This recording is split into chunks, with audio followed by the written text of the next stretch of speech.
Like, subscribe and share Tree Fanfiction audiobook channel for all parts. Chapter 1. Boom. Boom.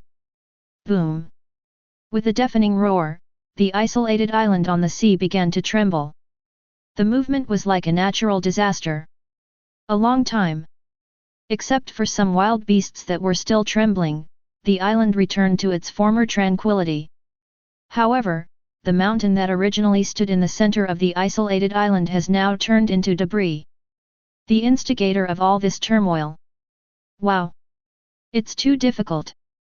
It's too difficult. The reversal technique is too difficult. Why do you still need to learn math, physics, and chemistry when you already have superpowers? JJXX, you deserve to die. You asterisk number at /%. Suddenly, a tall young man appeared on the beach without any warning, then slowly knelt down on the ground. A burst of angry curses rang out from the island that had just been calm.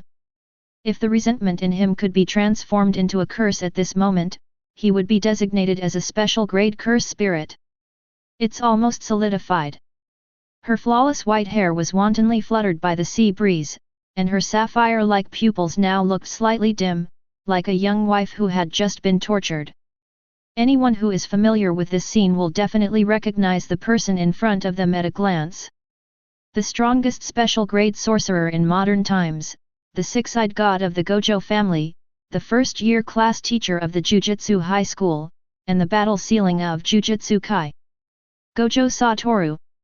His appearance is exactly the same as in the anime when he was in technical high school, except that he is much taller, and looks to be about 2 meters 1. But the key point.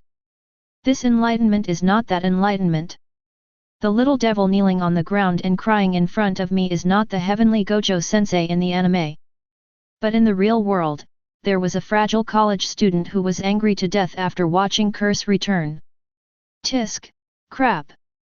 After Shiki died, he inexplicably turned into Gojo Toru during his high school days, and traveled to this unknown isolated island a year ago. Although he was very excited when he first realized that he had become Gojo Toru, after the excitement wore off, he realized. This body has absolutely no signs of development of the six eyes and unlimited techniques, only some general application frameworks in the brain. A real little vegetable. In the past year, he had no intention of leaving the island. It was not that he did not want to, but that he did not dare to. Because he also discovered that this place didn't seem to be a world of magic. Not only was there no cursed spirit, but there was also a FG tiger that was 3 meters tall. Can you believe it? It's like eating genetically modified feed. And none of the other animals are normal.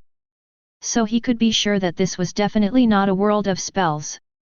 Faced with the unknown, the only thing he could do was to devote all his energy to developing his techniques and pray that this was not a world with abnormal combat power. After more than a year of endless practice, he finally developed his six eyes and unlimited techniques to the level of the authentic Gojo Toru during his technical high school days. Then, I got stuck on the reversal technique. I totally don't understand. Even though he knew the formula for the reversal spell, which was cursed energy, x cursed energy, equals positive energy, plus, he could not succeed no matter how hard he tried. It's very numb. It's like when you take a math test and the teacher gives you a sheet of answers, but when you open it with great excitement, you find that there are only answers but no process. It felt like ants were crawling all over my body. Is it impossible to learn it without dying once? What if I really die? Oh, forget it. The man sighed, shook his head, and stood up.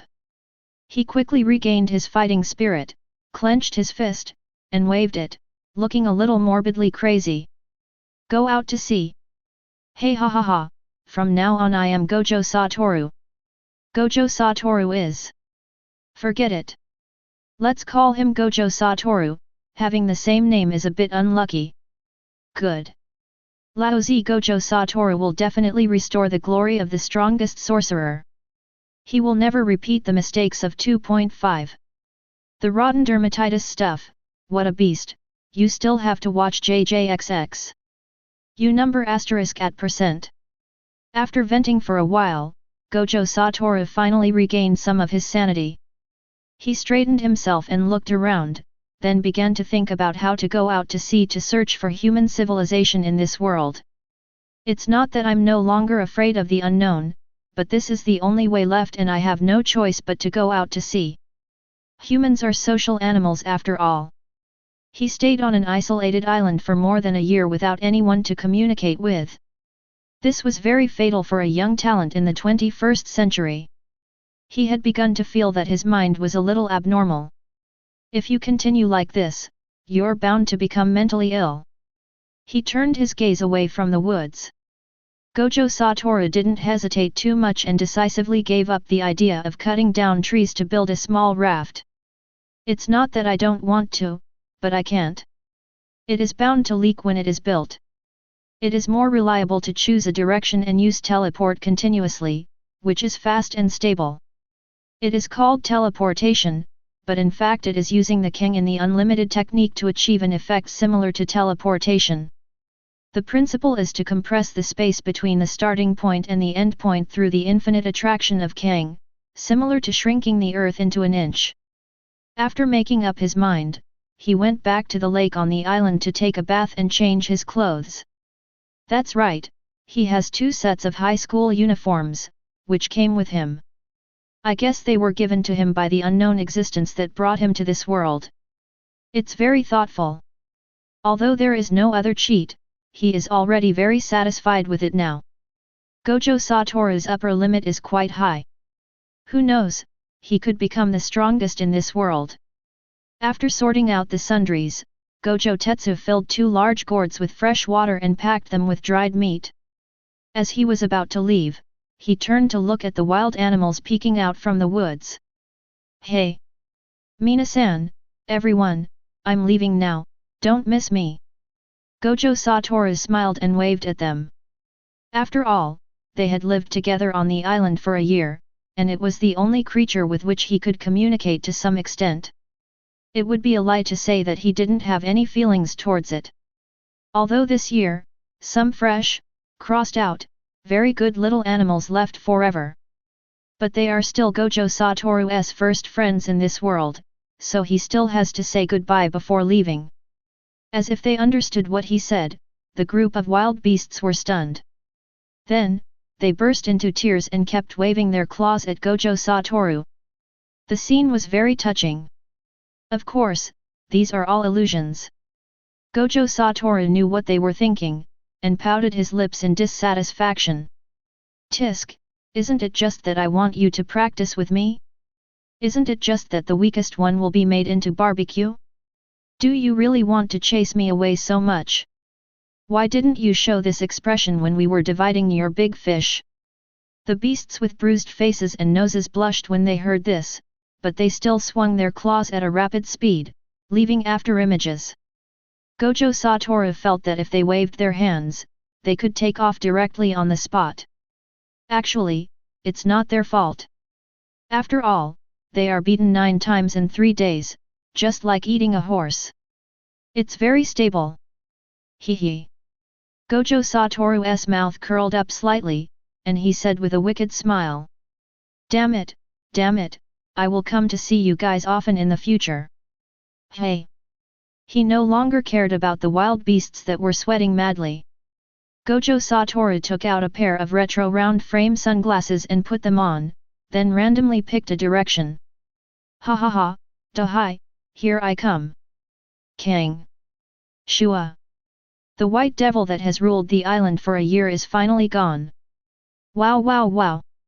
After confirming that Gojo Toru was really gone, the group of beasts immediately hugged each other and burst into tears. There is happiness, sadness, and more of a sense of relief. 3 kilometers away. When Gojo Toru saw this scene, the corners of his mouth twitched, then he chuckled and continued to teleport. Through those strange animals, he had some guesses about this world, and next, it was time to verify it naturally. This is not difficult. After countless teleportations, he finally got his wish and saw the creation of human civilization. A large sailing ship. That logo on the sail looks familiar. Sure enough, I guessed it right. Hey ha ha ha. Shua. Chapter 2. Haiwan Calendar Year 1507. West Blue Sea Area. Under the pure and flawless blue sky and white clouds, the sun shines on the blue sea. A warship covered with golden gauze was sailing on the sea. At this time on the deck of the warship, a burly purple-haired man crossed his arms and scolded the filthy-looking man in front of him whose face was red from holding back. Kaji! Are you a loser? It's so hard for you to pull a sail? Where's your energy to disregard discipline and confess in public? I have made it very clear just now. If you fail to hold on and the sail is blown away, you will have to prepare to swim back to the headquarters by yourself. This person is none other than Black Arm Zephyr, the former Marine Admiral and current Chief Instructor of the Marine Elite Training Camp. The person being scolded was the future candidate for General, Jun's obsessed bootlicker, Shaitan Cake. Of course, now it is just an addition. Kaji, who was holding on to the hemp rope with all his strength, shook his head wildly. The force coming from the huge sail made him dare not relax at all. Puff! The students around him who were pretending to work seriously tried hard to hold back their laughter when they saw his expression. Just now, they not only ate the big news of the 39th confession of love, but also watched an impromptu performance of pulling the sail with bare hands. This training mission was really worth it. Even the usually aloof Jun found it a little funny at this moment. Wow, Jun smiled at me for the first time. I'm excited. Cake rises. Laugh. Zifa swept the whole audience with sharp eyes. The trainees of the elite training camp lowered their heads quickly, looked at their noses and their hearts, not daring to breathe. How dare you laugh? Zifa continued to shout. Have you thrown away all the knowledge you learned? You can't even steer the boat properly, and you even broke the sail. If you don't find it shameful, then I do. Hey! The big idiot smoking next to the toilet, come here. Hua Shaishan, who was watching the show with a smile and smoking a cigar, suddenly froze in his face.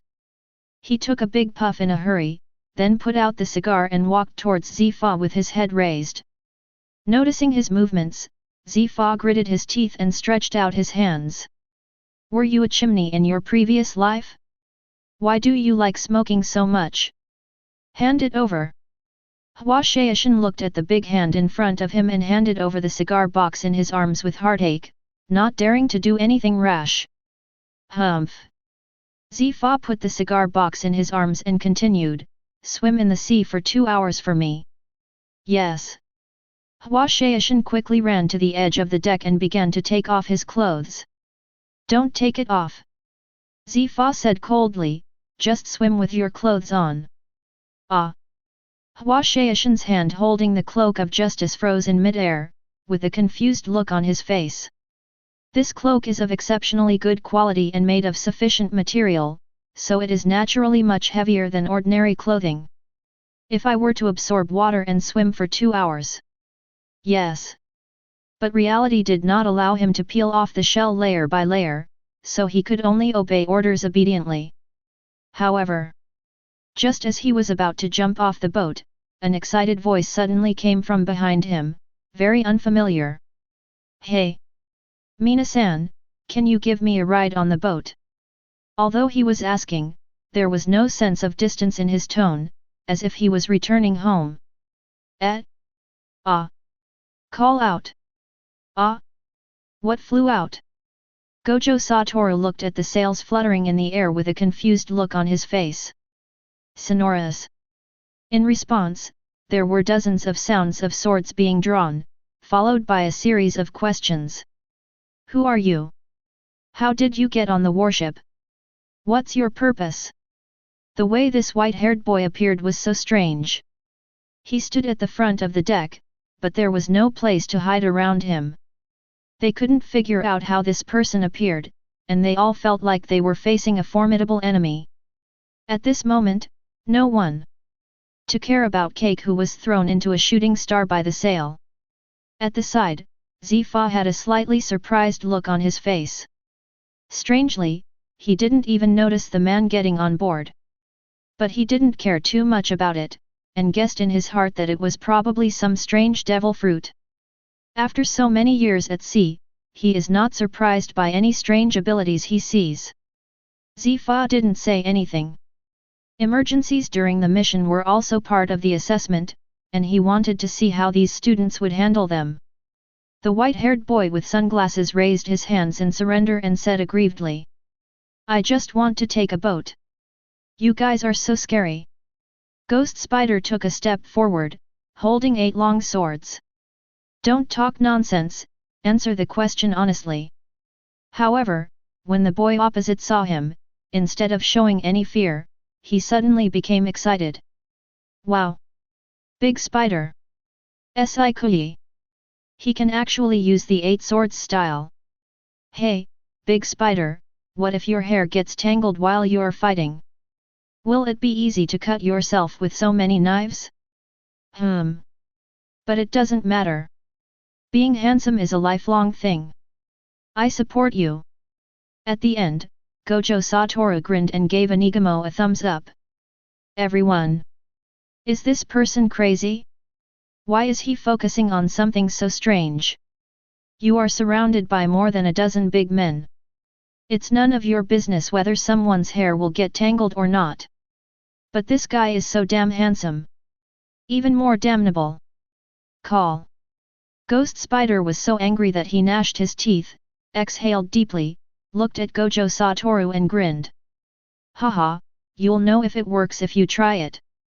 Don't blame me if your mouth gets torn apart later." Whoosh!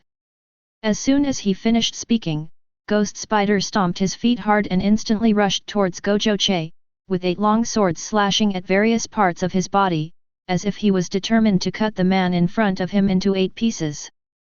Zifa frowned slightly when he saw this. Ghost Spider is too impulsive. He gets angry after just a few words without even understanding the situation. What if the other party is not a pirate? Isn't this just murder? Zifa lowered his arms and was ready to save people at any time.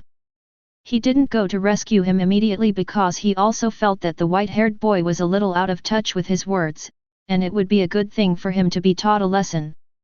With him around, nothing will happen to anyone. Gojo Toru looked at the spider demon rushing towards him without any panic. Once he confirmed what kind of world this was, he felt relieved. The pirate world is totally fightable. The corners of his mouth slightly raised, and his eyes instantly read the appearance of all the personnel on the entire warship.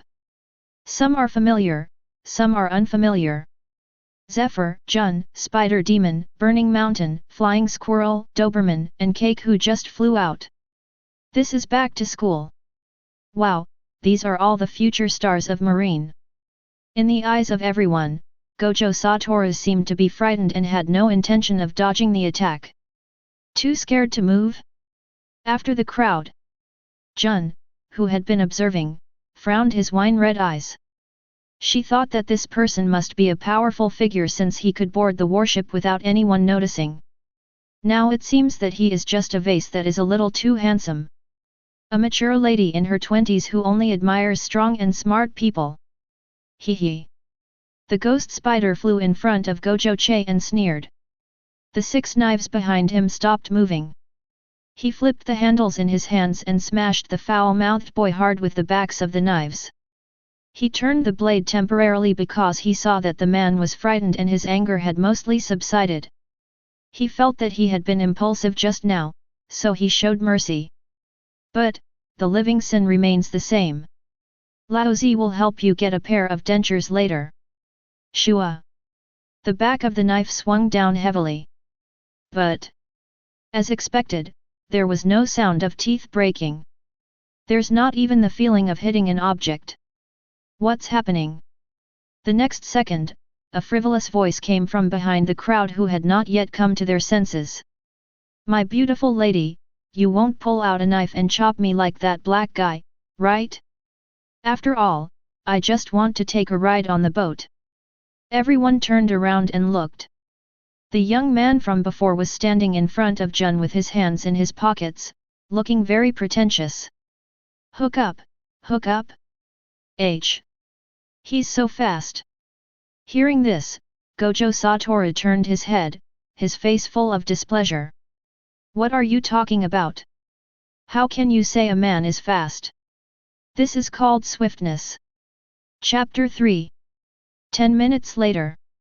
After a series of friendly explanations and conversations, Gojo Toru successfully became friends with the cadets on the warship. The serious kind, he is not yet so arrogant as to do anything on Zifa's ship.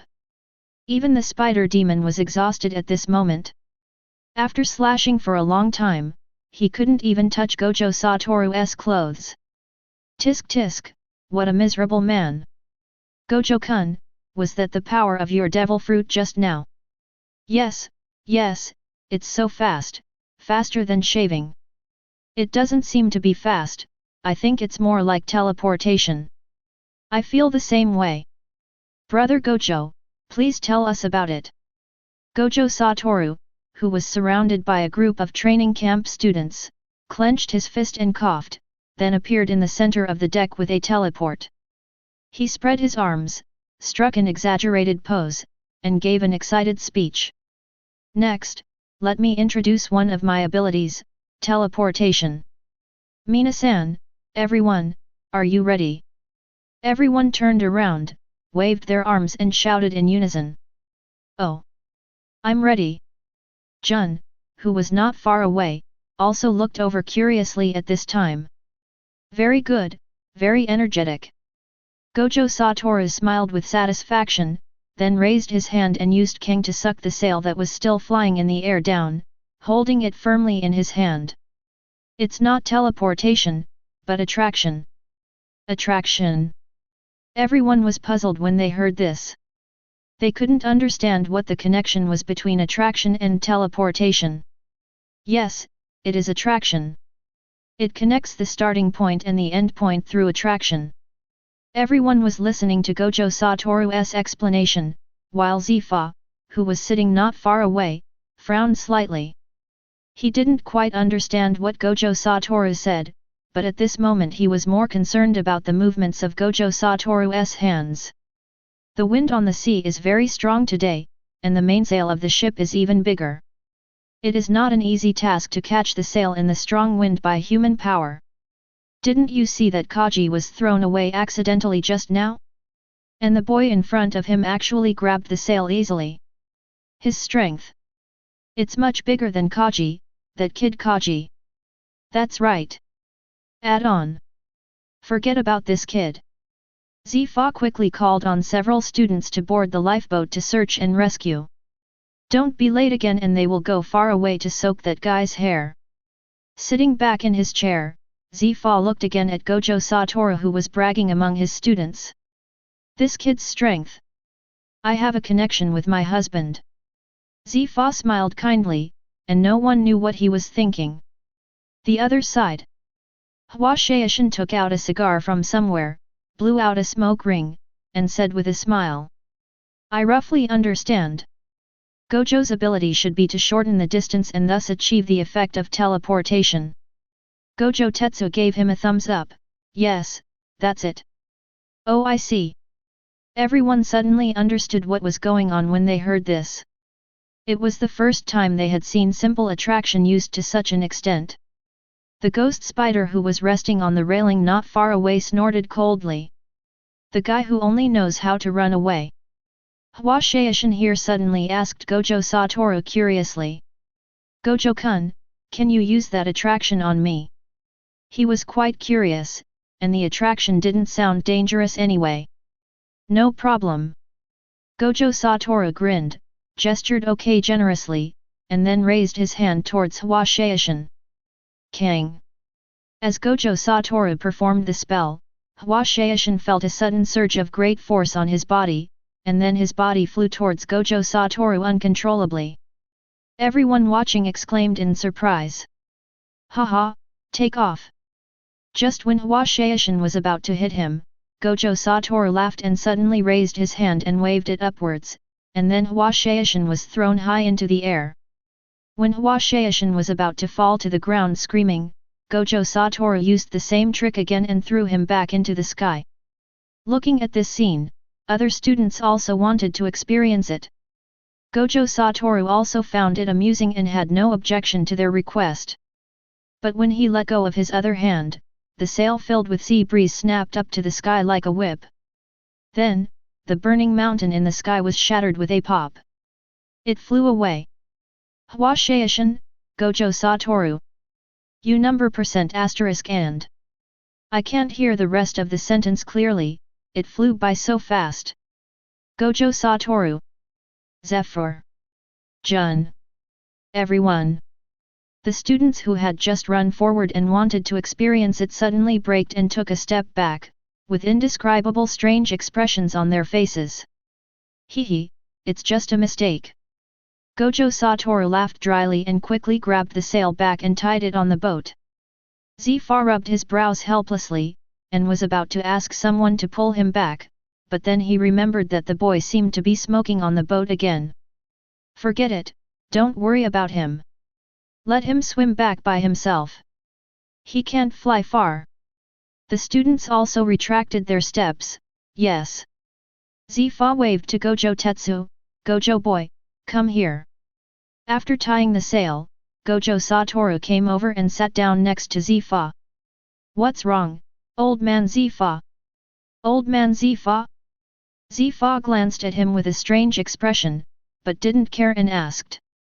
You said you have no relatives, and now you are out of the deserted island, what are your plans for the future? Hearing this, Gojo Tetsu narrowed his eyes behind his sunglasses, then suddenly leaned towards Zifa and asked. Hehe, what's the matter, old man Zifa, you want to invite me to join Marine? Zifa raised his eyebrows. He really didn't expect this kid to be so direct. Are all young people like this nowadays? He smiled and stopped beating around the bush. Yes, you are very young, but you already have such strength. I guarantee that after you join Marine, with your talent, you will definitely become a senior executive of Marine within 5 years. Oh, very attractive conditions, do you trust me so much? Gojo Toru picked up the grapes on the table and put them into his mouth. Zifa sat up straight and said confidently, I believe in my own judgment. With your current strength, you can at least become a lieutenant general in the future, and it is not impossible to challenge the rank of general. Gojo paused as he stuffed the fruit into his mouth. His sunglasses slid down slightly, revealing his eyes as blue as the sky. He smiled inexplicably. Old man, have you seen my strength? Zifa frowned. Well, forget it, it's nothing. It's not impossible to join the Marine. I have nowhere to go anyway. After a pause, Gojo Toru continued, but I won't be a little Marine. Of course, don't worry, kid. Zifa waved his hand, students who graduate from my training camp will start with the rank of lieutenant in this department. Just make the arrangements, old man. Gojo Toru waved his hand nonchalantly. By the way, do you have any desserts on board? I've been eating bland meat for a year, and my mouth is almost ruined. Go look for it in the kitchen yourself. Zifa lay back in his chair comfortably and waved his hand casually. Oh, you don't cherish what you got. Your name is man. Get lost. Understood. Gojo Toru gave an awkward military salute, then his legs turned into fire wheels and disappeared from the deck in a flash. In fact, Gojo Toru had thought about joining Marine ever since he knew what kind of world this was. He really can't be a pirate. He can't stand drifting around on the sea all day long. Being chased around by Marines is too troublesome. He will definitely be annoyed to death. Anyway, his goal is to be the strongest, so he can choose any path, so why not choose the one that is more comfortable? Moreover, in this world, a strong physique is very important. He ate big fish on the isolated island for more than a year. No, those fish were probably Poseidon. After more than a year of training, if he didn't use cursed power to bless his body, he would be able to reach the level of Luffy in the first gear too now. He didn't know much about the practice of domineering, and he tried to imitate what he saw in anime but still couldn't figure it out. So what he needs most right now are these resources. With his qualifications, he would definitely be well trained if he joined Marine. Why wouldn't he take advantage of such a good deal? He definitely can't touch those disgusting bubble dragons now, but when he comprehends the reversal technique and the infinite space, then whether to eat beef or not is up to you. Once the field is launched, it will directly explode the opponent's brain. He doesn't believe that anyone can cultivate the brain. If there is another little boy, the whole country will celebrate. As for Zifa's strength, Gojo Toru didn't plan to show it all at once. He had to bet at the right time and take it slow. From now on, it is the year 1507 in the Haiwan calendar. The world's strongest road. Let's go. Chapter 4. That night, after the training ship sailed on the sea for 2 days, Zifa and a group of students finally arrived at the destination of this actual combat training. An island full of gangsters. Marine intelligence shows that the 3 largest gangs on the island have gone crazy recently and started scrambling for territory, causing countless civilians to be implicated, with extremely bad consequences. Zifa was about to take the trainees for training, so Marine Fleet Admiral Sengoku naturally gave this task to the former Marine Admiral, Black Arm Zifa and his ship.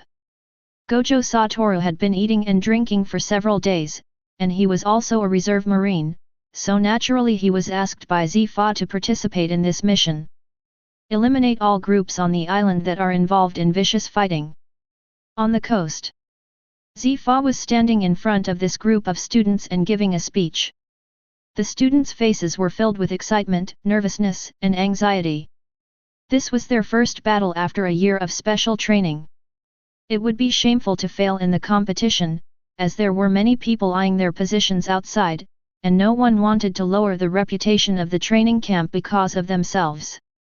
In addition to them, Gojo Toru was naturally also in the queue. It's just that he was yawning lazily at this moment, without any nervousness at all. Gojo Toru. Zifa noticed his appearance and shouted harshly. Gojo Toru was startled, and then looked around. Ah, here we are. Veins popped out of Zifa's forehead. It was obvious that he had been holding back for a long time. If you dare to drag other students to stay up late to play landlord again, you will be the one to clean the toilets before returning to headquarters. Also, turn in all the playing cards after the mission is over. Gojo Toru's body collapsed upon hearing this, and he muttered quietly. It's boring to be on the boat with nothing but sea. Besides, how can we fight the evil old man if we have already handed him over? Pfft! Hua Shaishan on the side tried hard to hold back his laughter.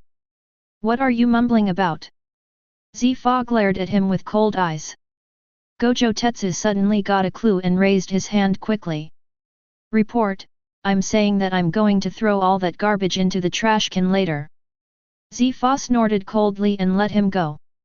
He took back the freeze ray and turned around to continue assigning tasks to each group. The ghost spider behind was looking at the white-haired figure with a gloomy face. He didn't understand why Mr. Zifa would bring this monkey who could only run away into the training camp. He looked down on people like this the most, who didn't even dare to fight head-on. Is he qualified to be a Marine? On the other side, the look in Cake's eyes as he stared at Gojo Toru was even more frightening, and his whole body was filled with resentment. Because after being rescued that day, he heard that this damn handsome man actually flirted with Jun. Curse him! Curse him! Curse him! Let this damn handsome face be disfigured! Gojo Toru turned his head as if he sensed something and was immediately frightened. He thought he had encountered a special grade cursed spirit. Almost throughout the maximum output Kang. The key is that this guy looks very similar to a cursed spirit, which is very scary. The last group, Jun, Cake, and Gojo Toru. Zifa looked at the 3 of them and instructed. Although Gojo Toru has not officially joined the Marine yet, it is not important. What is important is that he is now your companion. During the mission, you must teach him the knowledge he has learned. This is also my assessment for you. Do you understand? Understood. Asterisk 2. Although Jun did not agree to Gojo Satoru's approach 2 days ago, she did not feel disgusted. Instead, she was very interested in this eccentric man. After all, he was so handsome. After seeing Cake's face for too long, taking a quick look at Gojo Satoru is a kind of spiritual sublimation for anyone. It's not Jun that's wrong, it's the whole world. On the other hand, Cake not only did not object to this grouping, but was actually very happy about it. He looked at Gojo Satoru with a sly smile, thinking secretly in his heart. Later, Jun will see my bravery, and then see this brat's embarrassment. By comparing the two, Jun will definitely be able to clearly realize how excellent I am. This round is a big win for Kaji, boy. Ha ha ha ha. He heard from Ghost Spider that this pretty boy was pretty good at running away. Haha, what can he use to fight against himself? After Zifa finished his lecture, the mission to eliminate the gangsters officially began. Under Zifa's assignment, all teams sneaked into the quiet town in an orderly manner from different directions. Gojo Satoru and his group were also steadily moving towards the small gangs on the edge. On the way, Jun whispered to him. Gojo, you may be fast, but you don't have enough experience. When the fight starts, Cake and I will deal with the more difficult ones, and you can accumulate experience for the rest. Is that okay? Kaji also came over, acted like a senior, and began to lecture. Ji-Yun is right. Your advantage is running away. Just follow us later. Hearing these controversial words, Jun frowned slightly but didn't say much. Gojo Satoru, on the other hand, looked indifferent. He just nodded and even took out some melon seeds to start eating. Seeing his expression, Jiaji's anger flared up, and he pointed at him and shouted. What's your attitude? Are you still like a mission maker? Do you take us two seniors seriously? You are simply lawless.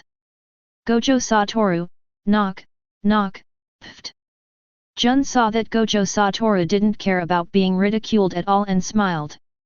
She had gotten to know Gojo Satoru's personality in the past 2 days, so she naturally didn't find it strange. But Cake on the other side couldn't stand it anymore, and just as he was about to continue scolding, Gojo Satoru raised his hand to interrupt. Uncle Kaji, was all this your plan? Shouting out all the enemies first, that's a good strategy. Hearing this, Kaji's face changed. He ignored being called uncle and quickly looked in the direction that Gojo Satoru pointed. At this moment, a large group of big men holding machetes slowly walked out from there and stared at the three of them coldly. Hee hee. Kaji laughed dryly twice, then quickly adjusted himself and said seriously. What Gojo said is right. This is indeed my tactic for a quick victory. Don't worry, I'll lead the charge. After saying that, Kaji, with a red face, drew his knife and rushed towards the gangsters. Gojo Satoru made a trumpet shape with his hands and shouted in a mean voice.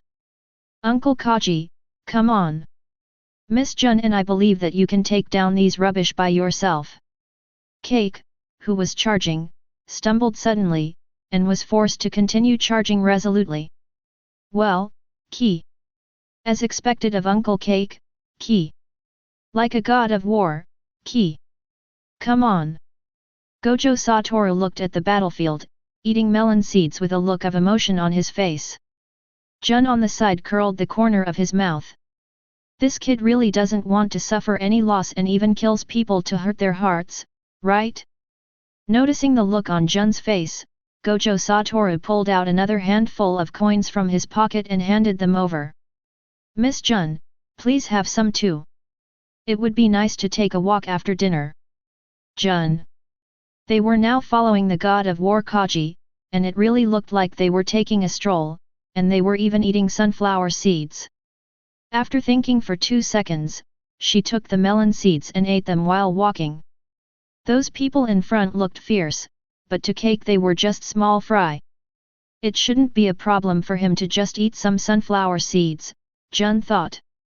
Gojo saw Toru's mouth curled up slightly, thinking, "You ugly boy, you dare to mock me, if you do it again, I will make you fly."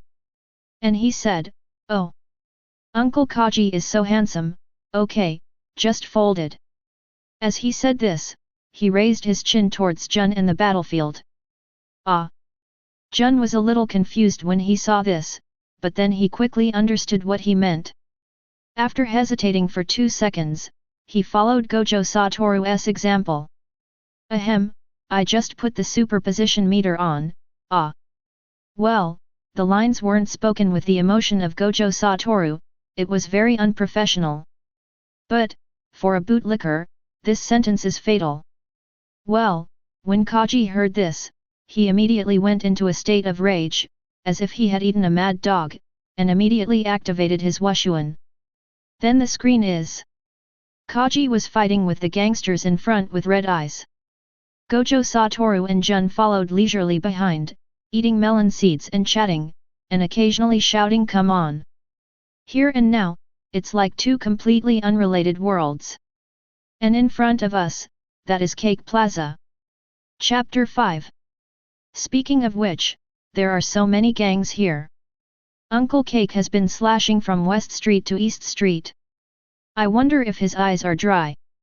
He's West Blue after all. He shouldn't be so blind as to not blink an eye. But if you do this to him, be careful that he will retaliate against you. How about calling me sister and I'll protect you from now on? Don't worry, Miss Jun, I'm very strong. Oh, really, Gojo nii? Of course, I will be the strongest in the future, hee hee ha ha ha ha ha ha ha. Looking at Gojo Toru who suddenly started laughing crazily beside him, Jun shook his head helplessly.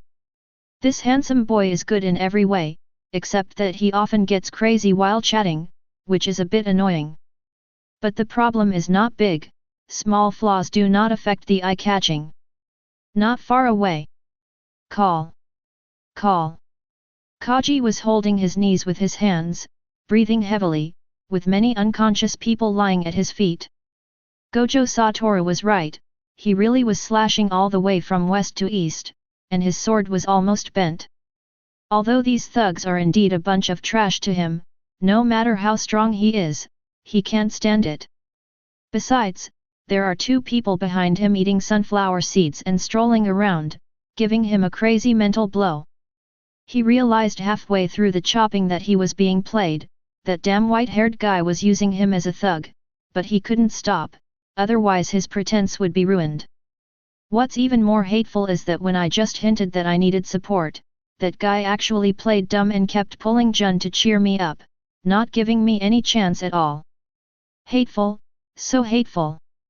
Kaji propped himself up, gritted his teeth and turned his head to look at the white-haired man not far behind him.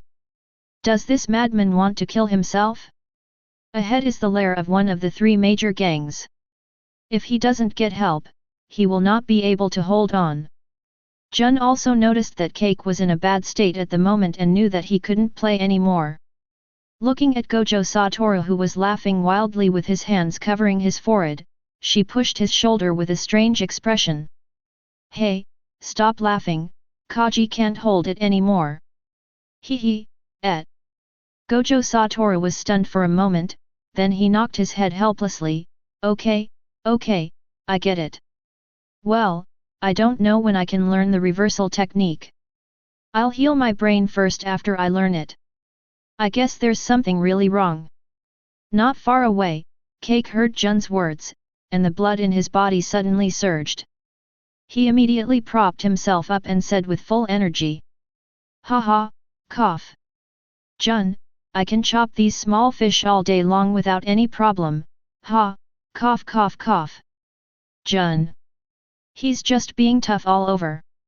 Gojo Toru chuckled, put his hands on his chest, and looked at Cake with admiration. Uncle Kaji is so strong. I think even the boss of Lawson Club can't be your opponent. Cough. Gyuji's blood suddenly surged up again, and he coughed up a large amount of blood. Well, That's, of course, hee. Oh Siguo Siguo Siguo. Jun rolled his eyes as he watched from the side. These two guys. Boom. Just as she was about to step forward to help, there was a muffled sound. Looking over again, I saw that where Kaji had been standing, there was now a werewolf with blood dripping from its claws, kicking. Boom. Next second. The building at the end of the street was suddenly smashed by something, and smoke and dust rose up immediately, but it soon calmed down again. Suddenly, the whole street was dead silent. Add a plan. Coming back to his senses, Jun widened his eyes and shouted in disbelief. There was no response for a long time. He. The grey-haired werewolf laughed hoarsely and stared at Jun with a playful look on his face. It's okay little girl, you remaining Marines will go to accompany them later, he. They. Jun instantly realized that there was something wrong with his words. That's right, it's your little friends. I prepared gifts for them when you landed on the island. He, everyone gets one. Damn it. Is the information leaked? Is there a spy in the marine? Jun drew out his standard military knife, his whole body tensed, and he squeezed out the information of the person in front of him from between his teeth. Former captain of the Lawson Pirates, current leader of the Lawson Club, Lawson, bounty of 200 million berries, animal type, dog fruit, grey wolf form. Gojo, the animal type greatly strengthens the physique, and is not slower than you. Go back and tell Zifa-sensei about the leak, and I'll stop this guy. Werewolf Lawson raised his eyebrows and looked at the white-haired handsome boy beside her with interest. No military uniforms, recruit? It seems that Zifa is really confused. He dares to throw all kinds of rotten fish and shrimps at me. Fast? Hey, hat. Let me see. Bang. As soon as he finished speaking, the ground beneath Lawson's feet instantly cracked, and he rushed towards Gojo Che at an extremely fast speed. Your opponent is me. Jun immediately stood in front of Gojo Toru and used all his strength to force Lawson back with a single blow. Hehe, the little girl's swordsmanship is pretty good. Lawson did a backflip and landed back on the spot, saying jokingly. I just wonder what Zifa's expression would be if I killed you. It must be wonderful. A drop of cold sweat slid down Jun's forehead. The speed was really fast. She almost couldn't stop the full-strength attack just now. The little flowers just out of the garden are still a little immature. Gojo, let's go. Suddenly, a hand was placed on Jun's shoulder and pushed her to the side. Gojo. Jun was surprised. It doesn't matter. Gojo Toru waved his hand to indicate that it was okay. The unprecedented seriousness made Jun stunned. Gojo Toru stared at Lawson closely, causing Lawson on the opposite side to frown slightly. What a confident aura! Is this guy also a person with special abilities? Or does he have something to rely on? The next moment, Gojo Toru asked calmly, who are you doing this for? Hearing this, Lawson's pupils instantly widened. Masaka? Why does he know that there is a force behind him? Where was it exposed? Seeing that Lawson did not answer, Gojo Toru raised his voice and asked again, who is it? How does he know? Who is he? Lawson frowned and felt a little nervous. If that person knew that the news came from him. He swallowed and asked tentatively, how do you know that behind me? Who on earth did you turn into a werewolf for? Gojo Toru raised his finger and pointed at him and yelled. Ga. Ga. Ga. Ga. Lawson, ha. Jun, ah. Well, that's not what the lyrics say. Haven't you heard it? Gojo Toru coughed twice and sang seriously. For you I turned into a werewolf. Because of you, I got infected. Enough. Lawson gnashed his teeth until they made a loud clacking sound, and veins popped out of his head as he spoke word by word. You little BD. Laozi is going to tear your mouth apart. Oh, you don't like this song? Gojo Toru looked surprised. Not to mention Lawson, even Jun standing next to him felt that if it were him, he would be so angry that he would die. We are at war, why are you singing? That's so insulting. Swish! The sound of air bursting suddenly rang out. Lawson turned into a grey straight line and rushed out at a speed invisible to the naked eye. The target is none other than Gojo Toru. Faster! This was the first thought that came to Jun's mind at this moment. Be careful! This is the second one. However, Lawson's beast eyes, glowing scarlet, had already appeared in front of Gojo Tetsu. But Gojo Toru continued to talk to himself, not facing the urgency of the danger at all. Actually, I can sing quite a few songs. I'm known as the KTV Prince. Give it to Laozi, shut up. With a loud shout, Lawson's huge fist smashed down hard on Gojo Che's temple. Boom! The ground under the fist exploded. A huge pit suddenly appeared on the street, and gravel flew everywhere. Gravel. Shouldn't it be the blood of that little devil? Lawson looked at the fist pit under him again and fell into a brief shock. Where are the people? There seemed to be something on his back. He looked up suddenly. Jun on the opposite side was also looking over here with a look of shock, but his eyes were behind him. In Ji Yuan's sight, Gojo Toru was sitting leisurely on Lawson's back. Do you like Temptation of the Wolf? Well. But you don't seem to like the song, which makes me feel troubled. A hole! Lawson shouted, stood up suddenly, and punched behind him. However, the white hair in sight disappeared again in an instant. Later. Lawson reacted very quickly, immediately opened his wolf claws and turned to pounce. Disappear. The action continued, and then he kicked Gojo Che who appeared on the right side with a whip kick. Disappeared again. Damn it, damn it, damn it. What on earth is wrong with this person? Lawson's chest was heaving with anger. He stopped where he was and looked around, looking for Gojo Toru. At this time, Gojo Toru leaned behind Lawson and laughed leisurely. Let me show off for a bit in front of this beautiful lady. Lawson. Chapter 6. Annoying Fleas. Hearing the sound behind him, Lawson turned around and attacked in anger, like a cat whose tail was stepped on. But this time, Gojo Toru did not disappear. Finally, you're not running away. Lawson grinned grimly. But the next second, Gojo Toru leisurely stepped to the side of Lawson, then grabbed his wrist and raised his fist. Then, it fell on Lawson's body like raindrops. Vomit. Large mouthfuls of blood vomited out of his mouth. There was no time to feel the pain. Gojo Toru continued to move, pulling Lawson back from the backward direction, and using the momentum to punch Lawson in the face. Boom! The dull sound of impact and the sound of teeth breaking mixed together made Ji Yuan, who was standing dazed, feel a pain in his teeth. Lawson was like being hit head-on by a train and was blown away, his distorted face in the air full of disbelief.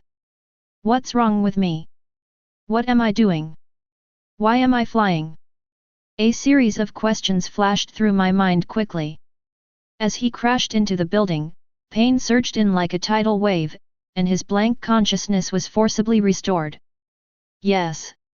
Lawson was lying in the ruins, his eyes gradually becoming clear. Marine came and fought by himself, and his opponent was a white-haired kid. He is so fast and so strong. But, damn it! This is intolerable. I was once a pirate with a bounty of 200 million berries. Moreover, he is an animal-type devil fruit user, so how could he lose to such a brat in terms of speed and strength? Crush him! Crush him! Lawson fell into madness, and his body gradually began to change. The other end. Little dog, are you okay? You are not allowed to sleep here. Gojo Toru put his hands on his forehead, squinted his eyes and looked towards the place where Lawson disappeared. Jun came back to his senses and rolled his eyes.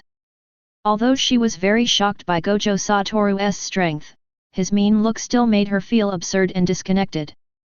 Is this a habit that the strong have? I can't figure it out. Boom. The next moment, the collapsed ruins suddenly exploded, and a huge grey afterimage shot out from it, attacking Gojo Toru with unstoppable momentum. Oh, the little puppy is coming. Gojo Toru continued to tease without changing his expression, while opening his hand and aiming at the grey afterimage. I'm here to speed you up. Kang. Whoosh. When the extreme speed met the powerful attraction, the figure instantly disappeared from sight. This time it's almost gone. However, under Gojo Toru's blue eyes, his figure could still be easily captured. Kill you! Kill you! Kill you! Just as a huge, bloodthirsty, and crazy wolf head rushed forward, Gojo Toru raised his right hand and swung it violently to his side. Boom! The exaggerated speed and inertia caused Lawson to deviate from the track under his traction, and he crashed into the ground not far away like a cannonball. A deafening roar broke out instantly. The entire street shook violently and dust flew everywhere due to the impact. Gojo Toru put one hand in his pocket and walked slowly towards that direction. He waved his right hand lightly at the smoke, and a huge pit with a diameter of nearly 10 meters immediately appeared before his eyes. The center of the giant pit. It was a grey wolf more than 3 meters tall, with its head stuck in the ground, looking extremely miserable. Jun also trotted over at this time. Looking at the scene in front of her and comparing it to the tall and thin boy next to her, the sense of absurdity in her heart became even stronger. A former pirate with a bounty of 200 million was defeated so easily in less than 2 minutes? Is it too fast and too easy? Kaji, who was kicked away by Lawson first, was now sitting in the ruins, his face full of shock and doubt about his life. Obviously, through the big hole that was smashed, he also saw the scene outside. When he was kicked away before, he reacted very quickly and used the iron block, so he was not seriously injured, but it was true that he was exhausted. He originally wanted to rest for a while to recover his strength, but most importantly, he wanted to see the 5 little ghosts get defeated, so he didn't go out immediately. But the result was that the little devil not only did not flee in panic after being beaten, but defeated the enemy with overwhelming force? No? Didn't Ghost Spider say he could only run away? What's going on now? Please, I'll look stupid if you do this. And when he saw Jun looking at the 5 little devils with something of an expression on his face, he felt even more upset. He didn't know what kind of expression that was, but he had never seen Jun look at him like that before. It's over. My position in Jun's heart seems to be overtaken by that kid. Kaji collapsed and his face turned pale. Gojo Toru had no idea what Cake was going through at the moment, but it would be fine even if he knew. A young talent like him would at most be laughed at for a week. Cluck, cluck. Gojo Toru looked down at Lawson at the bottom of the pit and said jokingly. It's forbidden for puppies to go out on the street without a leash. Where's your owner? Hateful. Lawson below cursed in his heart. The animal-type devil fruit's ability to increase physical strength is indeed very strong, and even the exaggerated collision just now could not completely defeat him. But he understood that he was probably no match for this little kid. Playing dead is to find a chance to escape. But what on earth does this little devil mean? Owner? Did he really know something? Or was I just overthinking it? No. I can't get caught, or my family will be finished. His thoughts became clear instantly. Lawson gritted his teeth and pulled his head out of the ground. Then, without any unnecessary movement, it immediately ran out of the town, and its 4 thick legs instantly became afterimages. Looking at the big bad wolf running away without looking back, Jun was confused. Just when he was about to call Gojo Toru to chase after him together, he turned around and found that there was no one next to him. 1, 2, all running so fast. After complaining, she turned and ran towards the training ship. Anyway, Gojo Toru doesn't need my care anymore, so whoever I care about can care about him, it's redundant. The edge of town. Lawson, in his full beast form, ran desperately towards the private dock. As long as I escape, I will have a chance to start over again, and I will have a chance to get my family back. But things don't always go as planned. A figure gradually appeared in Lawson's blood-stained pupils. He stood quietly not far away. In the dim moonlight, the man looked like a ghost demanding his life. "My new sandbag, where are you going?" An indifferent voice floated over faintly. Lawson stopped immediately and looked ahead with great caution. He swallowed subconsciously, and his words were full of negotiation. "Brother, you are not an official Marine yet, right? We have no grudges against each other, and there is no one around. If you let me go, I will give you money, a lot of money." Gojo Toru tilted his head, with the corners of his lips slightly raised. "Oh? Really? That's right. There's a lot of money and gold bars in my safe, all of them are yours." "Haha, naughty boy, even if I kill you, the money will still be mine." Lawson's expression froze for a moment, then he let out a long breath. "No. No, Marine has to hand it over after confiscating it, it's different." "Hey, didn't you just say I'm not Marine?" Gojo Toru looked confused, then he seemed to have figured something out, raised his finger and pointed at Lawson and yelled. "I understand. You must be kidding me, haha, I'm not stupid at all. IFG. Lawson opened his mouth, but was so angry that he couldn't utter a word. "Haha, stop talking nonsense. Take my flying kick." Gojo Toru had no martial ethics at all. In a flash, he flew over Lawson's head and then kicked the wolf on the head with great force. Ah! Bang! In an instant, Lawson flew backwards like an anti-aircraft shell. Circles of air ripples spread in the air. Boom! Boom! Boom! It crashed into one building after another with unstoppable force. And in the air at the original spot, only a blood flower and the dashing and heroic figure of Gojo Toru were left. Refer to Naruto kicking the truth-seeking ball. Call. Beautiful scenery. Chapter 7. Earlier. The other side of town. At this time, several trainees in the training camp stood in a circle with their backs to each other, staring at the hundreds of enemies around them with resentful expressions. In the middle of the circle, there were a dozen dying students lying. The Fire Mountain, Ghost Spider, Flying Squirrel, Doberman, and others who were resisting the enemy on the outside kept swinging their swords, swinging their swords, swinging their swords. However, the 6 marine styles could no longer be used with their current physical strength. Damn it! Who leaked the information to them in advance? Ghost Spider gritted his teeth and growled.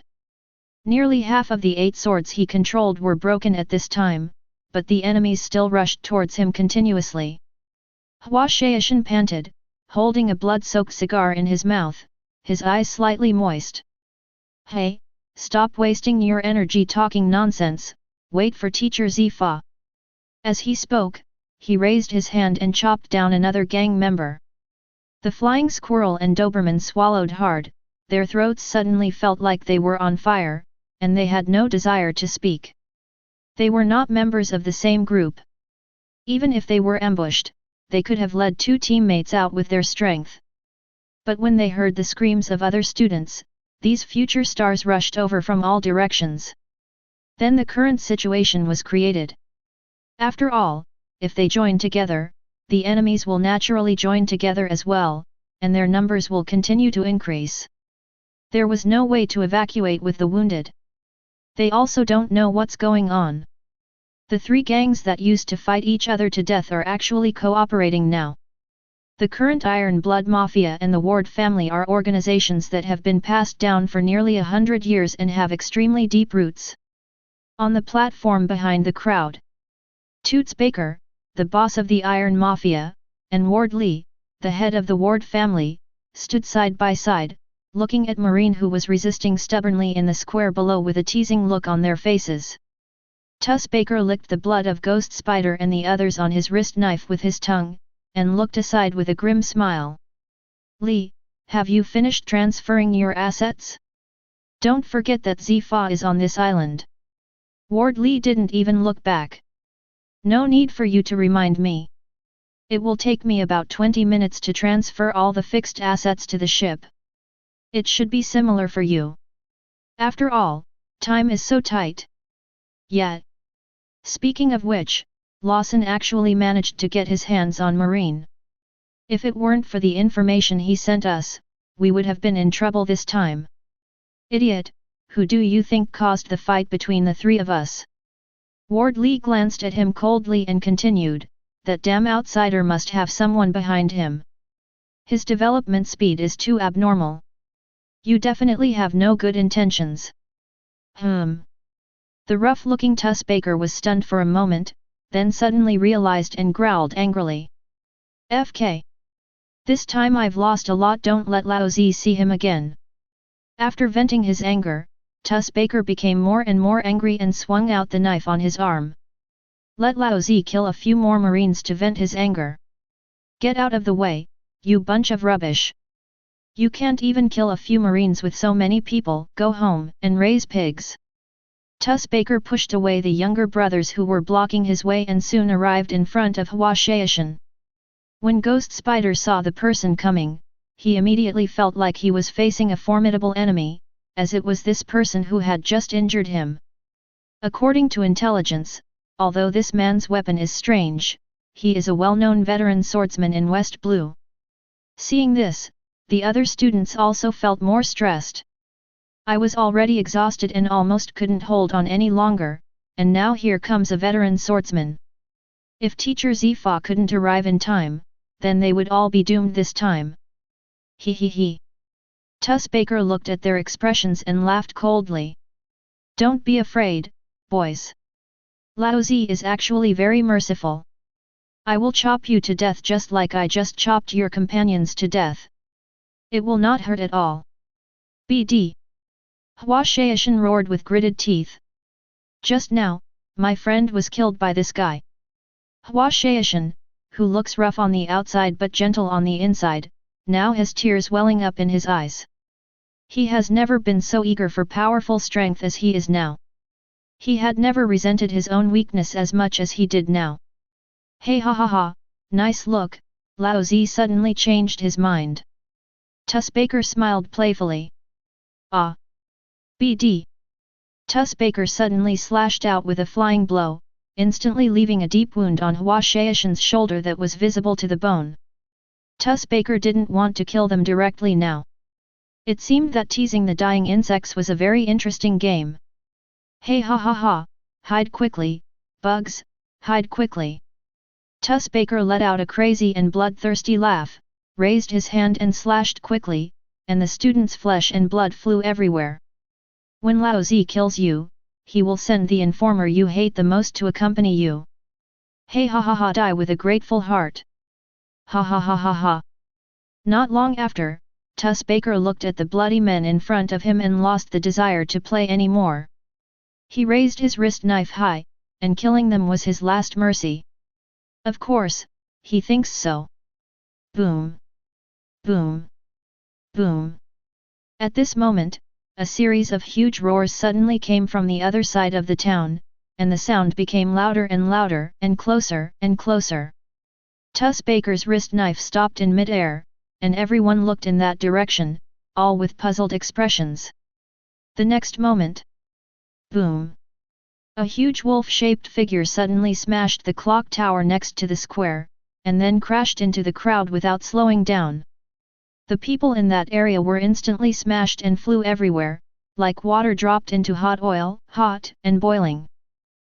Baker frowned and looked at Ward Li, then he immediately retracted his wrist knife and quickly and quietly retreated. He is not a fool who likes to be on top. Hua Shaishan and the others, who were standing back to back and holding their bodies straight, breathed a sigh of relief when they saw this. Huff!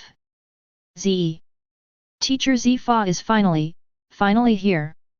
The flying squirrel barely managed to say the first sentence. Doberman's wrist loosened, and he and the knife fell to the ground with a bang. Ghost Spider and Fire Mountain were trembling all over and gasping for breath, but their eyes were fixed on Tuss Baker's departing back without blinking. Wow, there are so many people. Are you having a party? A clear voice suddenly reached everyone's ears, and everyone turned their heads to look. Where did this crazy kid come from? Yeah, what kind of nice person would wear sunglasses at night? Wear sunglasses in the middle of the night, loading goods. It's just, maybe he's a blind man. When everyone saw Gojo Toru, they were stunned at first, and then they all started to mock and complain, and no one paid attention to this sudden little devil. I thought the person who came was very cruel, but it turned out to be a disabled person. Tuss Baker, who was running far away, also looked over with a frown, but only hesitated for a moment before continuing to evacuate. Gojo Toru. Listening to the movement below, veins slowly popped up on his forehead. This was the first time he had been broken since he came to this world. Okay. I will. Suddenly, he noticed several bloody men surrounded in the center of the square, and stared at them carefully with his 6 eyes. Hey! Aren't these our future stars? Why is it that you're so lazy after not seeing it for a while? Having made a joke in his mind, Gojo Toru frowned and teleported in front of them. Can you hold on? Gojo you. Hua Shaishan looked bitter. The other students were also disappointed when they saw that it was not Teacher Zifa who came, and they immediately became disheartened. Are they really going to die here today? By the way, Gojo, can't you teleport people? Go and pick up Teacher Zifa. The flying squirrel, who had a quick mind, suddenly shouted. Yes. Gojo can teleport people. Upon hearing this, the others' eyes instantly lit up again and they looked at Gojo Toru with anticipation. Tisk. As soon as I leave, you will be hacked to death in the current state you are in. He thought so in his heart, but he didn't say much, and said. Let's get rid of them all at once. All of you get close to me and lie down. Hey? What are you going to do? Stop wasting time. Ghost Spider frowned and urged, and the others also looked anxious. Tisk, you're wasting time. Not wanting to waste any more words, Gojo Toru raised his hand, sucked the few people over and threw them at his feet. Immediately afterwards, everyone who was confused felt that Gojo Toru's aura suddenly changed, and in an instant it was like a mountain, pressing down on everyone's heads. What is going on? Gojo Toru took off his sunglasses, looked serious, and then moved his hands around his body like Tai Chi, and finally closed them in front of him. As he moved, a ball of azure energy gathered between his palms and slowly condensed into a dazzling energy ball. The students all looked at this scene in shock. They felt the threat of death on this little ball. Even in his prime. Synchronize the procedure. Gojo Toru's cold voice sounded, but his movements continued. His slender and delicate fingers fiddled with the energy ball, and its power gradually increased. Maximum output. The energy of the curse surged again, strong winds blew up around, and the ground was gradually torn and shattered by the terrifying force.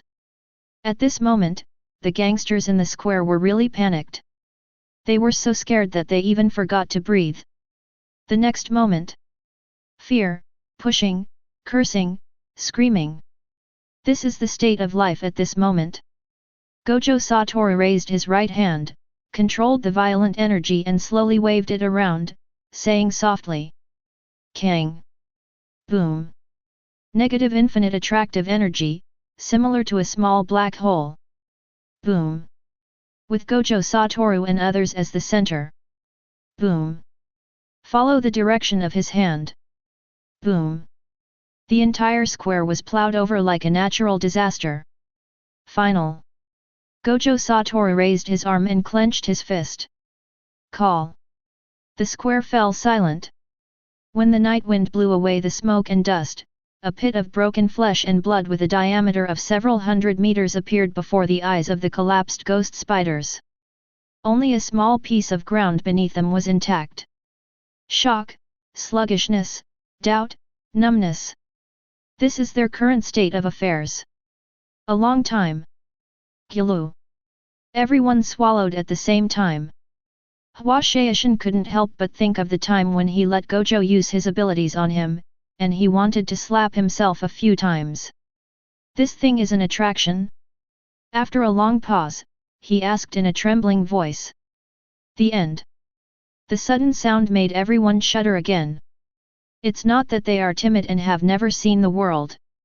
But the scene around me at this moment was really too terrifying. Countless broken limbs and arms, endless scarlet blood. In just a few seconds, this place has turned into purgatory. Hold on. At this time, Gojo Che clapped his hands together. Shua. His figure disappeared on the spot. The next second, two roars were heard in the distance, and then... Shua. Gojo Toru returned carrying the two unconscious men, and with two bangs, he threw the two men in front of Hua Shaishan and the others. After a closer look, I found that these two people were the leaders of the two major organizations. Tooth Baker. Wardley. Everyone's pupils suddenly contracted and they looked up at the young man in front of them. Zifa and Jun had just landed on a roof in the distance and were looking over here, but their expressions were a little hard to see clearly. However, in everyone's eyes, the boy's white hair fluttering in the night wind was particularly clear. He took out the pair of round-frame retro sunglasses from his collar and put them on again, grinning. It's over. Chapter 8. 2 days later. The azure west blue sparkled in the sun, and pure white seagulls rode the wind and landed on the flagpole of a warship. It looked down and tilted its head. What a strange bunch of people. After a good rest, it spreads its wings again and flies away. Gah, my stomach hurts a little. On the warship. At this time, 6 people were sitting side by side on small stools, and each of them had a fishing rod in front of him. And these 6 people are Hua Shaishan, Ghost Spider, Flying Squirrel, Doberman, Cake, and Gojo Toru who is humming a little tune. It can be said that when these people sit together, they are all of different heights, weights, beauty, and ugliness, and each has his or her own characteristics. The only thing in common was that they were all wrapped in bandages, looking a little miserable. Hua Shaishan blew out a smoke ring and turned his head to look aside speechlessly. Hey, Che, it's understandable that we are injured and bandaged, but what are you doing? The other 4 also nodded in agreement and looked over with strange expressions.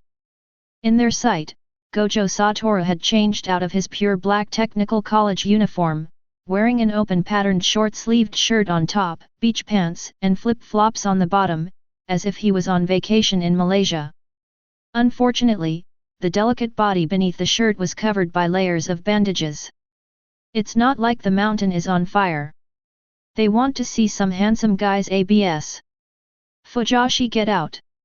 The main thing is, they know that in the battle 2 days ago, Gojo Toru was not injured at all. It was a complete crush. Slurp. Gojo Toru took a sip of his lollipop and glanced around. I'm wearing the same limited edition skin as you guys just to fit in. Otherwise, I'd be the only one without a bandage, and it would seem like I'm just a freeloader. And this bandage looks so handsome, so manly. Everyone. You're saying it as if we're holding you back. We're all in bandages. I'm really sorry. Although everyone was using the most disgusting words to describe Gojo Toru in their hearts at this time, they were still grateful to Gojo Toru from the bottom of their hearts. Even Spider Oni and Cake, who used to dislike him, now treat him as a friend. If Gojo Toru hadn't come that day, they might not have had the chance to sit here and fish leisurely now. But they will not show mercy with their mouths or hands. Bah, loading. Brothers, strip him. Jiaji was the first to attack. Gojo, hey. The others raised their lips slowly upon hearing this, dropped their fishing rods and cigars, and immediately pounced over with their teeth and claws bared. Kaji, ghost spider, lock his throat and leave the clothes to me. Gojo, don't. Ghost brother. Ghost spider, no problem, Omega. Gojo, ahem. Strangled to death, strangled to death. Flying squirrel, fire mountain Doberman, hold his legs and don't let him kick Sai. Hwashaishan, oh. Hey, Doberman, don't squeeze me, underscore. Doberman, oh. Wrong. Wrong, big brother. Don't touch my pants. I don't have any bandages wrapped around my bottom. Ha ha ha, itchy, haha, it's not about tickling the soles of your feet. Kaji, you wretched man, stop tearing it. Overtake. Okay. This is what you perverts forced Lao Zi to do. A chicken coop, like a withered flower in a fallen willow, Gojo Che suddenly exerted his strength. Dong. Hwashaishan and Doberman, who were holding his legs, bumped into each other instantly, and their heads were buzzing. Good sounding means a good start.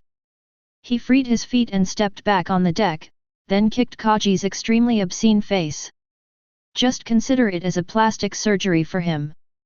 The remaining ghost spider was also thrown over his shoulder by him. Puff. It hits Kaji's stomach, ugh.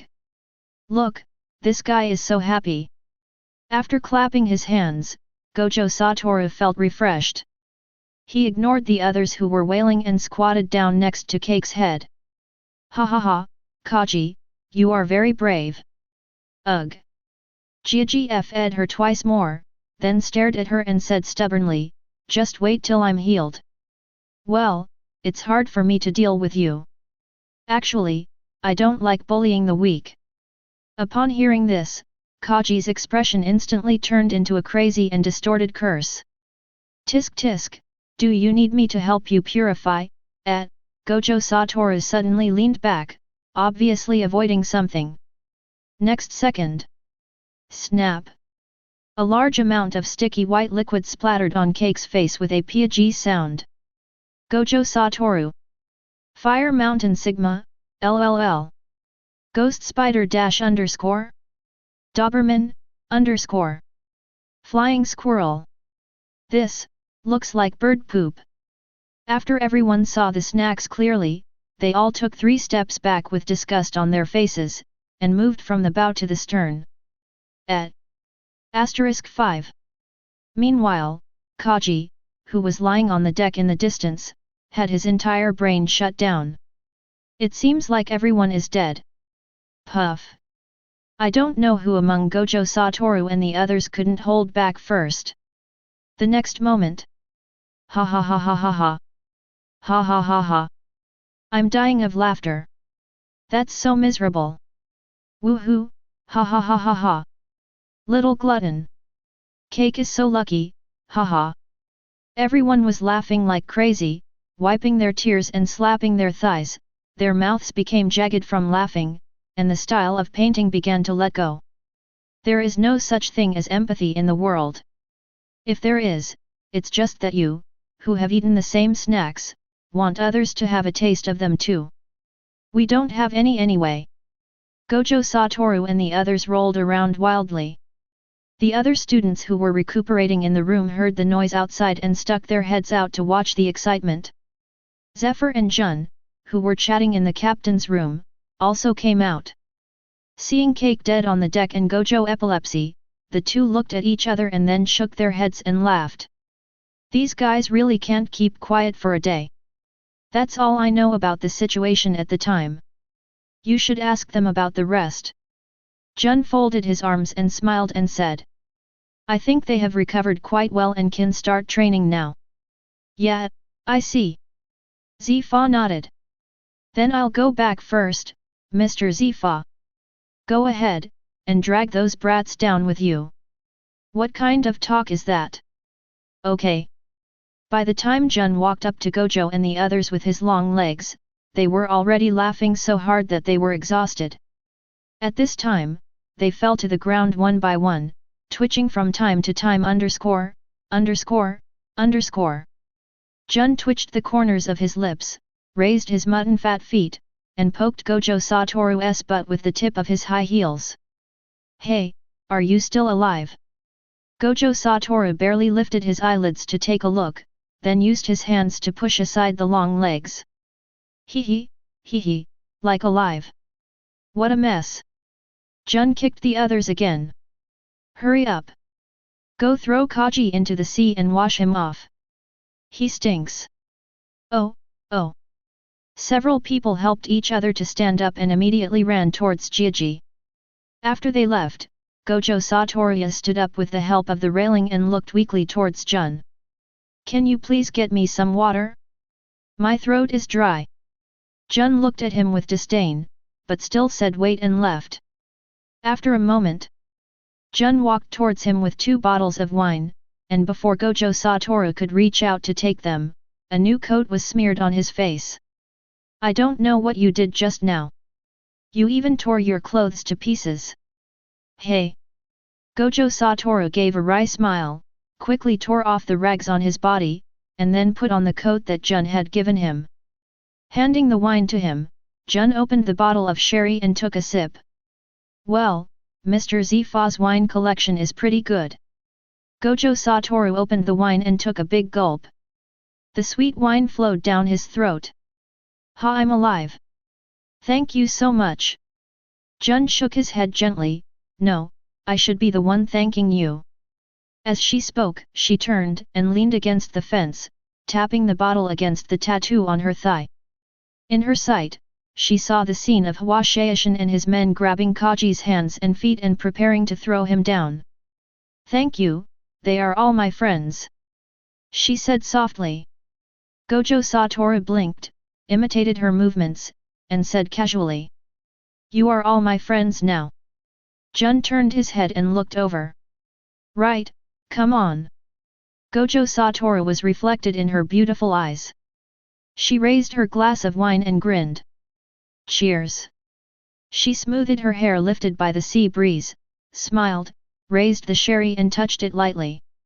Well, cheers. Bite. The orange sunset hanging down from the horizon gently painted the figures of the 2 people on the sea surface. Chapter 9. Name.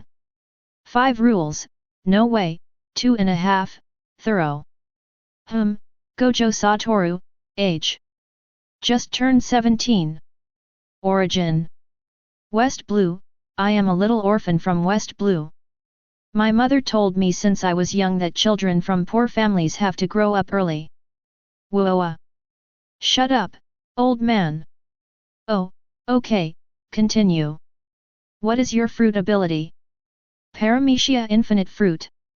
The most powerful fruit in the world. It can give people infinite power. Paramecia. Gravity fruit. Zephyr wrote to himself. Hey, what gravity fruit? Don't write nonsense, old Zifa.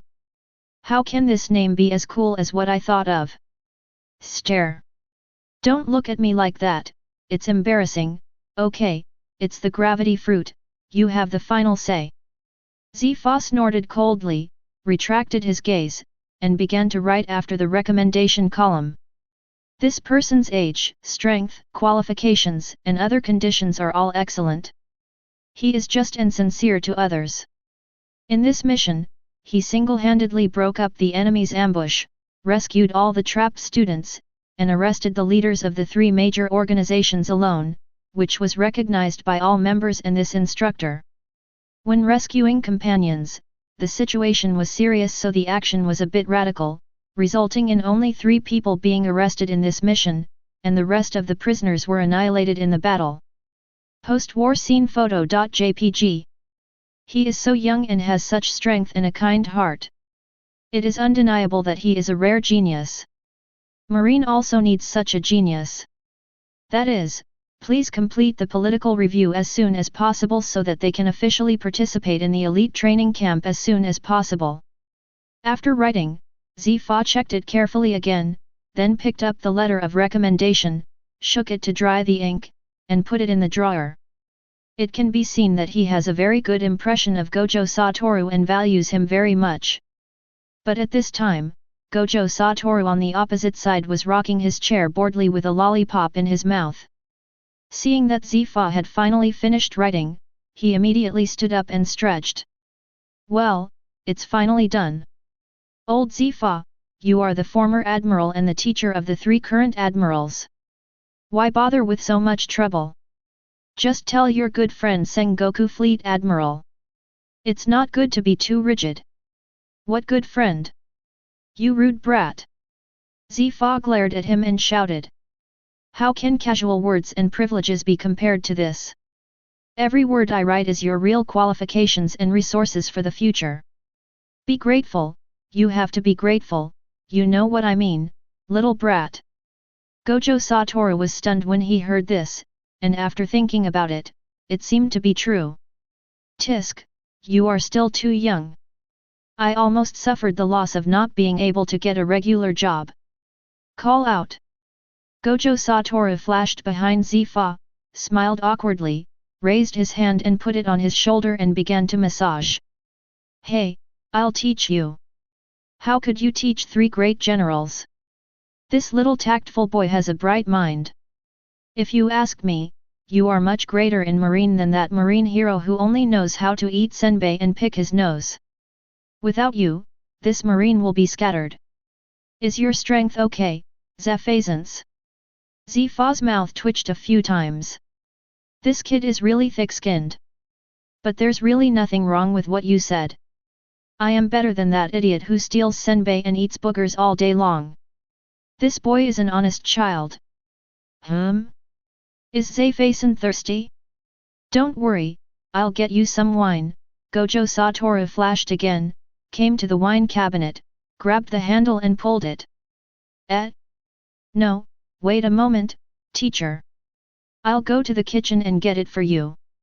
Having said that, Gojo Toru prepared to walk out. Zifa nodded with satisfaction and smiled. Well, I'm a little thirsty after not drinking water for a long time. If the wine cabinet is empty, please bring me a bottle. Wait. It's empty. How could it be empty? Zifa stood up in horror. He rushed to the wine cabinet in 2 steps and stuck his head in disbelief. Where's the wine? Where's the wine and sherry that King Cobra gave me? Who the hell did this? The sound was so loud that it echoed for a long time on the warship. Gojo Toru, who was walking to the door and preparing to go out to find some wine, felt his heart skip a beat when he heard this, as if he realized something. At this time, Jun heard Zifa-sensei's roar nearby and cautiously poked his head out of the door. Noticing her, Gojo Toru blinked and asked quietly. My friend, what we drank yesterday was not. Yes, yes. Don't you know that's the old man's treasure? Gojo Toru looked shocked, as if to say, how dare you? How would I know it was a gift from King Alabasta? No wonder it tastes so good. Jun pursed his lips guiltily. The old man's fist must be delicious too. Gojo Toru suppressed his increasingly complicated emotions, rubbed his face and smiled. Jun's sister, this has nothing to do with me. No. You drank it too. Then what do you say we should do? Cake seems to like drinking too. Gojo Toru understood her meaning instantly, and immediately stepped back tactically, his eyes full of shock. The woman in front of him suddenly made him feel so strange, so bad. But he feels so great. Gojo Toru gave a thumbs up in approval, got it. Gojo Toru. Zifa turned around in front of the wine cabinet with an unpleasant expression. You didn't take this wine, did you? No, I didn't take it. Where's the old man's wine? I don't know. Gojo Toru's eyes were vague behind his sunglasses. It was like that when I opened it just now. I thought you had finished drinking it. I never drink during missions. Zifa yelled. Then I really don't know. Zifa turned his sharp eyes to Jun again. Do you know little Jun? Not sure about Zifa sensor. Jun stood at attention in a flash, then murmured uncertainly. But I seemed to see Cake secretly drinking at the stern last night. Wait. This is not a lie. She did see Kaji squatting at the stern last night, gargling frantically, looking as if he wanted to take his mouth out and wash it. I just pour it into my mouth.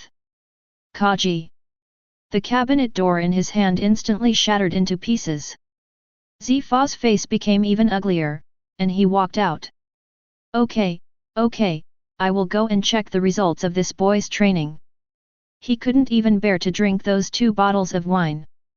I originally planned to pick a good day and invite Sengoku Ahe to taste it together. Now, it has been ruined by that little BD. This is simply outrageous. Buzz. Following a sound effect, Zifa went to look for Kaji with 2 black fists raised. After watching the god of war Zifa leave in the armed color, the 2 people at the door looked at each other, and then immediately looked away. After a while. Boom. Ah! Teacher Zifa, what are you doing? Stop, let me see the results of your training, let me see. It's going to kill me. If you don't arm yourself, I'll stop. Ah, help me. Cut back to shot 1. Ahem. Gojo Toru put his hand on his chin and broke the silence with 2 dry grumbles. Zephyr-sensei used armament haki just now, hey. Ah, that's right. Jun breathed a sigh of relief. This damn embarrassing thing. Then do you know how to do it? Can you teach me? Gojo Toru looked hopeful. Jun shook his head slightly. I'm not very skilled either. I've only been laying the foundation. You might as well go directly to the teacher instead of asking me to teach you. Okay. Jun now has some dishes. Gojo Toru rubbed his chin thoughtfully. The cultivation of domineering power seems to require a firm will, rich combat experience, and the understanding and control of one's own strength, etc. Like Luffy, he has a firm belief in becoming one piece. And Zoro, who constantly honed his will and experience in battles with many powerful men. The Marine 6 styles are the best skills for one's own strength and control. Domineering is very important, this must be mastered. Domineering, domain expansion, reversal of techniques, technique optimization. Well, the road to becoming the strongest is long and arduous. Although his physique was gradually being affected and improved by the environment of this world, without the amplification of spell power, it was still a little insufficient compared to the strong ones. We have to take it step by step, so let's start with the Marine 6 styles. It should be easy to learn, right? After all, even no bottom limit can be learned in a year. I don't know if different body types have any impact. Get rid of your messy thoughts. Gojo Toru looked back at Jun and asked with a smile. Then Sister Ji-Yuan, can you teach me the 6 styles of Marine? No problem. Her image as a mature and reliable elder sister has been somewhat preserved. Jun straightened his cloak and said seriously. It's not convenient to train on a ship, so I'll first explain the theory and techniques of the Marine 6 styles to you. We will take 2 days off after arriving at the headquarters tomorrow. When the time comes, you can come to find me at Sister He's female soldier training camp, and I will give you practical special training. Good. Gojo Toru nodded slightly, turned around, closed the office door, and said. I prepared afternoon tea in the room before I came. Let's study while drinking tea. Afternoon tea. Jun looked up at the setting sun. It's already dusk. Oh, I have afternoon tea twice a day, didn't you know? How would I know? Jun curled his lips. Let's go then. Chapter 10. It's really spectacular. Gojo Toru looked at the Marine headquarters base not far away and couldn't help but sigh. After several days of sailing at full speed, the warship rushed back to Marineford early this morning. After all, those seriously injured students needed better medical conditions. The huge door of justice slowly opened. His warship passed through the giant gate and entered the crescent-shaped harbor. Dozens of warships were lying there quietly, waiting for the next hunt. The building that looks like a white fortress is now right in front of us. Looking up, we can clearly see the big word Marine written on it, and the seagull logo in the middle that represents justice. On top of the 100-meter-high building is a loft designed after the Neon Castle Tower. He guessed it was where the senior executives worked. Although he was used to seeing tall buildings, Gojo Toru still had to admit that he was a little shocked at this moment. Yeah, it's really amazing. Hua Shaishan, who was standing nearby and smoking a cigar, echoed softly. I was like you when I first came to Marineford, but my expression was much more exaggerated than yours. Gojo Toru nodded slightly without explaining. After all, he had seen many places of interest, and although Marineford was magnificent, it was not enough to make him lose control of his facial expressions. Gather! On the deck, Jun stood in front of Zifa and shouted. Tap tap tap! Following Jun's voice, all the trainees on the warship who were able to move came to the deck and gathered as quickly as possible. When the queue quieted down, Jun turned around and reported. Report, Instructor Zifa, all members have assembled. Yeah. Zifa folded his arms and nodded slightly. After letting Jun return to the team, he took a step forward and said in a deep voice. We took a break along the way. I didn't say anything to you guys. But now. His voice suddenly rose, I am officially notifying you that this practical assessment. Except Gojo Toru, everyone else failed. After the words were spoken, everyone lowered their heads and pursed their lips. The state that had just recovered in the past 2 days has become heavy again. Zifa paused, took in everyone's expressions, and then continued. Don't try to use the information leak as an excuse to comfort yourself. I only look at the results. Colonel Jun. Report the casualties of this mission. Jun was silent for a few seconds before he shouted out the string of cold numbers. Report. There were 20, 30 people involved in this mission, 16 were slightly injured, 9 were seriously injured, and 3 were sacrificed. As the numbers were called out one by one, Jun's voice became smaller and smaller, the other members' heads lowered lower, and the excuses in their hearts to comfort themselves became more and more sharp. Did you hear that clearly? Zifa shouted. Did you hear these numbers? 30 people. 9 of them can't get out of bed now. And 3 of them will never wake up. In this mission, everyone except Gojo Toru, Jun, and the 3 soldiers who died. All of them are injured. This is the elite training camp. This is your elite training camp. So when you so-called elites go out to lead a team in the future, are you planning to show me how your entire army will be annihilated again? Deafening shouts resounded throughout the entire warship. Everyone lowered their heads and clenched their teeth. Hua Shaishan, who had lost his childhood friend, shed silent tears. Gojo Toru took off his sunglasses that lightened the burden on his brain. The 9 people lying on the beds in the warship's ward all covered their faces with their hands and cried bitterly. Zifa was silent for a moment, and after everyone calmed down, he continued. I have said this many times before.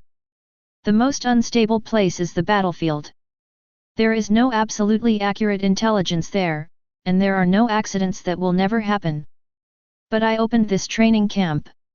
It is to allow the elites in the Marines to use their absolute strength and wisdom to prevent these accidents from causing harm. Those who leaked the information deserve to die. But I don't need you to keep cursing the enemy's despicableness like a piece of trash. What I want here are the elites. The absolute elites among the hundreds of thousands of Marines. The students' cloudy eyes gradually became clear and firm, as if they had realized their previous goals.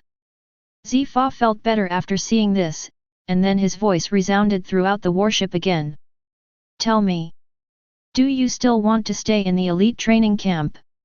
No need to hesitate, there is only one answer. Think. Even from the direction of the ward came an equally loud and firm answer. Tell me. What do you want now? Zifa continued to ask. Strength. What will you do if the hell lies ahead? Conquer it. Okay. Remember what you said today. I will let you see the real hell. Remember forever. Zifa's eyes swept over each member carefully, engraving their current expressions in his heart. Retracting his gaze, he looked at Jun, Cake, and Gojo Toru. Colonel Jun, you will be responsible for arranging the wounded later. Colonel Cake, you will be responsible for arranging the 3 sacrificed students. Gojo Toru will follow me after you get off the ship, and the rest of you can arrange yourselves as you like. I hope to see you in exactly the same condition in 2 days. Yes. Disband.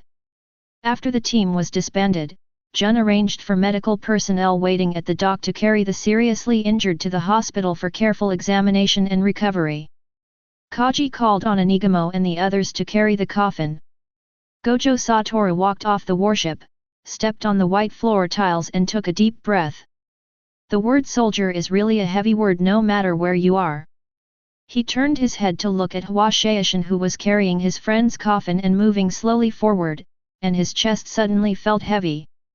Zifa, who was walking in front, noticed his abnormality and asked. What are you thinking about? Gojo Toru turned around and said, I was thinking, if I had immediately tried my best to eliminate the enemy and rushed to rescue after knowing that there was an ambush on the island that day, would there be no casualties? Regret? Or self-blame? Not really. I just got on board and didn't know the people who died. Maybe I just felt a little pity. Well, that's a normal idea. Zifa slowed down. I also feel sorry for them, more than you do. After all, I have taught those 3 boys for more than a year, so I naturally have a deeper affection for them. But after teaching for so many years, I gradually understand that this kind of thing is to prevent especially you. Is it because you, or I, can't protect them forever? Yes, you are very smart. Zifa patted his shoulder.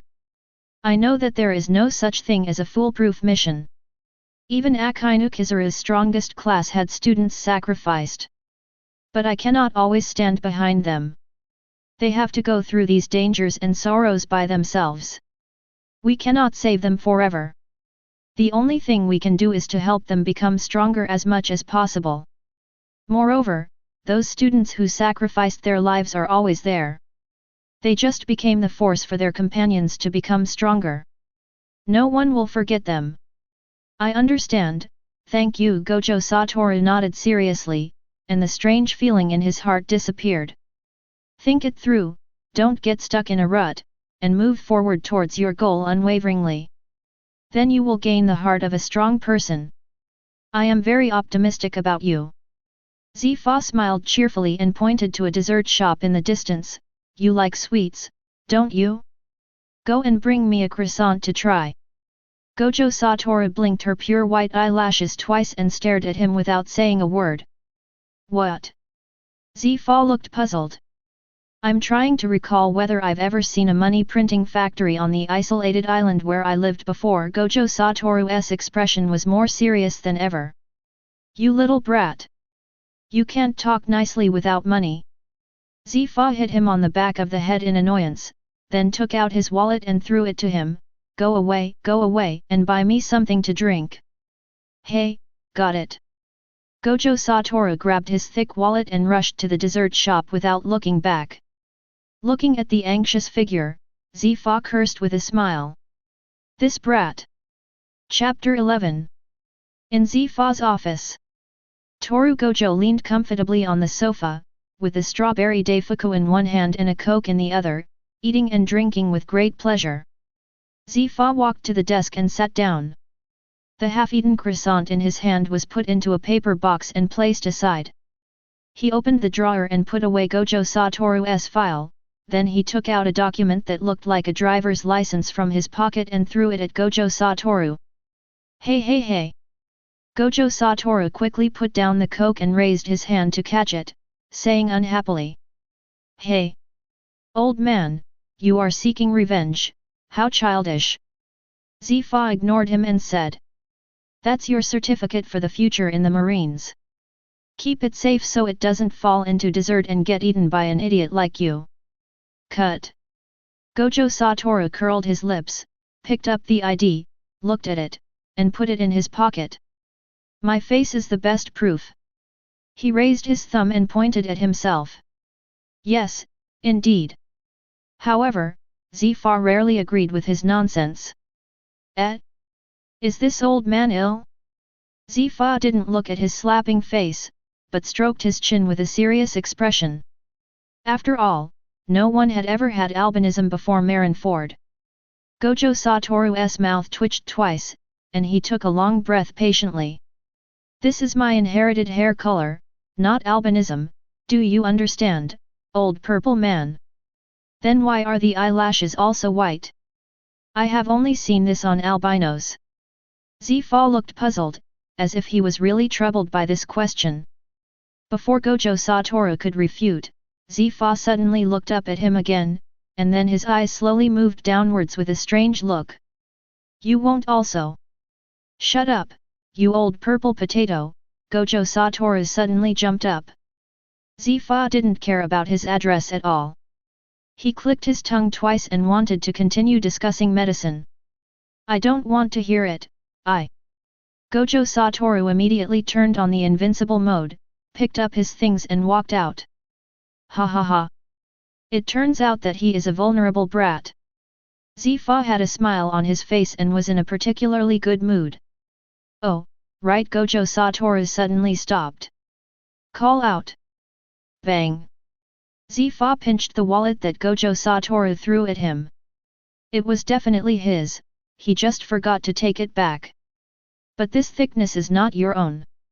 How could he, a former general and current senior instructor, have such a low monthly salary? He immediately opened it and took a look, and there was no more points left. Where's the money? Zifa pulled the corner of his mouth hard.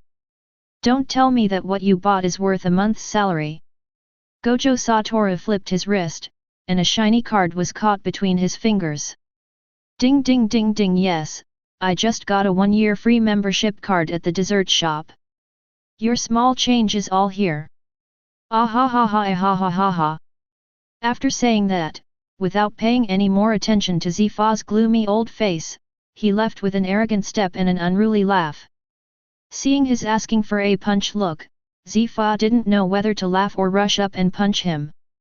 Tisk, I was actually defeated by a little kid. He stroked the yellowed photo in his wallet and muttered unhappily.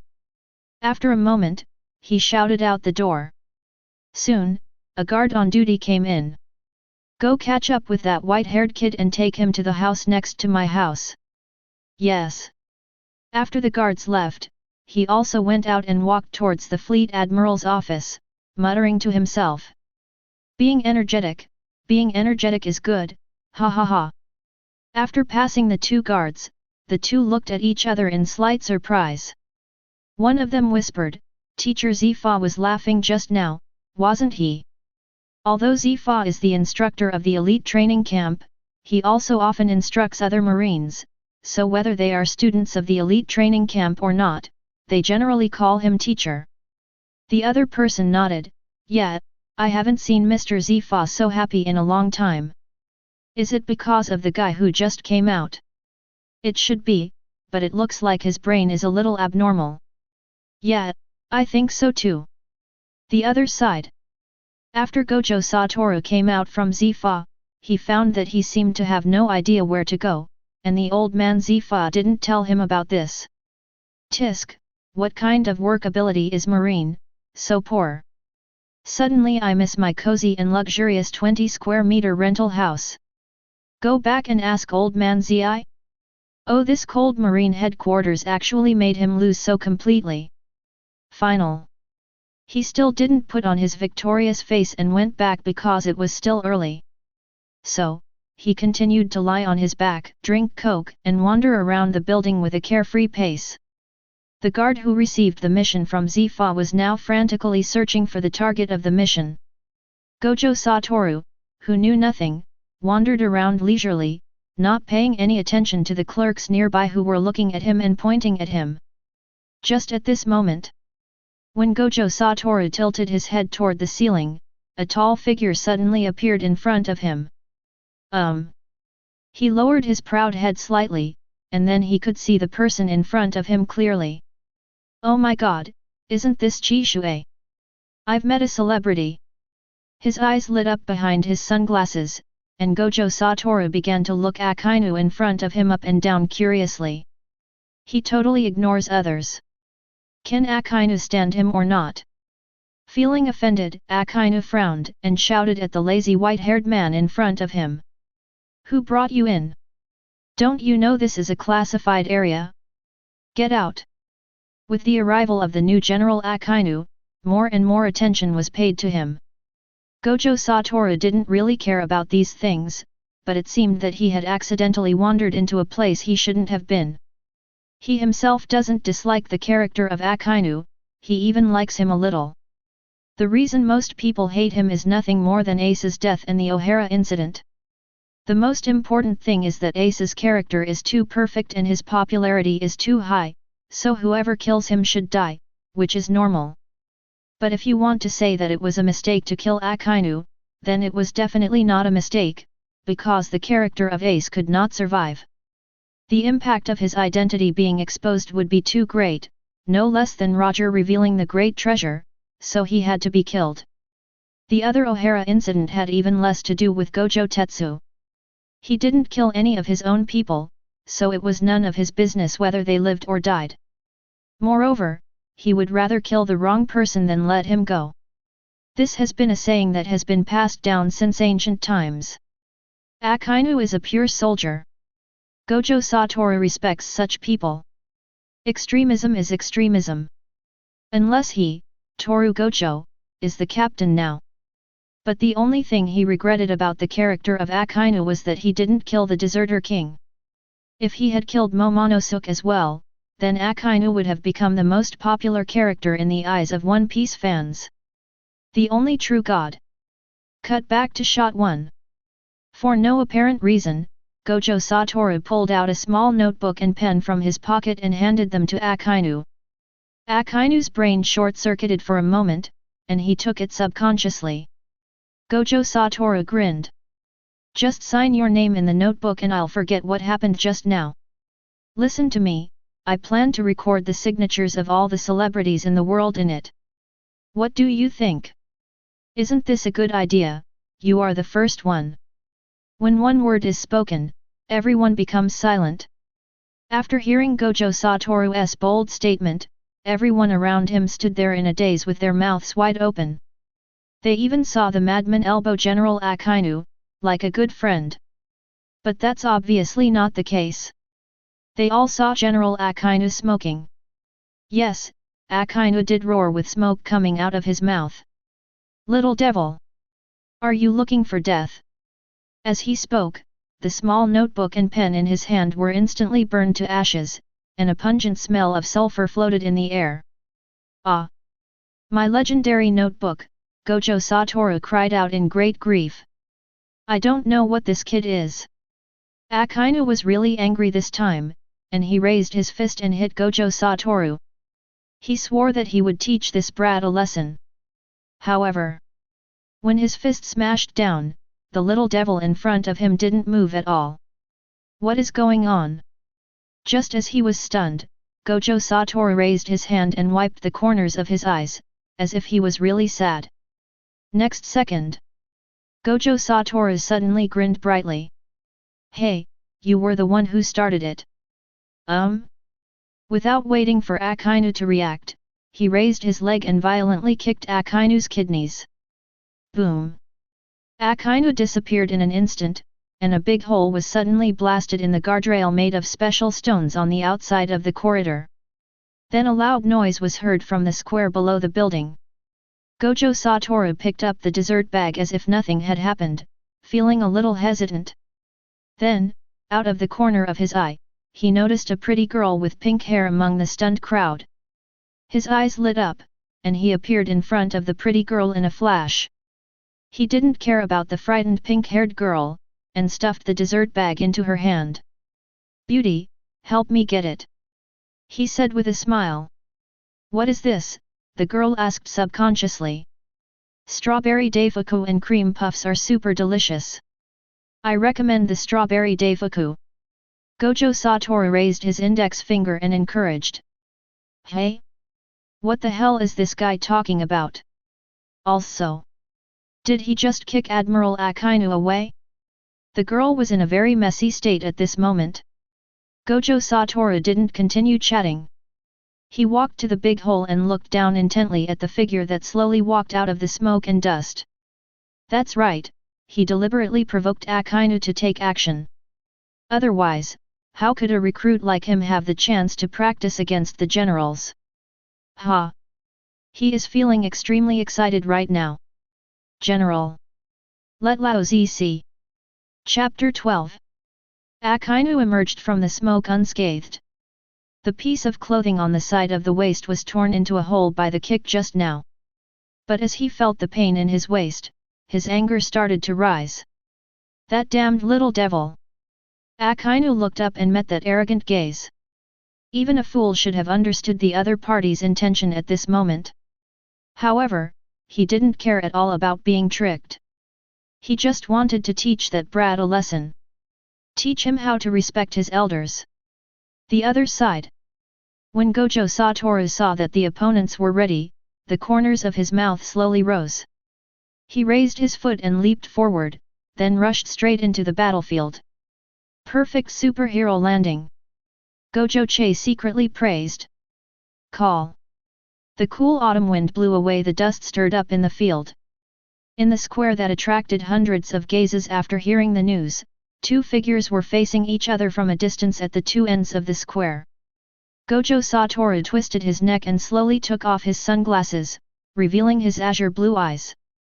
After joining Marine, he had been looking forward to fighting the Admiral.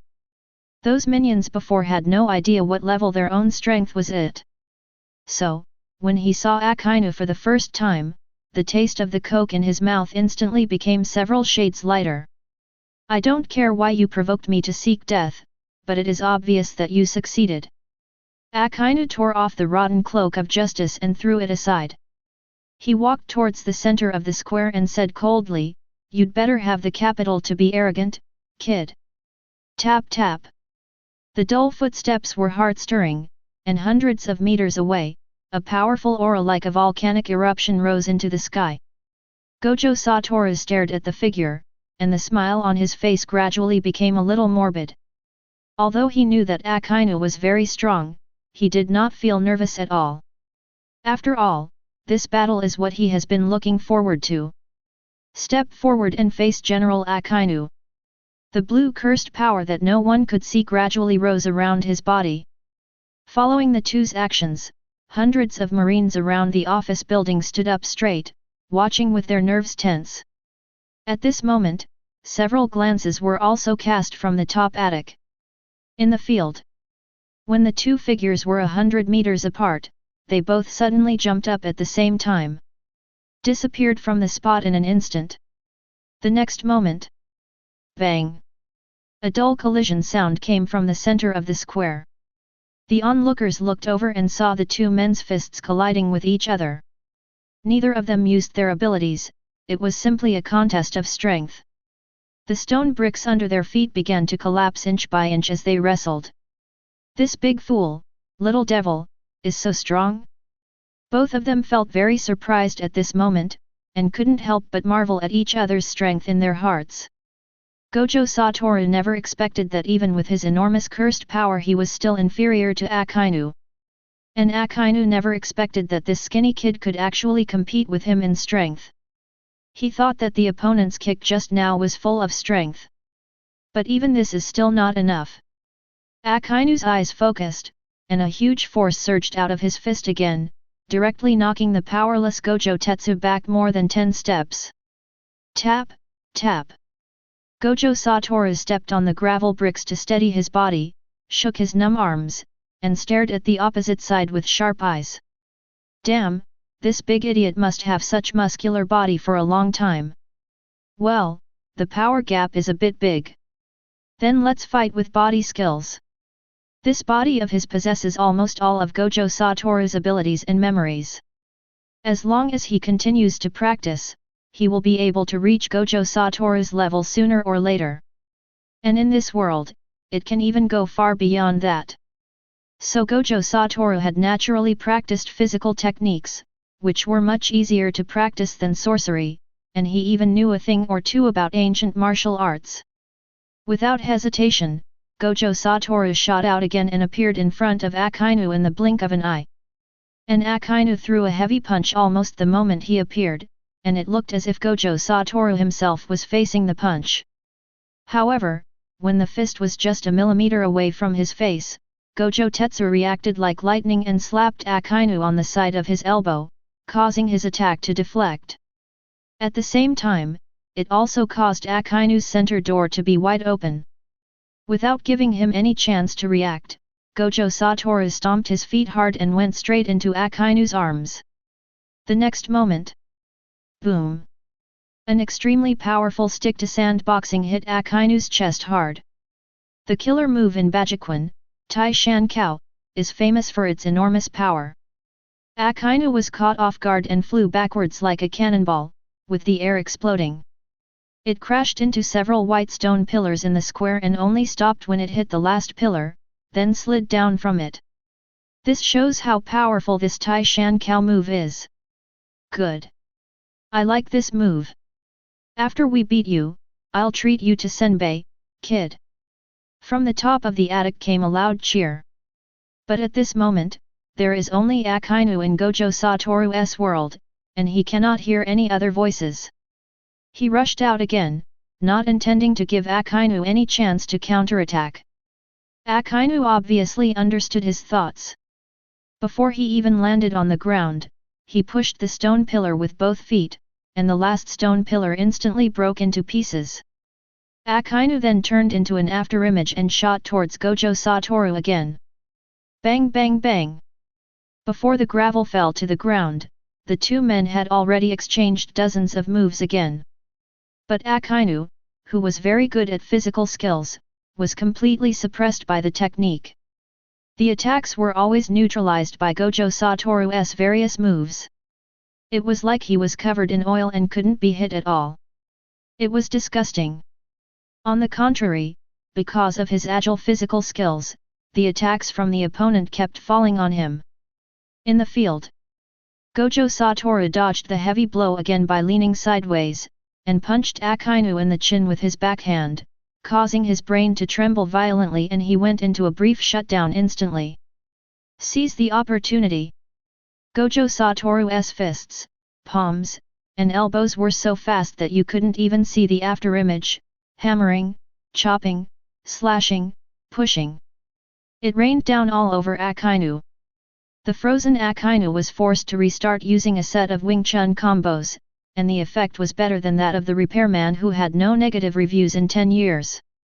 There was no time to be surprised. Akainu threw a Russian swing punch that tore through the air, trying to force the opponent away. Ha ha ha ha!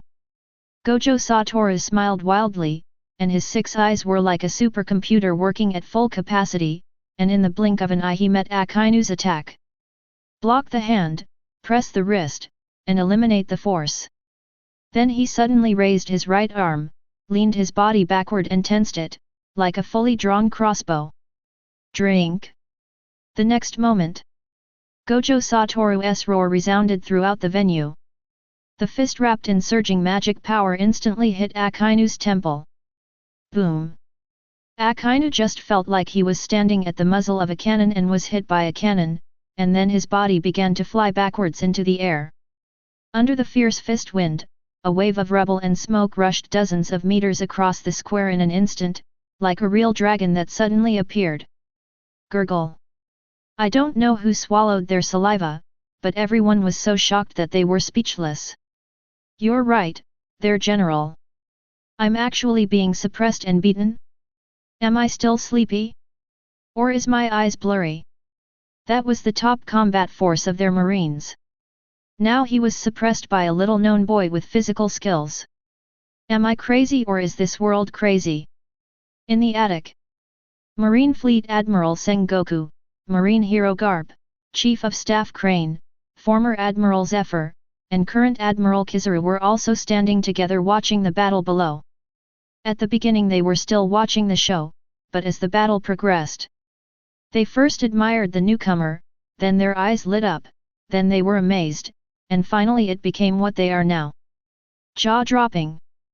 They are the ones who know Akainu's strength best. Let me put it this way, apart from the useless Kizaru standing aside, Akainu, who possesses the disaster-level Logia fruit, is the most powerful general. Sengoku and Zephyr are not necessarily stronger than him at this age, except for Garp, who is just a lieutenant general. But now look. Akainu was beaten up by a young man. Although Akainu didn't use his fruit power and haki, it was useless to the opponent. Pure physical crushing. It seems that Zifa has picked up an incredible talent, ha ha ha, Zhangguo said with a smile. Hee hee. At the side, Zifa raised the corner of his mouth with a smug look on his face, shaking his head left and right, with pride almost written on his face. Everyone who watched was ashamed. How scary! The new student of Zephyr Sensei is as strong as a monster. Admiral Kizaru, who was wearing a white striped suit, a black top hat, and had a wretched look on his face, praised him. It's that tone, it makes you wonder if he's really saying something nice or being sarcastic. Without waiting for others to respond, he continued leisurely. But Zephyr Sensei just said that this boy named Gojo Toru just joined the marine during a mission, so was that physical skill really taught by Zephyr Sensei? If that's the case, then Zephyr Sensei is really scary. Not only was he able to teach a boy whose physical skills far surpassed those of the general in just a few days, but he also didn't teach us before. That's really scary. Zifa Sensei. As Kizaru uttered those heart-piercing words, Zifa's expression gradually stiffened on his face, even turning a little pale. Yes. I haven't started teaching yet. But why do I suddenly feel like I don't need to teach anymore? So should we continue to teach or not? Does the boy need it? Does he not need it? Does he need it? Everyone looked at Zephyr, who was driven into autism by Kizaru's combo, and frantically suppressed the corners of his playful mouth. It would not be good if I laughed out loud again and made the old man depressed. However, Garp, who was standing by, covered his mouth with both hands, even holding back tears, and finally couldn't hold it back. Puff puff puff. Ahem.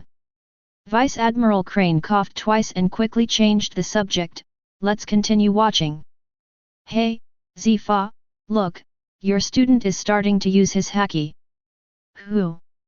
Which student used haki?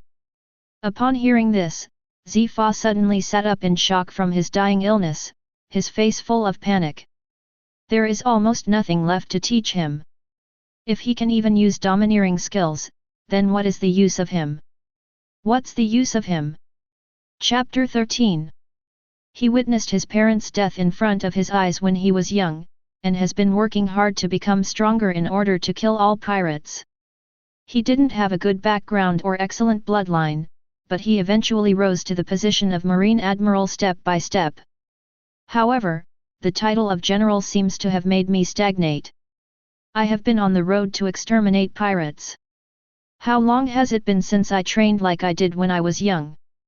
Nowadays, even a young boy can make himself so embarrassed. It's really ugly. But it doesn't matter what happens to me, whether I live or die, or whether I am not recognized or hated by others.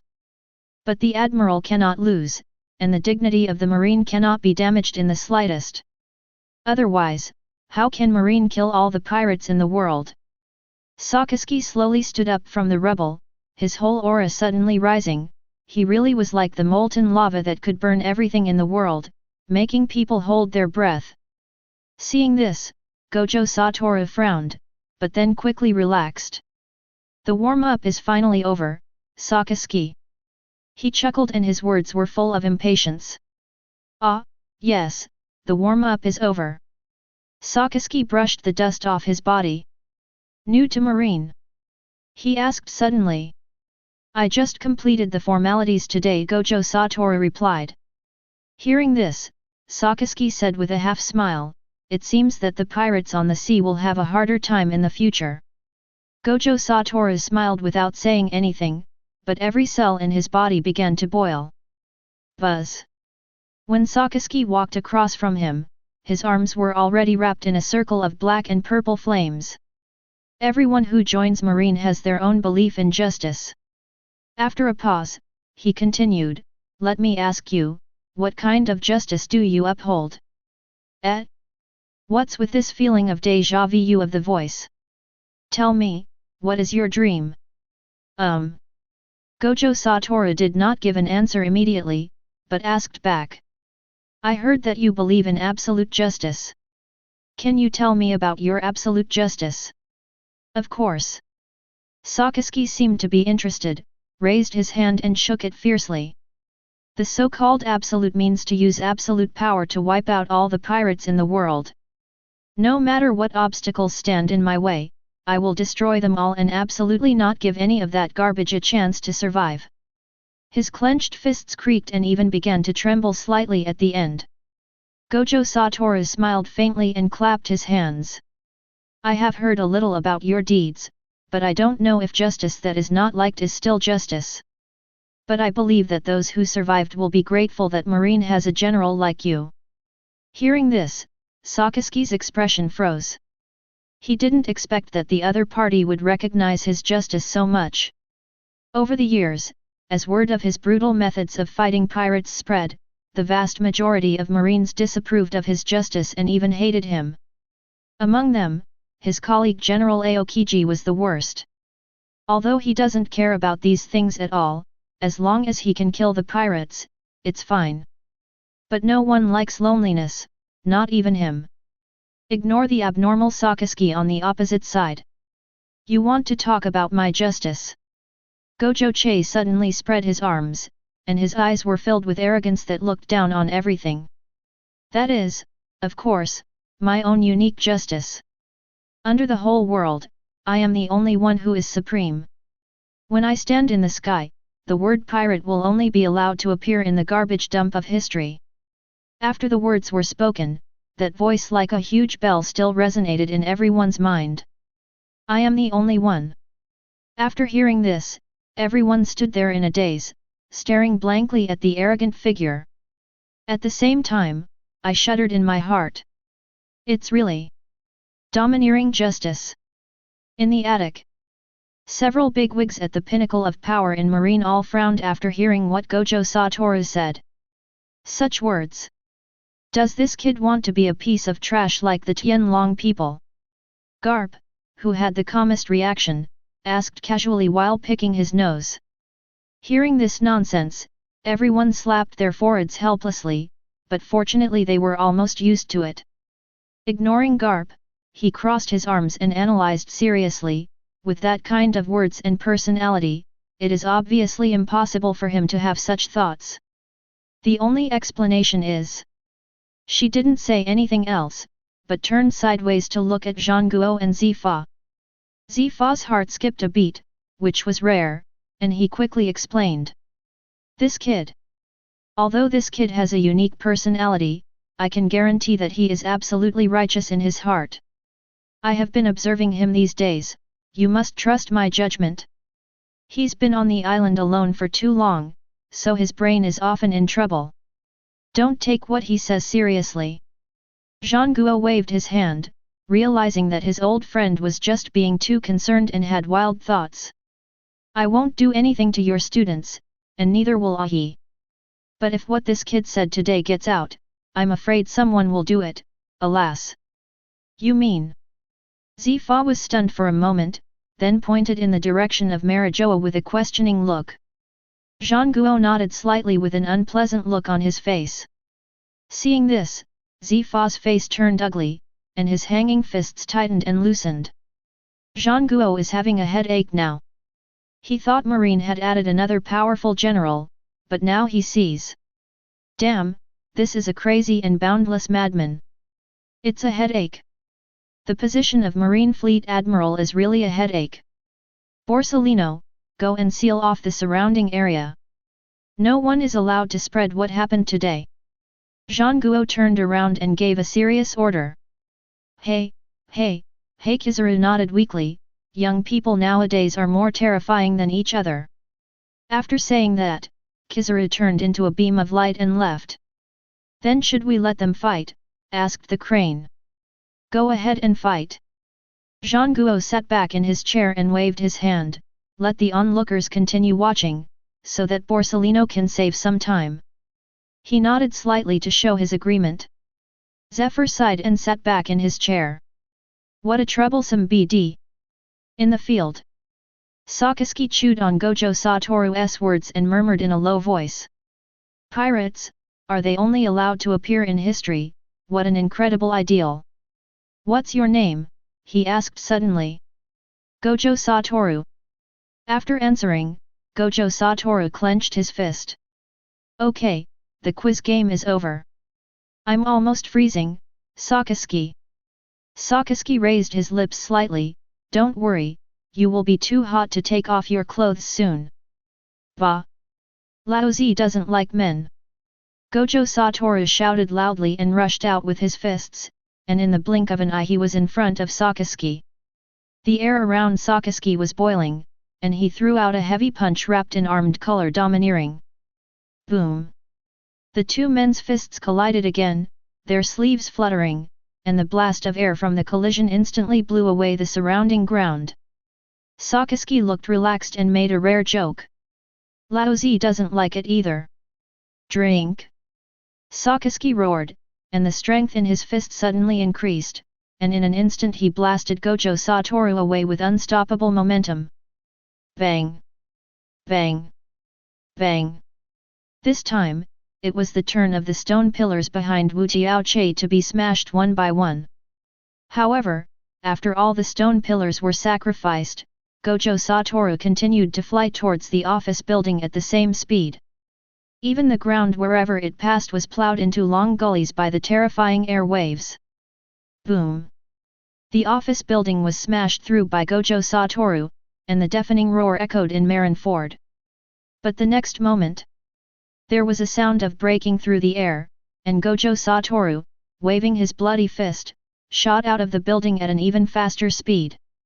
Looking at the approaching figure, Sakazuki laughed heartily. Ha ha ha, Gojo Toru, let me see if you are qualified to say something like that. It can be seen that he admires this boy very much. The armament haki became more solid again, and with a strong step of his foot, Sakazuki started fighting with Gojo Toru again. But this time, Gojo Toru couldn't hold on for long before he couldn't hold on any longer. No matter how flexible and varied his physical skills were, he could not break Sakazuki's armament haki. But Sakazuki could break his defense with just one punch. Soon, Gojo Toru's hands became a bloody mess. Sakazuki knocked the opponent back with another punch, but did not pursue him. He shouted sternly, "Are you looking down on me? Why don't you use your domineering attitude?" Gojo Toru was startled when he heard this, then he gritted his teeth and roared. "I look down on your sister. Laozi can't do that." Ha! Sakazuki's mouth was slightly open, with an expression of "Are you kidding me?" on his face. With such a strong physique and strength, you tell me you can't be domineering? Isn't it just domineering? Gojo Toru spat out a mouthful of blood foam and smiled proudly. Don't worry, I've figured it out. I may not be very aggressive, but I'll let you taste the imported goods right away. Chapter 14. Inhale, exhale. Breathe. Gojo Toru stood in the center of the square, slowly adjusting his breathing, his pupils gradually dilating, as if he was in a daze. But Sakazuki would never be naive enough to think so. He could sense that the aura emanating from Gojo Toru was changing. It's not enhancement, but thorough. Disappeared. To be exact, it was completely absorbed into Gojo Toru's body. Such a focused attention. Sakazuki took a defensive stance and appeared extremely cautious. In fact, he could also see that Gojo Toru was not familiar with the next moves he was going to perform, otherwise he would not be so absent-minded in front of him. This is totally using yourself as an experimental subject. However, he didn't care much about it, and would not interrupt. Because he could feel that Gojo Toru's next attack would be very powerful, he wanted to see what the so-called imported goods were. More importantly, it is the unparalleled self-confidence. Marine General, Marine's strongest fighter. He even disdains to interrupt the growth of the younger generation in order to achieve victory. Unless the other party is a pirate. A breakthrough on the battlefield? Go up and shoot a dark hound. At that moment when the error between the cursed power and the impact is less than 0.000001 seconds. The memory flashed through his mind quickly, and when he felt a hint of inexplicable feeling, Gojo Toru finally moved. The ground beneath my feet cracked silently. In an instant, only a slowly dissipating afterimage remained of his figure. In full view of the public, disappear from everyone's sight. Just a moment. Gojo Toru, with an expressionless face, appeared in front of Sakisuke. All those who witnessed this scene only had one word in their minds at this moment. Quick. Faster than ever. Faster than any previous fight between the two. And when Gojo Toru appeared before him without any warning like a ghost, Sakisuke couldn't help but feel a slight tremor in his heart. How is that possible? However, although he was surprised by the opponent's speed, Sakisuke's reaction was not slow at all. After determining that this attack was difficult to avoid, he immediately concentrated all his domineering power on his arms and crossed them in front of his body to block. As for defense, of course, the 6 styles are indispensable. Iron. At this moment, he believed that with his current defense, even if Teacher Zifa came, it would take some effort. Not to mention this teenager who was so young that he committed a foul. The expression of Gojo Toru in front of him was still lifeless. There was not even a trace of distracting thoughts in his mind at this moment, only, punching. As these 2 words magnified in his mind, Gojo Toru rooted his feet firmly into the ground and clenched his fists. Space will be distorted. Suddenly, the world in Gojo Toru's eyes seemed to be paused. The trail of dust in the air, the wrinkles on the purple-haired old man's eyes in the attic, the expression of someone in a dark corner in the distance. This is a new world that seems to be able to see through everything. Everything around, at this moment, is as clear and slow as if it were captured by a high-speed camera. However, Gojo Toru's thoughts were still not affected by these external things. Spell power shining black light. Then, the entire new world shrank instantly and gathered around the fist he extended. Countless thoughts flashed through my mind quickly. The next moment. Black flash. A voice without any emotion spread throughout the scene. What followed was that countless terrifying black lightning suddenly burst out from Gojo-che's fists, so unscrupulous. With unrivaled force, the fist came down with a loud bang. Bang! How is that possible? Just after touching the opponent's fist, Sakisuke's pupils suddenly contracted. Unstoppable. Absolutely unstoppable.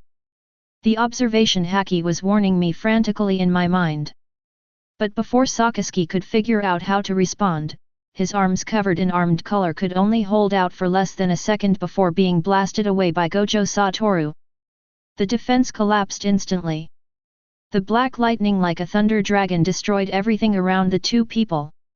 But even so, the power of Gojo Toru's attack remained undiminished as he continued to strike Sakisuke fiercely. Boom! A terrifying roar exploded from Marineford again. The severe tinnitus made everyone's head buzz. No one could imagine how powerful this force was. The square was completely destroyed by the impact that was like a missile explosion. On the attic, the 4 marine executives stood up suddenly, their faces filled with indescribable shock. Even Garp, who is usually the most unremarkable, now has a stunned and snotty expression. It was like seeing a ghost. No, even if he really saw a ghost, Garp would not show such an expression. Instead, he would pick a piece of booger with a curious look on his face and flick it at the other person to see if he could penetrate it. It would never be as shocking as it is now. That's Conqueror's coil. Zifa stared blankly below, his worldview seemed to collapse. No, it doesn't feel like Conqueror's. Zhang Guo was the first to regain his composure and discovered something was wrong.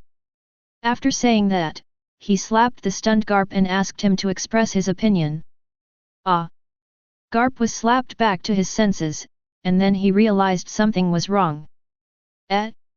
Ah, that's right. That's definitely not Conqueror's aura, let alone Conqueror's entanglement. But from a visual point of view, it is exactly the same as Conqueror's entanglement. He also gave his own opinion. Then she suddenly remembered what Gojo Toru had said just now and added. Just now, Gojo mentioned imported goods, which means that this move called Black Flash may be a technique that has never been passed down in his hometown. Hearing this, Zhang Guo nodded in agreement and said with emotion. That should be it. It seems that there are still many places in this vast ocean that our marine has not reached. After saying that, he thought again, these physical skills are all good things. Ha ha ha, wah ha ha ha ha. Sudden. Garp let out a loud laugh, and then everyone saw him holding onto the railing and preparing to jump down. Zhang Guo stepped forward and grabbed him. What do you want? Ha ha ha ha, of course I'm going to meet my favorite disciple. Garp had an expression that said, you idiot, why are you asking this? Before Zhang Guo could get mad, Zifa jumped out angrily. What do you mean, your disciple? Are you suffering from Alzheimer's disease due to your age? That's obviously my beloved disciple. Hey? What did you teach? Garp asked back, picking his nose. I teach, Zifa opened his mouth, but no sound came out. Wow, Zifa, you have nothing to say, right? Garp laughed triumphantly, my disciple's black flash must be related to Conqueror's entanglement, and now there are only me and Zhang Guo who have Conquerors, and Zhang Guo is busy with official duties, so I am naturally the most suitable person to teach Gojo. After saying that, Garp suddenly exuded an air of no one else can do this better than him, and for a moment he was no longer in a hurry. He put his hands on his hips and laughed triumphantly. Ahem! At this time, Zhang Guo clenched his fist to his mouth and coughed twice. Actually, I usually have a lot of free time to feed the sheep. At worst, I can sacrifice some of my time and use it to guide Gojo Toru. Pooh! Zifa jumped out from the side again and cursed. How can you be so shameless, you old goat? If you don't go herd your sheep, why teach students? Do you understand what you are teaching? Zhang Guo touched his nose and felt a little guilty, but still did not give up the idea of taking in a disciple. Joke! Without any shame, how can he stay in the position of fleet admiral? On the side, Garp saw that Zhang Guo was so shameless, he immediately put away his smile, secretly took a few steps back, and prepared to strike first again. With his reputation as the marine hero, as long as he strikes first, don't young people like this? He. Looking at these old naughty boys with ulterior motives, he sighed helplessly. Well, let's wait until Gojo Shonen finishes fighting and decide for himself. Also, Sakazuki doesn't lose that easily. Thinking of Sakazuki who was ignored by them, he couldn't help but feel that it was not worth it for him. Hey? Sakazuki can actually stand up. Garp looked surprised. That punch was called Black Flash, but even I thought it was incredible. That's right. Zhang Guo nodded without comment, but then his attitude changed slightly. He said. But you all overlooked one thing. Chapter 15. Ignore what? Garp, too lazy to think, asked while picking his nose. Zhang Guo straightened his messy collar and regained his seriousness. That means Sakazuki is the user of the Logia fruit, and Gojo Toru's Black Flash just now did not have. Domineering, or not domineering? Gojo Toru looked at Sakazuki, whose entire arm was blown off, with a look of disappointment. It's not because I didn't kill the other person with one punch, that would be a bit inhumane. Moreover, he did not think that he could do it. The current situation was simply because of the first sight kill, which caught the opponent off guard. Otherwise, Sakazuki would never have stood there defending himself foolishly, and even used the cursed block of iron. The reason for his disappointment was actually that he even used Black Flash but still failed to use Baki. Is domineering more difficult than Black Flash? You should know that Black Flash strikes with an accuracy of 0.000001 seconds, thus generating a damage bonus of 2.5. Needless to say, this is difficult, right? Moreover, after releasing the Black Flash, one will enter a special state that can unleash 120% of one's potential. But the domineering was still not used. What went wrong? Could it be that potential ability cannot be considered as one's own strength? Gojo Toru rubbed his chin, puzzled. Forget it, I'll try it a few more times while the special state is still there. Shaking off his distracting thoughts, Gojo Toru looked up at Sakazuki, whose body was covered in molten lava. How is it? The imported stuff tastes okay, right? Oh, very good. The molten lava flowing out of the broken part of Sakazuki's right arm turned into his arm. He clenched his fist and thought for a moment before sighing. This is the most amazing punch I have ever seen, Gojo Toru. I, Sakazuki, recognize you. Stop talking nonsense and continue. Gojo Toru repositioned himself and prepared to continue. I never need recognition from others. It's more attractive to treat me to a drink and a meal after the fight. No problem, I just had the same idea. Sakazuki curled the corners of his mouth. Gojo Toru burst out again. Then make a quick decision. Boom. Boom. Black lightning and scorching magma collided on the ruins at a speed that was difficult for ordinary people to see with the naked eye.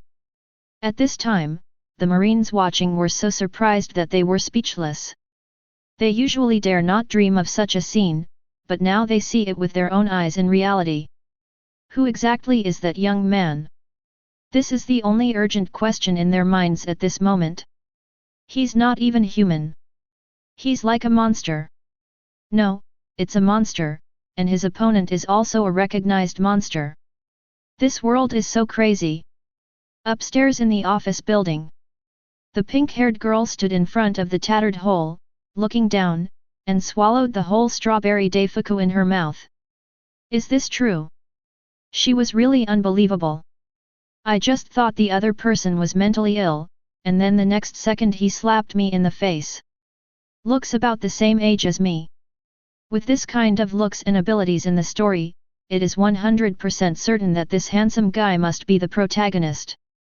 Seeing the two people fighting below separate again, she quickly took the opportunity to refill her dessert.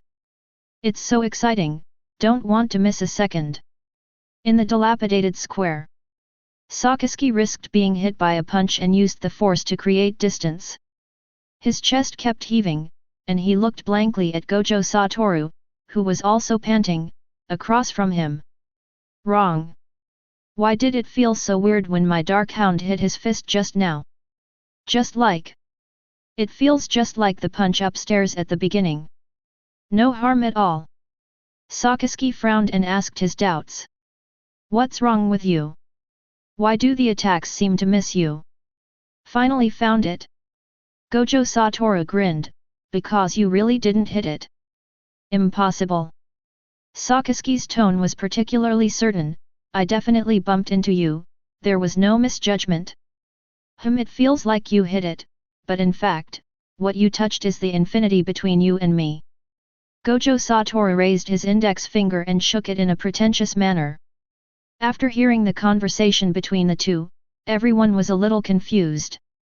What does it mean to feel like you hit the target but actually miss it? Also, what is infinity? Zhang Guo on the rooftop also looked at Zifa with a puzzled look. What does he mean by that? What are imported goods? How would I know? Zifa said angrily, I am not a worm in his stomach.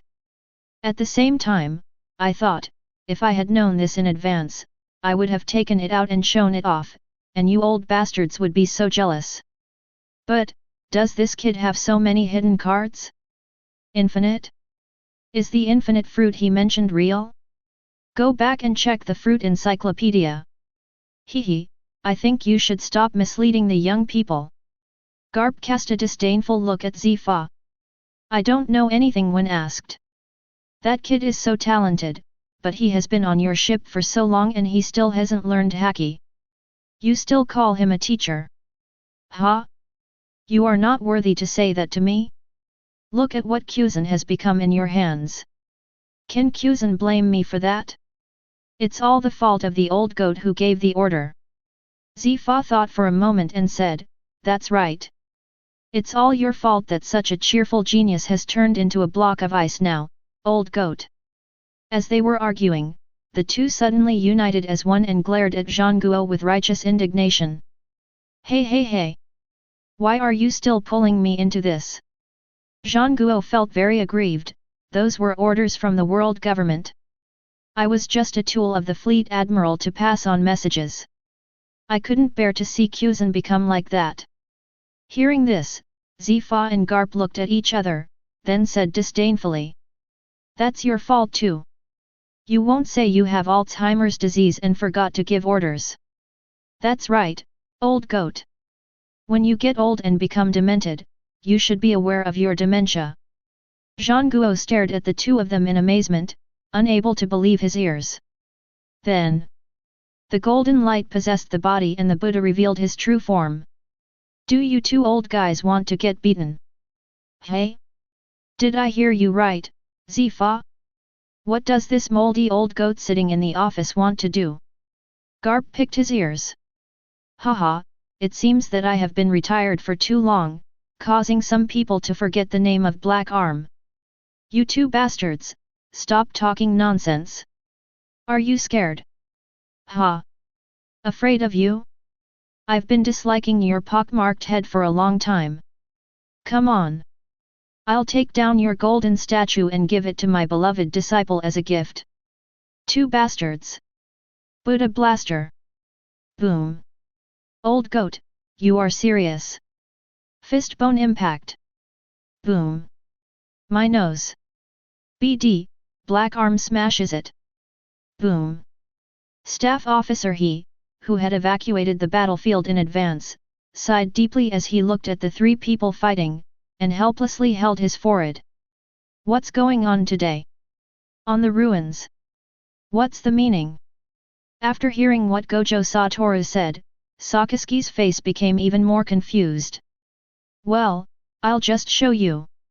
Gojo Toru walked straight up to him, raised his hand, and looked innocent. Put your hand over here. Sakasuke had a blank expression on his face and suddenly felt a chill. Come on, come on. Gojo Toru waved his hand and said temptingly, come on, come on, come on. Sakasuke hesitated for a while, then he suppressed the strange feeling in his heart and moved his hand forward. But when the palm was about to touch the other person, it suddenly stopped, as if there was an invisible wall between the two people, and the palm could not move forward even a little bit. Sakasuke's pupils suddenly shrank.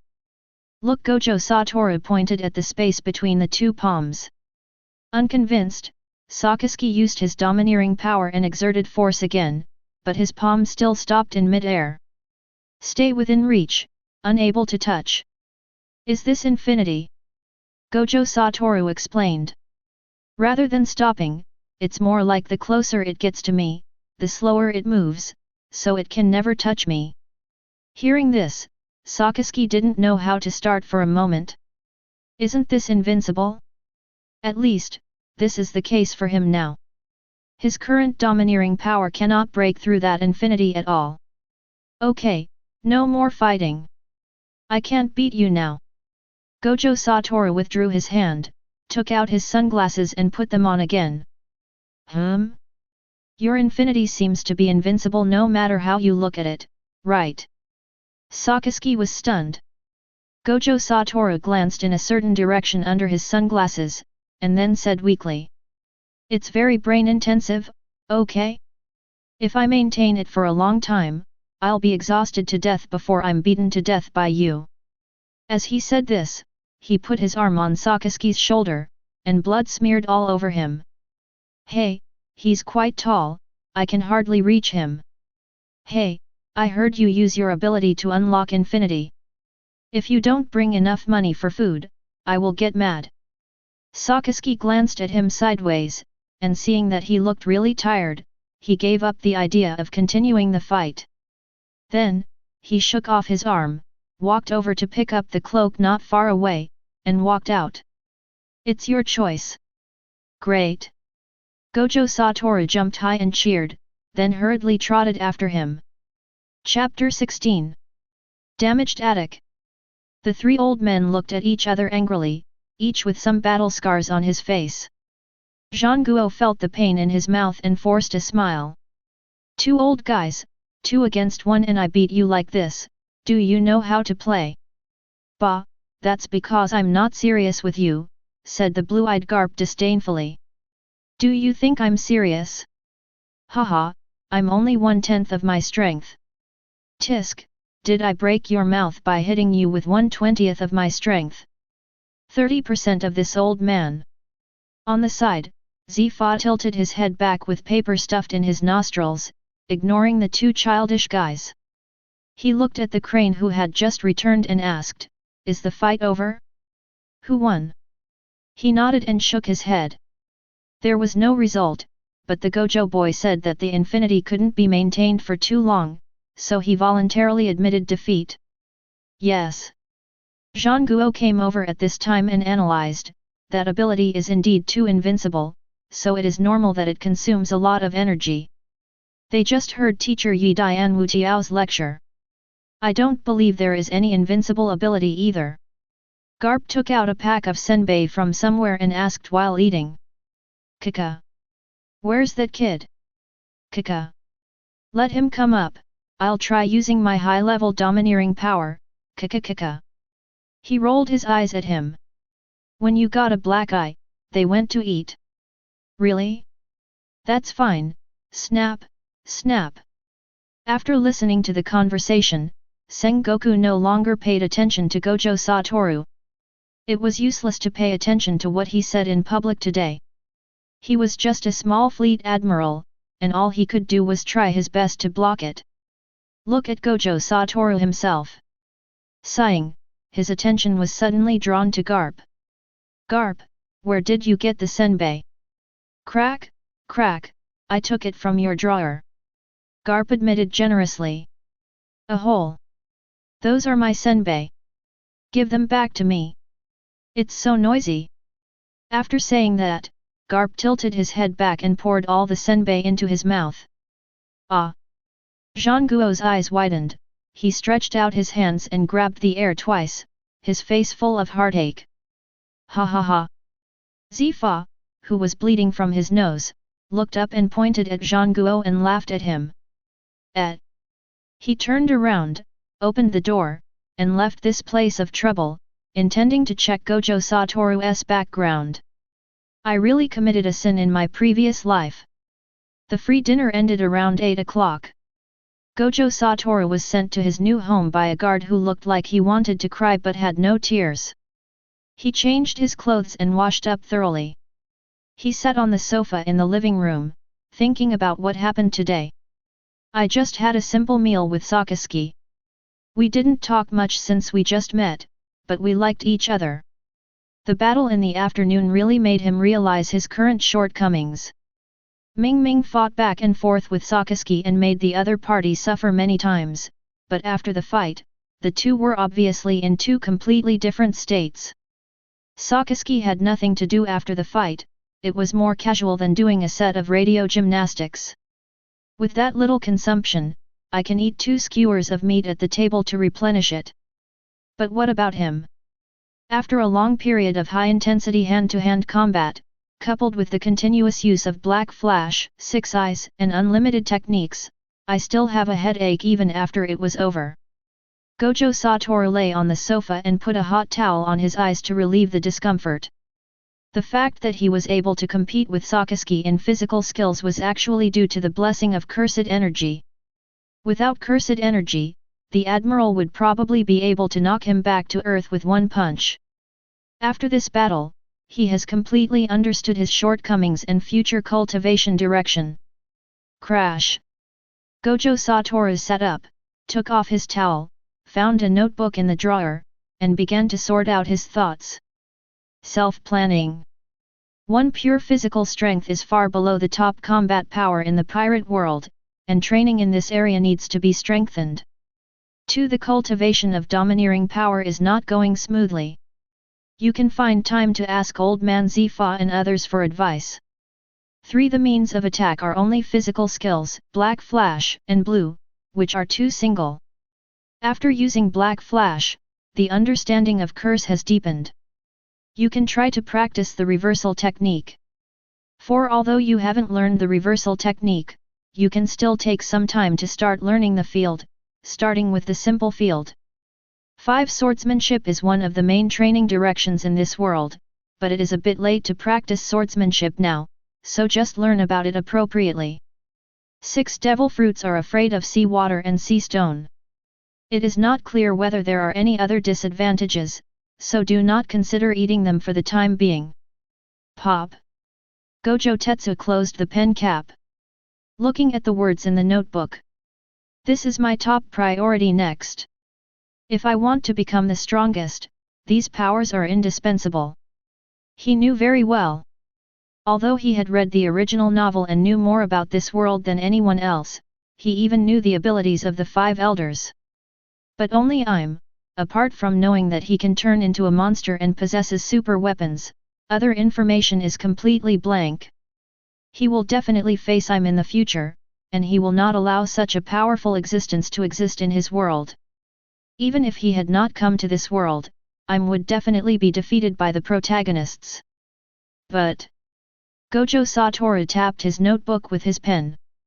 Now that I'm here, how can I continue to act according to the script?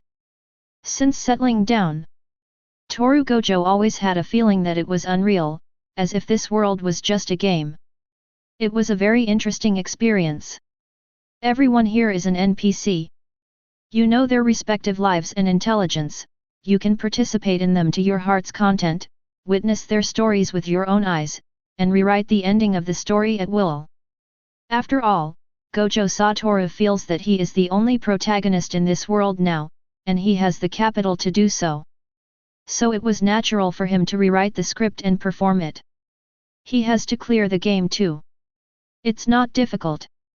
It's 1507. There's still plenty of time, my lord Yumu. Crash. Gojo Toru turned to a new page in his notebook and wrote on it. Clearance plan. 1. Improve your prestige and status in Marine as quickly as possible, and then take control of this huge violent organization, Marine. 2. Fight with as many strong people as possible to quickly improve your strength and ensure that your strength reaches its peak at the end of the script.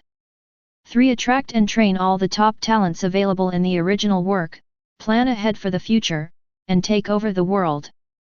Well, no matter what you do in the extraordinary world, you can't avoid power in the end. But there is plenty of time for development, just take your time. The pen suspended between Gojo Che's fingertips spun rapidly. There shouldn't be any big problems with this customs clearance process. It's just that the details still need to be worked out, and this has to be done slowly. After all, the future has quietly begun to change since he went to sea. To be honest, anime is anime and reality is reality. He has no feelings for this world and he doesn't think he is a good person. He only cares about people who are close to him. He may have a filter for the characters he liked before, but he will never rush to get close to them. His concept of good and evil in this world is very vague, so even if it is a villain like Doflamingo, he can feel at ease to include the other party in his plan. Besides, that guy probably hasn't become a big deal yet, so he hasn't made any big mistakes. So future contacts won't be so conflicting. But if it gets in the way, he will also mercifully send the other person into reincarnation. Glancing at the clock on the wall. 20:55. Since he no longer had entertainment devices such as mobile phones and computers, Toru Gojo has transformed from an incurable night owl to an oddball who goes to bed early and gets up early. Well, from the perspective of the original world, that is correct. I have to find an expert to develop in this direction in the future, otherwise it will be too boring.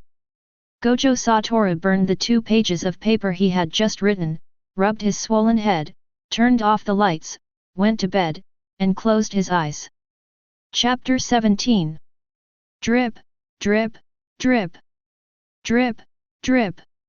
Toru Gojo reached out his hand from under the quilt, turned off the alarm clock, and then quickly retracted his arm. The time is 7 o'clock in the morning. Maybe it's because the weather is getting cooler, or maybe it's because I haven't slept so comfortably in a long time. Don't want to think. Gojo saw Toru buried his face in the quilt and moved left and right on the bed, letting the quilt wrap around him even more restrictively. But it seems that I have an appointment with Jun to train today. Forget it, forget it.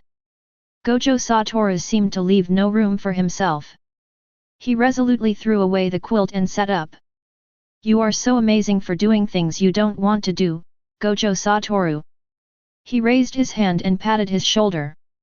The ability to praise himself appropriately is also one of his rare qualities. I rubbed my eye frame, brushed my teeth, washed my face, put on my clothes, and put on my sunglasses in front of the mirror. It was still a handsome day. Carrying the garbage cleaned up last night, Gojo saw Toru went out. If I remember correctly, I started school at about this time before? It was even earlier in high school. It's really hard to be a student in my hometown. My temples were still slightly swollen after rubbing them. He suddenly felt as if he had just finished a whole set of college entrance examination papers, had just slept for 2 hours, and was walking to the classroom. Masaka. The essence of the world is early 8. I'm on 8 a.m. Just after getting up, Gojo saw Toru's thoughts are always like vines and weeds. It may be a problem left over from living on a deserted island. Boy! Have you had breakfast?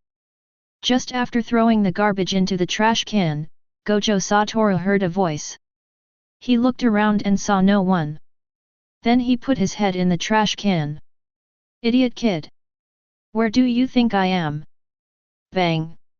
When Zephyr, who was smiling, saw Gojo saw Toru's actions, he was so angry that he dodged behind him and punched him with his hand.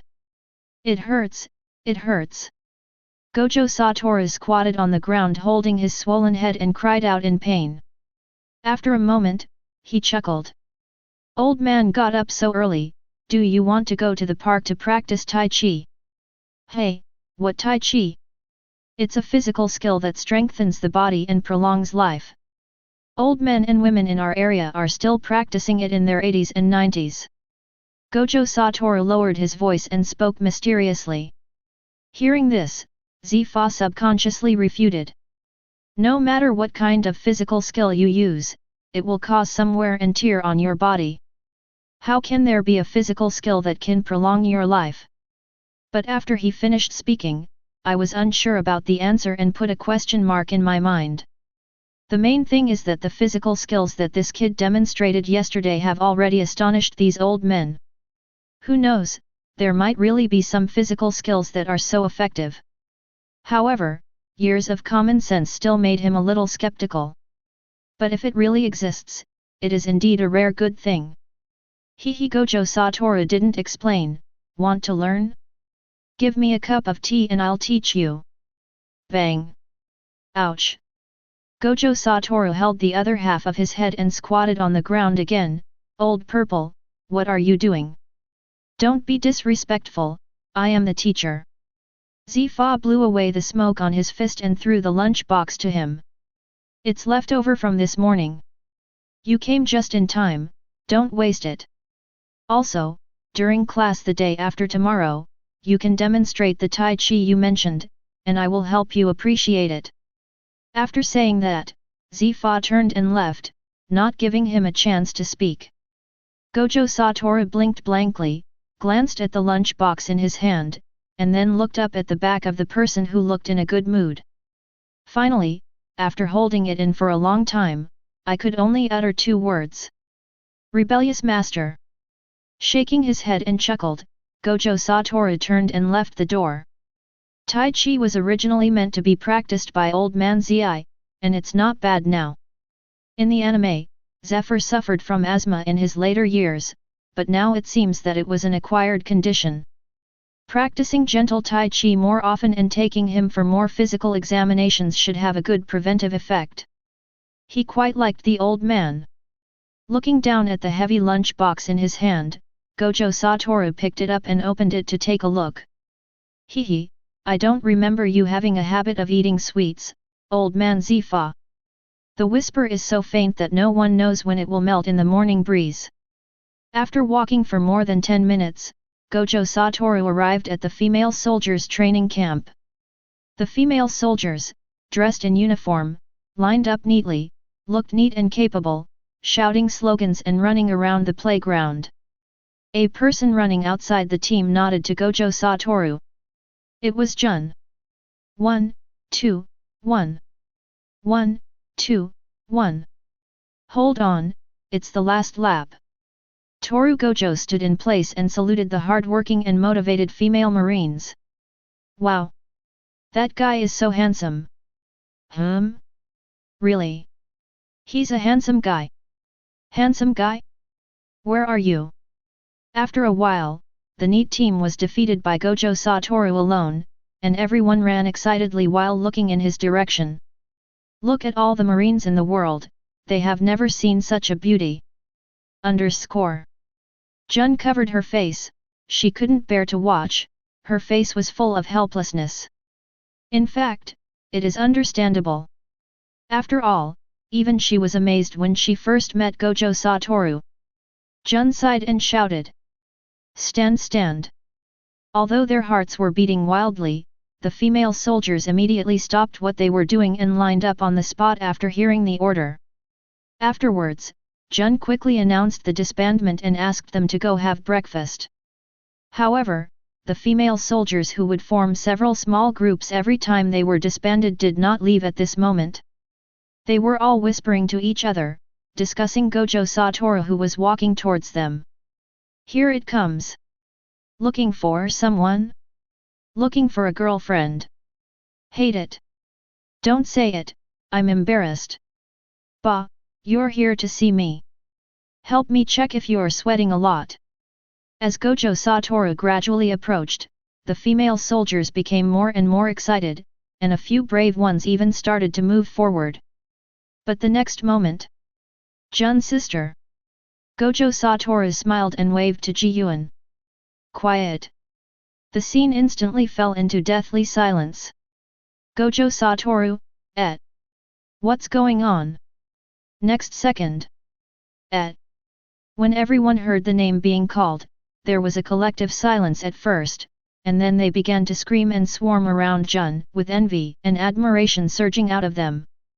Jun once again held his forehead and sighed, what the hell? Jun-san. Is this your boyfriend? A female soldier started to make a noise. You are so young, so amazing. No, what's so great about him? He's just a freshman in the elite training camp. Jun explained quickly. But when the girls saw that the usually aloof Jun now had an abnormal expression, all the explanations were naturally understood as part of the flirting between the young couple. So exciting! The female soldiers squinted their eyes and looked at Jun with a smile. As expected of you, Sister Jun. You look like you haven't even reached adulthood yet. Can you teach us? Jun shuddered all over. Don't let your imagination run wild. He's really just a new classmate. But apparently no one could listen to this. With the mentality of wanting to see it even if it is not available, someone shouted to Gojo Toru. Handsome boy. Take off your glasses and have a look. Hearing this. Hee hee. Gojo Toru chuckled, then instantly put away all his nonsensical expressions, elegantly raised his hand to take off his sunglasses, and struck an extremely contrived pose. Wow! The female soldiers suddenly burst into excited exclamations. Oh my god! He's really a handsome guy! Super long eyelashes! Everyone stared with eyes wide open, not missing any details. Hi ha ha ha hum! Gojo Toru seemed to be standing on a catwalk, constantly changing his poses towards the audience and laughing in triumph. Hey! Stop playing! Gojo! Jun took 2 or 3 steps with his long, straight legs like jade, squeezed into the T-stage, grabbed his wrist and dragged him out. Wow! The female soldiers laughed mischievously. Slow down, slow down. Gojo Toru raised his other hand and picked up the lunchbox. You haven't had breakfast yet, it's still hot from the pot, do you want to eat together? Hearing this, Jun looked at him in disbelief. Then I found that this BCH was trying hard to hold back her laughter with her lips pursed. Wow! That's so unfair, Jun-san. That's right. There's even a homemade breakfast. This is simply cheating. Little brother, come to my room. I will make you a loving breakfast too. Jun's face turned red with shame, and she quickened her pace. She lowered her head and rushed out, dragging Gojo Toru with her. 2 long grooves were left on Gojo Tetsu's legs. He turned his head and smiled, waving at the group of female soldiers. Gom gom, now is Sister Jun's exclusive time. Girls, oh. Jun, _ Baka. Boom. Chapter 18. Hey, your female soldiers training camp is really enthusiastic. After being dragged all the way to the empty indoor training ground, Toru Gojo said with a smile on his head with a big bag on his head. Shut up, you idiot. I shouldn't have let you come. Jun put his hands on his hips and stared at him like a rabbit with red eyes. Sister, he originally asked me to help run the training camp for female soldiers. Now that it's done, how can I have the nerve to come again in the future? When you go back, they will definitely keep asking about you. Hey, I was wrong. Toru Gojo apologized perfunctorily, spread his hands and said helplessly. If being good-looking can be considered a crime, then I really have to commit seppuku 100 times to apologize. Please have mercy on me. As he said that, he pulled a table from the wall, opened the lunch box and set it up, and invited Jun to come and eat with him. Snort. Jun crossed his arms and snorted, moved the stool further away, and then sat down. Why do you feel like a little girl? Jun looked at the food on the table and stared at Gojo Toru suspiciously. You did this? No, I just met old man Zifa and he said he would give me the leftovers. Gojo Toru couldn't wait to take out his chopsticks and poked at the table. He picked up a piece of sushi covered in honey and threw it into his mouth. Then his eyes suddenly lit up and he nodded to Jun to try it. Nonsense, I've never seen teacher Zifa eat sweets in the morning. Okay, don't worry about that, eat quickly and don't be polite, F5 ants. Looking at the only chopstick in his mouth, Jun sighed, she had no desire to grab it. He leaned back on the chair and rolled his eyes at Gojo Toru, who was showing off his rice. Suddenly, she remembered what sister he told her last night and asked hesitantly. You, really had a fight with General Akainu yesterday? To be honest, she didn't want to believe that this idiot in front of her could have stars in his eyes whenever he ate sweets. Gojo Toru chewed the food in his mouth hard and nodded. Beat. When he mentioned this, he couldn't help but recall yesterday's battle. One thing to say, it was a bit scary until the end. The main reason was that Sakisuke's fruit was too violent, even more exaggerated than a click machine. That's why the click was really not ripe. Fortunately, he has the power of stopping. Then you are so good, and you still want me to teach you the 6 marine styles. Jun curled his lips, an inexplicable emotion rising in his heart. Even little Garp is full of praise for your physical skills.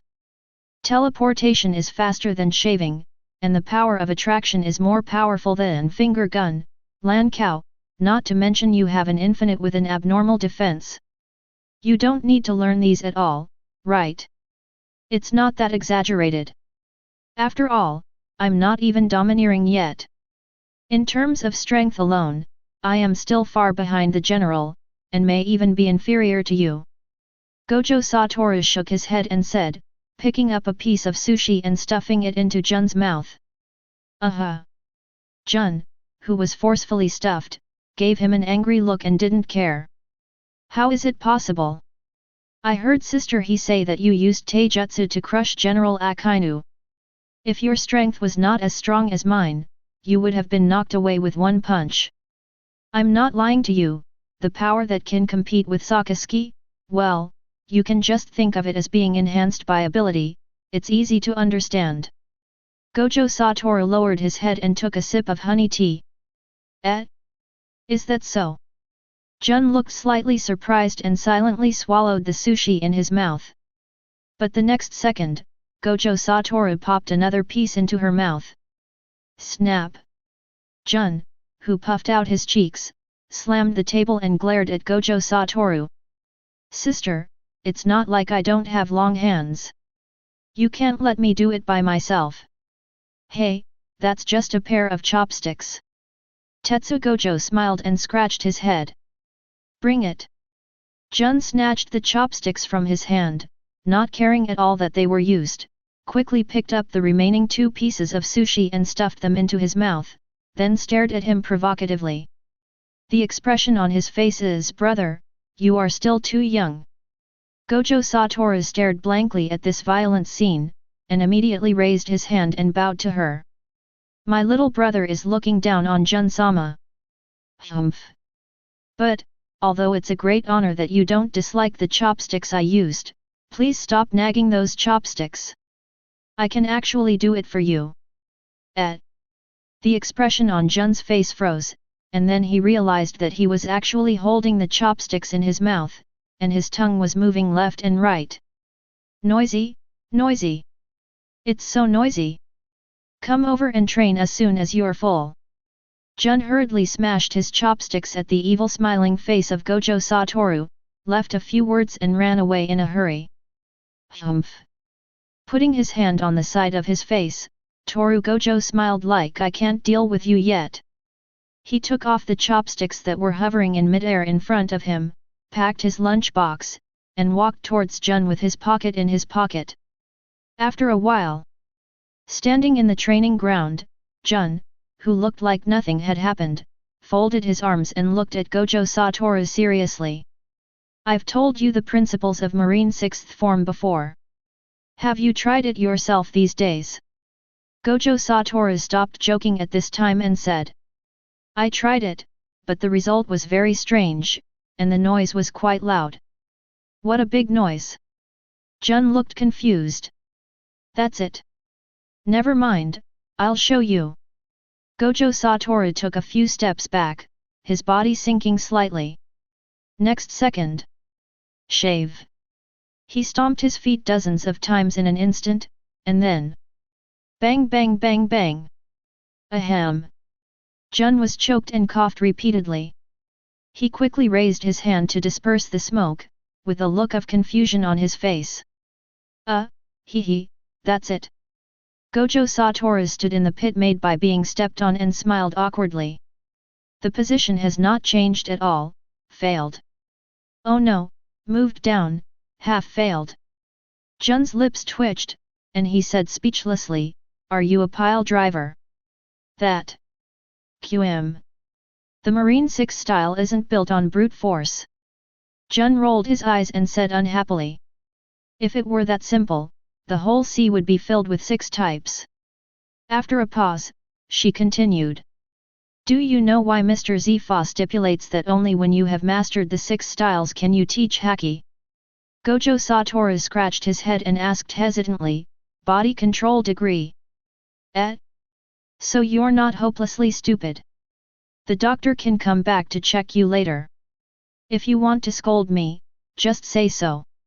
Jun put his hand on his chin, thought for a moment, and said. If you like, I can satisfy you. That's not necessary, Gojo Toru refused. Snort.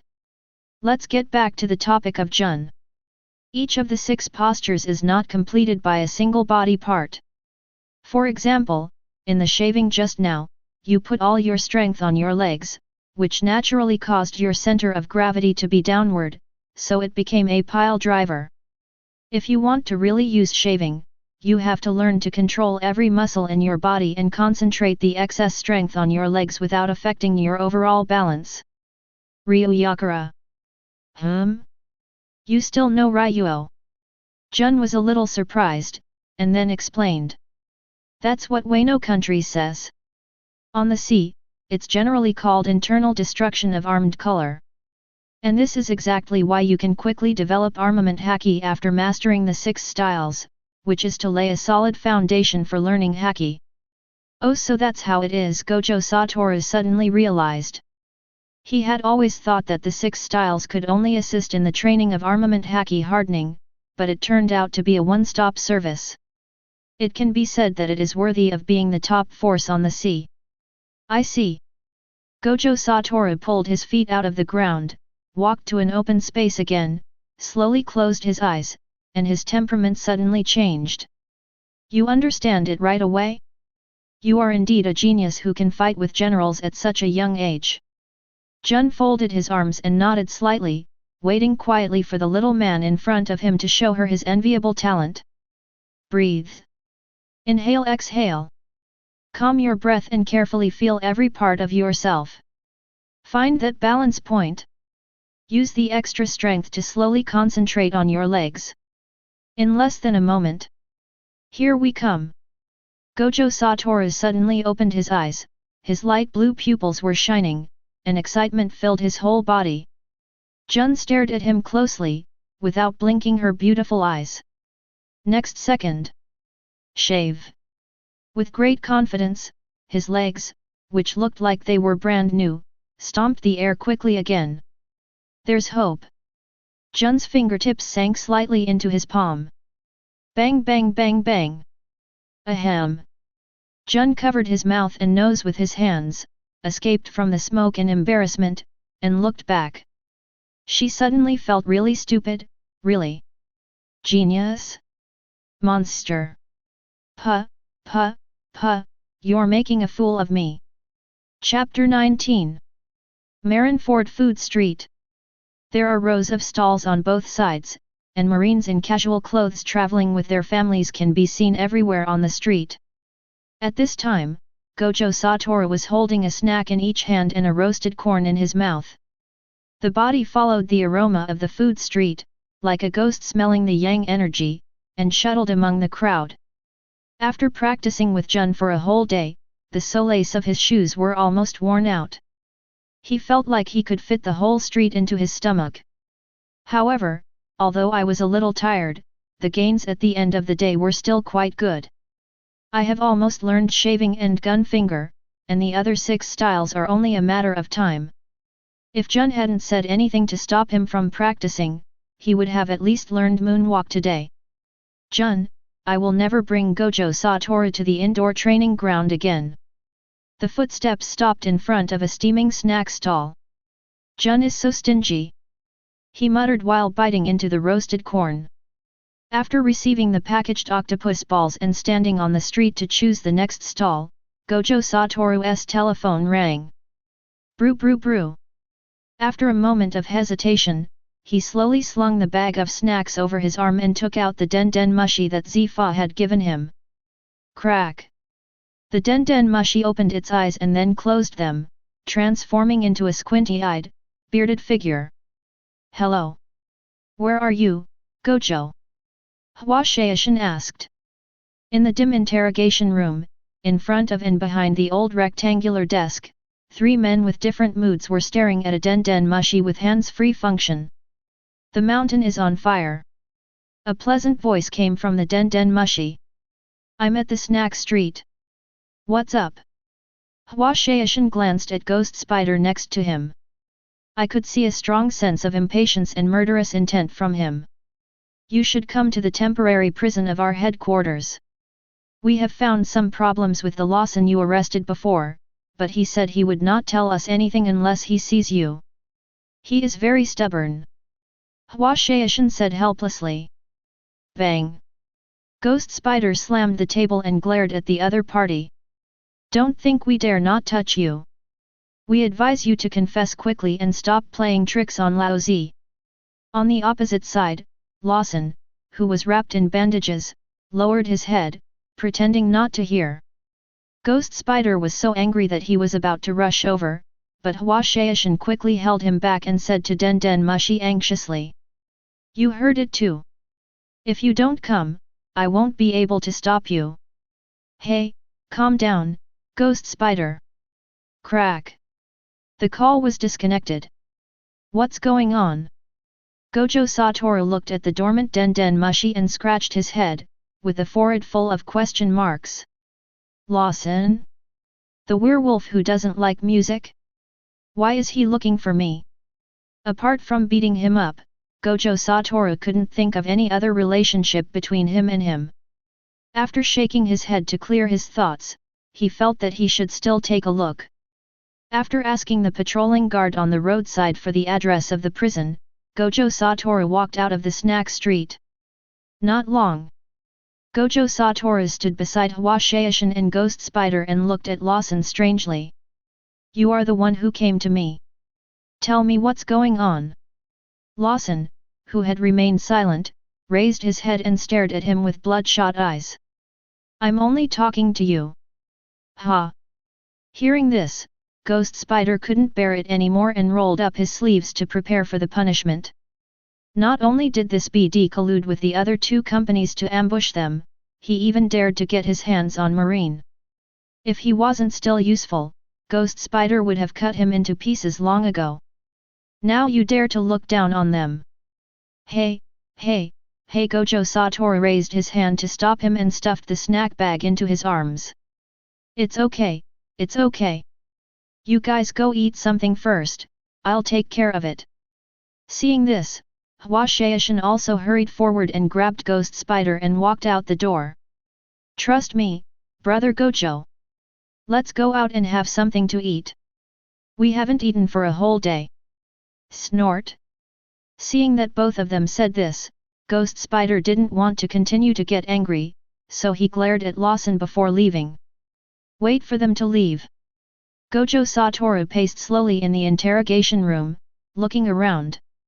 Lawson's gaze also swept around the interrogation room. Finally, he saw Gojo Toru walk up to a surveillance Den Den Mushi and knock on it. Hello, can you hear me? Turn off the surveillance first. After a few seconds of silence, the surveillance Den Den Mushi in front of him slowly closed its eyes. Gojo Toru nodded, walked to the table and sat down, his two long legs draped over the table with a thump.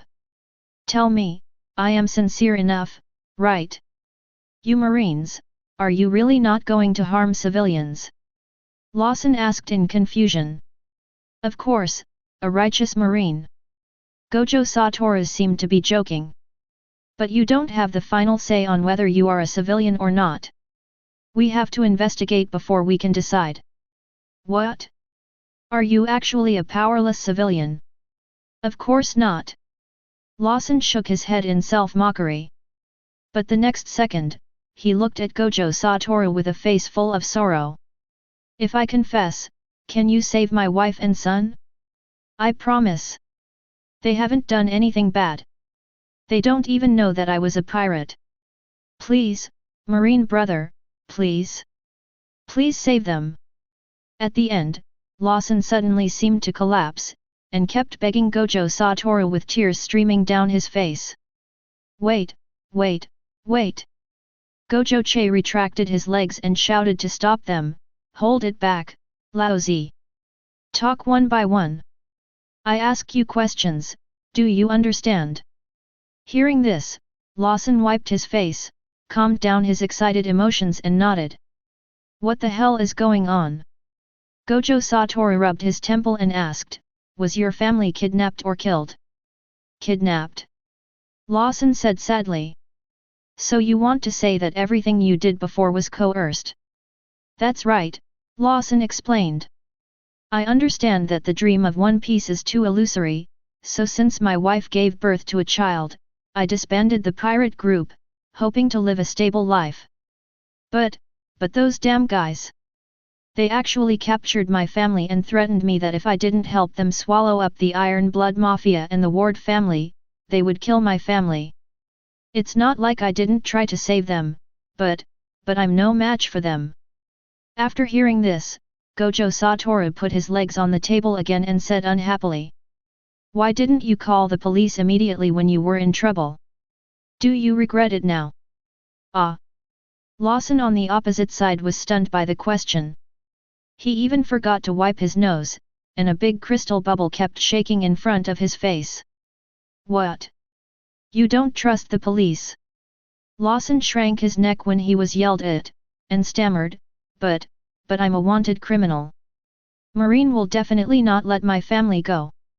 Hearing this, Gojo Toru was silent for a moment, blinked his eyes, then suddenly realized what was going on and punched his palm. "So this is Marine. Gosh, I'm used to it, ha ha ha, it's my problem." Lawson swallowed and dared not say a word.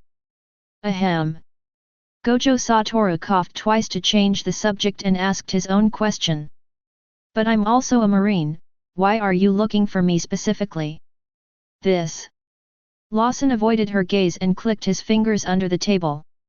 Because I think you are a good person.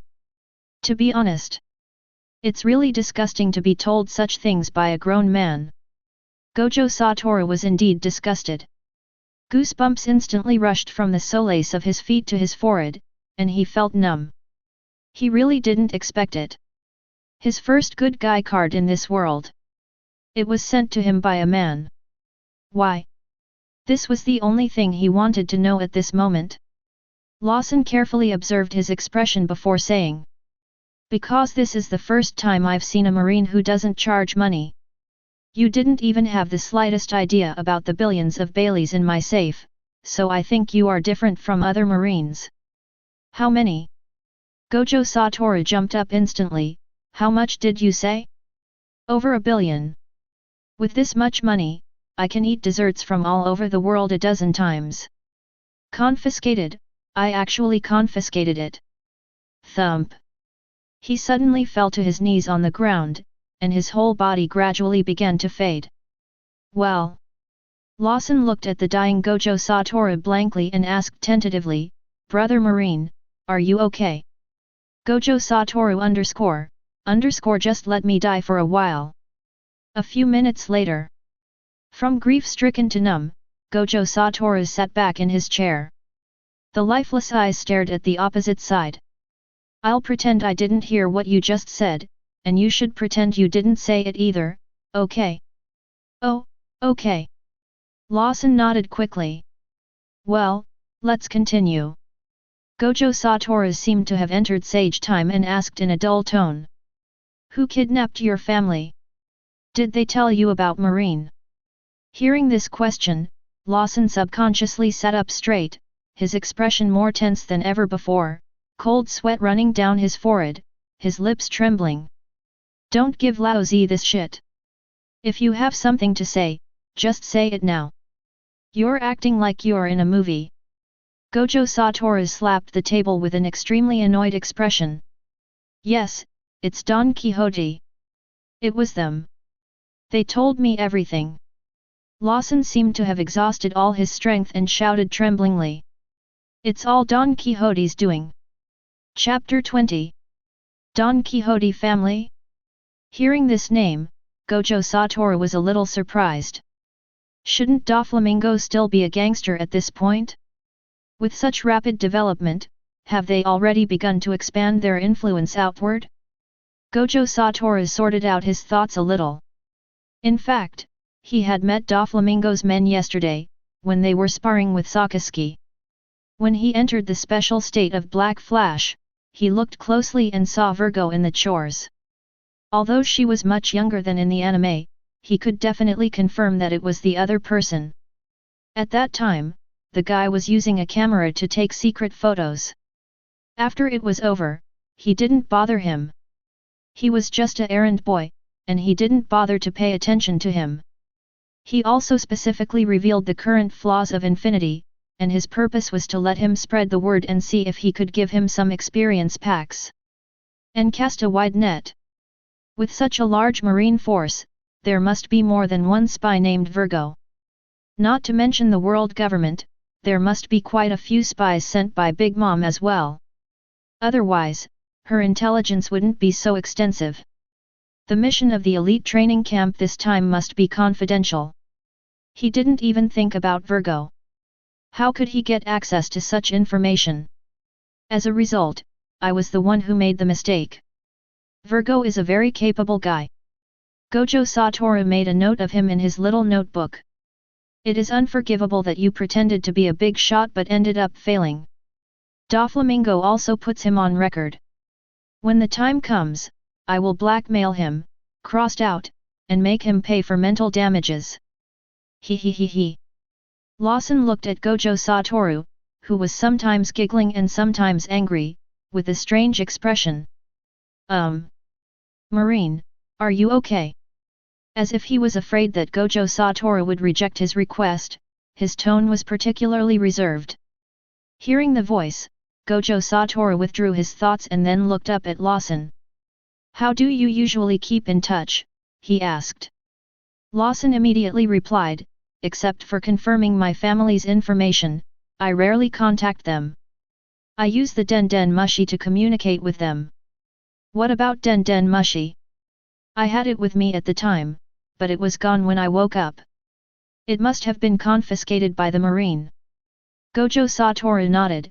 Can I still contact Doflamingo using that Den Mushi now?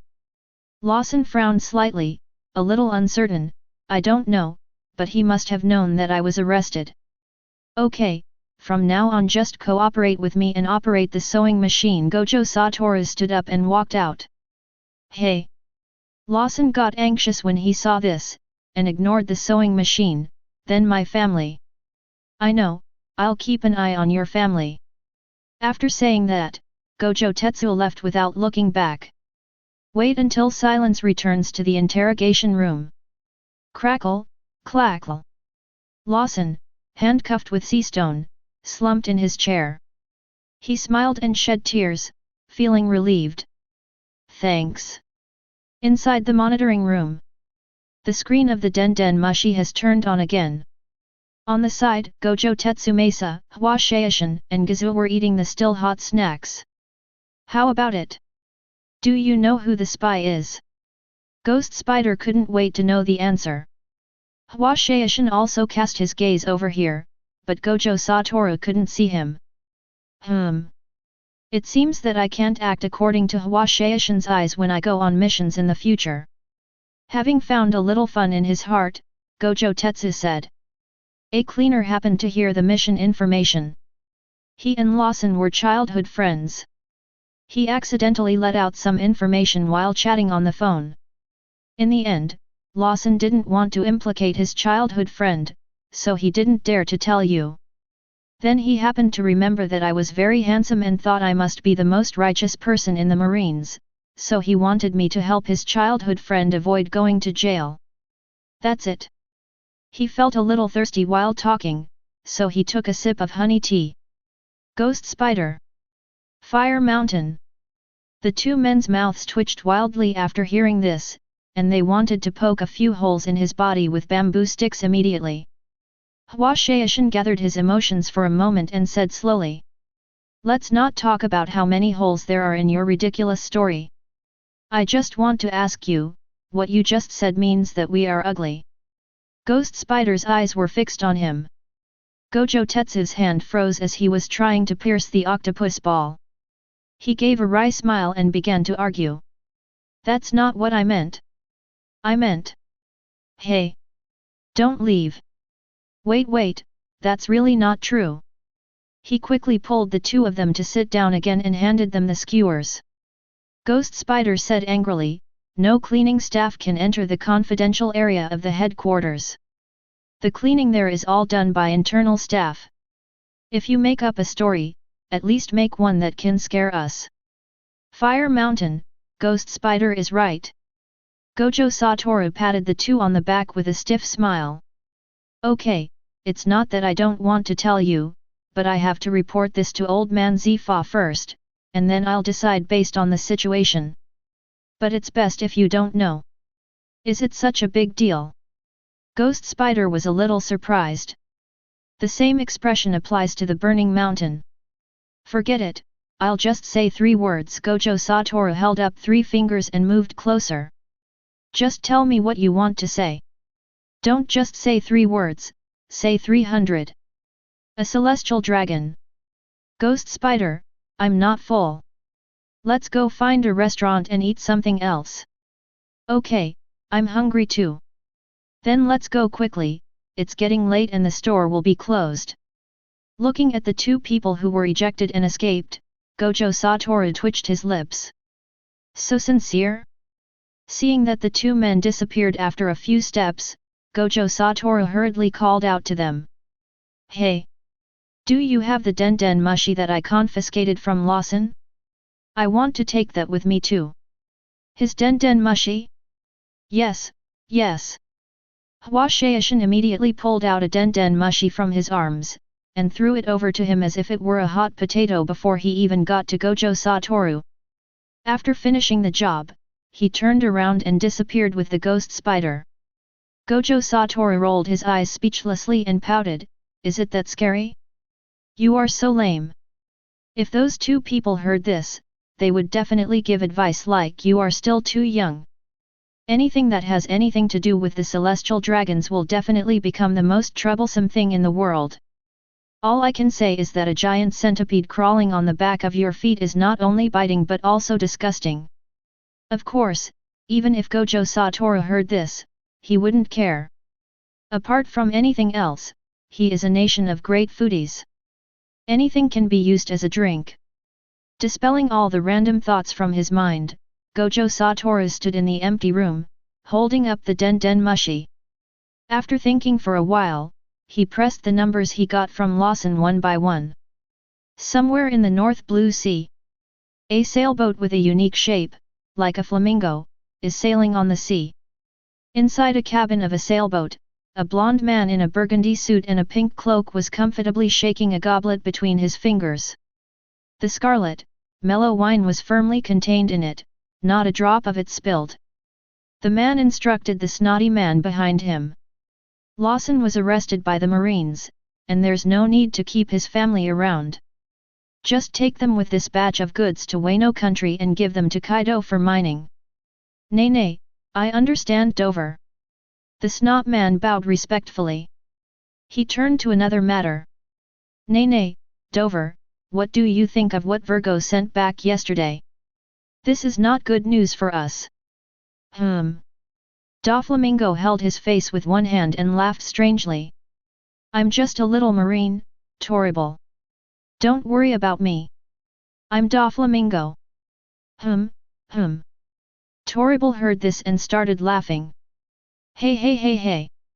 That's right, Dover, you are the man chosen by God, nay. And just at this moment. Brew. Brew. The den mushi on the table in front of Doflamingo suddenly rang. Crack. He looked at the den mushi, and without thinking much, he raised his hand and picked up the receiver. The next second when the den mushi was picked up, the den mushi's drooped eyes gradually raised and opened.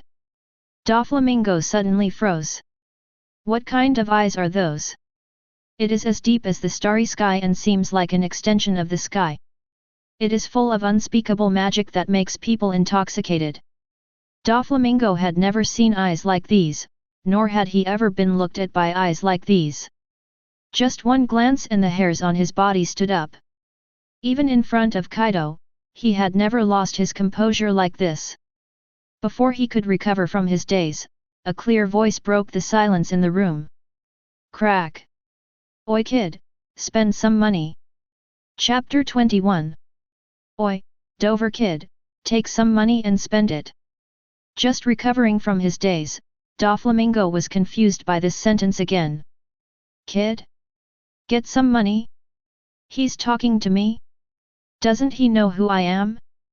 And those eyes, what's going on? Why did you feel that way just now? It's like sinking alone to the bottom of the sea 10,000 meters deep and being held tightly by the sea water. Who is this person? He can't remember where he has met anyone with eyes like that. Doflamingo held the microphone tightly, unable to come up with an answer no matter how hard he tried. Hello? Hello? Hello? Hey! Gojo Toru's roar brought Doflamingo's thoughts back to reality. Shut up! Who the hell are you? Doflamingo asked in a low voice while suppressing his anger. He was very angry at this time. His gaffe just now made him feel a sense of humiliation that he had not experienced in many years. Ah! This Lawson phone bug doesn't have caller ID? It's really backward. Toru Gojo complained. Lawson. Doflamingo's expression was startled, and then he said in a gloomy tone. Ahoy! So, you are Marine? Marine.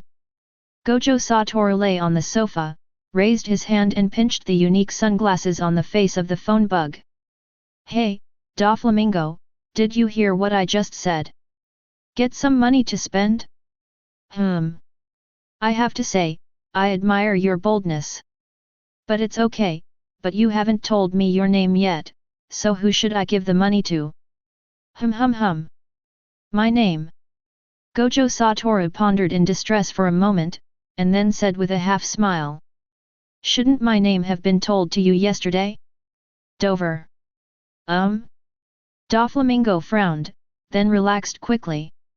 Then how did you learn that I heard your name yesterday? Tell me, recruit, Toru Gojo. Aside. Torbell's expression was a little uneasy at this time. What the other party said meant. Virgo has been discovered. He glanced at Doflamingo, worried. Doflamingo could obviously think of this, and he raised his hand to reassure Torbell. The fact that this call came from a man named Toru Gojo, rather than from a marine executive, meant that Virgo had not been completely exposed. The fact that the other party just asked for money can also prove this. Just now, he called Toru Gojo recruit instead of marine, and the meaning was obvious. It means that Toru Gojo has just joined marine and has not yet been completely labeled. He still has many paths to choose from. So annoying. A loud roar disrupted Doflamingo's thoughts, and Toru Gojo said angrily. It's so annoying. Talking to people like you is really a headache, you know. He was so angry that he jumped on the table, making the phone bug tremble with fear. Where do you think I know this from? How can I tell you this? I have the brains to go clubbing. Is it difficult to understand what I'm saying? What are you talking about in a roundabout way? Just 2 words. Make money. Doflamingo. Toripole. This guy, why does he act so unconventionally? They thought it would be a hearty negotiation. Dover leaned forward with his elbows on his knees and was already in the mood.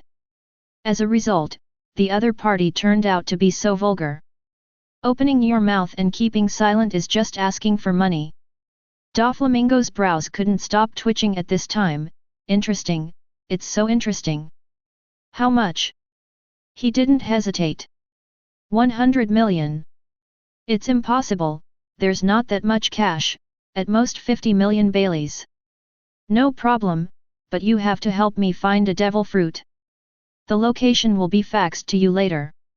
Can.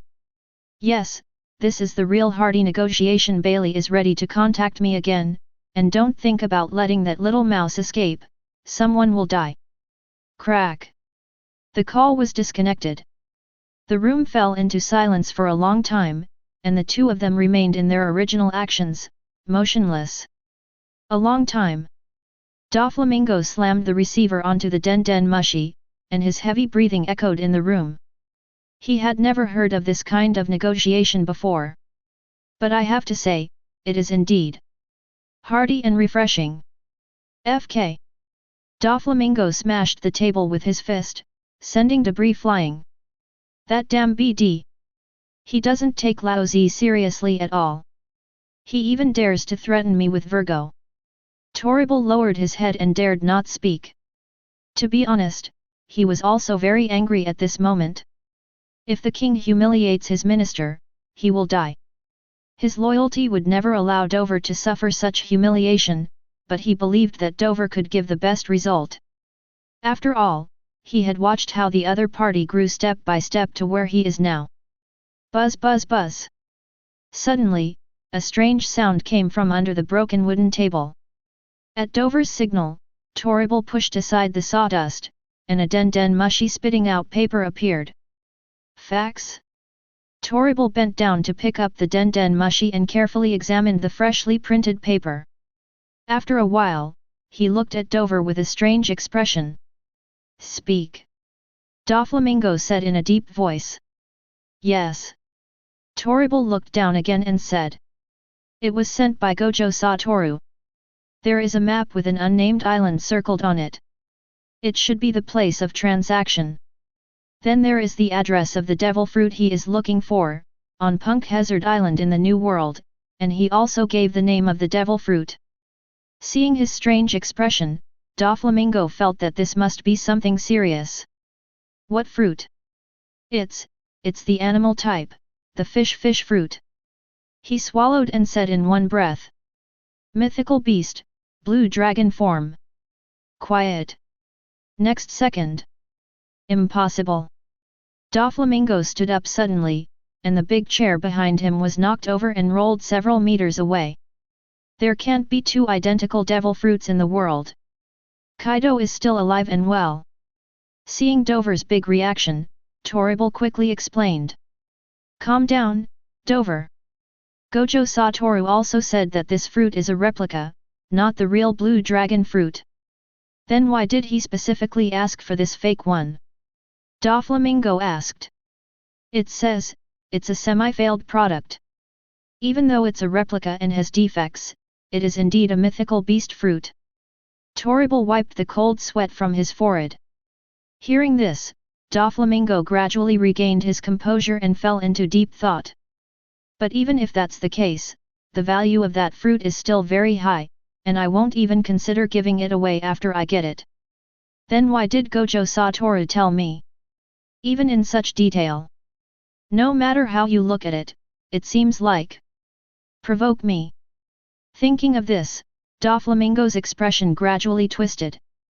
Gojo Toru put all the information in front of him and gave him two choices.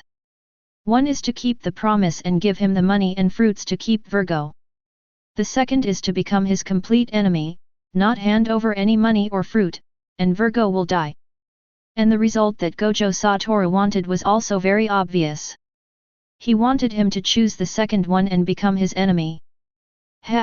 Gojo Toru. Ha ha ha ha ha ha. Doflamingo laughed in anger, his expression was extremely cold. Toribal, go prepare the money and call back all the cotters and men. I want to see what qualifications he has to be so arrogant, and see what he is really doing. Come and spend my Don Quixote family's money. Yes, I'll do it right away. Toribal responded by gritting his teeth. He was also very angry. Wait a moment. Doflamingo suddenly called him. Did he say anything else? Chapter 22. Toribal thought for a moment and said. It seems that they also said, that we should bring Lawson's family with us when the time comes. Ha ha, good, very good, Gojo Toru. Doflamingo lowered his gloomy face, and a strong murderous intent spread out. So, should we take it with us, Dover? Why not? Otherwise he will think that my Don Quixote family is too stingy. Doflamingo couldn't help but shoot out several sharp threads from his fingertips, dancing around his body and making a sharp sound of wind. Clear. Toribal bowed and prepared to do it. Bulu. At this time, the den mushy rang again. Oh. Doflamingo strode forward and grabbed the phone in a rage. Master, it's me, Virgo. Hearing this, Doflamingo, who was about to curse, was choked by his saliva and his breathing was cut off. Ahem. Virgo, how are you doing? I'm fine, but are you sick, young master? Virgo asked. No, just tell me your story, ahem. Okay, this is the latest information from yesterday's recruiter. Today I found out. After that, Virgo began to describe in detail the information he had learned today. As for Doflamingo, the more he listened, the more silent he became. After a long time. Anything else? That's all for now. It's unclear whether there are other more hidden abilities. Okay, I get it. Don't act rashly recently. Wait for my notification later. Okay. Although he was a little confused, Virgo still obeyed. Click, hang up sound. The room was completely silent, the atmosphere changing from the initial fury to an eerie silence. That. Toripole stood at the door, not knowing whether to leave or not. He looked at Doflamingo with a slightly strange expression. Dover, do you still need to gather the cotters? Didn't I ask you to prepare the money? Doflamingo stared at him and asked back.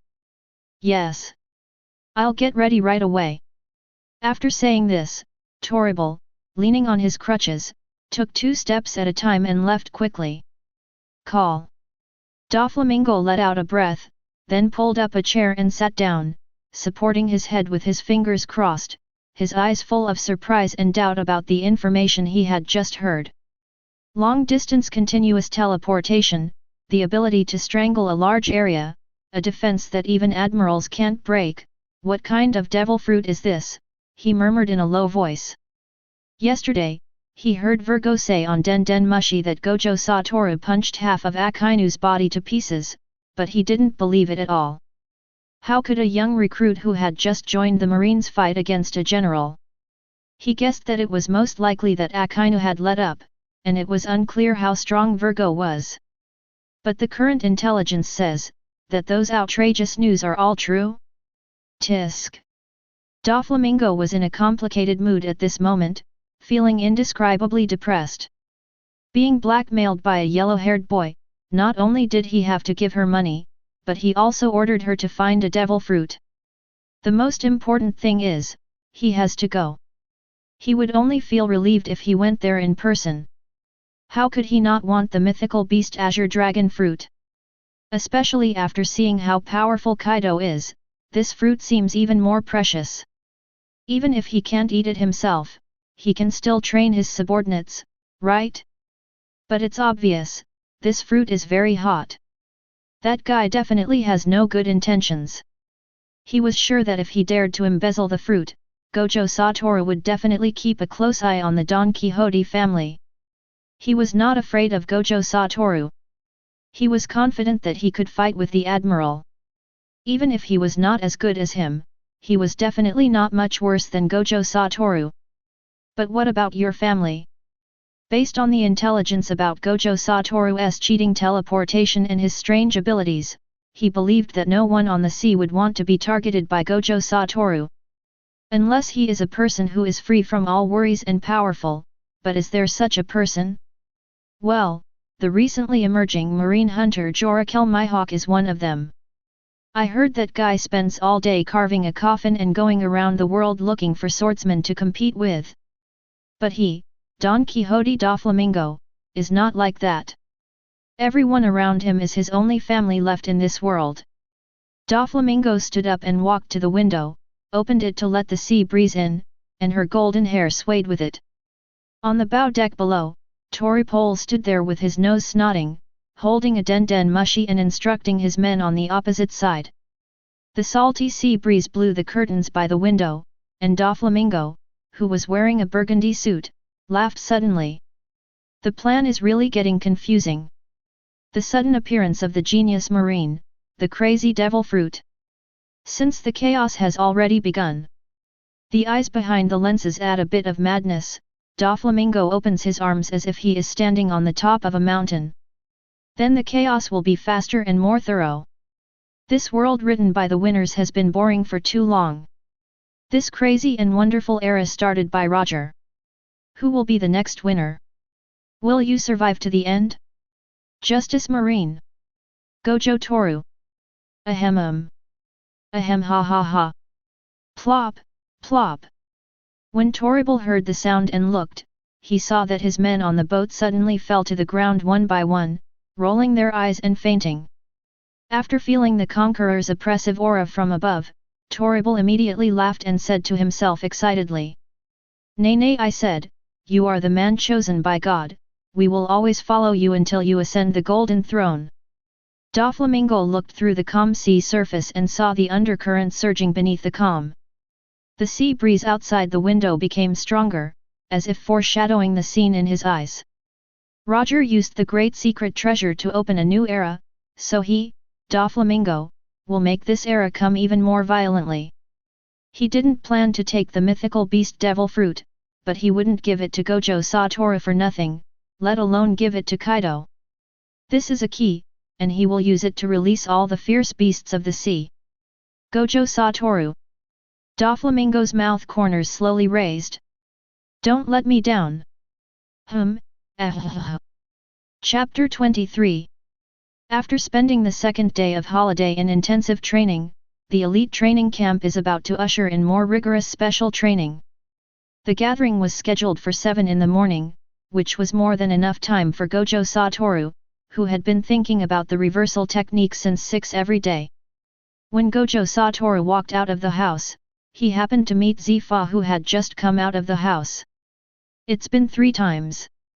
I don't know if old man Zifa has always been using his observation haki. Otherwise, how could it be such a coincidence every day? Skillfully taking the leftovers from Zifa, Gojo Toru opened the bag and took a look inside. Hey! Meat buns, soy milk, and boiled eggs. Old man, your meal today is a bit light. Gojo Toru looked at Zifa with a mocking expression, and couldn't help but complain in his heart. It can be considered a proper breakfast now. I guess the old man doesn't like to have a belly full of sweet water every morning, ha ha ha. You're so long-winded. Zifa cursed with an unnatural expression, I just think that eating too much of that kind of food is bad for the body. Do you really need to be so sarcastic, you little brat? Indeed, although I also like sweets, I'm not addicted to it to the point that even my main meals must be sweet. That would be really unhealthy. Gojo Toru nodded in agreement. Hey! Zifa almost stumbled. Gojo Toru chewed the meat bun in his mouth and asked with a smile. Didn't you say that eating too much is bad for your health? Why are you asking about me? It's all because you, a little brat, eat sweets as meals every day. I still feel the sweetness in my throat now. Zifa cursed in his heart, but he still looked serious on the surface. Ahem, yes, the body is the cornerstone of justice, and a reasonable diet is also very important. I think that's why he's not as strong as Sakisuke. Gojo Toru nodded his bulging cheeks. That guy looks like a calf, so his food must be really good. After saying that, he looked Zifa up and down for a moment and said, Zifa-sensei, you look stronger than Vice Admiral Garp. You must have done a lot of research in this area, right? There is no one who doesn't like to be flattered, especially by a student he likes, but compared to flattery, he prefers the word flattery. Zifa subconsciously straightened his chest muscles with satisfaction, of course. Garp eats senbei every day and his brain has become stupid. If you don't believe me, you can wait and see. His brain often short-circuits. Diet, that's amazing. I have to pay attention to this aspect in the future. Gojo Toru frowned slightly. Don't bother with that. It's not a big deal. Just come to my house to eat next time. Really? Zifa-sensei, so amazing. Ha ha ha, actually it's not that great. Zephyr-sensei's figure is also amazing. Ha ha ha ha.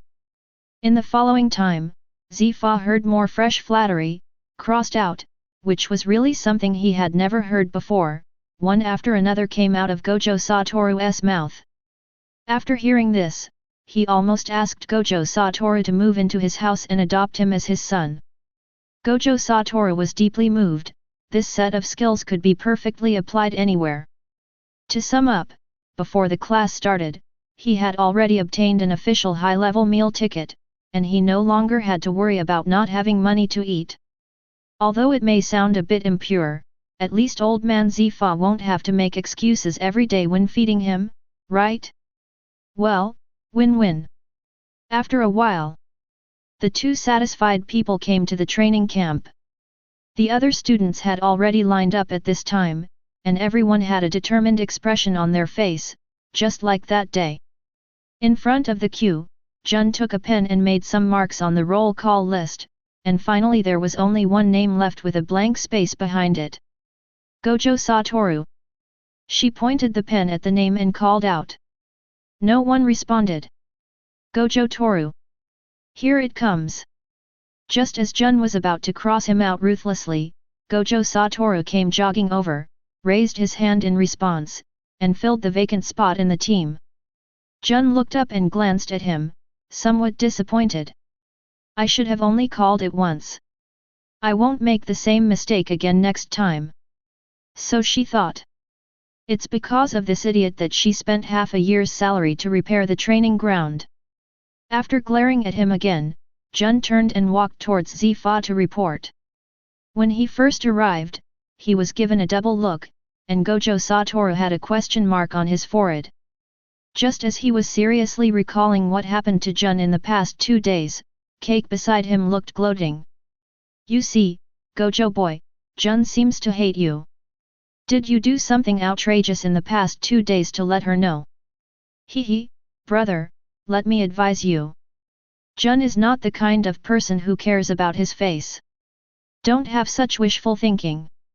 In the end, it won't look good if you hit your head and get blood on your face.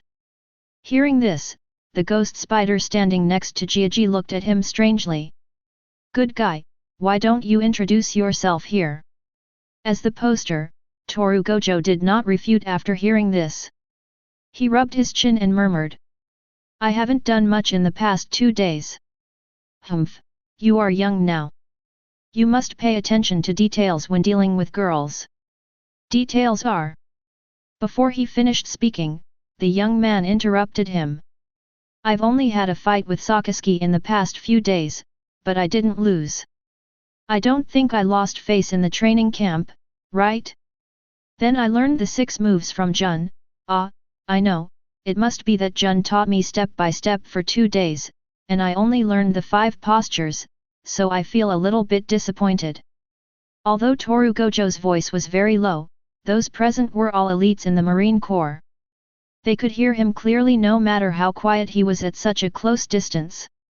But they heard it clearly, but after the words really came to their minds, they couldn't understand them. How many days are we going to have vacation? Huo Xiaoshan knocked down the ghost spider blankly. Plus the first day to arrange funeral arrangements, it will be a full 3 days. Ghost spider replied. Another student swallowed his saliva and asked tentatively, what did Gojo say he did just now? Fighted with Sakasuke. Did you lose or win? Didn't lose. How many days does it take to learn the 5 postures? 2 days. The students asked and answered questions, confirming what each other heard. Finally, they looked at each other with question marks on their foreheads. Is this a person? Only Cake asked blankly. Jun taught Gojo Toru step by step. However, no one paid any attention to the stiff-faced Gigi. Everyone had only one doubt in their minds at this time. They only had 2 days off? Are you sure it's not 10 years later? It can be seen that Kizuru did not take advantage of this mission. Except for the people present at the time, almost no one had heard the news. But if the person concerned says it himself, it is none of his business. At the entrance to the training camp, 5 people slowly walked into the training camp from the gate. Gilu. The guard standing guard at the door was so nervous that he swallowed his saliva and stared straight ahead, not daring to squint at all. After the 5 people walked away, the guard breathed a sigh of relief, turned his head to look at his companion who had the same expression as him, and said hesitantly, "Did something big happen today? Why are these 5 here together?" The companion wiped the sweat from his forehead and said speechlessly, "I'm also looking at the gate." Chapter 24. Noticing the chattering of the students, Zifa waved to Jun, signaling her to return to the team. Then he stood in front of the team with his hands behind his back, without saying a word. But the noisy queue seemed to be paused and instantly returned to the state it was in before Gojo Toru spoke. Zifa looked around at the students in front of him, and suddenly he thought it would be a good idea to let this little monster Gojo Toru stimulate them. After all, you are all students from the same class, and even Gojo Toru joined the school halfway through. As a result, they are already able to arm wrestle with the generals, but you big brothers can't even deal with a few gangsters. Zifa didn't need to think any further, because these guys would definitely train like crazy as if they had been injected with chicken blood.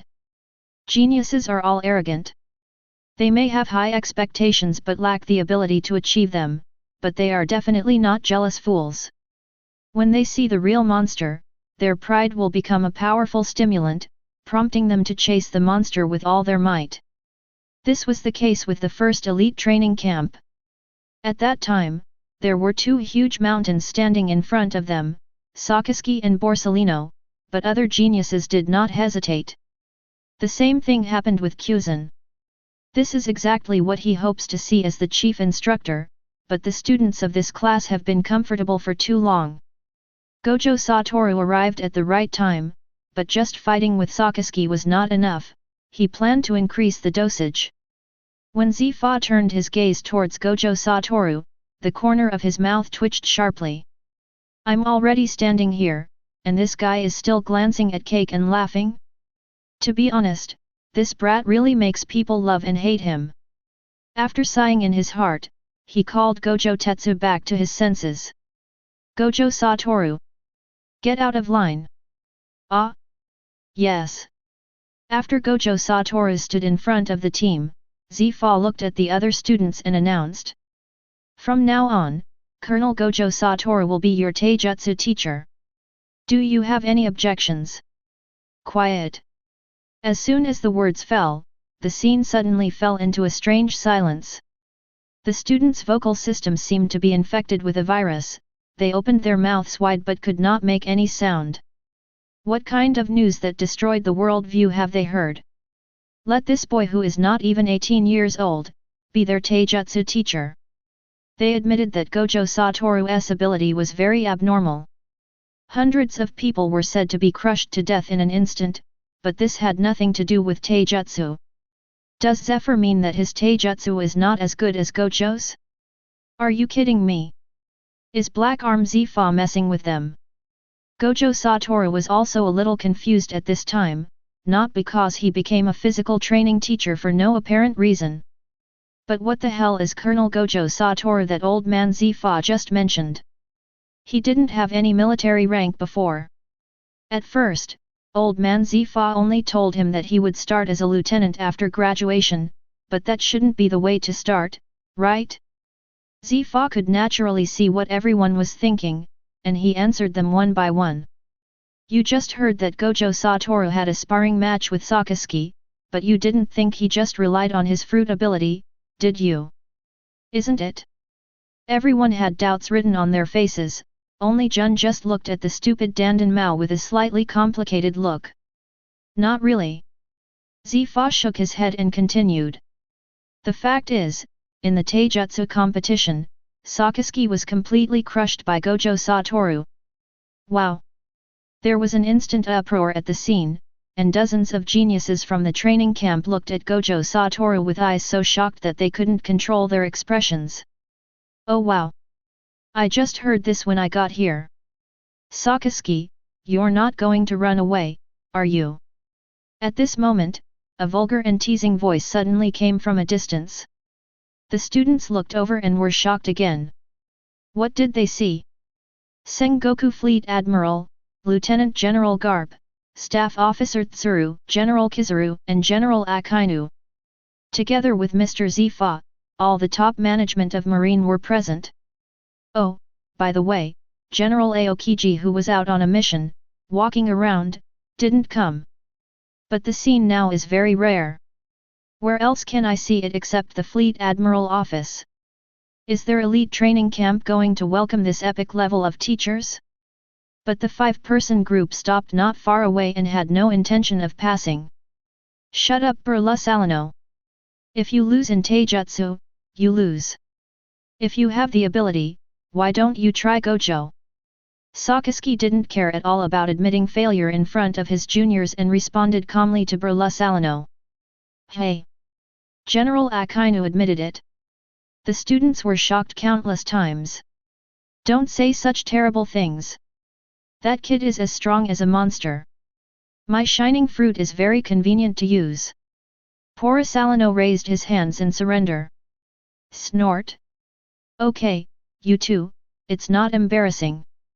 Warring States waved his hands at the two of them in disgust.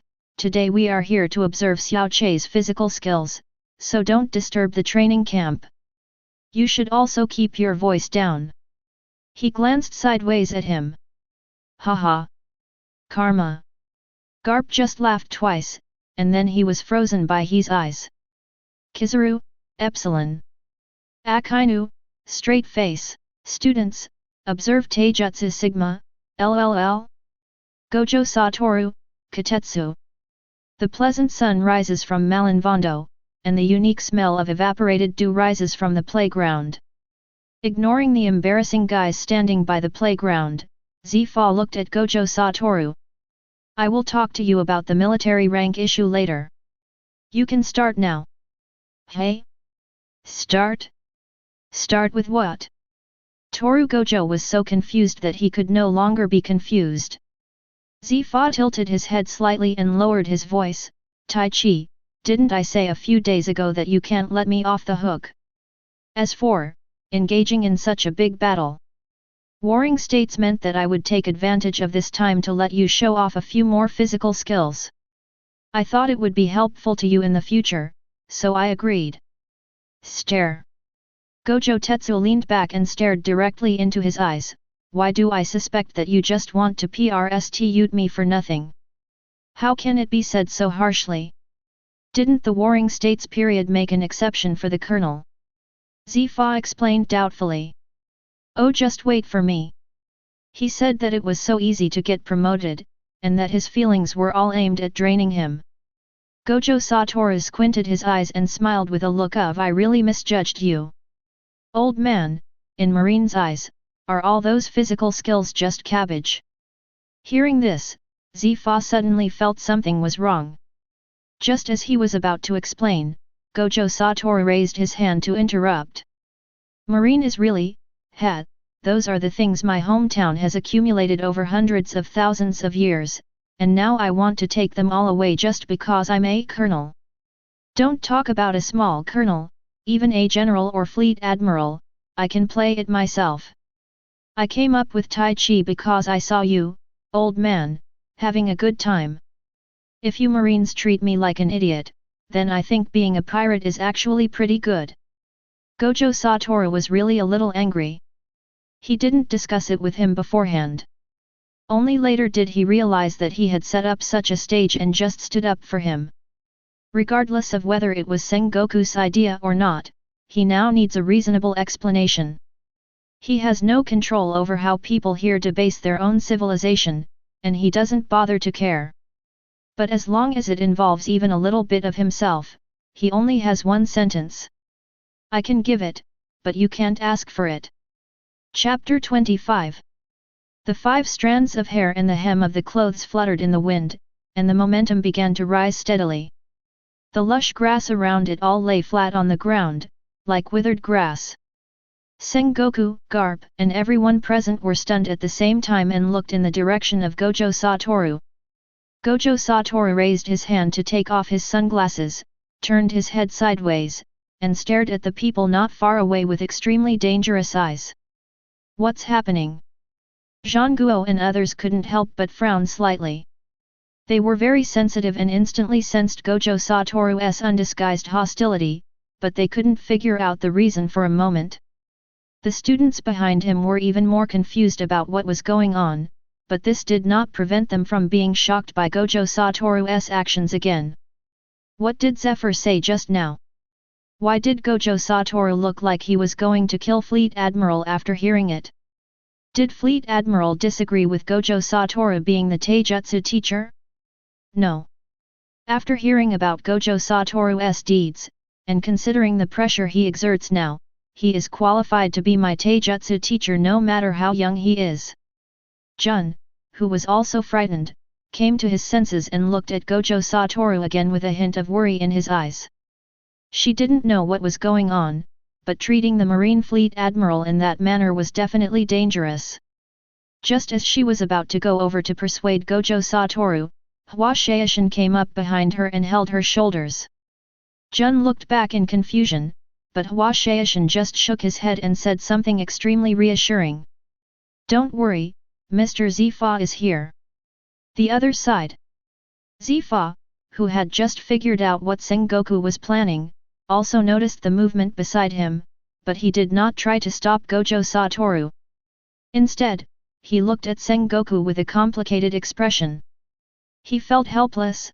Old goat, after becoming a fleet admiral, why do you have so many little thoughts? Zifa also felt that what Zhang Guo did was not very decent. Isn't this just like robbery?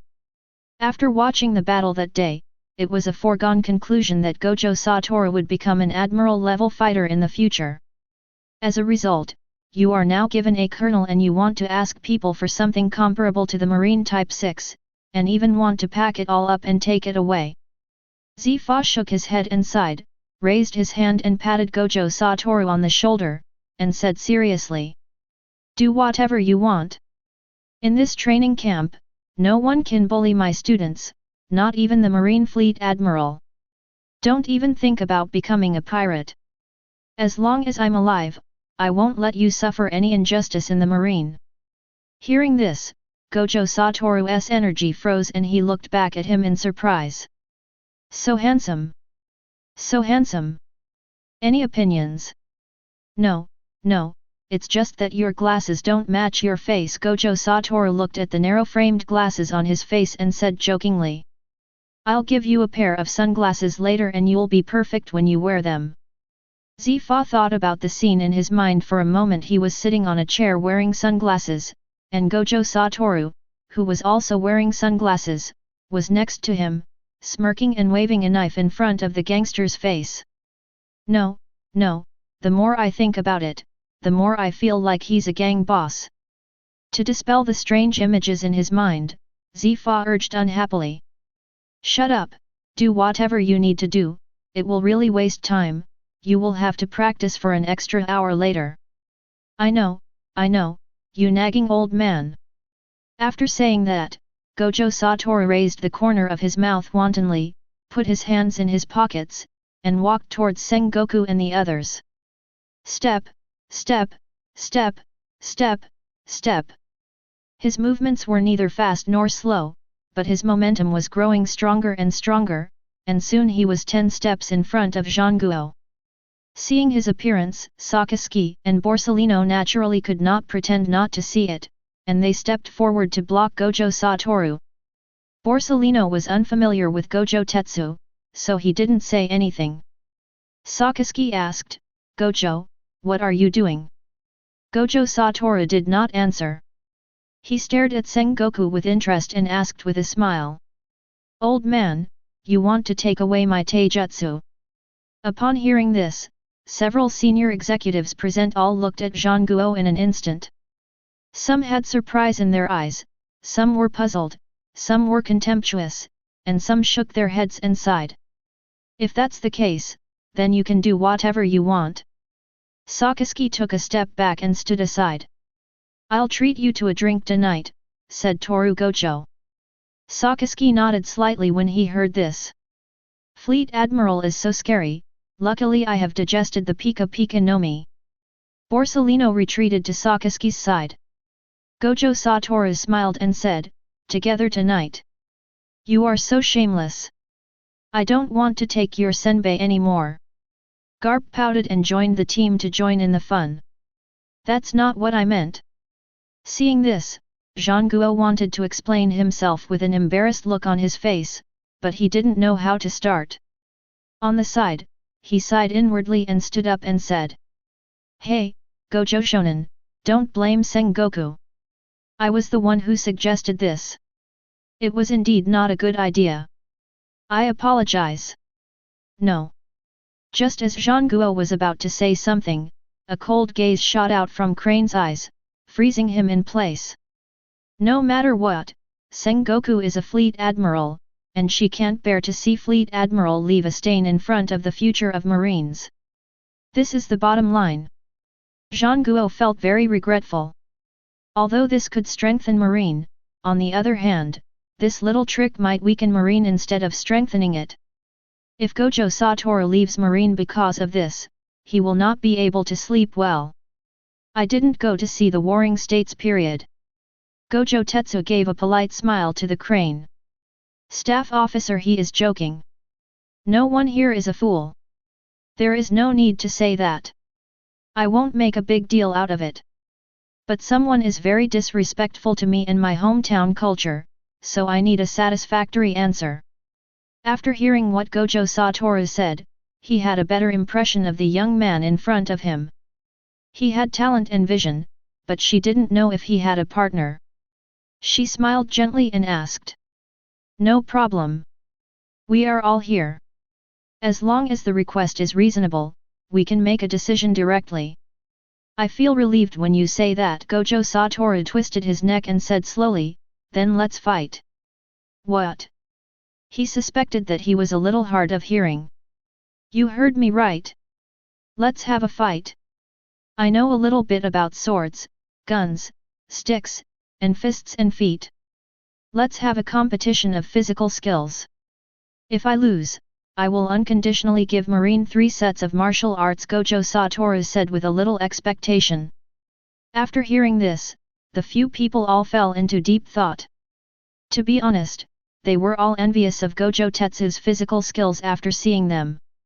If they could learn 1 or 2 of them, it would at least increase their combat power by 20% in a battle of the same level. This number may not seem like much, but it is actually quite exaggerated. Gojo Toru was much inferior to Sakisuke in all aspects, but he was able to fight like that. What if they were equal in strength? Although the conditions were very tempting, he still asked, "What if you win?" "I won't accept conditions that are too extreme." "Not too much." Gojo Toru glanced at Sengoku and smiled. "He apologized to me in person and promised to give me the title of general after graduation and the power to recruit students freely. He also took care of the training resources and political legacy issues. Marine undertakes." "No problem." This time, without waiting for he to say anything, Zhangguo, who had been acting like an ostrich, stood up and made the decision directly. "Just kidding, every request is beneficial to the Marine. If he hesitates for even a second, he would be unworthy of his identity as a fleet admiral." What's more, he was really embarrassed to refuse Gojo Toru again. Just now, he almost thought that Gojo Toru was going to leave Marine, which scared him a lot. "Agree. I'll agree." Gojo Toru is now his treasure.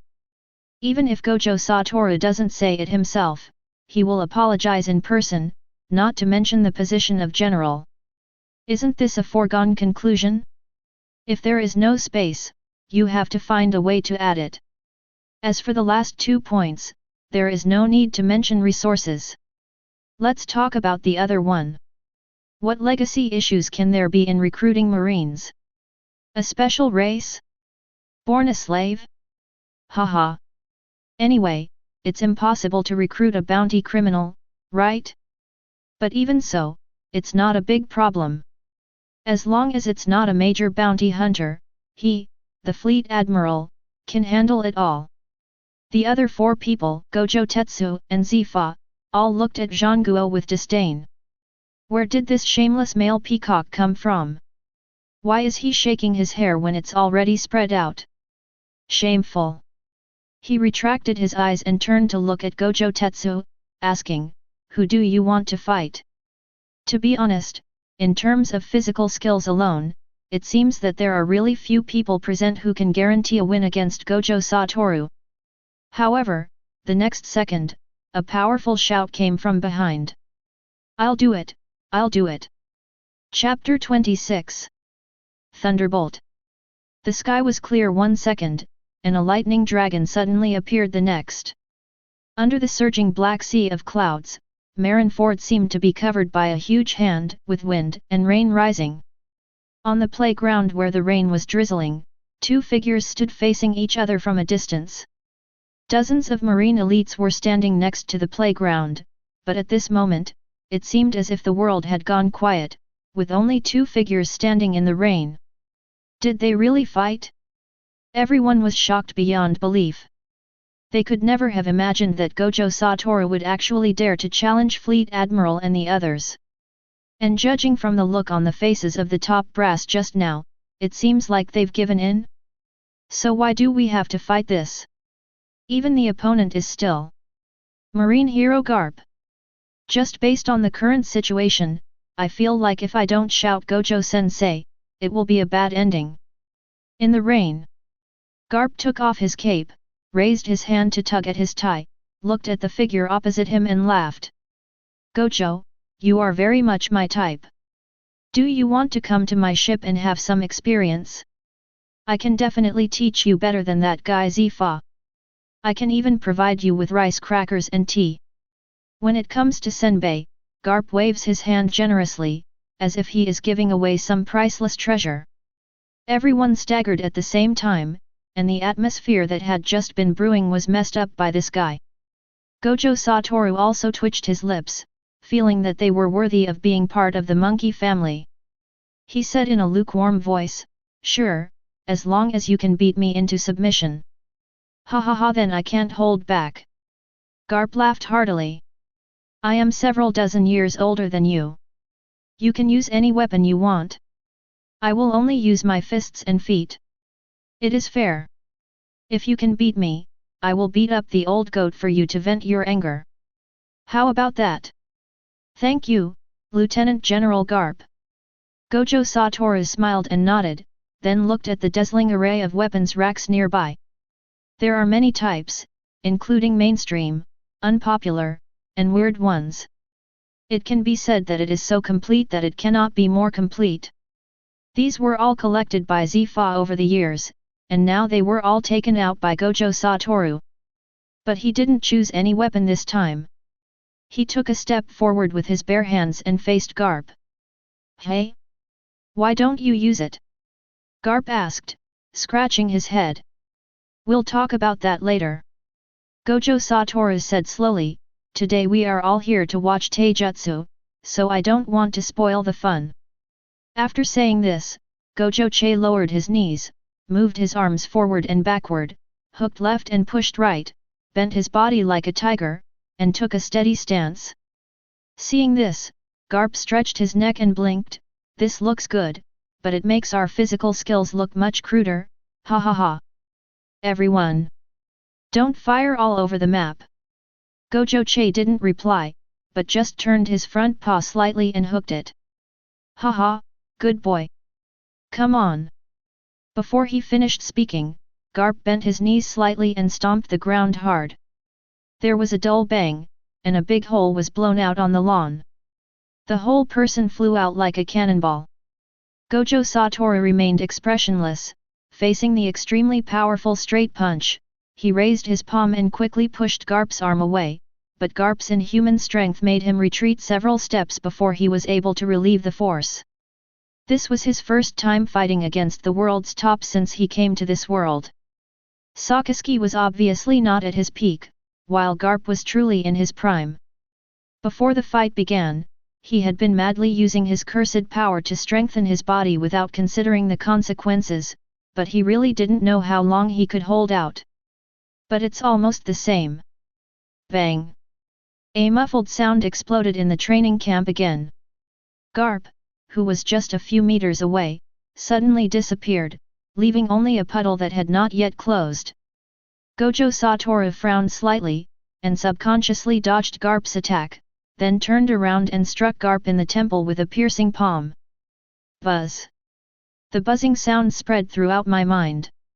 Garp felt that the whole world suddenly became quiet, but he regained consciousness in just a moment. And it was this moment. Drink! Gojo Toru's footsteps were as fast as lightning. He stabbed behind Garp's ankles in an instant, hooked his arms around Garp's neck, and shouted loudly. The next moment, Garp, whose center was unstable after being tripped, was suddenly lifted up. Immediately afterwards, Gojo Toru slammed him towards the ground. Pour it down! Boom! A loud noise shook the rain curtain. Garp's upper body was inserted deeply into the several-meter-wide pit in an almost upside-down position. Oh! Exclamations suddenly arose. Everyone stood up straight, with indescribable astonishment in their eyes. They didn't see Gojo Toru's movements clearly just now, they only saw him dodging the attack. Then Lieutenant General Garp was smashed directly into the ground. Are you kidding me? That's a marine hero. He took a few steps forward, seemingly unaware of what he had just done. Sokka's was originally fully focused, but at this moment he was dazed, his brows slightly furrowed, and a bit unbelievable. It's really scary. Fortunately, I wasn't the one to hit him. Kizaru raised his hand and patted his chest. This. Even Zifa's eyes were full of disbelief at this time. This physical technique is really ingenious. He knew that Toru Gojo's physical skills were strange and changeable, and he was also outstanding in cross-strength combat. But he is so young now, even if he tries his best, he can't be as good as Garp. But now they are using Garp as an onion? If it grows up, who else can stop it in terms of physical skills alone? Is this a person? Jun stayed in place in a daze. The anxious mood just now disappeared. He just opened his red lips slightly and didn't notice the rain hitting his clothes. Other side. Gojo Toru retracted his hand, turned his head to look at Garp who had pulled him out of the soil, and shook his head helplessly. Well, the hard power is still far behind. Bah, bah. Not bad, ha ha ha, you are so awesome. I will have a fight with Zifa later and snatch you away from him.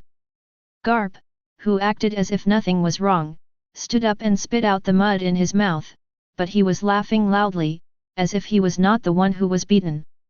Gojo Toru pushed back his wet hair and ignored this strange old man. He turned around and took out a black long gun from the weapons rack. The gun barrel is made of unknown metal. It is black and blue in color and has a cold luster. The spear's slender blade, with its obsidian-like edge, exudes a cold glow that fascinates men under the light, and so does the gun bottle. I danced a few guns and flowers with one hand, and it felt great. I don't know where old man Zifa collected such a good thing. What man can refuse it? Compared with the wooden sticks used on the isolated island before, they are simply a 9-turn large intestine. Thunderbolt. A bolt of lightning flashed across the sky, awakening people with different moods in the field, and their eyes focused on the field again. Gojo Toru held a black spear, pointing the spear point diagonally at the ground. Raindrops slowly slid down from the blood groove of the spear tip, stirring up white water splashes on the puddles. The misty rain curtain, thousands of eyes. Gojo Toru returned to the front of Garp, and agitated emotions filled his brain again. The sword has no eyes, Lieutenant General Garp, be careful. Garp has not been this happy for a long time, and his voice is even more excited. Young man, just let it go. If you get hurt, I won't be able to do it myself. Same for you. Gojo Toru smiled sickly and stared at the mountain-like figure in front of him with burning eyes. Boom! White lightning flashed, and thunder enveloped Malinfando. The whole place fell silent, and the tip of the gun instantly drew a black line. Chapter 27. Tread. Gojo Toru rushed out with a gun in one hand, his figure was as fast as lightning, and the tip of the gun cut through the rain curtain, causing a whistling sound. Garp's signature smile appeared on his face, and he stood there, his rough knuckles making a crackling sound from being pinched. Ha! Gojo Toru shouted loudly and approached like a ghost, his spear piercing Garp like a dragon emerging from the sea. Garp was not in a hurry, and he suddenly punched out with his fist, which was the last one to arrive first. Clang! Next second, Gojo Toru's pupils suddenly shrank. The tip of the gun in front of him was actually caught by his fist. This doesn't use armed color. Garp grinned while holding the spear. Ha ha ha, what do you think? Marine 6 styles isn't bad, right? Iron block? Hearing this, Gojo Toru instantly understood which of the 6 moves this was. Although Garp had never used it in the original novel, even the CP9 guys could move freely when they used the iron block, so Garp certainly couldn't do that. Worse than him. Gojo Toru was very depressed. Didn't they say that iron block was a skill that would lead to his death? Why doesn't it work for him? I have been suffering from the sand sculpture netizens for a long time. No matter how much he complained, Gojo Toru's reaction was not slow at all, and the spear in his hand fired rapidly again. Swoosh, swoosh. A strong wind suddenly blew up in the field and rain fell heavily. With the clanging of metal, the rain curtain between the two men was pierced with dozens of holes by the 5 spears, and the gun bodies turned into layers of afterimages, which was dazzling. This extremely fierce explosive power amazed all the strong men present. But if he could fire several shots in a row, it meant that he didn't hit the target at all, otherwise 2 shots would have been enough. Garp punched as fast as the wind, but he only blocked and did not counterattack. He moved back slowly and steadily. It seemed that he was surrounded by danger, but in fact, each punch was just right without any flaws. It can be said that decades of combat experience have been fully utilized. Gojo Toru tried his best, but the tip of the gun in his hand was always half an inch short. The attack and defense between the two was like a superb art, which made the onlookers dazzled. But before everyone had time to be amazed, the next scene directly made them terrified. Just then, Gojo Toru ran out of breath and had to retreat to gather his strength. Garp, who was unharmed, rushed forward suddenly, and with one punch he broke through Gojo Toru's hasty defense, and then he blasted out with his fist as strong as a fully charged string. Ha!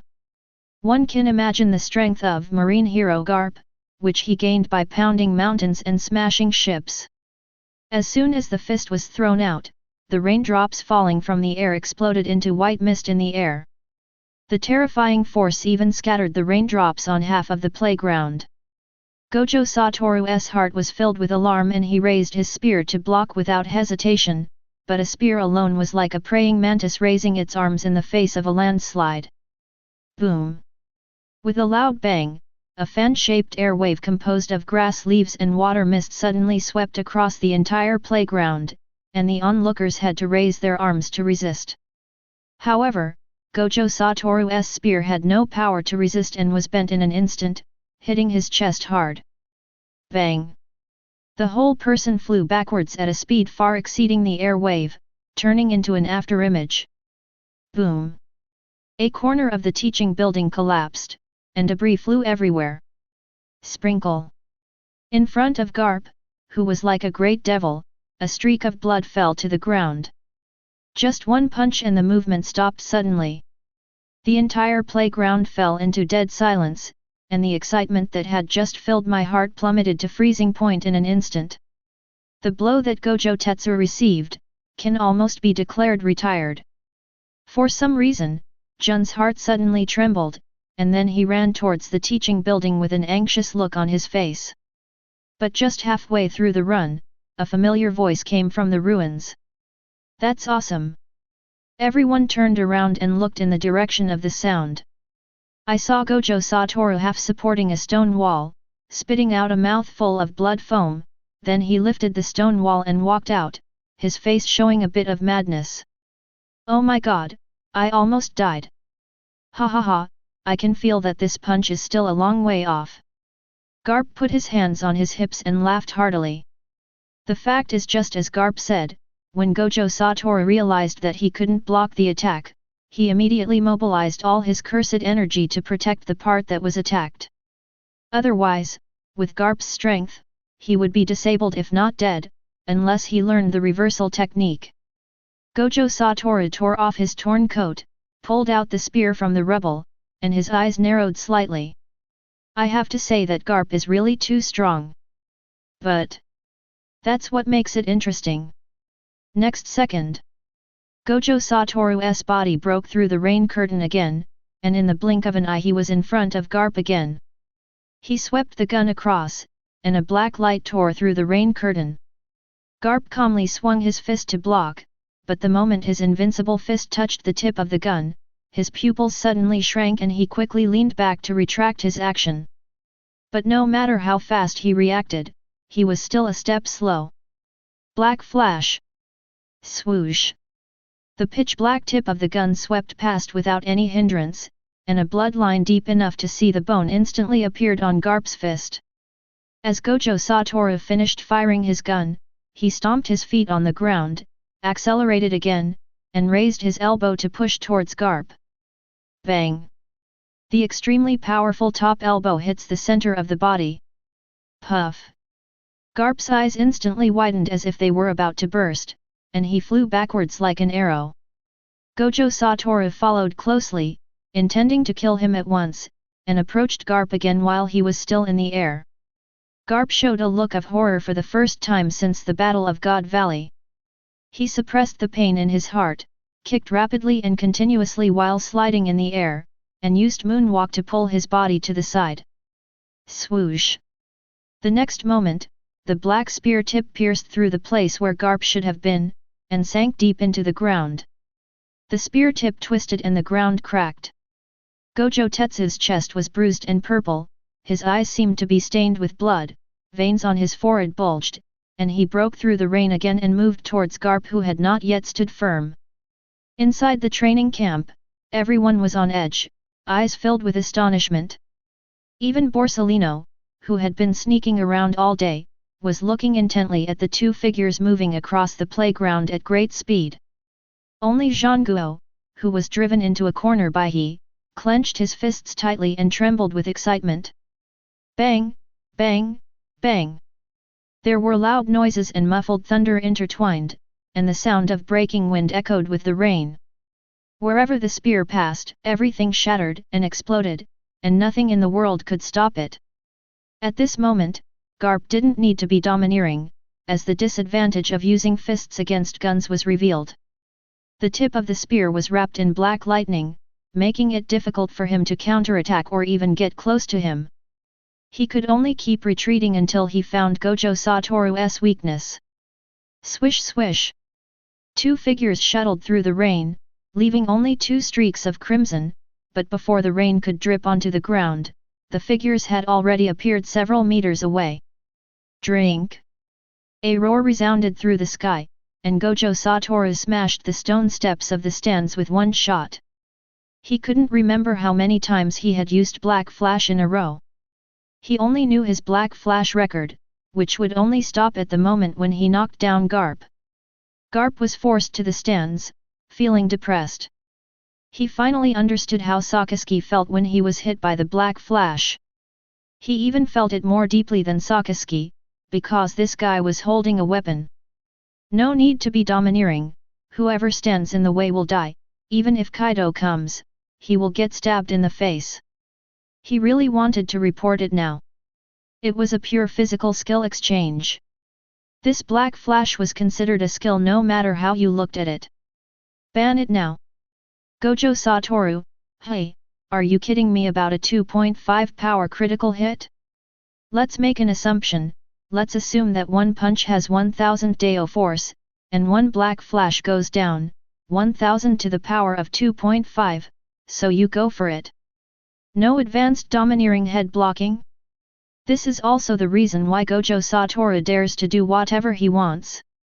With just teleportation and Black Flash, he can walk sideways on the sea, not to mention after he learned domineering. Dog warring states. How dare you plot against me? Eat lousy and you will get a black flash. Bang!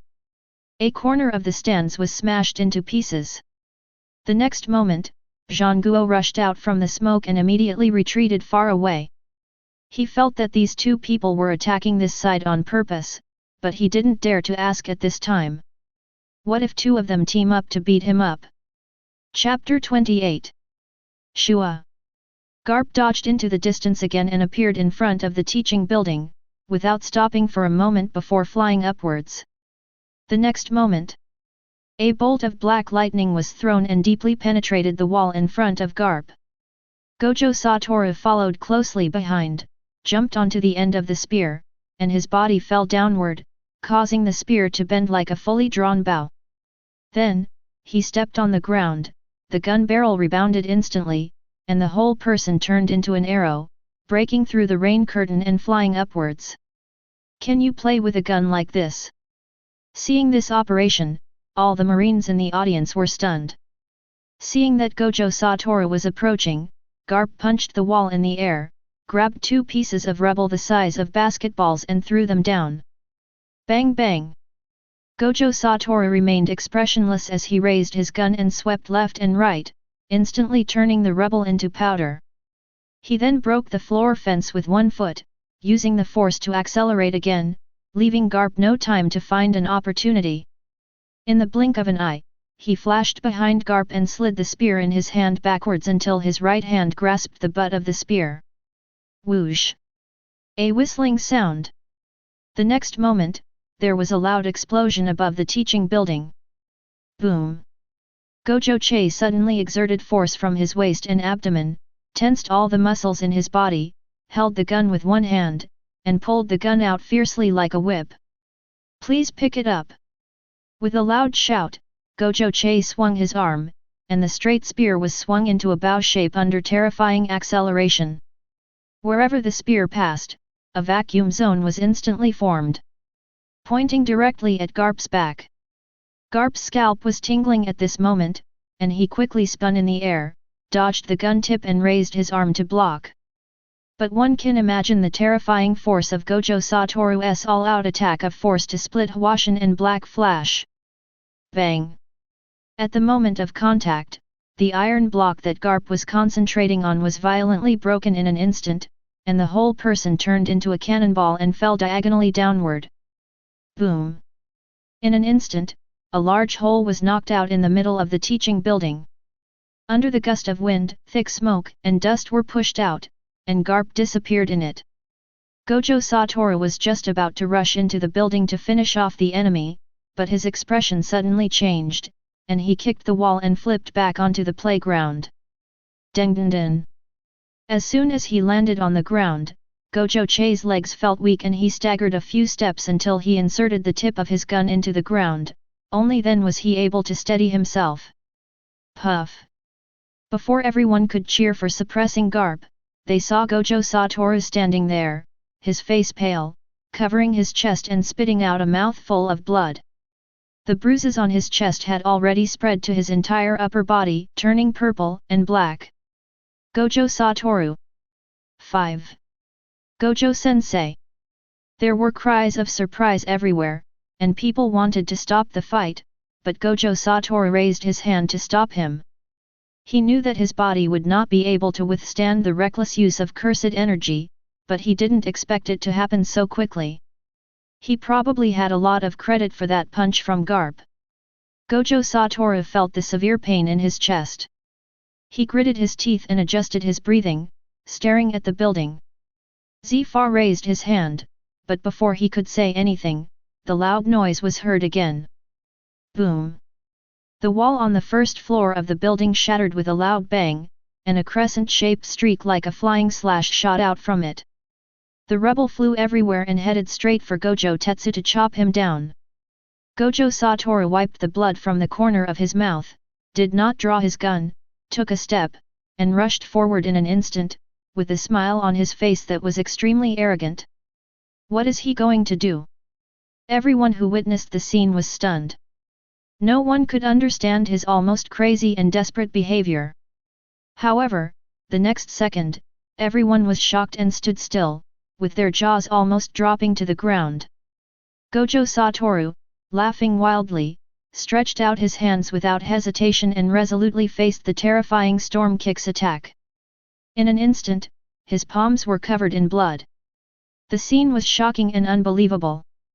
But the next moment, Gojo suddenly exerted force in his waist and abdomen, tensed his muscles, and then he actually clamped the fierce slash in his palm, and then used himself as the axis, slowly turning.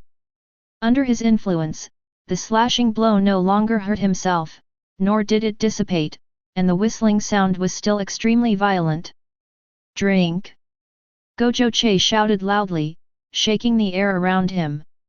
Immediately afterwards, veins bulged in his arms, and he forcefully slashed Lan's foot back towards where it came from.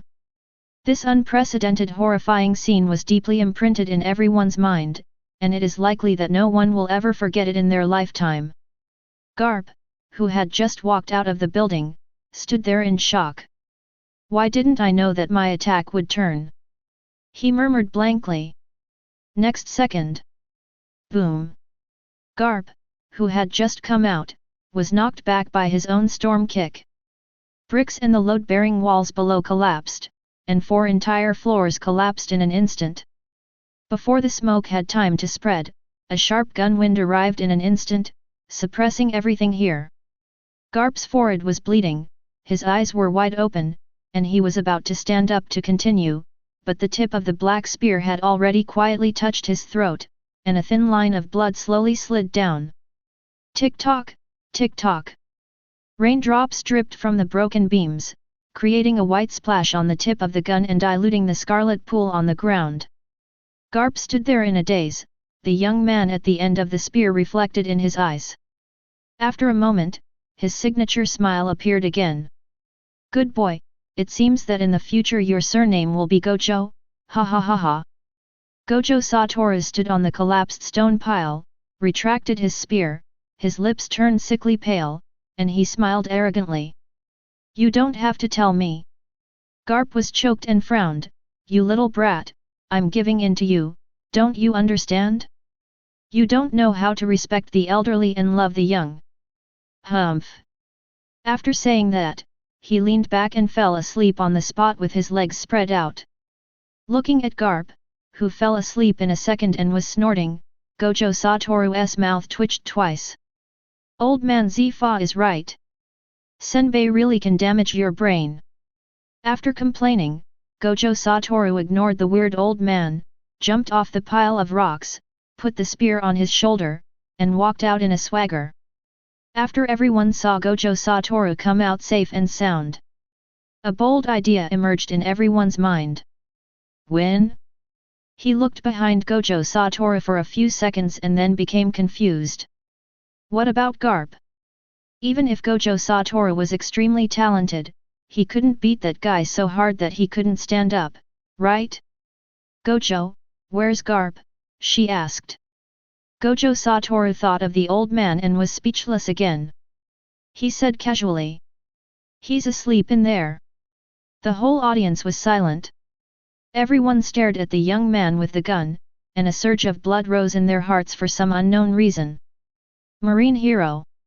Knocked unconscious by our training camp students." Next second. Oh! The cheers suddenly came like a tide, drowning out the sound of thunder and rain. Everyone rushed over excitedly, lifted Gojo Toru up and threw him high into the sky, cheering one after another.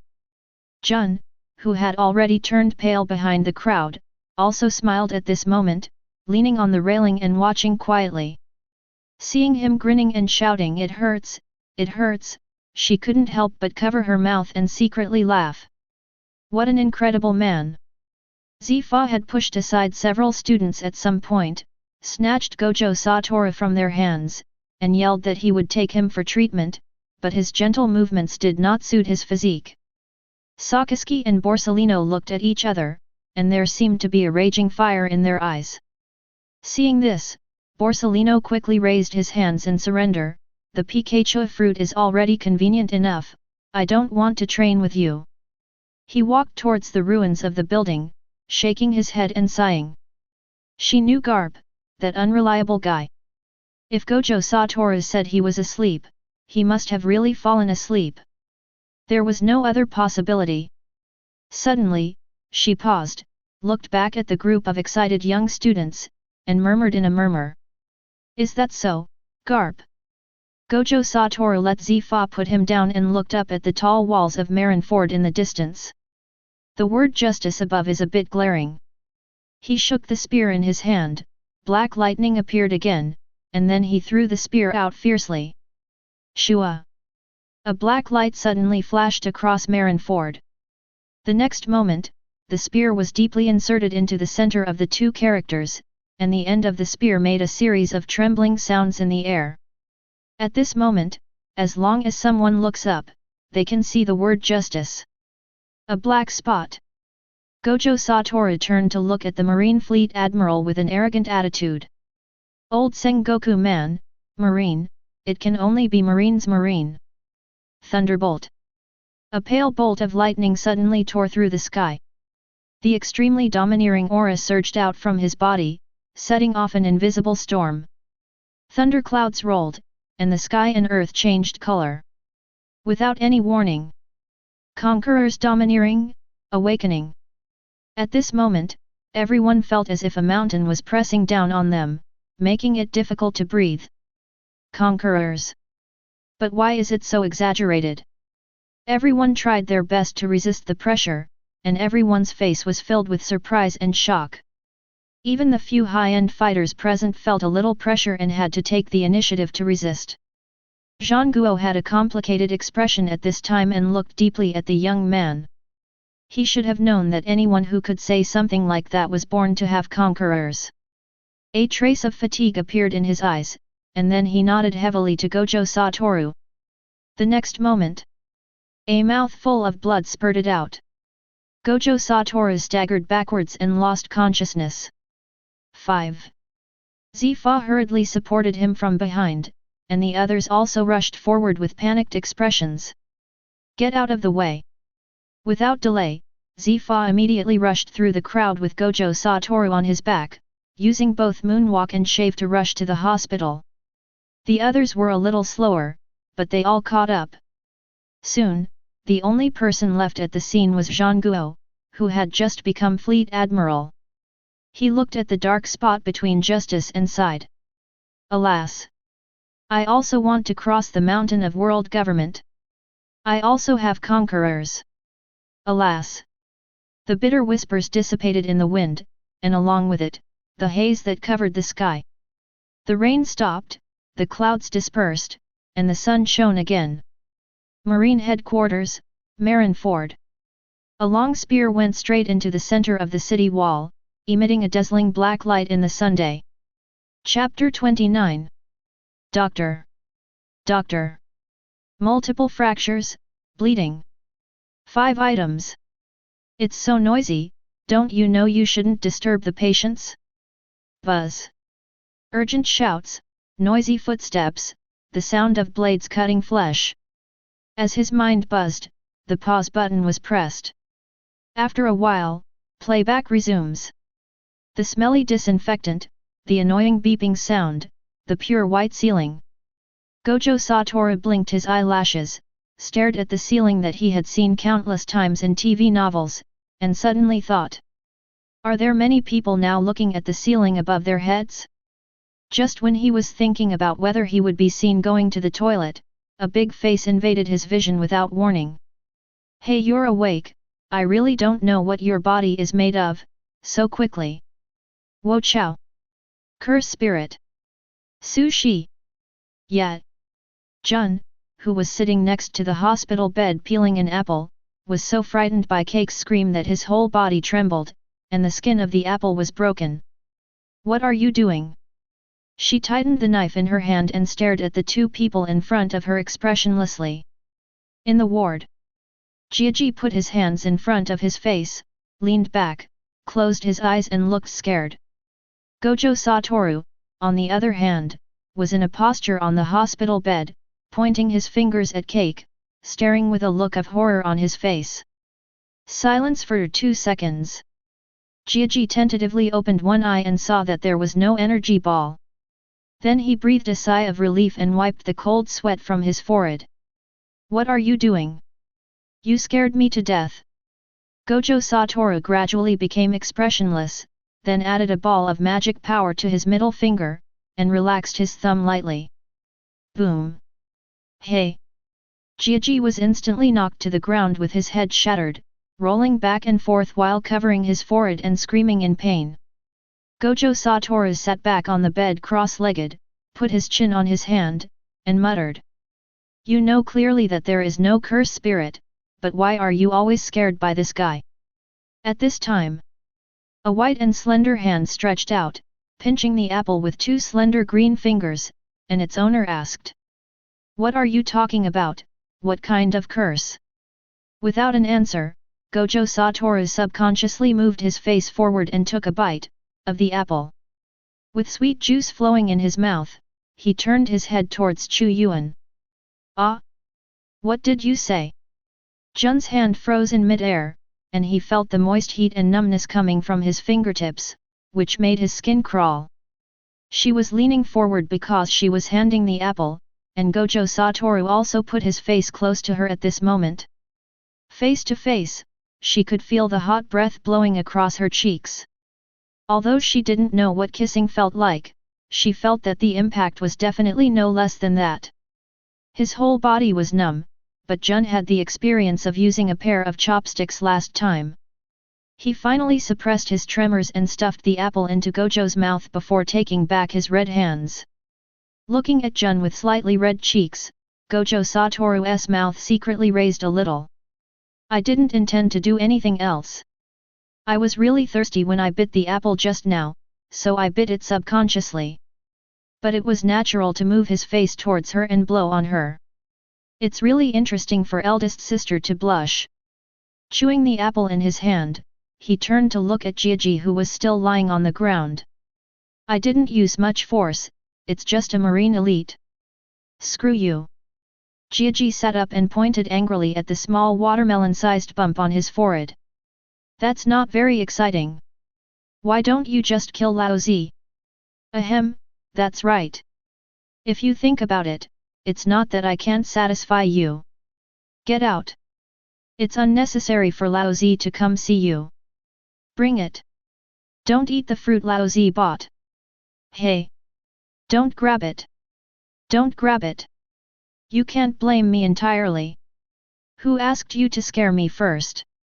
Hearing this, Kaji widened his eyes in disbelief. Then you blame me? Lao Zi didn't do anything and even brought you some fruit, but you got hit with such a big bag. You blame me? Gojo Toru quickly stepped forward and embraced the excited cake, and began to talk nonsense. Don't worry, I'm telling you, in fact, all girls like bags. If you go out now, you will definitely attract a large group of girls, believe it or not. Hey! Kaji rolled his eyes as if to say, are you taking me for a fool? You don't believe it, right? Look, Gojo Toru turned to look at Jun and said, Sister Jun, do you like bags? What's the meaning? Want to give yourself a gift? Thinking of this, Jun looked at Gojo Toru who was serious in front of him and couldn't help but sigh in his heart. Is fast-paced music popular now? At such a young age, having only known each other for less than 10 days, you have already made it this far? She really has a spontaneous personality. I don't really like it. I'm busy training every day so I don't have time to carry it, but I think no girl can refuse it. Jun tucked her hair behind her ears, turned her face away, revealing her small, fair ears. See, I didn't lie to you, Gojo Toru turned his head. Yeah. Good brother. Gigi immediately became excited and nodded vigorously, wishing he could go to the female soldiers training camp right away. He now has self-knowledge and no longer pesters Jun. During the 2 days that Gojo Toru was unconscious, Jun took time out every day to take care of him. Coupled with Gojo's strength, any discerning person can see that the two of them are the most suitable match. A real man should look forward. Gojo Tetsu pounded his chest. Good brother, for life. Go ahead, don't keep the beautiful ladies waiting too long. Thanks, brother. I'll bring you your favorite dessert later. After saying that, Jiaji first took out a comb and combed his hair twice, then walked away with a happy face. I wave my sleeves and not a single cloud is taken away. Gojo Toru bit his apple and waved goodbye to the door with a relieved smile on his face. What a clear mind. It reminded him of those freshman college students. They really made him miss them.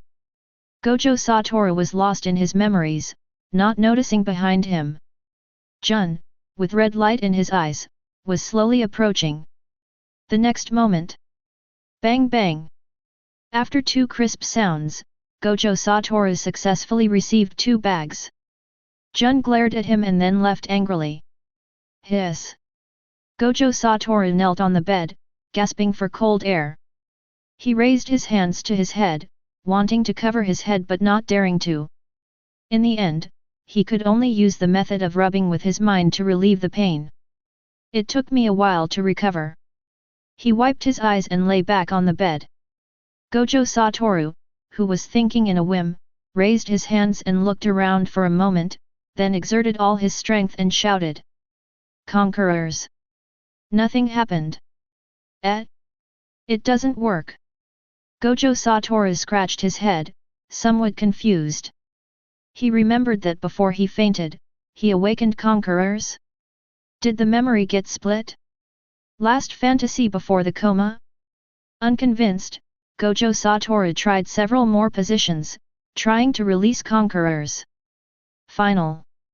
Gojo Toru collapsed on the solid-colored bed sheets, looking out the window with his limbs weak. Even the transformation posture of Tiga is useless, so it seems that I really haven't awakened. Tisk, no one told me how many days I've been lying down. What time is it now? Did Brother Ming call me? What if no one goes to collect the money? Chapter 30. Oh, try something else. A person's self-talk is very jumpy. I don't know where it starts and where it ends, but it doesn't feel boring at all. The sun outside the window was gradually fading, and Tetsu Gojo was studying whether using Sailor Moon's transformation pose, plus Super Lollipop's transformation pose, to activate the conquerors in the body was reliable, when the crisp gate of opening sound sounded. Let me ask, are those the physical skills from your hometown just now? Zifa pushed open the door and walked in, asking with a slightly weird look on his face. Did you hurt your head? He thought again. Gojo Toru glanced at him, then withdrew his gaze and continued to worry about the arrangement and combination of postures. You don't even have a conquerors, but you still deserve to learn your own tricks? Humph. Veins popped up on Zifa's forehead.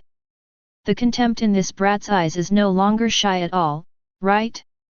Teach me how to respect your teacher. UBD. He raised his fist fiercely. Bang. The big bump on my head that just disappeared has risen again. Gojo Toru held his head, tears welling up in the corners of his eyes. Old man, teach me how to awaken conquerors. What a mess, haven't you already awakened? Zifa said impatiently. Really? It's not a fantasy before death? Then why can't it be used? Hearing this, Zifa closed his eyes and rubbed his brows as if tired. What's wrong? I know I can't control it just after awakening, but why can't I feel any trace of domineering? Gojo Toru said with a bitter face, puzzled. Zifa opened his eyes and tapped his head. Do you think the conquerors that makes me feel pressured is something you can tap now? It's just unconscious. You are not qualified to support that level of domineering. To put it simply, your will is not strong enough and firm enough. Or your will is not pure. Hey? It's not enough to overthrow the world government. As soon as Jingtian's words came out, Zifa was so frightened that he immediately rushed towards him and grabbed his mouth.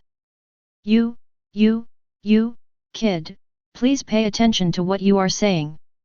He carefully checked everything around, left and right, outside the door and behind the windows. Finally, he scanned it carefully with his sense of sight, and then he breathed a sigh of relief. I just pretend that I didn't hear anything just now. No matter what you do in the future, please pay attention to me. Can you say such nonsense outside? He said angrily. Gojo Toru sat cross-legged on the bed, holding half of his face with his hands, and said with a smile. It's just the two of us, what does it have to do with each other?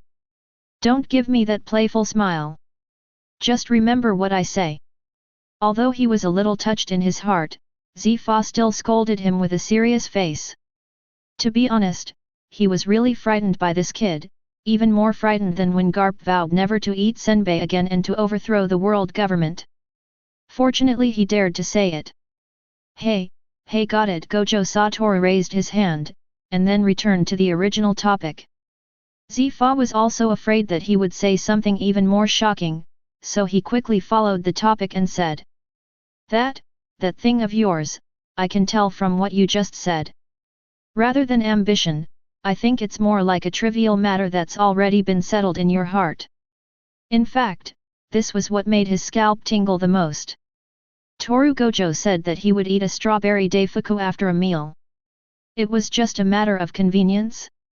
When you put it like that, it doesn't seem to be considered ambition, Gojo Toru said suddenly. Look. What am I talking about? Well. That can only be said to be what you plan to do, not your goal. Think about what you said before, if you really think so from the bottom of your heart. Zifa reminded, rubbing his eyebrows. What I said? Gojo Toru lowered his head and thought for a moment, then suddenly punched his palm. Haha, I see. It turns out I got myself into trouble. Previously, he thought his idea was, get rid of the world government, so I am the only one who is supreme. But in fact, his real idea is, I am the only one who is supreme, so I want to get rid of the world government. Although it seems that only the order is different, the meaning is completely different. After figuring it out, Gojo Toru felt that his whole body suddenly became unobstructed, and every cell in his body began to jump for joy, and then boiled. Next second. Buzz. The overwhelming blue-purple energy suddenly rushed out of Gojo Che's body like a dam opening. In an instant, the ward began to wail, the ceiling shook, and dust flew everywhere. Zifa had just raised his hand and hadn't said anything to stop him when his domineering aura disappeared in an instant, like the tide receding. Gojo Toru's face turned extremely pale, and his entire brain was suddenly filled with a stabbing pain like needles, which was even more exaggerated than the infinite overload. Hey, kid, do you still dare to mess around? Zifa crossed his arms, with a look on his face that said I knew it. Do you think awakening the conquerors means you have control? Oh, without a matching physique, how can a pony pull a big cart? Suddenly, his eyes narrowed slightly, as if he had thought of something. So, the physical strength you have is not your own. Pooh. Gojo Toru, with his head against the bed, turned his head and retorted. That was increased by my own ability, so why doesn't it count as my own? Oh, I see. Zifa looked at him with a smile. So are you ready? What are you preparing for? Gojo Toru asked in confusion. My body has recovered, so of course it's physical training. Otherwise, do you think it's a dessert tasting contest? Haha. What? Where is it? Where is the food tasting meeting? This old man really is, haha. Zifa sneered. He stood up and stretched his wrists twice, then he lifted Gojo Tetsu up and said, Don't worry, I'll take you there right away. Thank you. Also, can you take me to the dessert shop outside? I feel a little sad that I haven't used my membership card for several days. Gojo Toru stroked his chin in mid-air. Besides, their desserts are the best for my taste. I don't know how many meals I've missed. I feel like I've lost out just thinking about it. Hearing this, Zifa was so angry that he laughed. He was speechless, but his steps became faster. When the people in the hospital saw Zifa carrying a sick handsome boy and walking out with a distorted expression, the young nurses couldn't help but quietly gather together to discuss whether they should call the guards to rescue the handsome boy. A hero saves the beauty, a timeless love trick. However, when the guard who was called saw Zifa's fists that were bigger than his head, he took out a mirror from his pocket and handed it to the young nurse, and then he was slapped by the angry young nurse. Puff! Gojo Toru patted Zifa, pointed at the guard who was covering his face, and said with a smile. It's so funny, that guy actually carries a mirror with him. Zifa looked in the direction he pointed and frowned as if he had thought of something. I also think that boys nowadays are really diverse. Gojo Toru looked up, the two of them looked at each other and nodded to each other. Chapter 31. The setting sun dyed Malinvondo orange. Gojo Toru followed Zifa wanderingly and came to an empty training ground. His first impression when he saw it was that it was very big. Looking at the people standing in the center of the field from the observation deck, the Marines looked to be the size of elementary school students. It would not be an exaggeration to call them a football field. In addition, various facilities are new and complete, so there will never be a queue, or you will find sweat stains all over the equipment after queuing. This is where Marine senior officers are trained. You will train here without going to the training camp. Zifa said. Even the training ground is full of class, he Marine. Gojo Tetsu pouted and pointed around. Do you want to use it? Use it. Of course you have to use it. Toru Gojo held his head high and said with an upright look on his face, I don't understand, so how can I criticize you bureaucrats who are inherently evil? How to practice specifically?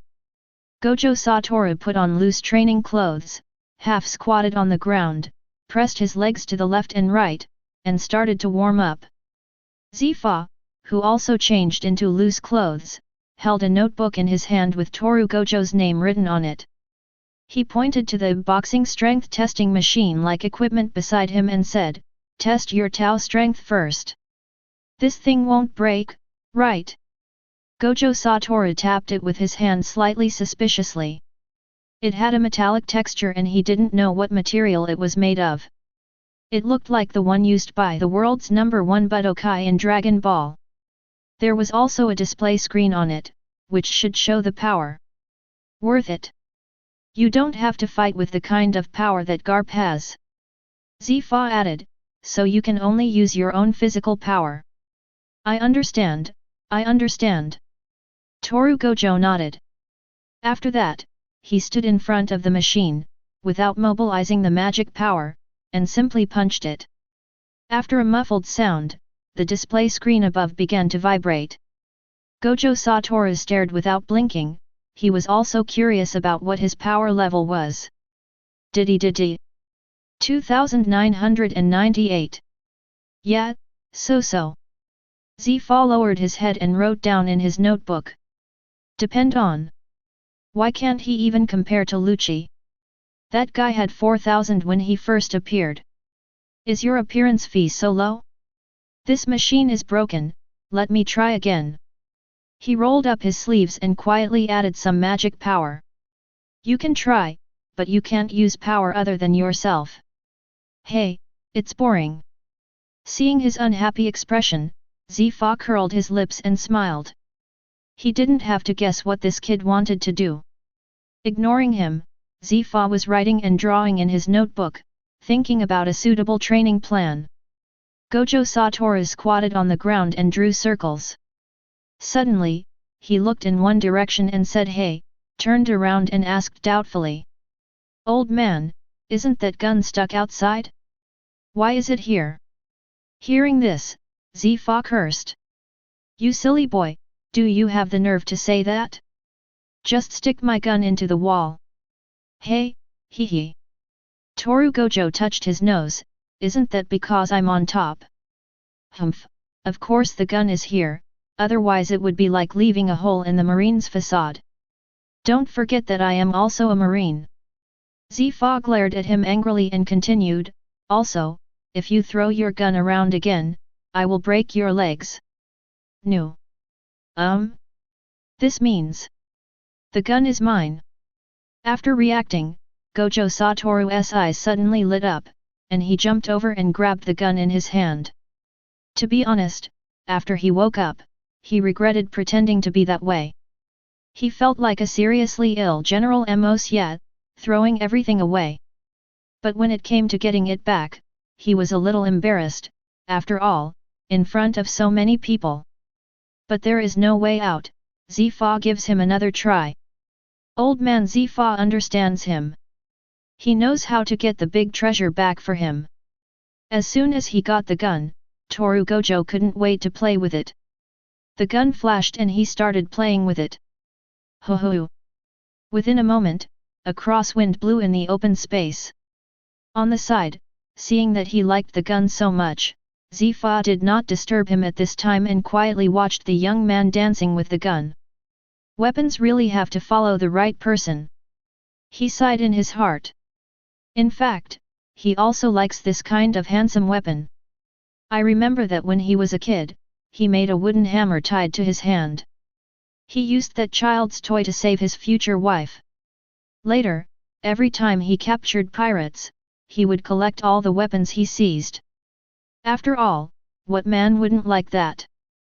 Well, he doesn't need it, and that's just because his physique makes it too weird to use guns and swords, and they are not as good as fists. Now, seeing my favorite junior playing with my favorite weapons, I feel like I have fulfilled my childhood wish. Zifa thought so. Call. Gojo Toru stroked the gun barrel, exhaled freely, and looked satisfied. But soon, he looked up and down with a slightly distressed look at the 3-meter-long spear in his hand. He himself is only 2 meters 1 meter tall, several heads taller than him. It's good, but it's too long and inconvenient to carry. Zifa came over and nodded. All long weapons are like this. I heard that Whitebeard keeps his kanjyunki under the seat every day and only pulls it out when he needs it. It would be nice if it could be shrunk, Gojo Toru muttered, holding his chin with his hand. How is that possible? Zifa waved his hand and took out his notebook. Okay, let's start training. Then he pulled out a backpack from behind and handed it to Gojo Toru. First, train your strength and endurance. Put this on your back and run 10 laps to warm up. It's just running with weights, how can it be useful? Gojo Toru reached out to take it with a questioning look on his face. The result is the next second. Bang! As soon as Zifa let go, Gojo Toru fell directly to the ground with the bag, raising a huge cloud of dust. Old man! Old man! How heavy is this thing? It took him a lot of effort to lift the bag. Zifa glanced at him and said calmly. The science department has newly developed materials. This package is about 10 tons. Have you ever heard of gradual progress? Please tell me. Zifa pointed at the track and said in a tone that left no room for negotiation, 10 laps, run quickly. Wait a minute, running 10 laps around the football field with this thing on your back is too much. And you won't let me use my cursed power, I'll die after running. Curse power? 11 circles. Okay, I understand. I'll go right away.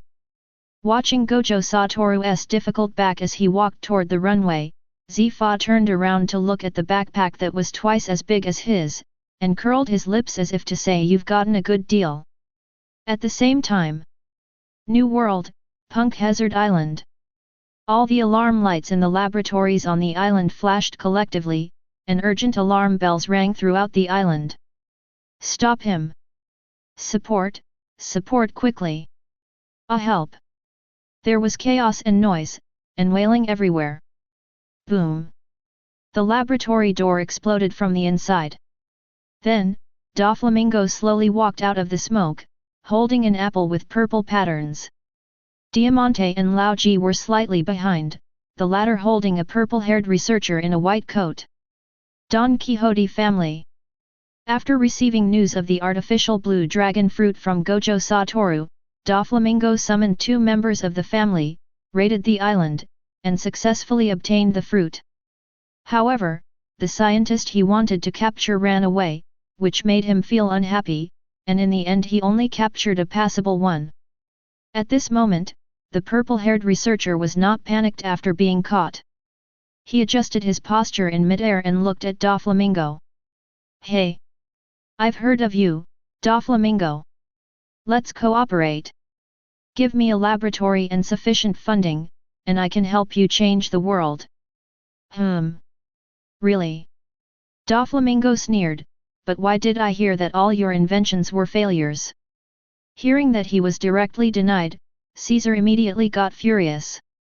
"That's because you have no vision, bastards." Private Marseille. Caesar immediately admitted his mistake after seeing the cold gaze, and then continued.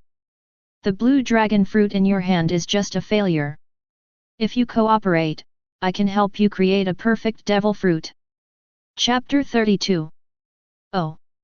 Hearing this, Doflamingo became interested and raised his hand to play with the blue dragon fruit.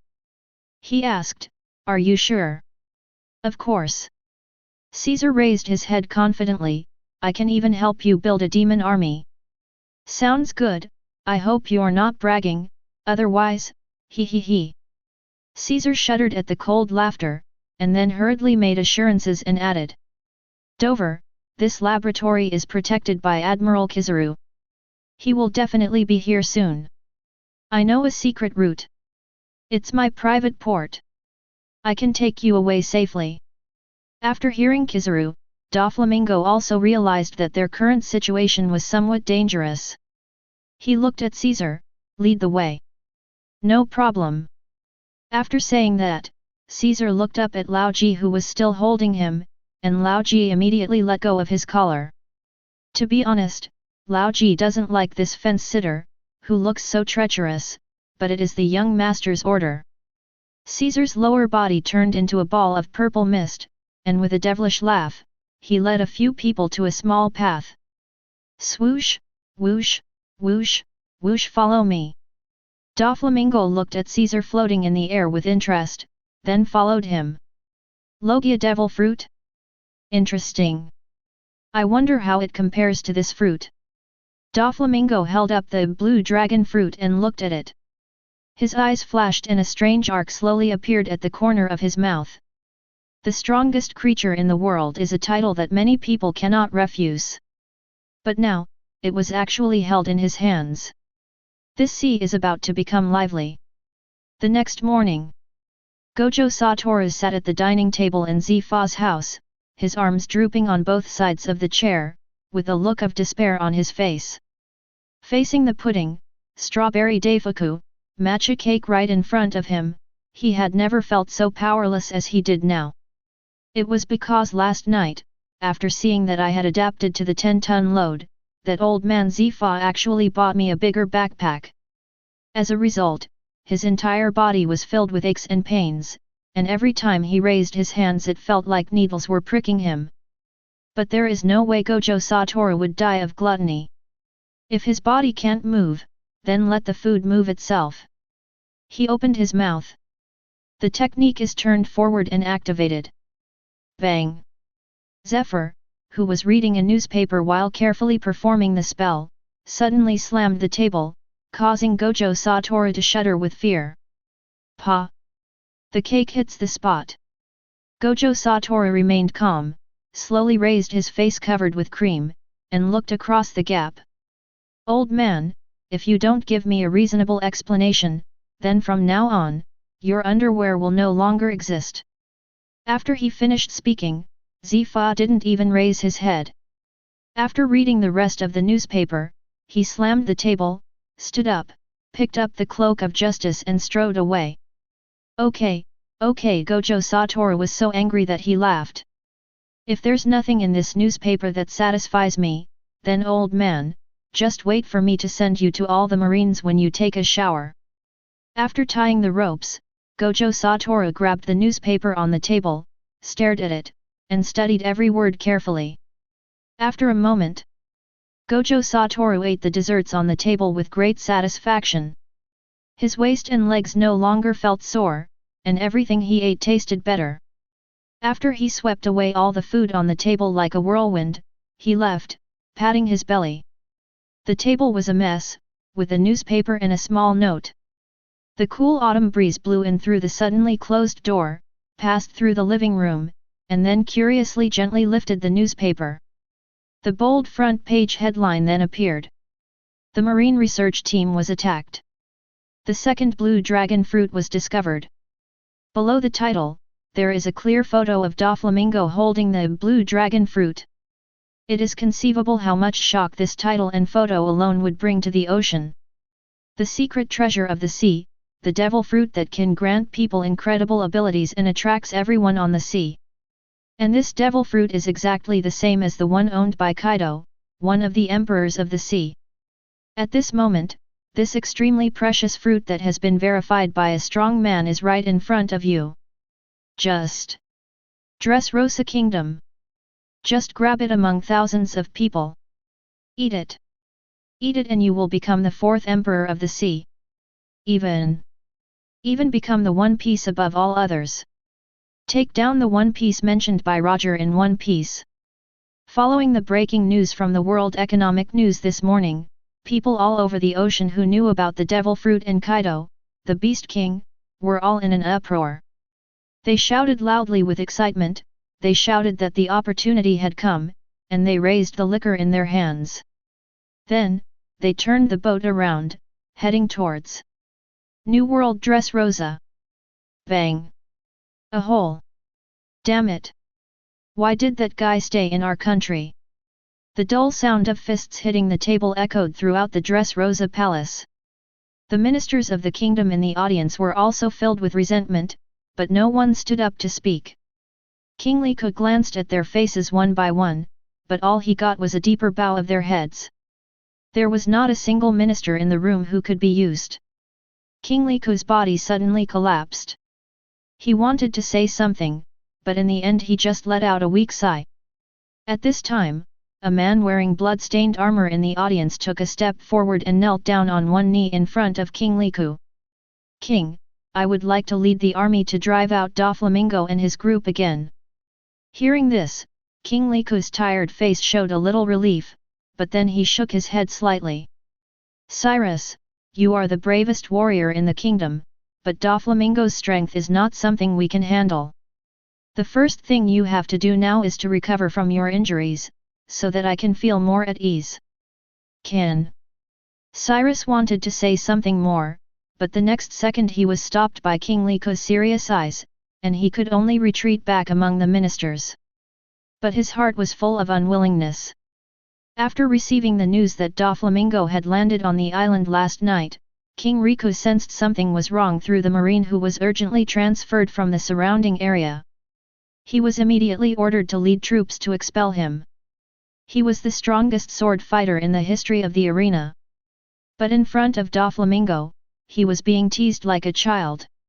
He witnessed his soldiers shed tears and swing their swords at their comrades in pain. That kind of pain is unforgettable. A minister who also cared about the country stood up and asked. What about Marine's support? We are a member of the world government. Marine cannot just sit idly by. Alas! It's too late. The minister next to the man sighed and said. Nowadays, most of the pirates on the sea are rushing to Dressrosa. There are even pirate ships appearing near the coastline, and there will be more in the future. As far as the surrounding areas are concerned, Marine can't help at all, and that doesn't include the sea emperors. They will definitely not be absent. But even so, by the time the large troops from Marine headquarters arrive, the kingdom will have been plowed by pirates. This. The minister who stood up pursed his lips after hearing this, with a look of despair on his face. The palace fell into dead silence, and fear gradually appeared on everyone's faces. No one wants to die, especially nobles like them who live a life of masters, but right now, it seems that there is only one way to die. They would not naively think that those vicious pirates would let them go. There was only one devil fruit, but there was no need to think about what so many pirates who failed to grab the fruit would do. At this time, the kingdom of Dressrosa. A dead end. New World Sea Area. Emperor of the Sea Big Mom's territory, all nations. Charlotte Sparrow, Big Mom's eldest son, walked quickly into a dining room. Arriving at the table full of desserts, Sparrow bowed slightly towards the tall figure on the seat, and then respectfully handed over a newspaper. "Mom, this is this morning's newspaper, I believe it will interest you." Hearing this, Big Mom swallowed the cake in her mouth, took the newspaper, and said with a smile. "Mama Sparrow, if you dare to interrupt my breakfast for some trivial matter, I will be angry. Please believe in your eldest son, Mother." Big Mom nodded noncommittally and looked at the newspaper. After a while, "Mama, this is really good news. If it weren't for that brat Kaido, One Piece would have been mine a long time ago. It seems like this is God's compensation for me, Mama." After reading the newspaper, Big Mom burst into laughter. She looked at her eldest son with satisfaction and said, "Mama Sparrow. What can I do for you, Mother?" Sparrow was slightly excited. "Bring this fruit back, and this yellow-haired kid." "Yes. Mama." The country of peace. Emperor of the Sea Kaido's territory, Ghost Island.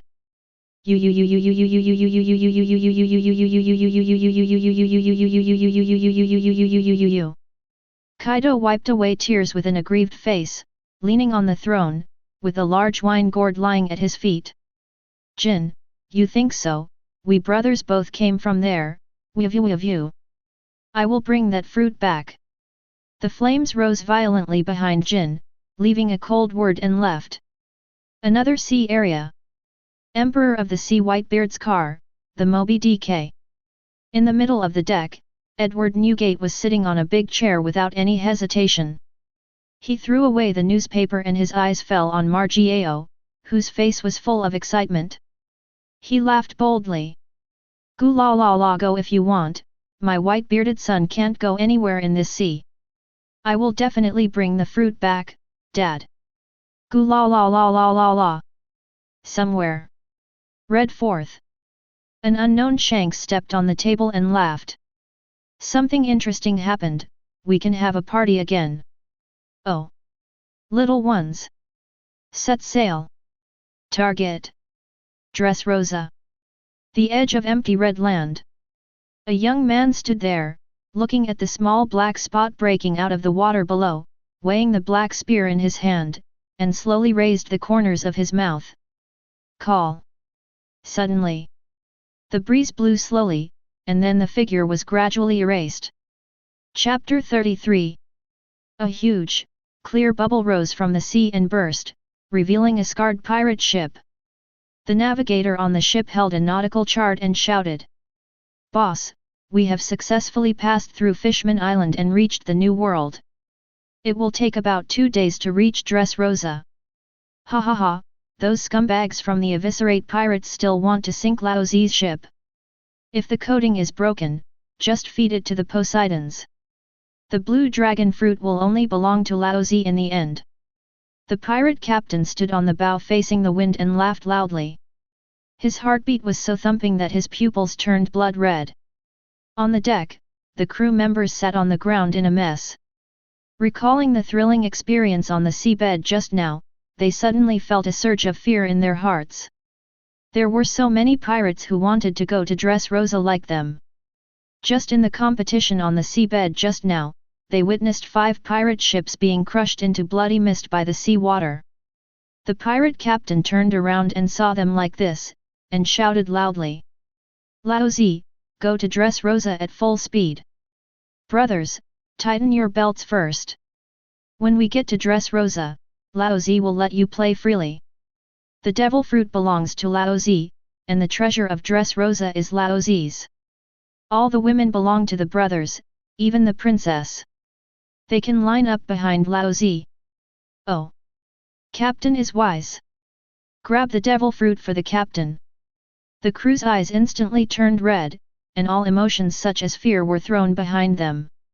Everyone cheered loudly for the captain. Under the heavy reward, all are brave men. Ha ha ha ha ha.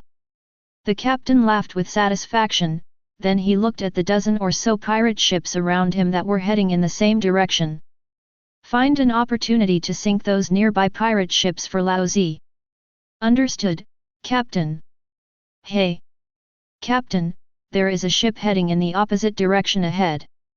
The pirate captain took a look through the telescope and sneered. Haha, there are still merchant ships daring to be on the sea at this time, pull over and give our brothers some meat first. Oh! Suddenly, a cold wind swept across the sea. Lying on the damp cabin planks, there was a large stain of mud on her new dress, and like any other girl seeing her clothes were dirty, she bit her lips in grievance. Behind the dark door, the voice of the man who had taken him in could be heard. They were arguing over the distribution of 79 million baileys. Until finally, there was the familiar sound of a sword being drawn and blood spurting from a throat. The argument came to an abrupt end. Hey, hee hee. Nico Robin raised her arms to cover her eyes, and a strange laugh came out from the corners of her tightly pursed lips. Mom! Sorrow! Dr. Clover! You see, death is always with me, wherever I go. In fact, they were very nice to me at the beginning. They gave me milk and bread, not the expired ones like those at my aunt's house. I even made friends with their kids, which was a life I never had in O'Hara. But every time I was recognized, they became so scary that they could easily cut their companions' throats. Maybe my bounty can change their children's lives. It's actually pretty good, isn't it? Come on, hee hee hee. Thinking of her own ending, she breathed a sigh of relief. Mom, sorrow, although I resisted the urge to end my life before, I feel this time I may never have the chance to meet a companion who can protect me again.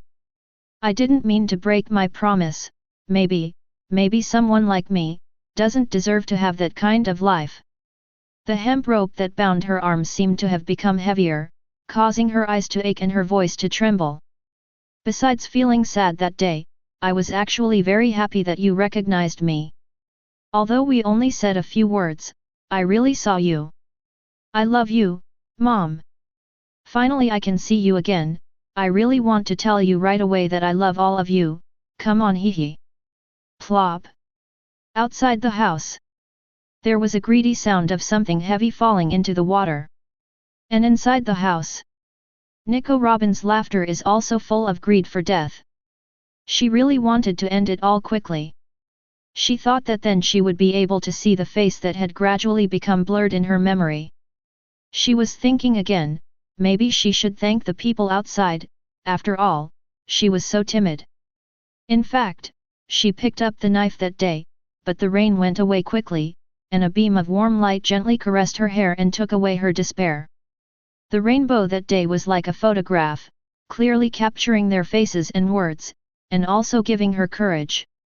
But how can there be a rainbow that will never disappear in the world? Just like the unpredictable weather, it can turn into a heavier rainstorm in the next second. She was just an ordinary 14-year-old girl, no more special than those girls lying in the arms of their parents, but how much courage should she muster to hold up an umbrella in the wind and rain? She tried it, but the umbrella was too heavy. In people's mouths, she is a murderer. Once she is discovered, endless curses and shouts of killing will hit her like a tsunami. Go get a gun and take her head. Why doesn't she just die? Damn kid! You'd better die in the wilderness. Why haven't you dealt with her yet, Marine? She is the world's public enemy. In her memory, when she was chased by a group of adults with guns, all she could do was curl up in the corner and tremble. The reason was simply that she didn't cover her face when she was reading in front of the stall, didn't cover her face. She wants to live, she really wants to live. She really wants to inherit the dreams left by those people. However, the heavy raindrops were always chasing her, like hail, smashing the umbrella into pieces and forcing her to curl up in the corner. Nico Robin stared blankly at the corner above her head. There is a spider web, a moth is fluttering its wings on it, and the spider is crawling towards it. Is that the end? Squeak! The door frame screamed piercingly. A thin man pushed the door open and walked in. The fear and madness after his first murder appeared on his blood-stained face. The man's eyes were different when he stared at Robin this time. Instead, they were filled with endless disgust and greed. He couldn't even imagine that he would be so crazy as to take in a demon. Just thinking about it makes me scared. But he was also very glad that he had picked her up from the mud that day. 79 million Baileys. How many lifetimes would it take for him to move goods to earn that much? But now, all we need to do is hand her over to Marine, and we can easily get 79 million Baileys. How could this not be considered his damn luck? Thinking of this, the man couldn't help laughing, and his face became even more distorted. Hee, of course it's not over yet, Nico Robin. Before I hand you over to Marine safely, you can still eat delicious meals and still live well. How can I say it's over now? Nicole Robin did not respond to him, nor did she go to see him, nor did she discuss her life or death again. She then asked, will Xiao get better after this? Yu.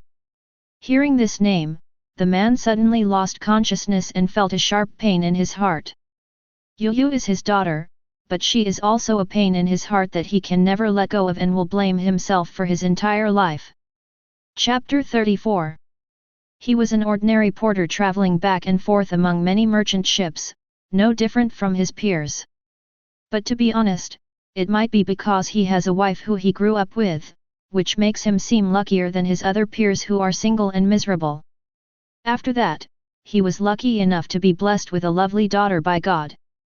He was so lucky. Because she was so cute.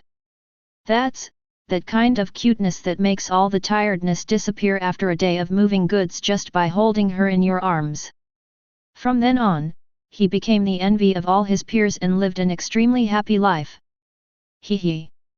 But he is just a porter at the bottom of society, how could he be so lucky forever?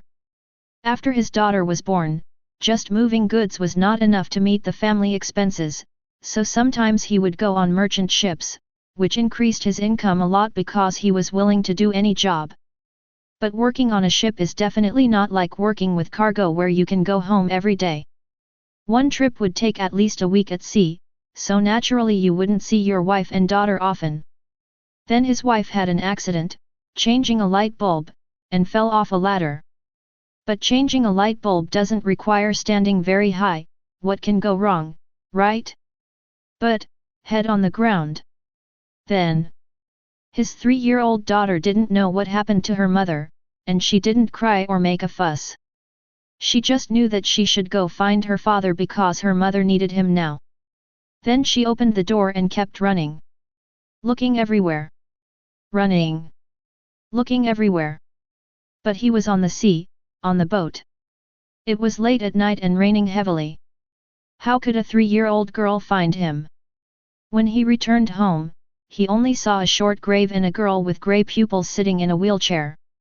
Broken neck, high fever, paralysis of lower body, blindness. That was all he remembered about that day. A light bulb, a tiny light bulb. He used to change it, but now she has to do it. The memories end here. I think so. The man suddenly calmed down, but soon became more excited again, and he yelled hysterically. No. Of course you can. As long as you have money, lots of money. You can send Xiaohu to the best hospital. Xiaohu will definitely be cured. Really? Nicole Robin ignored the man's yelling and lay on the floor, watching the moth gradually being wrapped into a cocoon by the spider's silk thread. That's great. She said flatly. When she thought of the little girl who liked to listen to her history stories and combed her hair, she felt completely relieved. Xiaohu, next time you run along the beach, you must take a good look at the scenery. Bang! Sudden! A loud noise was heard from outside, and then the merchant ship began to shake violently. The man stumbled and fell to the ground. Before he could stand up, there was another burst of gunfire and shouting outside the cabin. What is going on?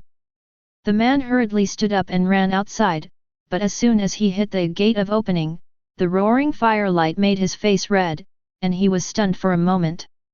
The mast had been broken by cannon fire, the sails were burning on the deck, and a group of pirates with hideous smiles were climbing onto the ship using the ropes. As soon as they landed, they hacked to the ground the only two remaining boatmen on the boat, and blood splattered all over the ground. In fact, there was originally a pool of blood there, but it was thicker now. Ha ha ha ha! Bang!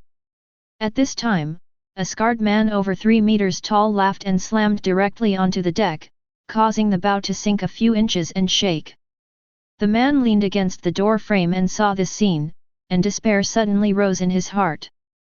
The scarred man also noticed him at this time, stopped his younger brother who was about to swing a knife at him, and strode towards him. But when he walked up to him, the scarred man walked straight into the cabin without even looking at him. Ugh, ugh! It stinks worse than the cargo hold on the Laozi ship. As soon as the scarred man entered the dark cabin, he fanned his nose with a look of disgust, turned his head and shouted outside, "Give me a torch." Soon, a younger brother came in with a torch. The cabin immediately lit up, and Robin, who was lying on the wooden board, also appeared. Oh! A slave ship! Seeing the girl, the scarred man walked around the cabin with interest, but he didn't see the second person. Tisk, just one? How unlucky! Cursing under his breath, the scarred man came up to Robin, half knelt down and put the torch in front of her. Robin felt a burning pain on her cheeks instantly. Just as she was about to turn away, a big hand quickly pinched her cheeks and moved closer to the torch. You're Nico Robin? The devil's child? The scarred man looked slightly surprised, then his face turned over with joy. This trip really wasn't in vain, Laozi. I haven't even seen the blue dragon fruit yet, but I've already caught a demon child, ha ha ha. But the next second. Get away! Don't come near her! She's mine! The thin man suddenly rushed over from the side, with a distorted expression, and rushed towards the scarred pirate. He looked like a cat whose tail was stepped on, with its teeth and claws bared. It's a pity that a pirate captain who can fight his way out of so many pirate groups can't be easily encountered by an ordinary person. As soon as the man made a move, the scarred man stood up and kicked him. Bang! The man was kicked so hard that he bent over like a shrimp, flew backwards and fell at the door, spitting out a mouthful of blood. His face was pressed against the wooden board, but his eyes were fixed on the scarred man, and he said hatefully. A hole! She's mine! She's my daughter's life-saving money! Get out of here! Hearing this, the scarred man grinned, revealing his big black and yellow teeth. So this is your daughter's life-saving money, why didn't you tell me earlier? He walked up to the man step by step, smiling sincerely. I'm not some vicious pirate. Why are you so impulsive? You must be hurt. Hurry up and get up. Let's discuss how to save my niece. Really? Can you save my daughter? Big brother. Uncle. Please help me. I can do anything. I will kill whoever you tell me to kill, please. Let me go. Please change the money and save my daughter. The man seemed to have suddenly lost his mind. He rushed over and hugged the scarred man's feet, speaking incoherently and begging non-stop. The scarred man looked down at the madman at his feet and grinned. Then she raised her foot and stepped hard on the man's hand, crushing it hard. Snap! Ah! The man's metacarpal bones shattered instantly. Save your daughter! The scarred man squatted down, grabbed his hair and lifted it up. Let your daughter give Laozi's brothers a good time, I guarantee the medicine will cure her, right, brothers? That's right. Let me be the medicine inducer, Captain, he he he he. Get lost, you are not as strong as me, let me be the captain. Ha ha ha ha ha ha. The surrounding pirates suddenly burst into laughter. A hole, I'll kill you, cough cough. Hearing his daughter being insulted like this, the man suddenly felt angry and coughed up a large mouthful of blood. On the other side, Robin lowered his head deeply. After all, that man was also the father of his friend and had even saved his life. Even if he wanted to hand himself over to Marine, Robin couldn't bear to watch the scene before him. Assholes? We are pirates, of course we are assholes. The scarred man smiled grimly. Don't worry, there is a logbook on this ship, I will find your home and give your daughter good treatment, ha ha ha ha. After that, he ignored him and walked out, saying, Pack up and bring Nico Robin from the house aboard. It's a big deal. But no one responded to him on the boat, which was so bustling just now. Hey? What are you standing there for? The scarred man turned his head impatiently. All the younger brothers behind him were staring in one direction in amazement, and had no response to his orders. The scarred man frowned, looked in the direction of the sight, and then also stood there in a daze. After a while, he came to his senses and roared. Where's the ship? Where's a pirate ship as big as Laozi? Not only was his own ship gone, but all the other pirate ships that were nearby just now also disappeared. Why are there so many bubbles on the sea surface? I'm sorry, your boat is a little fragile, but I promise. I really just touched it lightly, and I don't know how it sank. A clear voice suddenly sounded from behind the scarred man, appearing like a ghost, and the surrounding pirates' hair stood on end instantly. Without waiting for their reaction. The next second, the voice reached my ears again. Well, I don't think I need to apologize to you pirates. I am a marine after all. The tone sounded helpless. Oh, I can't help it. The good tradition of being polite is ingrained in my bones. So I'll ask one more question. The scarred man woke up with a start and turned around suddenly, then he finally saw the face of the person who was speaking. At the door, a white-haired boy holding a gun smiled politely and asked, You little bastards, can you please die? Chapter 35. Arrogant. The fire on the boat grew bigger and bigger, and the atmosphere on the scene gradually became grim as Gojo Toru spoke wildly. The scar-faced pirate tilted his head and glanced at his deputy beside him, but the other shook his head, indicating that he had never seen such a person in the marine. Seeing this, the scar-faced pirate looked at the pretty boy in front of him and smiled cruelly. He thought he was some powerful person, but he turned out to be a recruiter who had never seen the world. His nervous expression turned into a playful one. It seems that you, little brat, have never heard of the fierce reputation of our Scar Pirates. Scar Pirates. Hearing the name, Robin, who was not far away, was stunned. He never expected that he would encounter such a powerful pirate just after being captured. The Scar Pirates are famous all over the world. The name of the pirate group is the nickname of the captain. They are from North Blue, which is also the sea with the highest comprehensive quality among the 4 seas. The pirates who made a name for themselves there are all very strong. Impossible to be weak. Scar has a cruel personality. Just 1 year after his debut, he committed several massacres of civilians. He has never been caught despite Marine's pursuit. He has made his current notoriety with a big knife and is now a supernova on the sea. Because his behavior was too bad, Marine offered a reward of 220 million Baileys. Robin, who was always paying attention to the situation on the sea, only saw Scar's face clearly through Gojo Toru's back at this moment, and couldn't help feeling despair again. She lowered her head with empty eyes. I'm sorry Sorrow, my life is really coming to an end. On the other side, the thin man lying on the ground was also disheartened.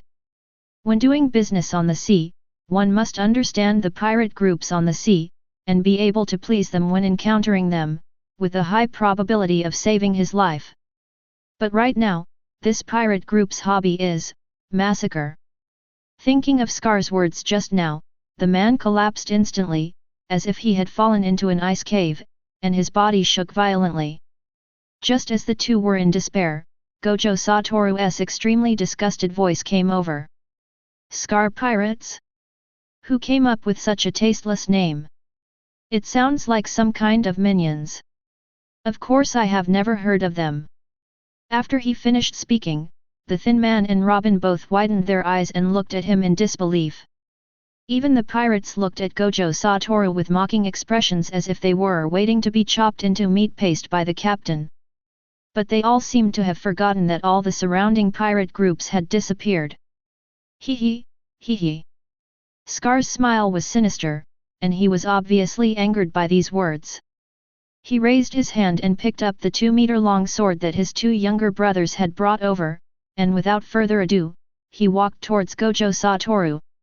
Tap tap tap. Before he could take 3 steps, Scar suddenly took big strides to close the distance, and the blade dragging behind him made a sharp whistling sound. Gojo stood in front of the cabin, leaning sideways with one hand holding the gun and pointing it diagonally at the ground. The firelight reflected on the black tip of the gun, making it appear unusually scarlet. Die! When the distance was less than 5 meters, Scar's speed suddenly increased, and the big knife in his hand smashed across like a meteorite. Shua! A fierce knife-like wind suddenly raged, and the fire disappeared in an instant.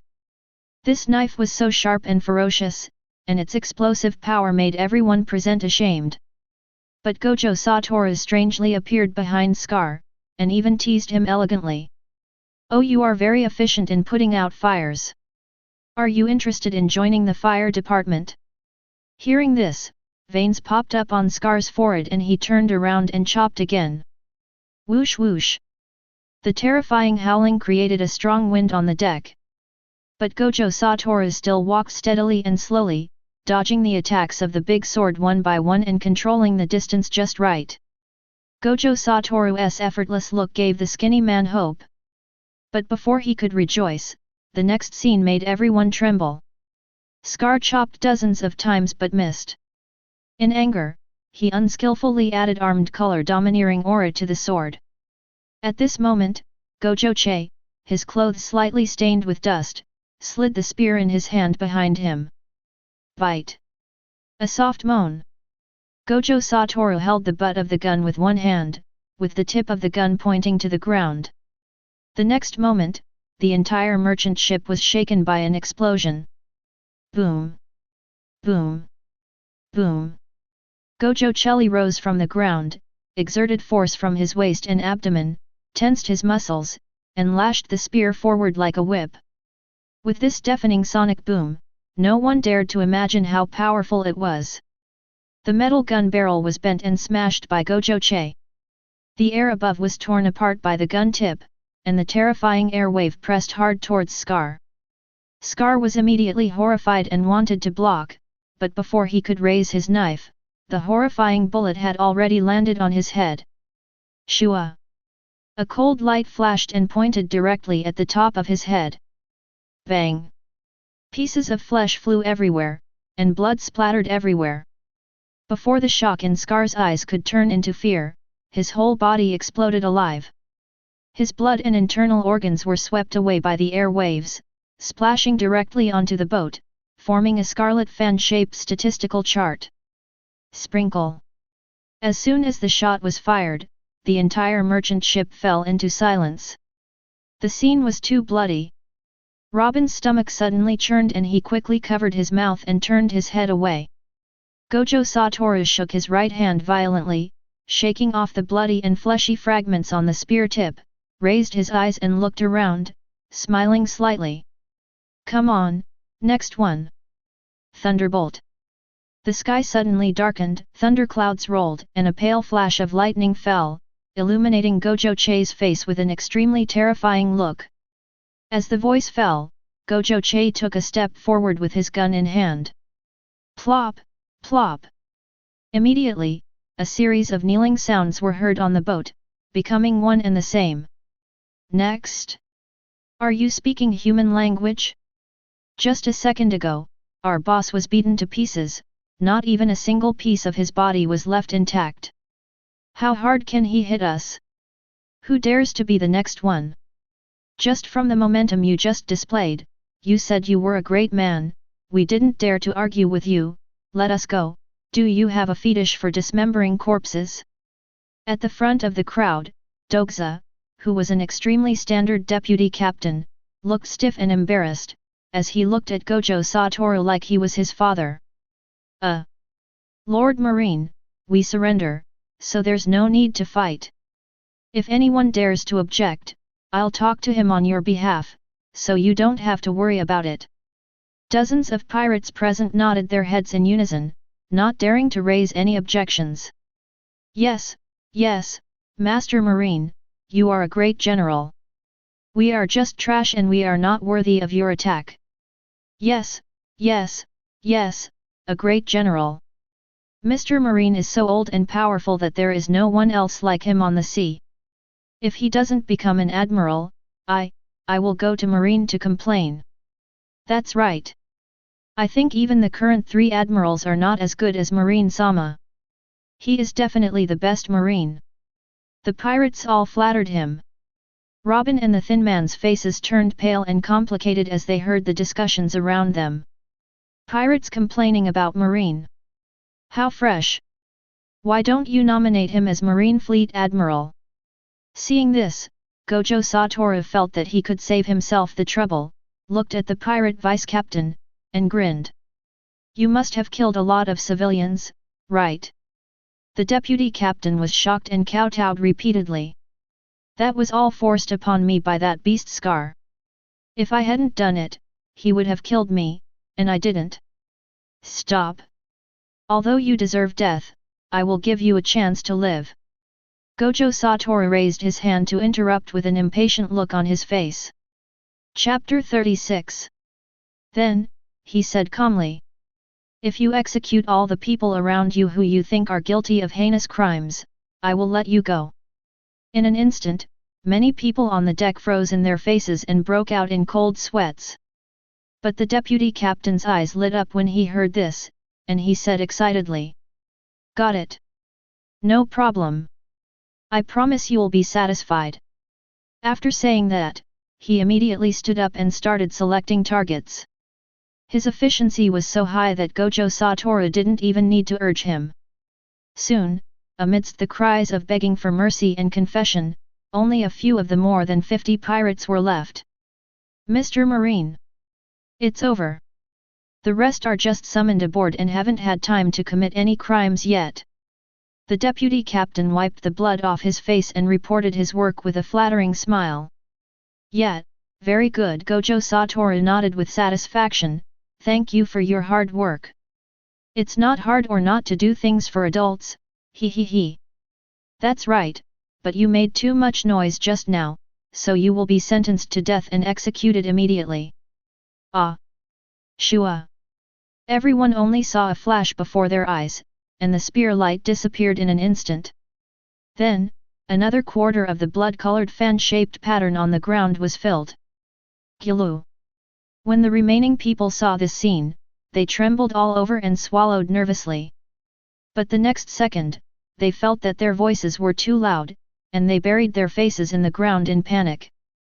Their bodies trembled uncontrollably, but they did not make any other sound. It's much quieter now. Gojo Toru stretched his body with satisfaction, and then told them. You guys go throw the bodies into the sea to feed the fish, they stink.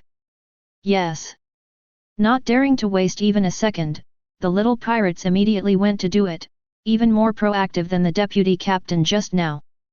Gojo Toru curled his lips and immediately looked at the thin man who had been lying on the ground. Seeing this, the man shuddered. What's your situation? Tell me, are you a pirate too? Gojo Toru's voice sounded leisurely. No. No, I'm not a pirate. The man hurriedly shook his head and explained, I caught Nico Robin, the son of the devil, and I came to Marine to exchange the bounty. In the shadows, Robin was still in shock, his mood instantly fell to the bottom, he lowered his head and smiled sadly. I thought, yes, he is Marine, I actually thought I was rescued. Really? On the other side, Gojo Toru's tone remained unchanged, and he was still as leisurely as ever. But wasn't the devil's child just snatched from you by the pirates? Now I've got it back. How can you say you caught it? Hearing this, the man suddenly raised his head, stunned. This. Gojo Toru grinned. That's right, I caught the man, there's no reason for you to exchange him for the bounty, and. He paused, then said coldly, you just killed someone, didn't you? It was an ordinary person. Moment. The man's entire body trembled violently, cold sweat broke out all of a sudden, and he stammered for a long time trying to quibble, but in the end he just uttered. Yes. That's right, murder. Gojo Toru withdrew his gaze from the blood-red color surrounding him and said with a smile. What is the consequence of murder? Did you see it just now? I saw it, the man replied in a trembling voice. I don't like going through those troublesome procedures, so do you want to do it yourself or should I help you? I myself. Wait a moment. At this moment, an anxious crisp sound was heard in the cabin. The two looked back and saw Robin, who was dirty all over and his arms were tied tightly, staggering out. It was not until this time that Gojo Toru truly saw Robin's full appearance. Malnutrition was his first impression. She was thin and not very tall, about 1.4 meters tall, with an unhealthy yellow-black skin. Her feet should be at their most delicate age, but now she had frostbite, as if she had been living in the mud for years. But the face is much better than other parts of the body.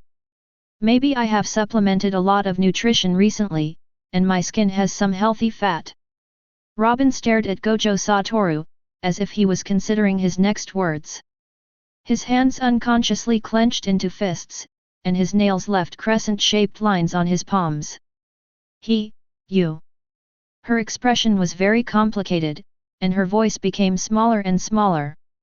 Finally, she stammered, he can't die. Hearing this, Gojo Toru seemed very confused and asked in confusion. If everyone he killed can die, why can't he die? That's not what I meant. Robin said nervously. What does that mean? How is he superior to others? Tell me. Gojo Toru leaned forward with a serious expression, but his eyes beneath his sunglasses showed a hint of smile. Robin's expression changed. Oh hoo. Gojo Toru laughed in his heart and slapped his thighs. The future black-bellied little queen looks embarrassed. No matter how you look at her, she is a little cute with an extremely contrasting look. It's really fun. If he had known he would meet little Robin, he would have stolen a camera phone bug from old man Zifa. What a bad decision. When I get back, I'll learn from Kizaru and wear a camera phone bug on my wrist. Write it down in your notebook. Robin felt numb and cold all over at this moment, and couldn't help but curse himself in his heart. He couldn't even save himself, but he begged for mercy for others. What a hopeless idiot. But when she thought about Xiaohu's future life alone, her nervousness eased a little. But, he has a daughter at home who can't take care of herself. If he dies, his daughter will definitely die too. When he heard the word daughter, the man's eyes suddenly became blurred and he felt extremely regretful. Yes, if I die, how will you live alone? Gojo Toru rubbed his chin and thought for a moment, but then changed the subject and said, let's not talk about this for now, let's talk about how to deal with you first. Robin's petite body trembled like a little rabbit. Me? I'm not sure I'll be executed, what else can I do? Execution? When did I say that? Gojo Toru asked in confusion. But you're not a marine. Gojo Toru raised his hand to interrupt her and said seriously. I may be a little different from other marines. I like to act in accordance with the law. The law must be the law I agree with. He grabbed a wooden box and placed it in front of him, then knocked it with his spear and said loudly. Go to court. Dong dong dong. Mighty and powerful. Robin and the thin man were startled. They looked to the side and saw the few remaining pirates standing in 2 rows, each holding a paddle in their hands, shouting mighty and knocking on the boat. Boom boom boom of the ground. Gojo Che raised the corners of his lips slightly, feeling extremely satisfied. It was a good decision to keep these few small fish. Who is here? He spoke seriously, even with a hint of theatrical tone. Robin was completely stunned. She had never seen such a scene before. She blinked and answered tentatively. Nico Robin. I'm asking you, do you still need an adult to tell you your name? A pirate pointed a paddle at her and scolded her. Gojo Toru looked at this man with a hint of surprise. This wasn't in the script. What a wise guy. Seeing this, the other pirates cursed themselves in their hearts. Damn it, why didn't you move earlier? Robin had a complicated expression and said, I am Nicole Robin. Gojo Toru nodded. What crime did you commit? The crime. Robin's mind was in a mess. What should I do?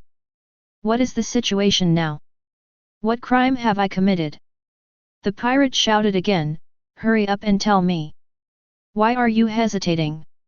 Others, shut up. Hurry up. Chapter 37.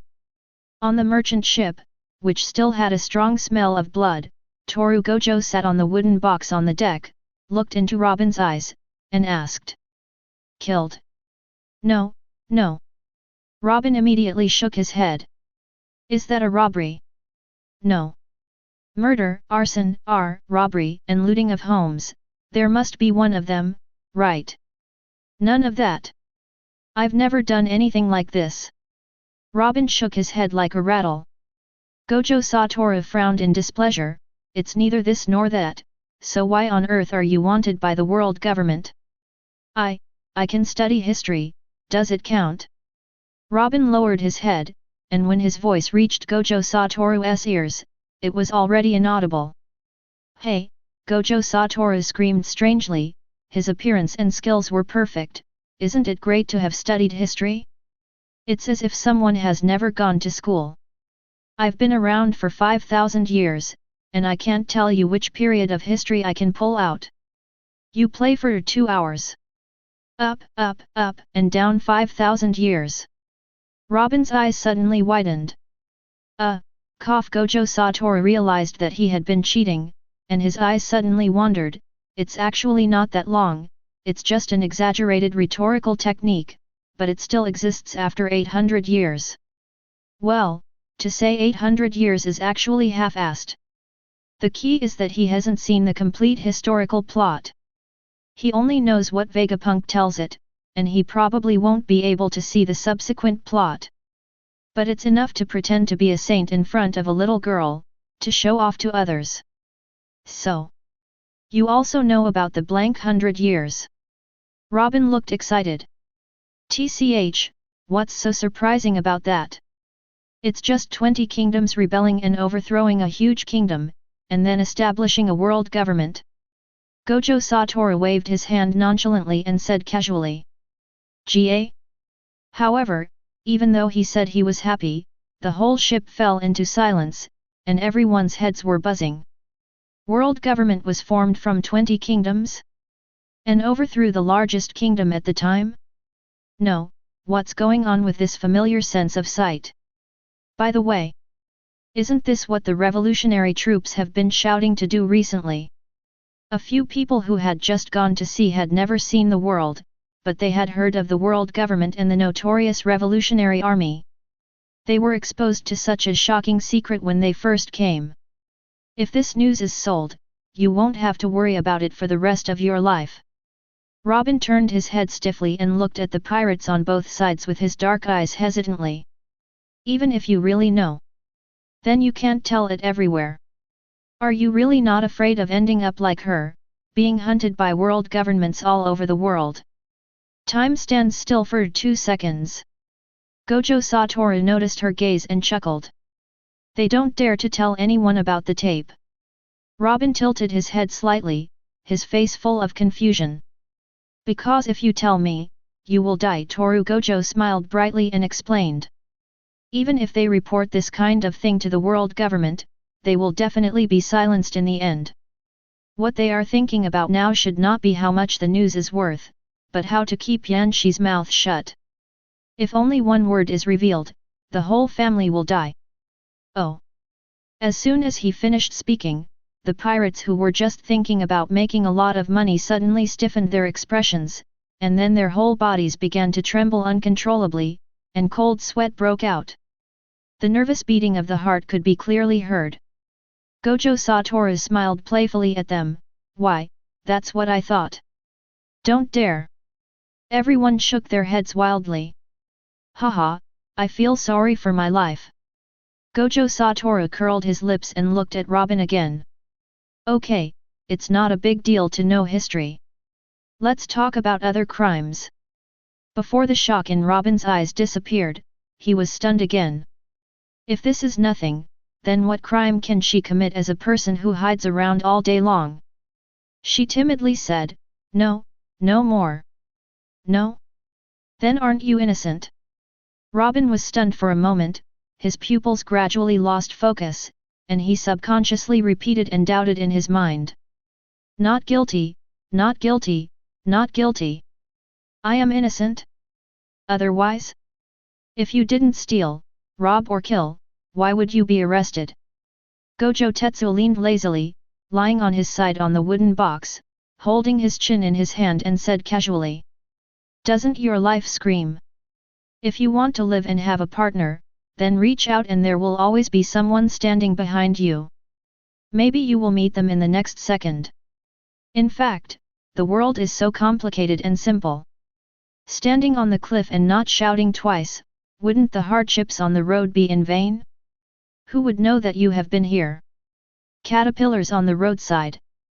Listening to the voice in his ears, Robin's self-doubtful expression gradually dissipated, and his eyes slowly became sparkling, as if they were put together again on a colorful board. Gojo Toru glanced at the pirates again, the meaning was obvious. Your Excellency is right. Since Miss Robin has not committed any crime, she is naturally innocent. The one who spoke was still the wise pirate. Yes. That's right. Miss Robin is innocent. Not guilty. Several pirates quickly followed suit. They also realized that this Mr. Marine was on Nico Robin's side. Studying history is a serious crime in the world government, but he directly denied the world government with just a few words. He even knows more than Nico Robin. What else can these minions say? In their current situation, the world government does not even have the authority of the 5 elements. Listening to the shouts of those stupid pirates around him, Robin's body trembled slightly, tears welling up in his eyes. Her world is full of loneliness, curses and pursuits, and bad luck is her synonym. But at this moment, seeing Marine lying on the box without any emotion and looking at her like an ordinary person, her defenses began to collapse. That's right. Robin raised her head, tears welling up in her eyes. She could no longer suppress her emotions and cried hysterically. I am not the son of the devil. I am not a murderer. I just want to survive on this ocean. I am not guilty. The crisp sound echoed for a long time, and the dark clouds in the sky above disappeared. The moist sea breeze, mixed with a new scent, took away all the grievances and fears she had experienced over the years. At that moment, time seemed to stand still. In Gojo Toru's eyes, her hair swayed in the wind in the beam of light that broke through the clouds. That's right. The cool autumn breeze in September swept Gojo Toru's eyes with his unkempt white hair, and then he subconsciously changed to a more comfortable lying position. Admired the little Robin covered in light for a while. Gojo Toru seemed to look at the other side of the deck and asked abruptly. What do you think? Upon hearing this, everyone looked in that direction, but saw nothing. Just as they looked confused and wondered if he was asking them, a strange phenomenon suddenly occurred. Next second, the surrounding temperature dropped suddenly, and countless tiny ice crystals gradually condensed in the air. In the direction that Gojo Toru had just looked at, the sound of footsteps came from far away under the boat. Tap, tap, tap. The slow and steady footsteps struck everyone's heart again and again. The pirates immediately raised their oars and became alert, with their muscles tensed. Ah, Gojo-kun asked a very vexing question right away. The sound came like a bolt from the blue. Instantly, Robin's whole body stiffened and trembled. The next second, he collapsed to the ground, and the light that had just risen in his heart instantly turned into a black hole of despair. She couldn't have mistaken this voice. The man who had terrified me for 6 whole years, who had appeared in my nightmares every time. Hi, Marine Admiral Aokiji. On the deck, there was a burst of screams that scared away the seagulls. All the pirate minions were stunned, and they could easily fit 2 eggs into their open mouths. With the biting cold, a tall man with an eye mask and a lazy expression walked down the frozen steps. Without looking at the others, he walked straight up to Gojo Toru, scratched his head, and sighed. I've heard for a long time that there's an incredible newcomer coming to our department, but now it seems that the rumors are indeed unbelievable. What do you mean? Gojo Toru looked at him with interest. Aokiji tilted his head and thought. Ah, you're not just amazing, if I were to use Borsellino's words, you're really terrifying. Hearing this, Gojo Toru chuckled, patted the box and laughed. Ha ha ha, that guy did say that a lot. But Aokiji changed the subject. Gojo-kun, you privately declared a wanted criminal by the world government not guilty. I can see that you are planning to. Marine. Chapter 38. Tisk. Seeing Gojo Toru's contemptuous look, Aokiji was stunned. What do you mean by that? Gojo Toru scorned him again, then said sarcastically. If I have judged Marine like this, then General Aokiji, you are already a rebel, right? Let me think about it.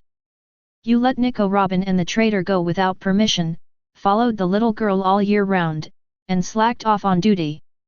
La General Aokiji, you are much worse than me. Hey?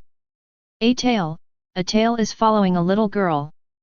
Aokiji's pupils shrank suddenly and he was completely dumbfounded. Am I wrong? Gojo Toru curled his lips. You're just following an 8-year-old girl wherever she goes. If that's not stalking a little girl, what is that? Pa, you perverted uncle. Aokiji jumped back to avoid the spit, and the corner of his mouth twitched violently. Following a little girl. That's called observation, okay? Also, why does this guy know everything? Did he install a surveillance phone bug on himself? Coming to his senses, he quickly lowered his head and began to search his body. At this moment, the pirate minions, the thin man, and Robin, who was terrified by the arrival of Aokiji, were all stunned by Gojo Toru's words. The devil's child was released by Aokiji? And then he kept following an 8-year-old girl? So scary. Everything I heard from Gojo Toru was so scary. Every one of them is enough to make you silenced. And Aokiji himself was there, he was really going to be killed this time. Generally speaking, Aokiji's behavior, whether in reality or in fiction, is that an uncle stalked a little girl for 6 years. No matter how you look at it, he is a super disgusting perverted uncle, right? Just thinking about it gives me goosebumps and makes me want to punch him. But the truth is, Aokiji's behavior is more like a special guardianship, and there is no idea of being 18+. The main reason he did this was out of respect and friendship for Soro, so he chose to protect Robin, and helped her when she was in danger, always paying attention to her safety and growth. Or maybe, he placed the last bit of hope for justice in his heart on Robin. The reason why Gojo Toru said that just now was just because he wanted to tease him. Look, how interesting. Aokiji checked his body from top to bottom and left to right, but could not find anything suspicious. Gojo Toru withdrew his gaze from him and made a gesture to the stunned Robin, saying, "Don't make a fuss, I have already handled it." His boastful and complacent look instantly made Robin feel at ease, and he almost couldn't help laughing. She could probably hear the meaning behind Gojo Toru's words. This man who had frightened her for 6 years had actually been watching her from behind. Then she seemed to suddenly think of something, her expression frozen. The bread that saved her life 2 years ago, was it also placed by him next to the garbage dump? After all, it didn't look right to see a brand new bag of bread in such a dirty place. But, sorrow. Thinking of this, Robin's eyes gradually blurred. She was in a very complicated mood. On the one hand, she was alive until now because of the other party, and on the other hand, the other party did kill Sorrow. She really didn't know how she should face Aokiji. On the side, Gojo Toru saw her dilemma and reminded her in a leisurely tone. Ice, sometimes it can't freeze you to death. Shua. Moment. Robin raised his head suddenly, forgetting to wipe away his tears, and his pupils trembled violently. It took a long time to slow down. She took 2 steps towards Gojo Toru and asked cautiously, "You mean?" "Yeah, that's what you think." Gojo Toru nodded affirmatively without any hesitation. "If someone kills someone, he will talk about it. He has always been a straightforward person who hates trouble. Anyway, it wasn't something that couldn't be said, and he wasn't going to use this information to make a bad deal with the girl, so naturally he just told Robin everything." To be honest, looking at this little girl who was filled with pain, Gojo Toru couldn't help but want to tell her some good news. It's not that he is too kind-hearted. He can kill people without blinking an eye, and he can also not care about other people's life or death. Forget it, just treat it as an overflow. Because he saw it, he couldn't stand children who had never eaten candy. I remember when he was in my hometown, he was a little kid with a runny nose, who was hated by everyone and dogs. He often stood at the door of the village grocery store with his hands bitten. He had no money, but he kept looking into the candy jar. Every time the boss they always chased him away, cursing at him, but in the end they gave him a candy every time. Later, when I grew up, I went to the convenience store when I went home during the Hyuxia New Year and talked about this with the boss. He remembered what his boss said at the time. Which child doesn't like to eat candy? I was even more greedy than you when I was a kid. My thoughts drifted back to when I saw Gojo Toru lying on a wooden box and smiling. In his sight, Robin was crying like an ugly duckling. It's so ugly. In sight. Robin wiped away her tears, then strode towards the busy Aokiji, and before she got close to him, she threw herself into his arms. Thank you for letting me live. Thank you for letting sorrow go. Thank you for your bread. That is really, really the best bread I have ever eaten. Thank you so much. The other side. Wow, so touching. Yes, it's so sad, so sad.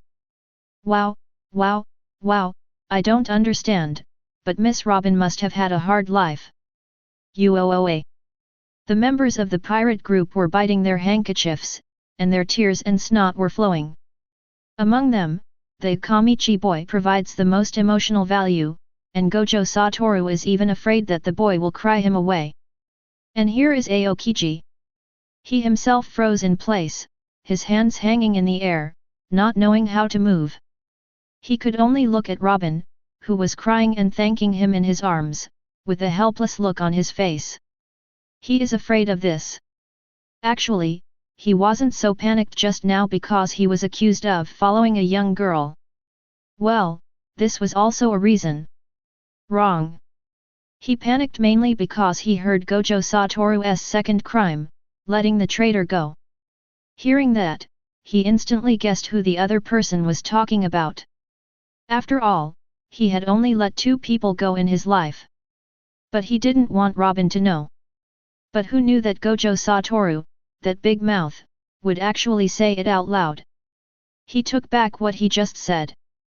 This kid Gojo Toru wasn't just scary, he was terrifying. A blank 100 years, let Robin go, follow, crossed out, let sorrow go. How come this guy seems to know everything? Thinking of this, Aokiji looked at Gojo Toru, who had an anti-smile on his face, with an extremely unfriendly look. He heard that this kid likes to fight, that's great. 5. Ah! Seeing that the situation was not good, Gojo Toru quickly shouted to divert attention, shouting so loudly that it hurt people's eardrums. Robin was also brought back to his senses by the yelling. He got off Aokiji and lowered his head in embarrassment. Aokiji finally breathed a sigh of relief. Everyone looked at Gojo Toru at this moment, only to see him smile awkwardly but politely. Okay, let's wait until later if we want to be sentimental. I still have to go to Dressrosa to fight. Don't waste my time. Without giving others time to ask questions, he looked at the thin man and continued with the original topic. I don't care what difficulties your family has. Murder is murder. The death penalty has been waived. You will go to jail in the future. Hearing this, the man knelt on the ground in despair, feeling even more regretful. Robin, who had turned into an ostrich, was also panicked when he heard this. But... No buts. Gojo Toru interrupted her and said seriously, in my place, if you kill someone, you have to bear the consequences, no matter who comes. But then, he stared at Robin's red eyes and his tone changed. He's going to jail and you don't have to. If you're really worried, go take care of his daughter yourself. Ah. What? Is there a problem? No, no. Robin hurriedly shook his head, an excited smile blooming on his face. Hearing this, the man suddenly turned from sadness to joy, choked with sobs and unable to speak, and kept kowtowing to Gojo Toru and Robin. After asking Upper Road Boy to drag him away, Gojo Toru looked at Robin again. Okay, his business is done, it's your turn, Nico. Robin. Me? Robin pointed at himself in confusion. Yes, although you are innocent in the eyes of me and Master Aokiji, you are still a wanted criminal by the world government. After saying this, Lord Aokiji touched his nose. There was nothing he could do about this matter. Robin then realized that the other party was right. I am still a fugitive. Ahem, I can give you a suggestion. Gojo Toru spoke again, interrupting everyone's emotional changes. Seeing everyone looking over, he said. I won a bet with the old man from the Warring States period. I will become a general after graduating from the training camp in a year. I am currently in need of a secretary. I think you, an 8-year-old doctor, are good enough. But your face needs to change in the future. After all, I am still not as good as the world government. By the way, you can also bring that guy's daughter with you. That's all. What do you think, Nico? Robin. Chapter 39. That night. Dressrosa, in a forest. There are lush green trees on both sides of the path. At this moment, it doesn't look like the country of love and passion. Instead, it looks a bit like the magic triangle, with a slightly dim tone.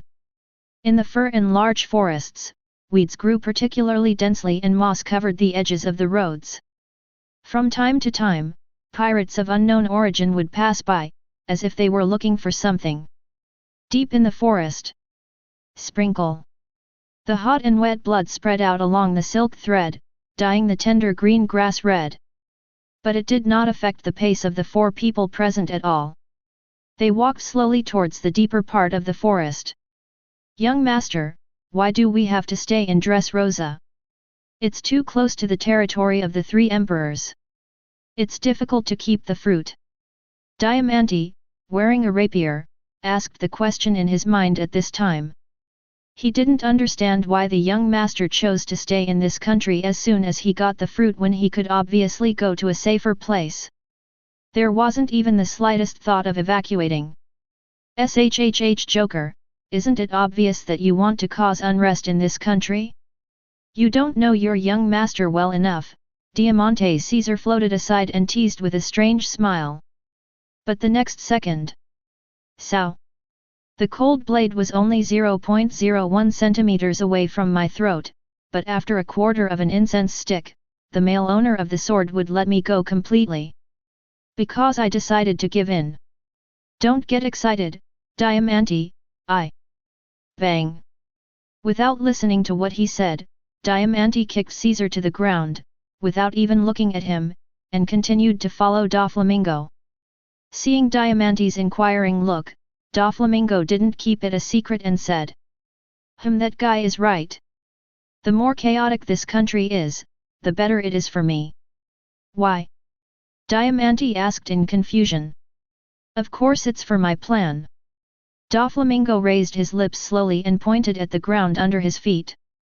Do you know who this country originally belonged to? Diamante pondered for a moment, then his expression was shocked. Could it be? That's right. Doflamingo gave a direct answer. Dressrosa originally belonged to my Don Quixote family. The Rico family is just a cuckoo in the magpie's nest. Of course, I want to take back my own country. I was originally planning to wait a few years to implement this plan. But the appearance of Gojo Toru and the blue dragon fruit made me move up the plan. Hearing this, Diamante and Lao Ji suddenly realized. But Lao Ji then asked, how do we explain this to Gojo Toru? Virgo is still in his hands. He didn't say before that Punk Hazard was guarded by Kizaru. Now he needs to explain to me. Doflamingo snorted. Besides, there was news from Virgo that Zephyr was furious in public because of Gojo Toru's disappearance. I guess that guy came to Dressrosa alone. Haha, all the distinguished guests should be here tomorrow night. It's still a question whether that arrogant boy can walk out alive. Don't worry about him. I see. Lao Ji felt relieved when he heard this. But everyone knows that we have attracted so many pirates. I'm afraid you don't have any prestige in their hearts. Will this cause trouble? Diamante suddenly said worriedly. Doflamingo sneered. Who said I was the one who brought those pirates here? Wasn't it King Riku who asked us to do the devil fruit thing? Instantly, everyone present's pupils shrank sharply, and they immediately understood what Doflamingo meant. Ha, that's right, the devil fruit was wanted by King Riku, and we are also victims. Lao Ji laughed loudly. The civilians who were robbed by countless pirates might still have doubts when they heard that it was their king who did it. But when they saw their king raising the butcher knife against them, the endless anger will erupt like a volcano. Doflamingo opened his arms and smiled ambitiously. And I will give up the devil fruit that the tyrants have coveted for so long and become the hero who saves them. Just when Doflamingo was fantasizing about becoming a hero. On the route to Dressrosa, a brightly lit merchant ship was bustling with activity. Gojo-sama, come on! Master Aokiji, push harder! Push harder! Don't lose to him, Gojo-sama!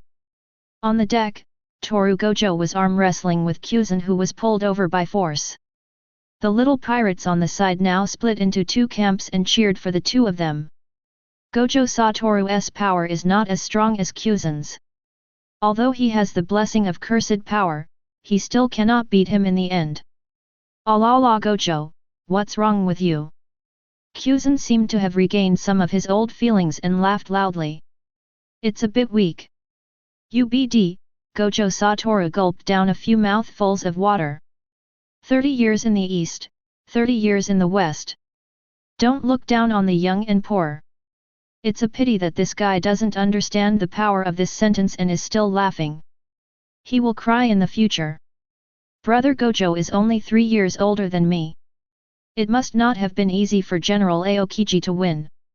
A strange girl stood next to Gojo Toru, took the empty cup, and said to Kyuzan with her back facing him. Hey? The smile on Kyuzan's face froze, and he suddenly felt like his girl had run away with the yellow-haired guy. Robin, you'd better stay away from that guy.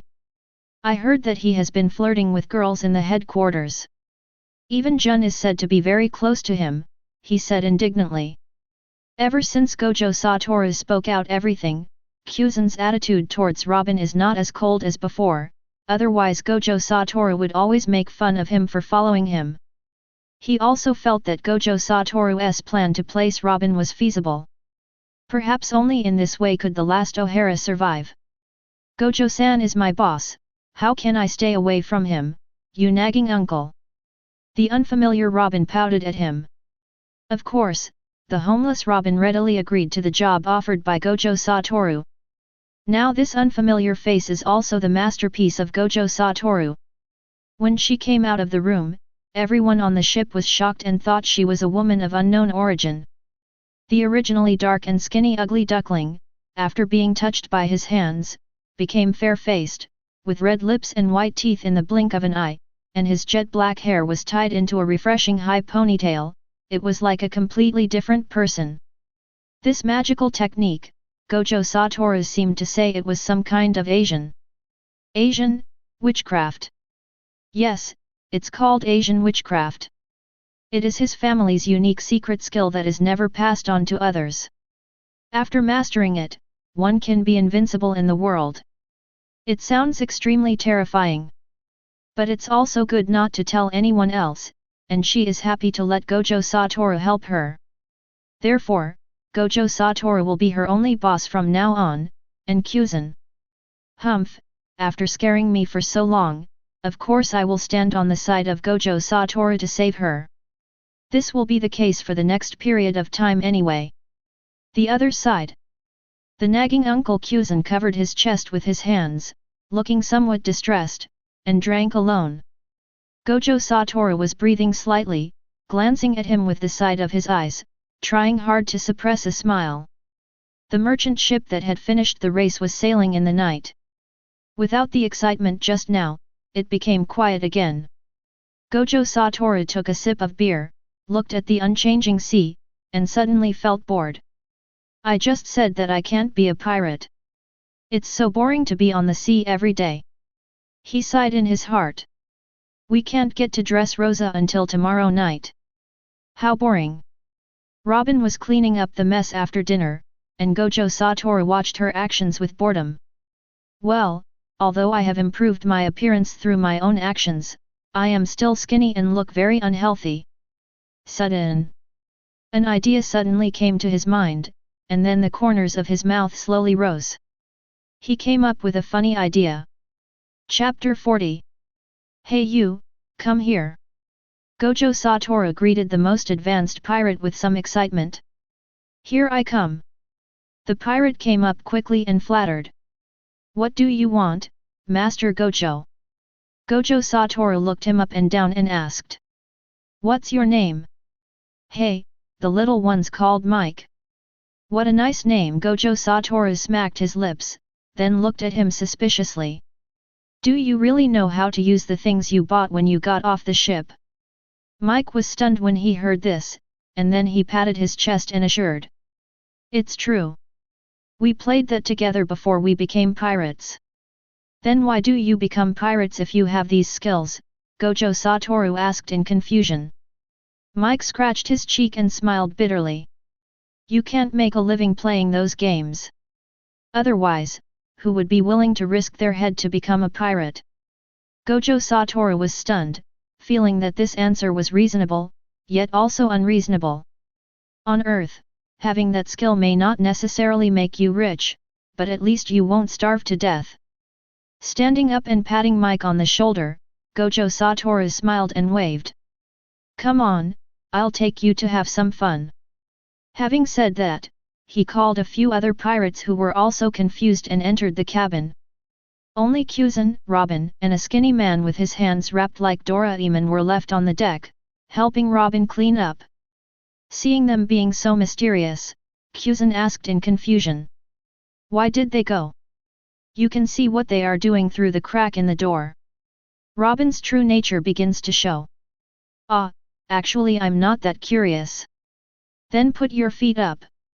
Kuzen honestly lifted his foot to allow the mop to pass smoothly. 3 minutes later. Robin, you've already dragged me so hard that I'm reflecting the light. I don't need to drag you anymore. Kyuzen kept his foot raised, looking helpless.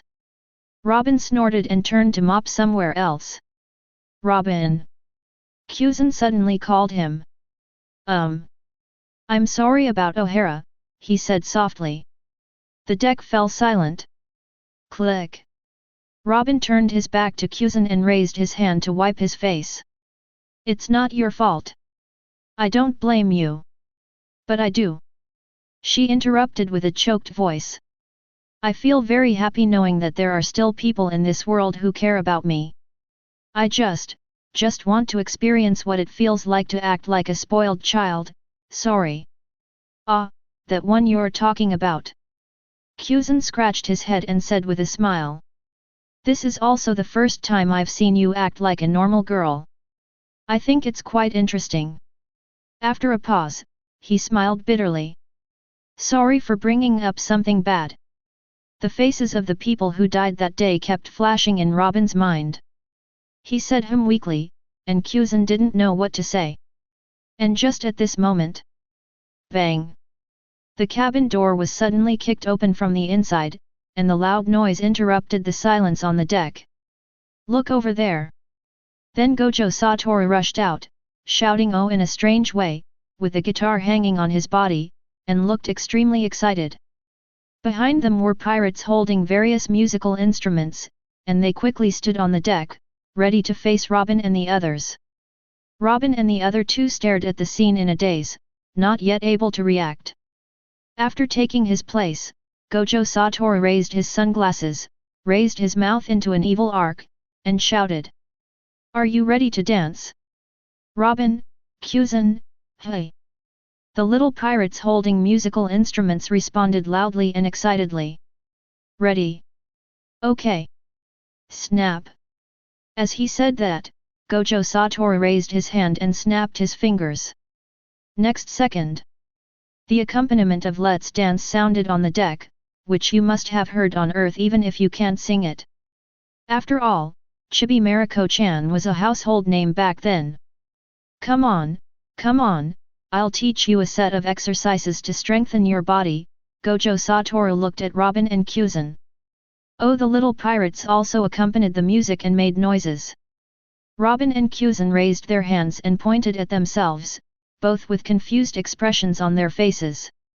Then, Gojo Toru was seen jumping up and down to the music, performing a dance that was even worse than the radio gymnastics. Then Kyuzen was dumbfounded. What is this? Let him have a big future for this? Kill him! Robin's eyes flickered slightly, and he seemed very interested, and ran over eager to try. Gojo Toru looked at Kyuzen again. This cute dance would be even more fun to dance in the future. Thinking of this, he immediately pointed at Kyuzen and said. Come together. That's right. I'll teach you, hurry up. Hearing this, Robin's eyes sparkled, and he clasped his hands behind his back, agreeing expectantly. If Uncle Kyuzen is with me, I will definitely be able to learn it quickly. Without waiting for Kyuzen to express his opinion, Gojo Toru directly teleported twice and brought Kyuzen over from his original place. Wait! I'm jumping! Stop pulling my pants! Ha ha ha! Shut up, you bunch of idiot pirates! Kyuzen cursed angrily while adjusting his pants. Now he had no choice but to get on with it. After confirming that his pants were okay, Kyuzen took his position next to Robin and said, Come on. Okay, let's start. Gojo Toru turned around and gestured to the pirates. The dynamic accompaniment started playing again, and he began to sing along. Anyway, let's all dance together yet. Everyone followed Gojo Toru's lead, swinging their hands back and forth and jumping their feet in a strange rhythm. Suddenly, a deceitful uncle appeared from the pot. Robin and Gojo Toru jumped to the sides, then pointed at Kyuzen in the middle with smiles on their faces. A black line appeared on Kyuzen's forehead.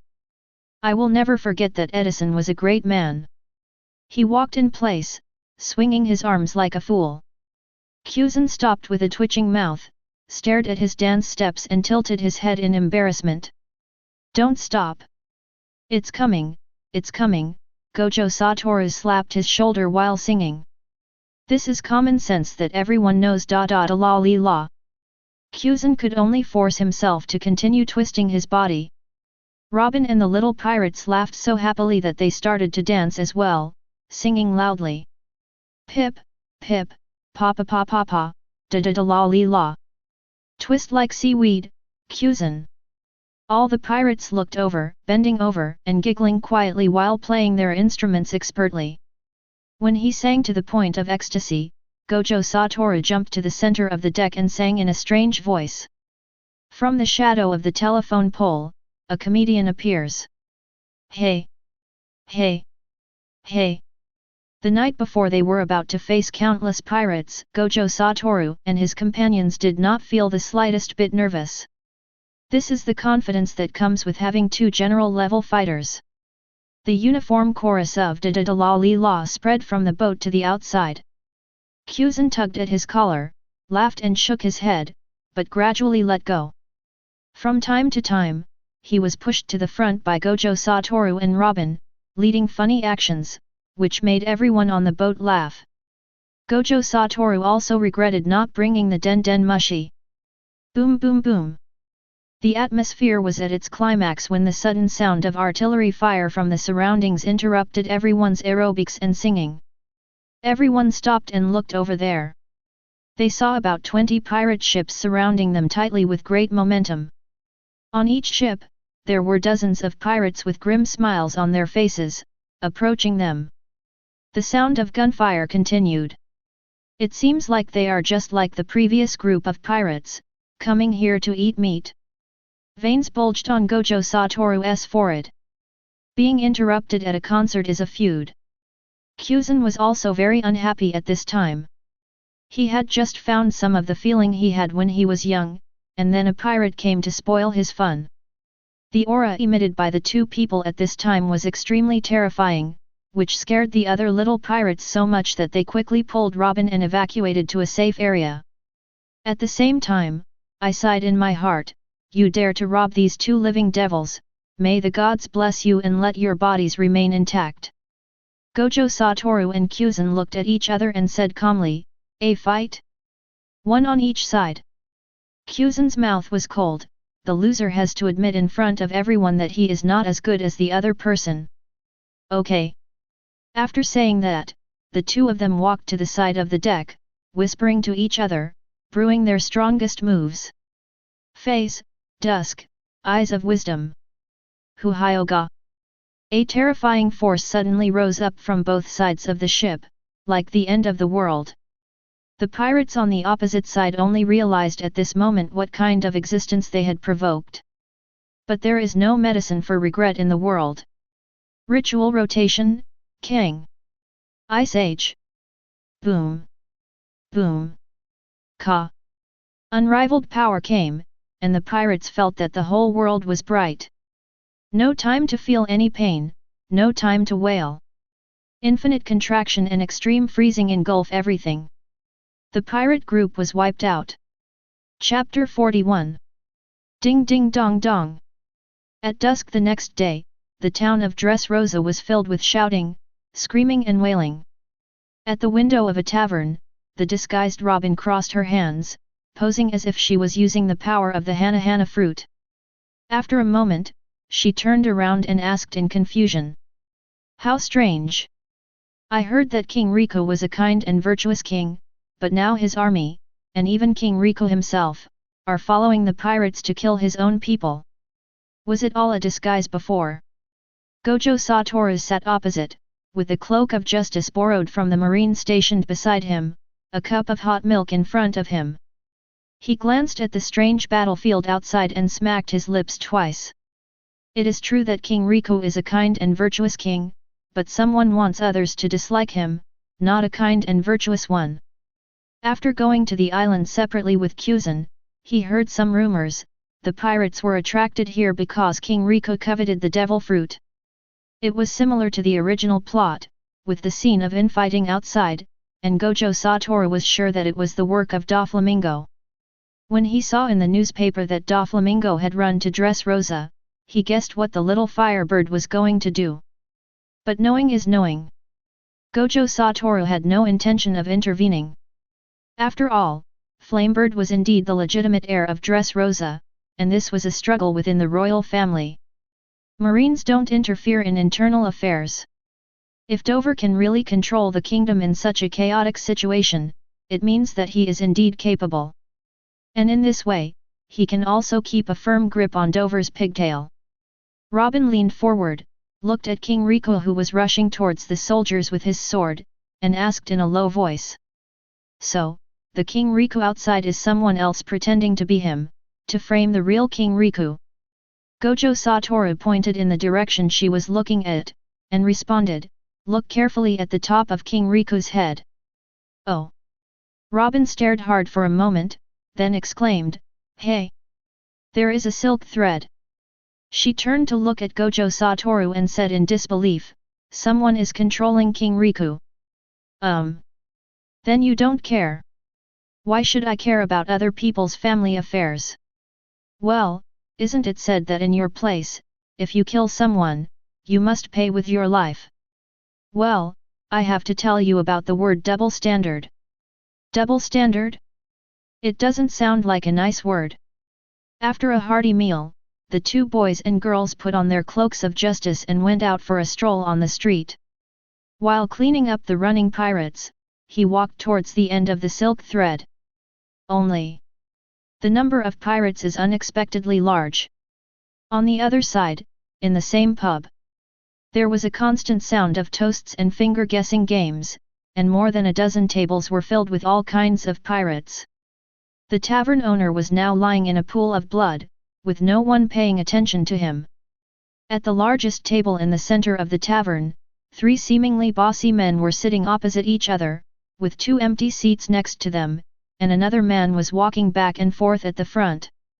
The man was obviously getting impatient and said, why hasn't George come yet? Isn't he the most active one in the alliance matter? Someone go and urge him. The 3 people sitting at the table were drinking quietly, but they were also getting a little impatient waiting, and they looked towards the door from time to time. If Gojo Toru were here, he would definitely shout that he met an acquaintance. Because 2 of Blackbeard's future subordinates, the King of Evil and Catherine Dmir, were also sitting there at this time. Waited for a while longer. The clock on the wall pointed to 7:30. The Evil King slammed the wine glass heavily on the table and said coldly, don't worry about George. Lao Zi didn't come here from his own country just to wait for him. The battle for the devil fruit will start in half an hour, and we must hurry up and discuss how to deal with the forces of the 3 emperors. Catherine Demi raised her head and took a sip of rum, then raised her chin and asked, what's your plan? Although it's not the 3 emperors themselves who are here, none of those officials are easy to deal with. At the side, the captain of the White Cat Pirates, Shit, shook the fat on his face and said disdainfully, they are just cotters, meow. Why don't we join forces and defeat them one by one? But there is only one fruit. How can we divide it among us even if we grab it? We can't each take one, meow, ha ha ha. Ha ha, then everyone will rely on their own abilities. Anyway, it's better than the current chaos among dozens of pirate groups. As the King of Evil government spoke, his brows suddenly frowned and he looked towards the door of the tavern, and the others followed suit. Then, the door was suddenly knocked open by a pirate, who stumbled and rolled twice on the ground, and then shouted in horror. Dear captains! Captain George and his pirate group were wiped out by a marine boy we have never seen before. Our brothers who were still outside were also killed by that guy. Bang! What? Upon hearing this, everyone in the tavern jumped up in shock. The evil king frowned, looked at the pirate, and asked. You mean a marine boy who killed all of us out there? One person. The pirate's face turned pale and he responded. Yes, but there was a girl with him, but I didn't see her take any action. It was the marine boy who did all the fighting. The King of Evil government leaned his hands on the table, his face extremely gloomy. He really didn't expect that before they even started fighting for the devil fruits, they would inexplicably lose hundreds of their subordinates. Could it be that the one coming is a general? But what he heard was a young boy. The other 4 pirate captains looked at the king of evil government, their meaning was clear, whether to fight or not. The king of evil government narrowed his eyes slightly. This means the other side didn't bring any marine troops. Although it sounds like that marine is very powerful and took care of one of their allies and a bunch of his minions in a short time, their main forces are all here and have not left. George's strength is good, but if it's just a talented marine kid, with the few people present, it's obviously a sure win. The king of evil government only thought about it for a few seconds, then his eyes turned cold and he raised his chin slightly. Seeing this, several other captains stood up at the same time, their eyes bloodthirsty. Let's see how Lao Zi blows that guy away. You little fool who doesn't know how to live or die, meow. The other side. Gojo Toru stood in the middle of the street stained red by the setting sun and blood, noticing the figures peeking out from afar, and said loudly. Marine is doing business, everyone else please leave. The dusty Dressrosa residents hiding in the corner saw the hundreds of pirate corpses lying around Gojo Toru. Their faces turned pale and they didn't dare to stay for a second and immediately fled into the distance. Tap tap tap. Following a chaotic sound of footsteps, the street soon fell into silence again. Gojo Toru nodded with satisfaction and continued to stand there, as if waiting for someone. His spear was currently stuck in the chest of the pirate who died with his eyes open beside him. He remembered that the other pirates called him captain. I was originally planning to look for Doflamingo, but on the way I met this guy who wanted to steal Robin, so I just killed him. When he heard that they had a pirate alliance, he let one of them go to report the news, asked Robin to find a place to hide, and waited there himself. To be honest, he felt something was wrong with him.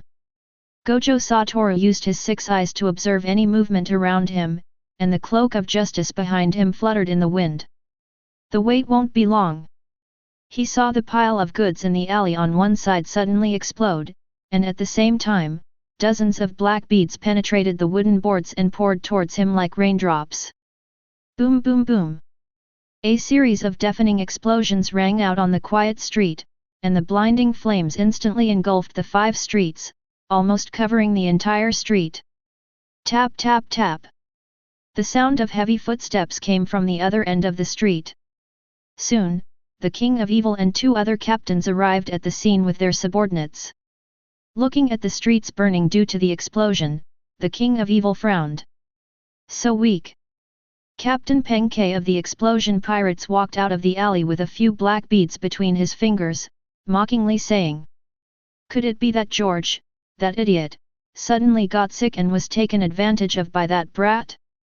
We made such a big fuss, but in the end, it was just a pretty boy. Lao Zi solved it himself. Katrin Demi put her hands on her hips and looked at him with displeasure. Didn't I just tell you to be gentle and leave that handsome boy to me? Stop talking nonsense. How did Lao Zi know that the kid was a loser? And if you wanted a man so much, why didn't you do it yourself just now? Just go away. He's just a kid who doesn't know how to live or die. Why are you making such a fuss? The evil king interrupted the 2 and turned around to take his men away. We should go and prepare to snatch the green dragon fruit. Tread. Boom. Before he could finish his words, a cold light flashed on the street. All the pirates present felt a suffocating aura coming before they could see anything clearly. Then came a cold voice. Did Lao Zi let you go? Chapter 42. Boom. The invisible curse power gushed out like a flood. The blazing flames were instantly torn into pieces. Gojo Toru pointed his gun at the ground and walked out slowly, his body unharmed. After seeing the evil king and his men half turned around with surprised faces, he raised his eyebrows slightly and said in a slightly surprised tone. Hey, there's an acquaintance here. There was no response, and the expressions of the evil king and his companions became serious again. Although I don't know why this little ghost didn't die in the explosion, it doesn't matter, I'll just kill him again. Katrin Daime grinned with her big red lips, looking at Gojo Toru with greed in her eyes. If you can get this handsome boy into my bed and grab the azure dragon fruit, I won't fight with you anymore. You said it. Peng Ke said with a grin, looking eager to try. FKU. Your nose is longer than Usopp's and you're uglier than Auntie. You're dreaming. After hearing what Katrin DM said, Gojo Toru couldn't stand it anymore. Wasn't this a pure mental attack? As a witness, she was the first to do it. Shua. The tip of the gun cut through the air, and his figure turned into a black iron wire, and in the blink of an eye, it was pulled from the original position to the front. Along the way, he chopped 2 pirates to death who were unable to dodge, with the tip of his spear pointing directly at Katrin Daime. Katrin DM is a user of the mythical beast fruit, but her own strength is not particularly outstanding. Before she used the fruit to copy powerful abilities, she would be in trouble even if she encountered Gojo Toru head-on. 2 pots. But with so many allies present, they are obviously not blind. Gojo Toru shot the 2 men with a lightning-fast spear before he reached Katrin Daime. Then, the man who threw the shell just now quietly stood in front of Katrin Daime, his hands flying quickly. Whoosh, whoosh, whoosh. Dozens of black beads shot out and exploded in the 5 doors in an instant. Bang! The smoke and fire once again obscured Gojo Toru's figure. But the next second, a big hand penetrated the smoke and swung violently to the side. The thick smoke produced by the explosion was dispersed, and Gojo Toru rushed out without slowing down. What a joke! Peng Ke couldn't help but take a step back, roared in disbelief, and threw out several shrinking shells again. But the explosion still had no effect on Gojo Toru. Punk retreated decisively. Even if the shells hit his face, it would be useless. What on earth would he care about Katrin? But Gojo Toru was already within reach. Stop looking down on me, little brat. Captain Shatter of the White Cat Pirates reacted, and his bloated body was covered with a layer of white hair in the blink of an eye. Even the little cat ears and tail appeared in an extremely incongruous manner. The cat's face was so distorted that it was hard to tell what breed it was. But his speed was as fast as a cat. He attacked extremely quickly and raised his cat claws to hit Gojo Toru's temple. Die! The airwave started from the claws and exploded with a loud bang, and the rubble on the street was blown away in an instant. It's gravel, not Gojo Tetsu. Meow. Shit looked at his claws hitting the air and was at a loss. The shadow blocked out the setting sun. Sheth raised his head instantly. Gojo Toru, who had stopped at some point, was standing in front of him, looking down at him. Sheth shuddered all over. He didn't know if it was an illusion, but he always felt that there was some ominous light in Gojo Toru's eyes. Squeak! The solace of Gojo Tetsu's shoes rubbed against the ground, and due to his violent spinning, a harsh sound was made. Then, a spinning kick with huge potential energy hit Shit's head. The power has a release point. An instant outbreak. Shetter kept leaning forward and swinging his claws, then slammed his head against the ground, breaking several of his teeth. Laozi not only doesn't want to touch you with a gun, but he doesn't even want to like cats anymore. What the hell has he become? It's disgusting. After complaining, Gojo Toru withdrew his polluted gaze. He once again demonstrated his amazing explosive power, tearing through the crowd and rushing towards Peng Ke, who was playing the dice game. Peng Ke was horrified and retreated in a hurry. What's wrong with this kid? Why is his attack useless? The evil king took a look at Shit, who was lying on the ground, and combined with Peng Ke's words, he thought. The power of the devil fruit, barrier? Or some other defensive power? But it doesn't matter. In front of Haki, the fruit ability is invalid. The king of evil government had a sinister smile on his face, and his right hand hanging by his side was covered with a layer of armed color. Became the third person standing in front of Gojo Toru. His speed was even faster than that of the cat people. He arrived next to Gojo Toru in an instant. Break it for Lao Zi. The king of evil government raised his fist covered with armament haki and smashed it towards Gojo Toru with confidence. Bang! There is no feeling of hitting a solid object. The confident smile on the face of the evil king suddenly froze, and he looked up. I saw Gojo Toru sticking out his index finger, and his fist hitting it. But it couldn't move forward even a centimeter. What are you talking about? The evil king, who was doubting his own life, subconsciously wanted to roar, but suddenly he saw Gojo Toru raising his spear. He tried to dodge, but it was too late. Gojo Toru swung the spear like a stick and hit him hard on the waist. Bang! There was an obvious sound of something breaking coming from the waist of the evil king. If it was shot in slow motion, you would be able to clearly see the muscles of his entire body shaking as his waist collapsed. Then the whole person turned into a hunched shrimp and was smashed directly onto the street behind. Boom! The blood on the street was shaking, and circular ripples appeared. But the next second... Go to hell! Katrin Daimi sneaked up behind Gojo Toru at some point and slashed at the back of his neck with the sword in her hand. Although she saw Gojo Toru's incredible defense, she didn't believe that he could even defend against attacks from behind and around his neck. Puff! The sword blade paused for a moment, but then it actually cut in an inch. Katrin Daimi grasped the hilt of the sword, her expression instantly becoming ferocious. With twisted pleasure, she put all her strength forward, her expression extremely crazy and ugly. But she soon discovered something was wrong. The sword had indeed cut in an inch, but it was only an inch. If it went any further, it couldn't cut in even a little bit. Hey, I'll give you some motivation, and it'll become even uglier. Gojo Toru chuckled and slowly turned around. When Katrin Daimi lowered her head and looked into Gojo Toru's eyes, she seemed to see the light in his eyes. At this moment, she deeply realized how terrifying Gojo Toru was. Shua! It was just a moment of daze. Katrin Daimi suddenly felt a pain in her lower body, and then her body began to fall uncontrollably.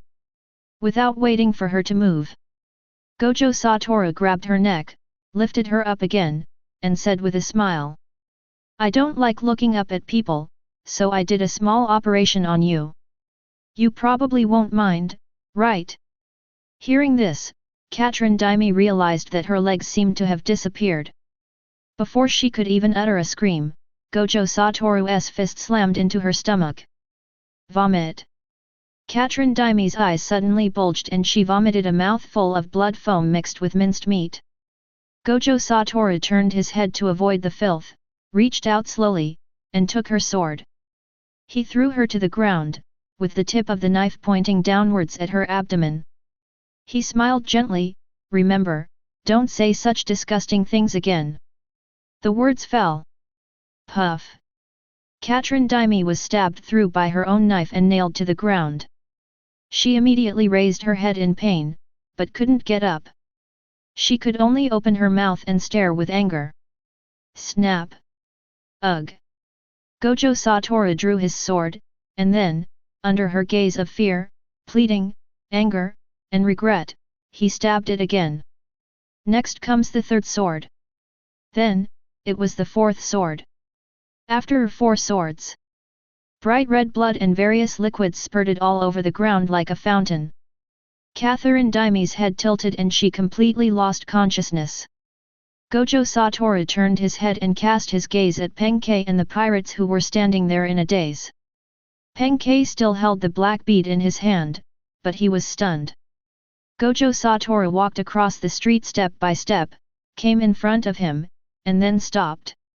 Peng Ke finally reacted, raised his head stiffly and looked at Gojo Toru. Gojo Toru pointed to his head and smiled brightly. How about you try to blast this again? A sharp autumn wind blew by, and it seemed as if time had stood still. Peng Ke's body began to tremble, and his pupils trembled violently. He saw it. He saw it too. He swore that he really saw a strange light from Gojo Toru's eyes, that looked like an ominous thing. Yes, that was not his illusion. Gojo Toru's current situation is indeed somewhat special. Just now, it was the first time that he killed hundreds of humans alive with his own hands without using any magic. Otherwise, there would not be an intact body left at the scene. His smiling eyes were filled with thick madness. To put it simply. Hi. Chapter 43. Peng Ke stared at Gojo Toru in a daze. He neither threw away the shells in his hand nor continued to run away. The whole person stayed where he was. Throwing cannonballs is fun, right? Gojo Toru smiled and looked around. The surrounding streets and buildings were completely reduced to ruins by this guy, and the fire spread all over the place. Gojo Toru lowered his eyes and looked at Peng Ke, then slowly clenched his right fist. Just stay still and don't move. Peng Ke's lips trembled and he took a step back unconsciously. An indescribable feeling of suffocation began to surge. He regretted coming to this island, and even more regretted standing here. Grit your teeth, BD. As he spoke, Gojo Toru slowly leaned back, gathering strength, and even his fists were shaking slightly from using too much force. Then, black lightning appeared faintly. The other side. Robin hid in an empty house, looking through the gap in the second-floor window in the direction of his boss in the distance. To be honest, as a 14-year-old girl, Robin thinks that he has a strong psychological endurance, even some adults may not be as good as him. But at this moment, Robin had to admit that he was still too young. She raised her hands to cover her big eyes, squatted down, and did not dare to look at the next punch from her boss. What is that? There are sparks and lightning, will it really not break people into pieces? Next second. Boom. Robin was frightened by the loud noise outside and trembled all over. He quickly patted his chest and took 2 deep breaths. This is so scary. Is this how all the strong men on the sea fight? Fortunately, I have never encountered it before. Don't move. A faint, trembling voice suddenly sounded from behind. Then, Robin felt a chill on his neck.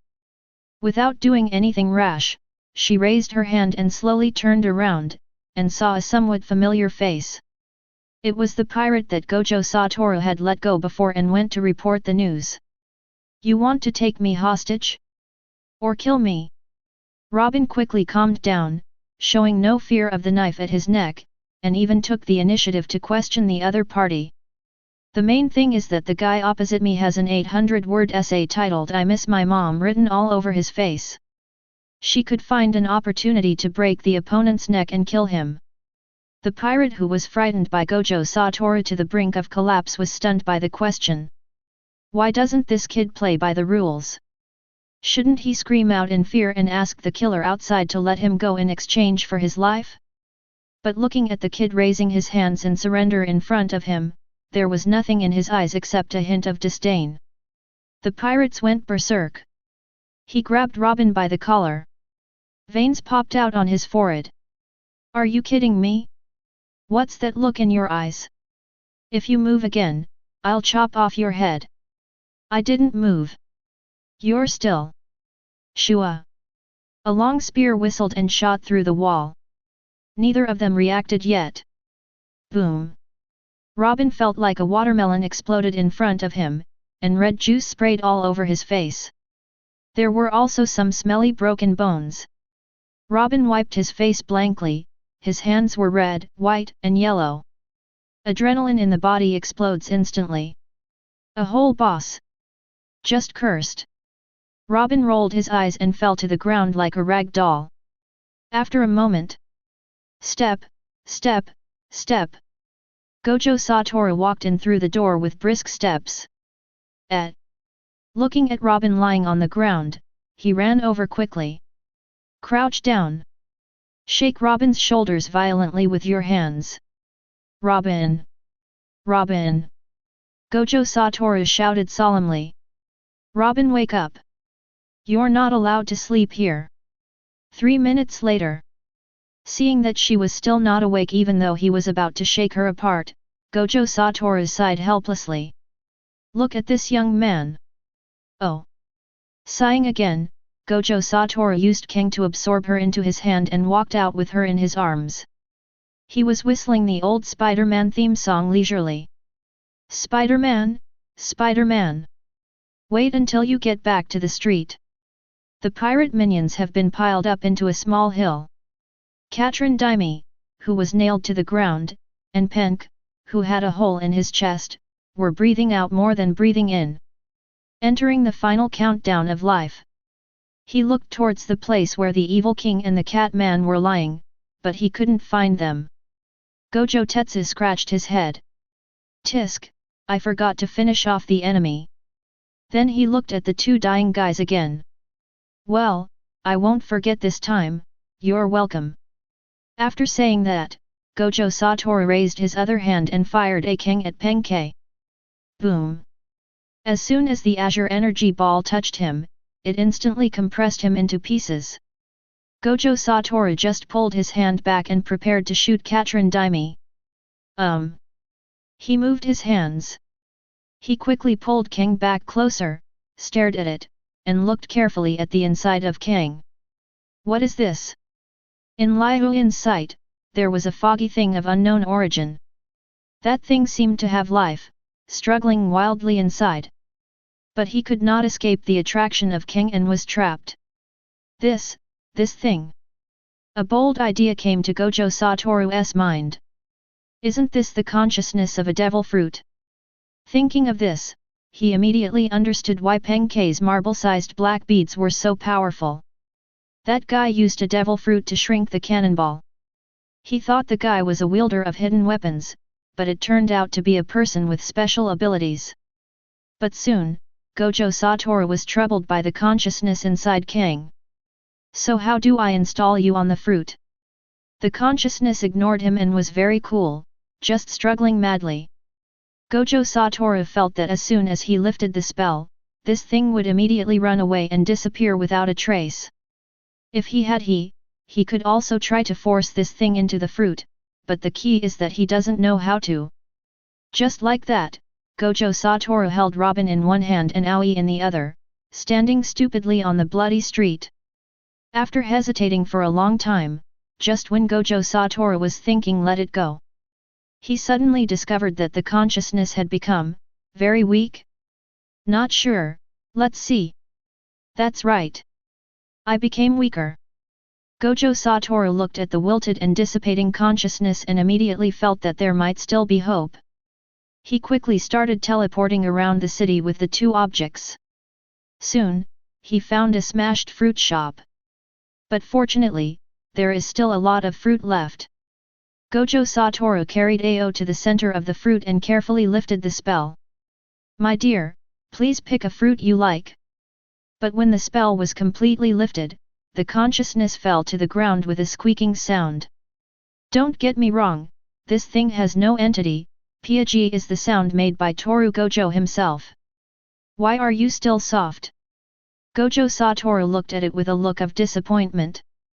You don't want me to help you. Tisk, you can't even say a word, you're really useless. Gojo Toru cursed, grabbed a bunch of fruits from the stall, and threw them all directly at the energy body. Pick whatever you want. Isn't that cool? If Robin was awake at this moment, he would be very scared. Waited 2 or 3 minutes. Gojo Toru felt that this time should be enough for ordinary people. Then he bent down and began to rummage through the pile of fruits. Oh! It's done! A cry of surprise. Gojo Toru jumped up, holding a strange-looking apple in his hand. I did it! I did it! Hey! But the next second, he fell silent for unknown reasons, as if he had thought of something. Then he suddenly ran out, uttering a sharp cry. Daime!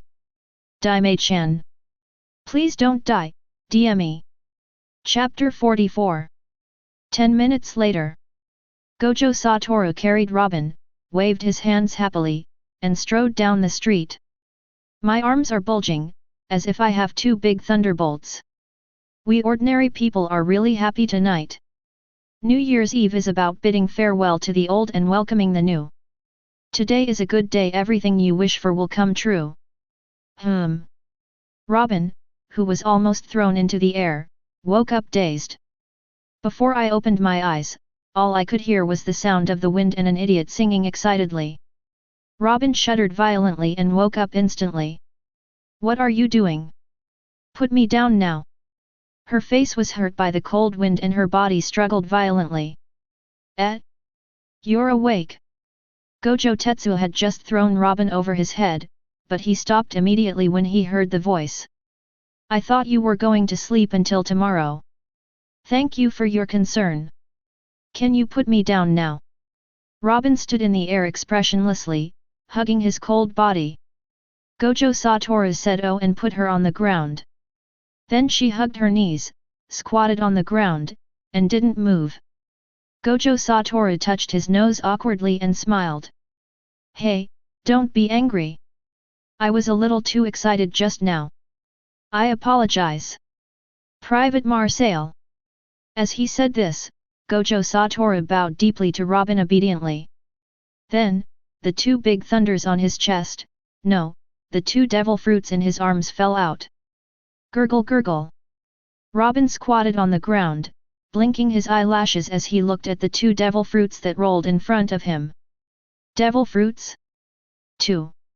She didn't care about being angry anymore, she looked at Gojo Toru in shock and asked. You stole it? But it doesn't look like a blue dragon fruit. Gojo Toru immediately put his hands on his hips, raised his chin, and spoke proudly. This is your boss, me. I sucked it out from Punk and Katrin Daime. Something is wrong X2. Both of them suddenly stopped talking, and the atmosphere became a little awkward. You turned out to be a pervert. As soon as Robin broke the silence, Gojo Toru interrupted her hastily. Shut up. I didn't suck it with my mouth. So which body tissue did you use? Gojo Toru collapsed and helplessly spread his hands. Use my abilities. Then he specifically rolled a king as seriously as Naruto rolling a meatball. He was afraid that Robin still thought he was some weird pervert. Seeing this, Robin nodded. All right. Hey. What the hell is that disappointment on your face? Are you disappointed that I didn't use my body tissue to absorb it? Nothing. Robin picked up the two devil fruits, looked at them carefully, and identified the types of fruits. If you treat your boss like this, you'll get your salary deducted, Gojo Toru protested back and forth behind her. Hey, I see. Robin continued to observe carefully, but then she suddenly turned her head and stared at Gojo Toru. You haven't mentioned salary to me yet. I think we can talk about it now. Gojo Toru was instantly speechless, his eyes were wandering and he was whistling. Are you kidding? I haven't even received my salary yet. Where do I get the money to give to others? Robin snorted softly, lowered his head and continued to study, with a hint of complacency secretly raised at the corner of his mouth. Just a moment. The characteristics of the two devil fruits finally matched the illustrated books in her memory. Seeing her like that, Gojo Toru wondered. Why don't you just ask me? Exercise your memory. All right. Aren't you going to get the Azure Dragon fruit? Robin looked up at him. The battle for something has already begun. Gojo Toru was stunned when he heard this. That's right, wasn't I planning to ask Doflamingo for it directly? I looked at the dark sky. The battle has to start for a while. Thinking of this, he hurriedly urged. Go. Don't let the fight end before we get there. If I do, then I'll have given away the Azure Dragon fruit in vain. Robin said speechlessly. So the blue dragon fruit is not as important as fighting. She looked around and picked up a small cloth bag in front of a store. After putting the devil fruit in, he looked at Gojo Toru. I won't go, to avoid dying in your hands. Besides, it's inconvenient to carry two fruits with me. Please send me back to the ship and wait for you. Hearing this, Gojo Toru thought about it for a moment, felt that what she said was right, and nodded. Okay, then you keep an eye on those little pirates on the ship, is that okay? Well, I can still do this. Without saying anything more, Gojo Toru put his hand on Robin's shoulder. Shua! The two figures disappeared on the spot. Hey! A cool evening breeze blew by, taking away the thick smoke and smell of blood on the street. On the other side, King's Terrace. The curtain on the wall of the palace shows a forest. The battle for the blue dragon fruit organized by Doflamingo is taking place there. To win the hearts of the people, Doflamingo first spread false information, then controlled King Riku, then announced in public that he would take out the blue dragon fruit for Dressrosa, and finally chose an uninhabited forest as the location for the competition, saying it was for the purpose of not harming the people. After all this, his reputation reached its peak in the hearts of the people. But Doflamingo was a little dissatisfied at this time. His original plan was to give the fruit to Gojo Toru as agreed, so that Gojo Toru would become the public enemy of all pirates. Then he could use this opportunity to easily get rid of that nasty little devil. But he waited for a long time. In the end, not even a hair of Gojo Tetsu was seen. Therefore, he was so angry that he had no mood to watch the live broadcast. Haven't you found Gojo Toru yet? Doflamingo frowned and asked Toribal, who had just arrived. Didn't you say before that your men saw him appear in the city? Toribal sniffed his nose and replied with some embarrassment. When I sent people there again, there were only corpses on the ground, and no trace of Gojo Toru was seen. After considering his words for a moment, he continued. His whereabouts are very strange. It's like he's traveling. He runs around everywhere. His men can't catch him at all. Doflamingo was speechless. He had never thought that sending a fantasy beast fruit would be such a difficult task. Forget it, forget about him, let the people below withdraw. Yes. Hey! Dover! Gojo Toru appeared. Toripol, who was about to go out, saw something flash in his peripheral vision and stopped immediately, pointing at a corner of the live broadcast screen on the wall and shouting. Swoosh! Gojo Toru suddenly appeared at the scene of the battle, as if he had been copied and pasted directly. Cut them for Laozi. Kill. That's one of ours. Idiot. Deafening roars and shouts of killing resounded throughout the night sky. Gojo Toru stood under a tree, looking at the battlefield, which was even more messy than his math test paper, and twitched his lips. Is this competition serious? Raising a goo? Even if they raise goo, there are not tens of thousands of them working together. The flashing swords and shadows danced like a net, and from time to time someone fired a hidden gun. There was even a pirate standing on the tree next to him. He was firing a gun and spitting phlegm. Pooh! Gojo Toru took on 5 large pirate groups alone and accomplished the feat without even blinking an eye, but when he saw this scene, he was still stunned for a moment. Whose general is this? Faced with a pirate with such high combat proficiency, even Gojo Toru immediately used teleportation to escape into the distance. After the old pus and sputum of the ultimate emperor soldier fell to the ground, Gojo Toru's figure disappeared again, and in the blink of an eye he appeared behind the guy. The pirate who was spitting and shooting down just noticed someone behind him. Before he could react, he was thrown up by a huge force and flew directly from the treetop. Ah! Gojo Toru stood on the treetop and began to look for Kyuzan. We had agreed that we would gather together and defeat these pirates, but I was late. Well, it's really annoying. Center of the battlefield. Kyuzan was breathing heavily, and the coldness around him spread throughout the venue. His opponent is Jin, Marco, Katakuri, Perospero, and the hundreds of elite soldiers they each brought with them. Even if Kyuzan is a great general, he can't defeat this lineup in a short time. The 3 major pirate groups, don't worry about others, just fight him. But there is nothing that can be done about it, since he is the only marine in the whole place. Kyuzen gritted his teeth and faced the opponent's attack again. At the same time, I cursed in my heart. Gojo Toru. UBD. Don't let me see you again. Chapter 45. Just like in the middle of the forest during the Ice Age, fierce collisions suddenly bloomed in the night. Bang! Kyuzen knocked back Katakuri with one punch, and then sent out a warning.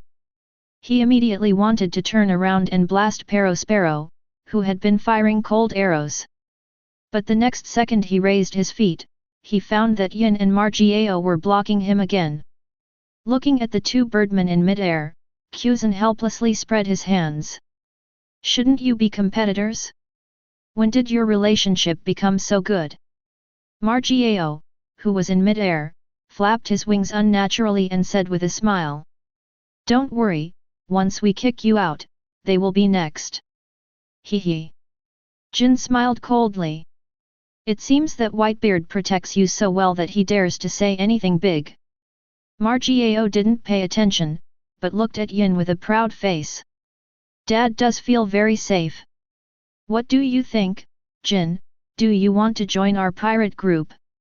Snort. Jin snorted coldly, ignored the playful and smiling guy, and locked eyes with Kyuzen. As long as this general can be driven out, things will be much simpler after that. However, the general is indeed Marine's highest combat power. He glanced at the ice cubes on his wings that had not completely dissipated, with a solemn expression. It's a bit difficult. On the other side, Sparrow came to his younger brother and lowered his voice. You try your best to block their sight later. I'll get the azure dragon fruit and retreat immediately. After hearing this, Katakuri looked at the blue dragon fruit in the sea tower stone cage on the high platform not far away, and nodded slightly. Their goal is the fruit, and there is no stipulation in the battle that only the winner can get the prize. Any means is within the regulations. But looking at Kyuzen and the others, he felt a burst of fire in his heart. After you get the fruit, just leave and don't worry about me. I'll hold Yin back. Otherwise he'll be able to catch up very quickly with his speed, and Marine's support is coming soon. It will be even more troublesome to leave then. Sparrow thought for a moment and felt that what he said was right, so he nodded. Then be careful. After all, your opponents are the general and those two guys. It'll be okay. After saying that, Katakuri raised his hands, and a large amount of soft rice cakes poured out, forming two huge fists in the blink of an eye, and the armed colors were entangled. Kyuzen and the others on the other side were moved in their hearts and turned to look at them at the same time. The next second. Unparalleled rice cake. There was a loud shout, and Katakuri's two giant fists were like battering rams, slamming hard in Kyuzen's direction. Even Yin and Margiao were on the edge of the attack range. Hey! Katakuri, please keep a closer look. We're still here. Margiao quickly flew away and shouted dissatisfied. However, no response was received. Kyuzen looked at the incoming giant fist, raised his right hand, and cold air escaped from the corner of his mouth. Frozen time capsule. Click. The cold air that seems to freeze everything rushes out instantly. In the blink of an eye, the giant fist that had arrived in front of Kyuzen was frozen in place, unable to move even an inch. However, Katakuri's attacks did not stop. After pulling out his fist, he immediately moved to another direction, as if he didn't believe in evil, and used unparalleled rice cake to attack Kyuzen one after another. Kyuzen responded as usual. Soon, the place was filled with huge frozen rice cakes. Although Yin and Margiao were a little confused about Katakuri's actions, they still chose to go down and help. After all, Kyuzen is now their common enemy. Boom boom boom. The huge battle resumed after a short intermission. The rest of the pirate group didn't even dare to get even a little closer at this time. The horrific aftermath of the battle alone had already forced them 100 meters away. There was nothing they could do about it. At the edge of the battlefield, Sparrow, who had escaped from the battle at some point, was hiding behind the frozen giant fist and quietly moving towards the high platform. Thanks to Katakuri's cover, the other people on the field were unaware. Haha, the truth is to quietly grab what needs to be grabbed and then retreat. Sparrow licked the scepter with his long tongue. A fool who only knows how to solve problems with his fists will always be a loser, he. Soon. Under the cover of the huge rice cake, Sparrow came to a place not far from the platform. He waved the scepter in his hand and instantly created an extremely exquisite candy staircase leading directly to the top of the platform. I laughed at the blue dragon fruit. No. I'm afraid of heights. The moment he stepped onto the stairs. Suddenly, there were waves of screams and cries from behind, echoing throughout the forest. Boom! Boom! Boom! Sparrow looked back and saw a large number of pirates falling from the sky 100 meters high. And there seemed to be something below, and the pirates were flying up into the sky as it moved. Sparrow took a step back, a little dazed. What the hell? How come the direction of movement is towards? Next second. Boom! The trees not far away collapsed with a loud bang, followed by an excited laugh. Wahahaha! Fly up! Fly up! Let all of you fly! Gojo Toru rushed around shouting, waving his hands like batons. The pirates passing by, as long as they are pointed at by his baton, will be thrown directly into the sky in the next second. Without asking people whether they really want to play such an exciting ropeless bungee jumping sport. Sparrow was completely stunned.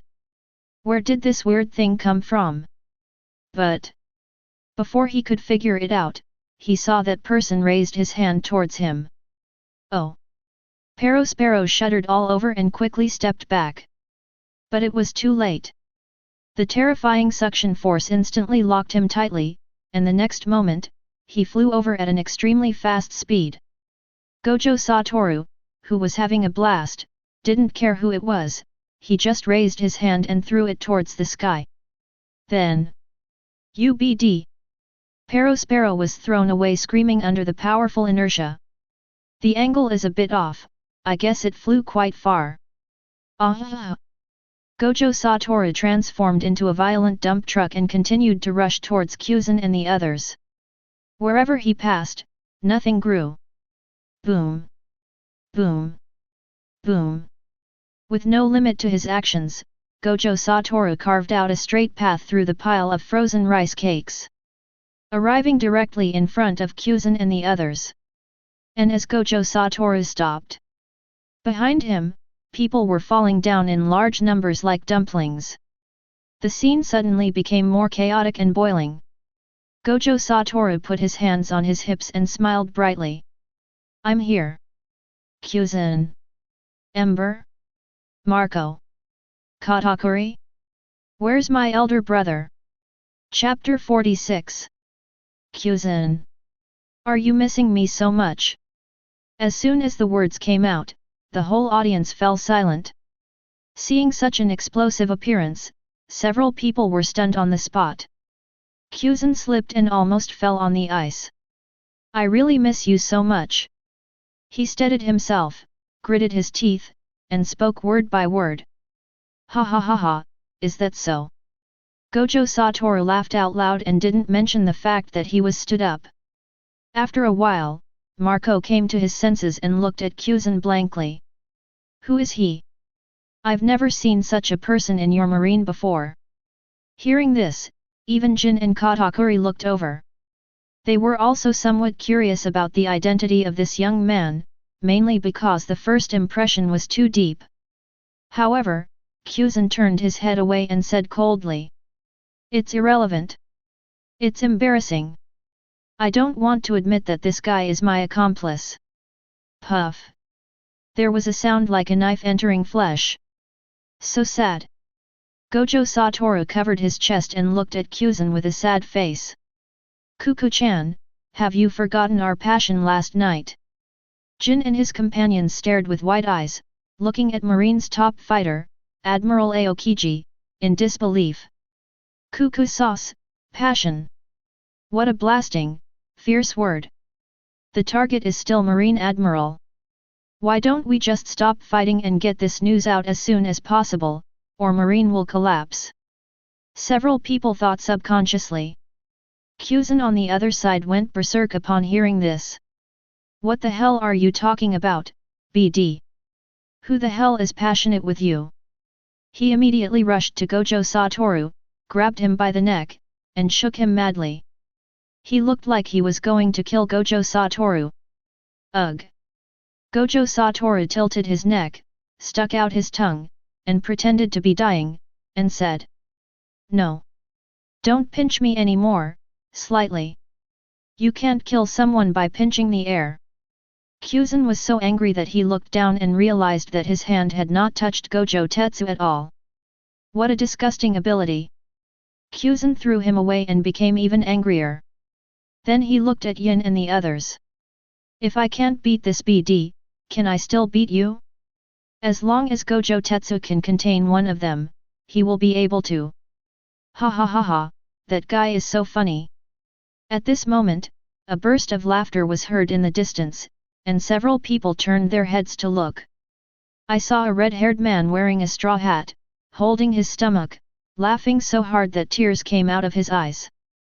There were a few people holding guns and meat next to them, and they looked like the younger brothers. Them. Never mind, I don't know him. Kuzan withdrew his gaze and didn't pay any attention to those strange guys. He glared at Gojo Toru and said, "Stop messing around. Pick an opponent and I'll help you as soon as I can deal with the other two." After saying that, Gojo Toru was still looking at the straw hat man without responding. Kuzan frowned and urged, "Did you hear me? Put an end to this farce as soon as possible." "Ah, I heard it, no problem." Gojo Toru came to his senses and nodded in agreement. "Well, which one do you choose? The strengths of the three of them are not much different. I suggest I choose Shanks. Give me some face. Let's fight." Before he could finish his words, Gojo Toru rushed out screaming like an excited baboon. The cold wind blows, and a fallen leaf floats by gently, bringing a hint of bleakness. Kuzan's hand froze in mid-air. He looked at Gojo Toru who was running away, and opened his mouth silently. Phoenix Seal. Swoosh! The sound of breaking wind came. Kuzan immediately came to his senses and dodged the attack. "You don't take us seriously, General Aokiji. You picked us."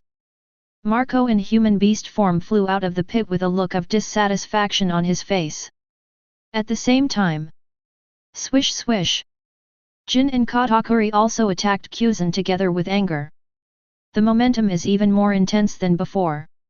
Looks like he's really angry. There was no choice but for Kuzan to go up again and continue the 1-on-3 mode.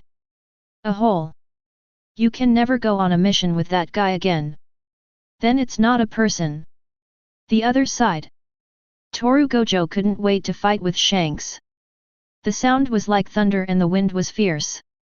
Although both of them are rising stars, even if they are just fighting with fists and feet, their momentum is not much inferior to that of the other side.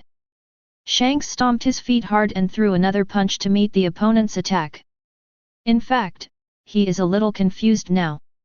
I don't understand why the other party shouted to give him face as soon as he saw me, and why I want to fight. But he didn't think too much about it. He hadn't met such an interesting person for a long time. Bang! Do you know me? After taking the attack, Shanks kicked back and asked curiously. He was indeed curious about this. I have been looking for a partner before, and I don't think I have done anything famous, right? But why can the other party call out my name at a glance, and look so familiar with it? Bang! Gojo Toru rushed forward with a whip kick and began to wrestle with the opponent, grinning. Of course I know him. He's a member of One Piece.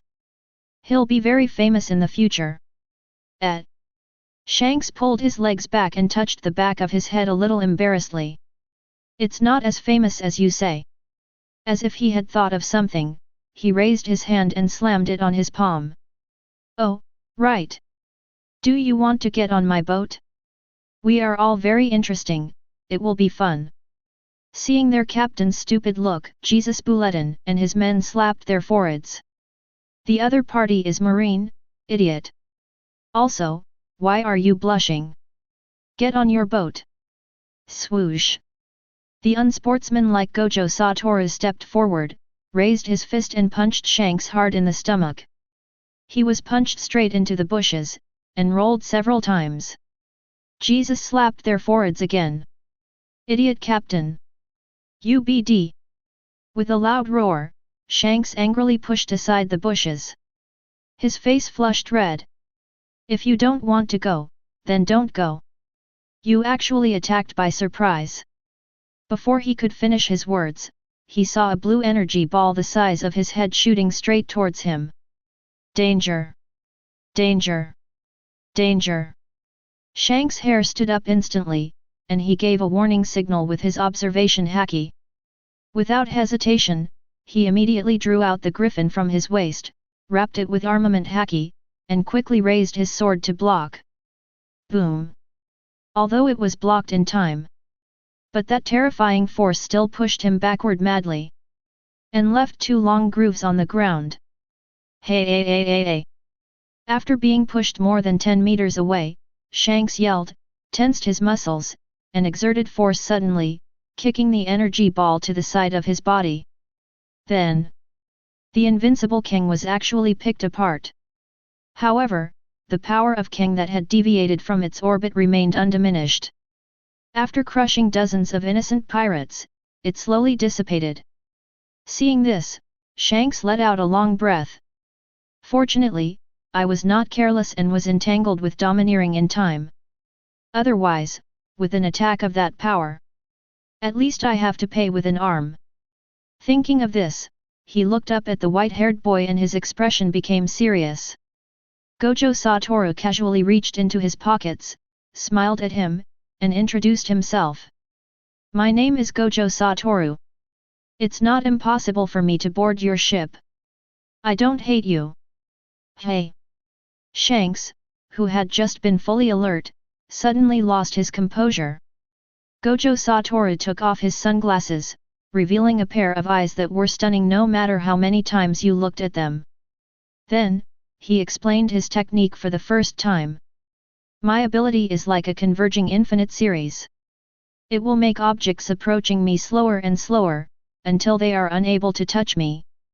And when it is strengthened, it becomes no lower limit, which is a negative natural number, giving birth to a fictional thing like -1 apple, which will produce the kind of attack just now with infinite attraction. Hashi bean sack. Shanks covered his head, which seemed to be growing something, raised his hand and interrupted. Although your words infinite, no limit and negative apples sound impressive, what does this have to do with you getting on board? Yes. Yes. Jesus Bulletin and his companions were also confused by what they heard and nodded repeatedly. Only Ben Beckman, rubbing his chin with his hand, was lost in thought. Gojo Toru ignored these poor students and continued to talk to himself. To put it simply, what I just did was the forward movement of my ability, infinite convergence. But it's very troublesome to control, and very tiring. Hey, are you listening to me? Shanks raised his hand in protest. Forward? Ben Beckman listened carefully, and his thoughts began to diverge. In this case, is there also reversal? Since you were able to block the previous turn. Gojo Toru raised his palm, slowly turned it over, and put his index and middle fingers together. Then as long as you can stop the reversal again, I will be your crew member, how about that? There really is a reversal. Ben Beckman's quick thoughts. Since he can say that, the power of the reversal must be even stronger. Since the forward rotation is infinitely convergent, then the reverse rotation.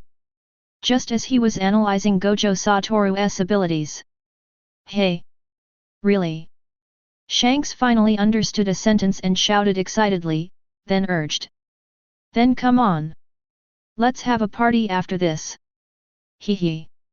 The corners of Gojo Toru's mouth rose slightly. Swoosh.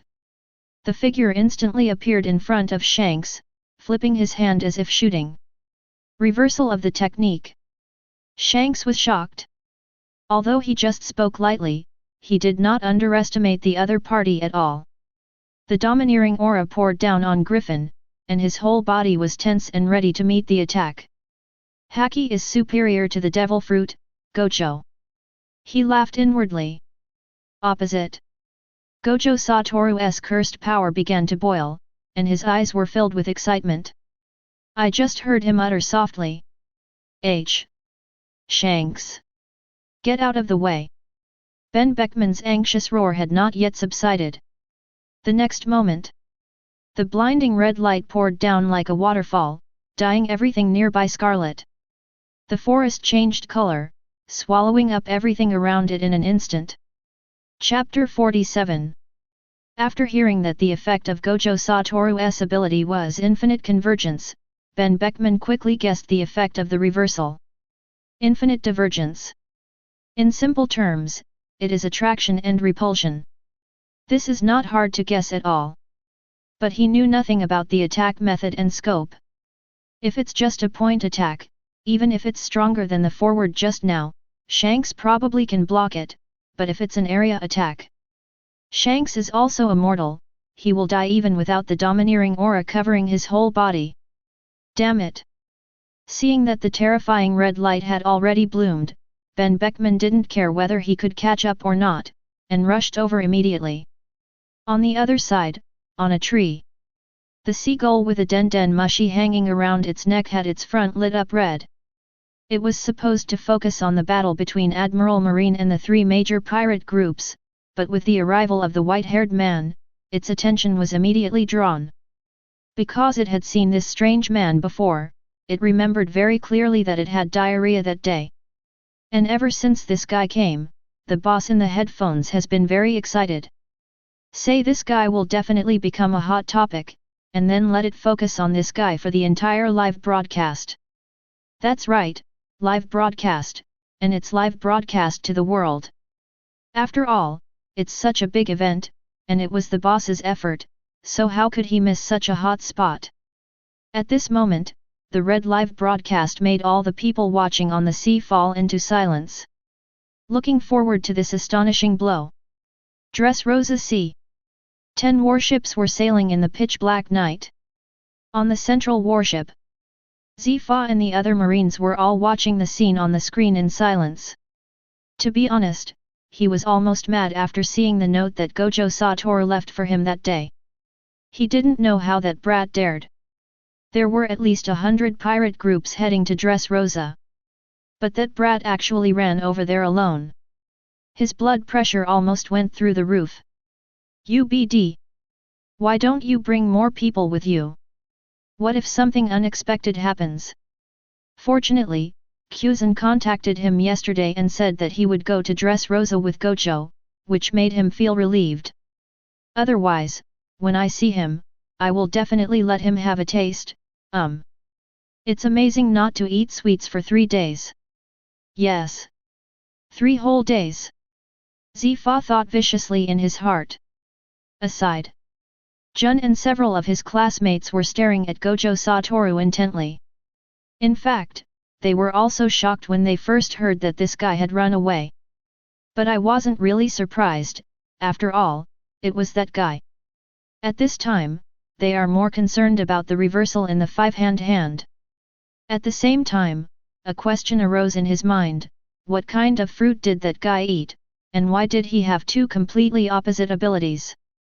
His previous forward turn was already so horrific that they didn't dare to imagine what the reverse turn would be like. Wrong. There are 3 types. He also has a perverted ability that makes him untouchable. Is this a human? Back to the scene. After Kuzan and his companions felt the powerful aura, they also stopped fighting. Everyone headed this way. Just see. An extremely dazzling red light bloomed from Gojo Che's fingertips. Shanks was shocked and was instantly engulfed. It was too late for Ben Beckman, his eyes were bloodshot. Jesus Bulletin and his men also reacted and realized that their boss might not be able to withstand this attack. I also felt extremely angry and regretful. However, all this was in vain. There was nothing they could do at this point. Next second, Shanks' figure completely disappeared under the light. Gojo Toru's eyes seemed a little excited, and he thought. The control of the cursed power was very smooth this time. Could it really be? Woo!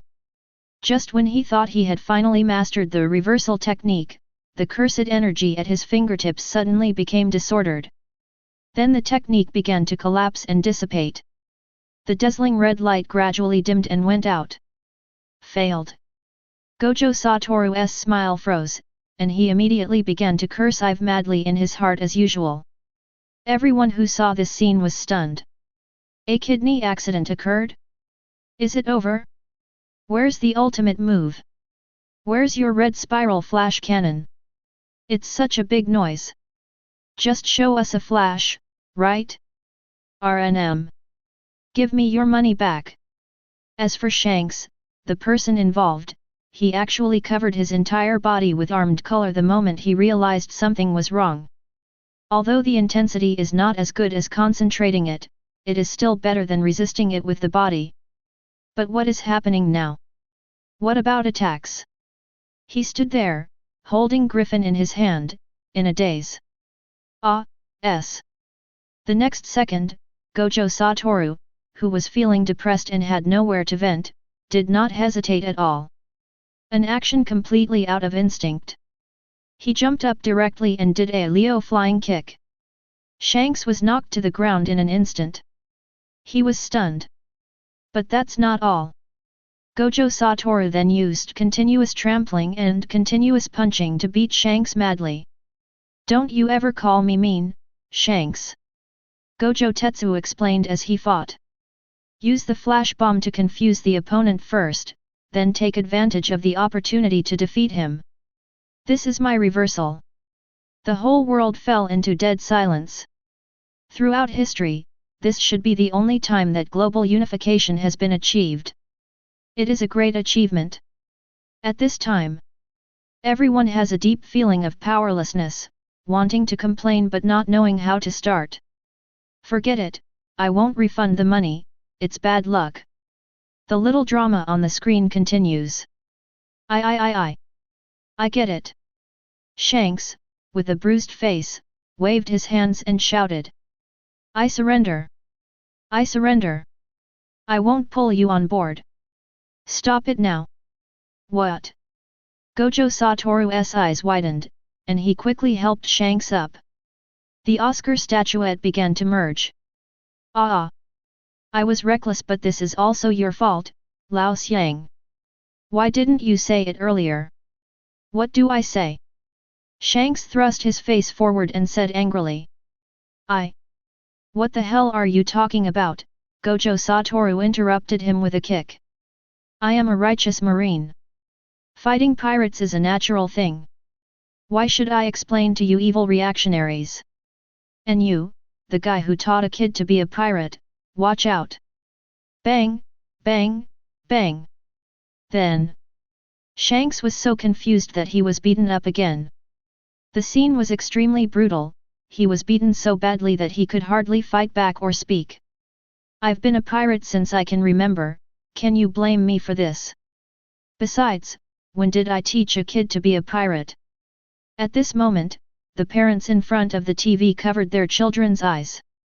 This is not suitable for children.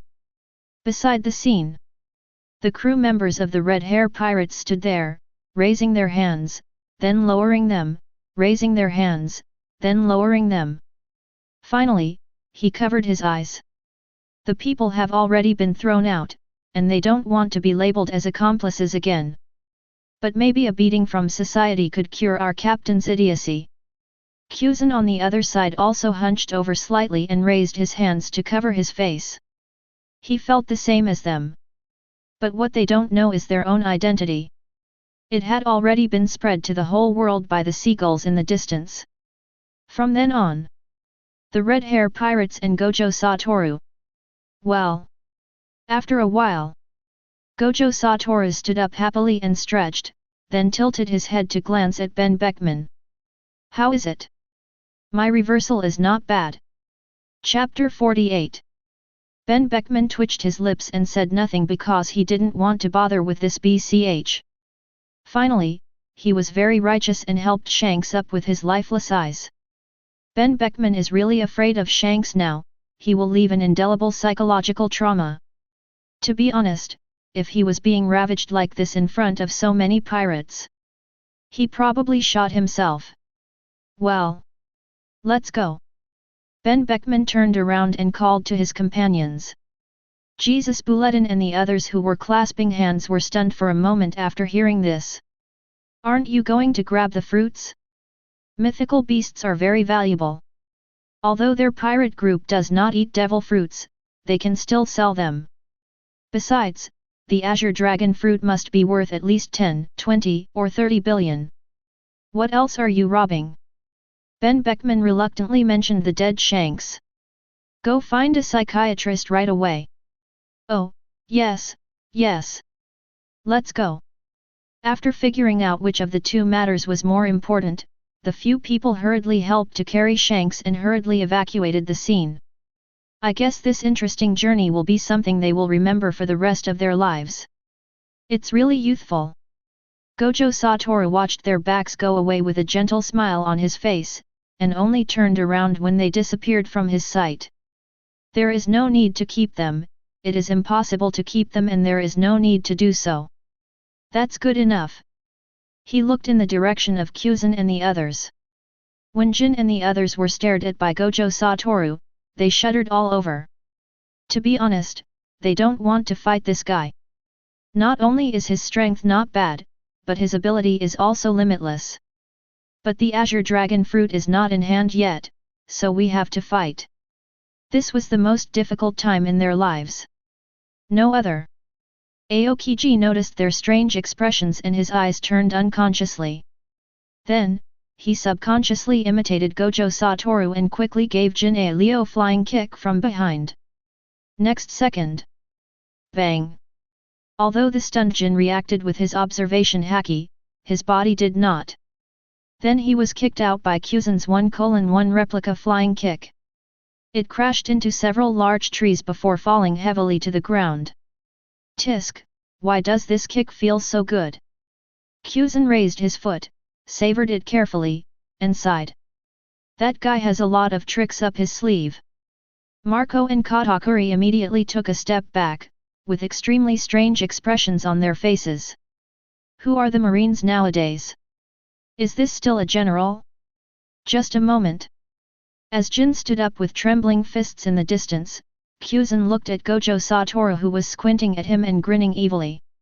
Ahem, hurry up and get to work, Robin and the others are still waiting. After saying that, he didn't stop for a second and rushed towards Marco. Damn it! That guy saw me. Looking at Kuzan's embarrassed back, Gojo Toru smiled wickedly. Everyone laughs at Wang Jing's, everyone is Wang Jing's. Even though he joked in his heart, Gojo Toru did not forget his main purpose. Fight. There's no way you can have a good fight with that guy Shanks. He's the kind of person who won't take you seriously unless he takes you seriously as an opponent. Not pleasant at all. But after treating him like that this time, I should be able to have a good fight with him next time I see him. Well, I'll pay more attention to his movements and go find him. Arrange your travel arrangements. Gojo Toru shook his head, dispelling these irrelevant thoughts and leaving them for later. The most important thing right now is... Next second. His eyes locked onto a figure. Let's have a real fight. Charlotte Katakuri. Hearing this, Katakuri narrowed his eyes slightly. The strength that this young man just showed is not as unreliable as it seems. In short, he is a man worth fighting. Peerless Donuts. He took out a trident from the summoned donut and accepted the challenge. The 3 spear tips flashed coldly, Katakuri's eyes were fierce, and his voice was extremely low. This spear is called Earth Dragon. Where do you want it to pierce you? Gojo Toru was stunned and let out a light sigh. Oops, let him act first. What about the lousy gun? He quickly and inconspicuously scanned the surroundings with his 6 eyes. It was a bit troublesome to carry it on my back before, and I just stuck it into the ground when I first arrived, so I had to look for it quickly.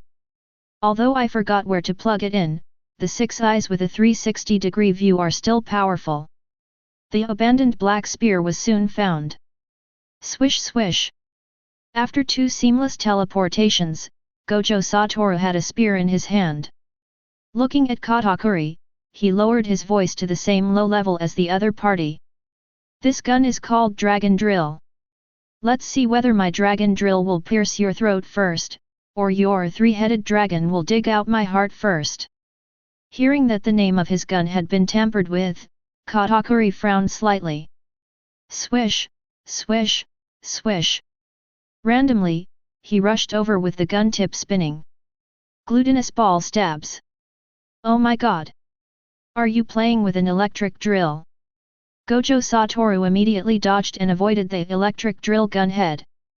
There was no intention of confronting the electric drill head-on. What kind of good person plays with guns like this?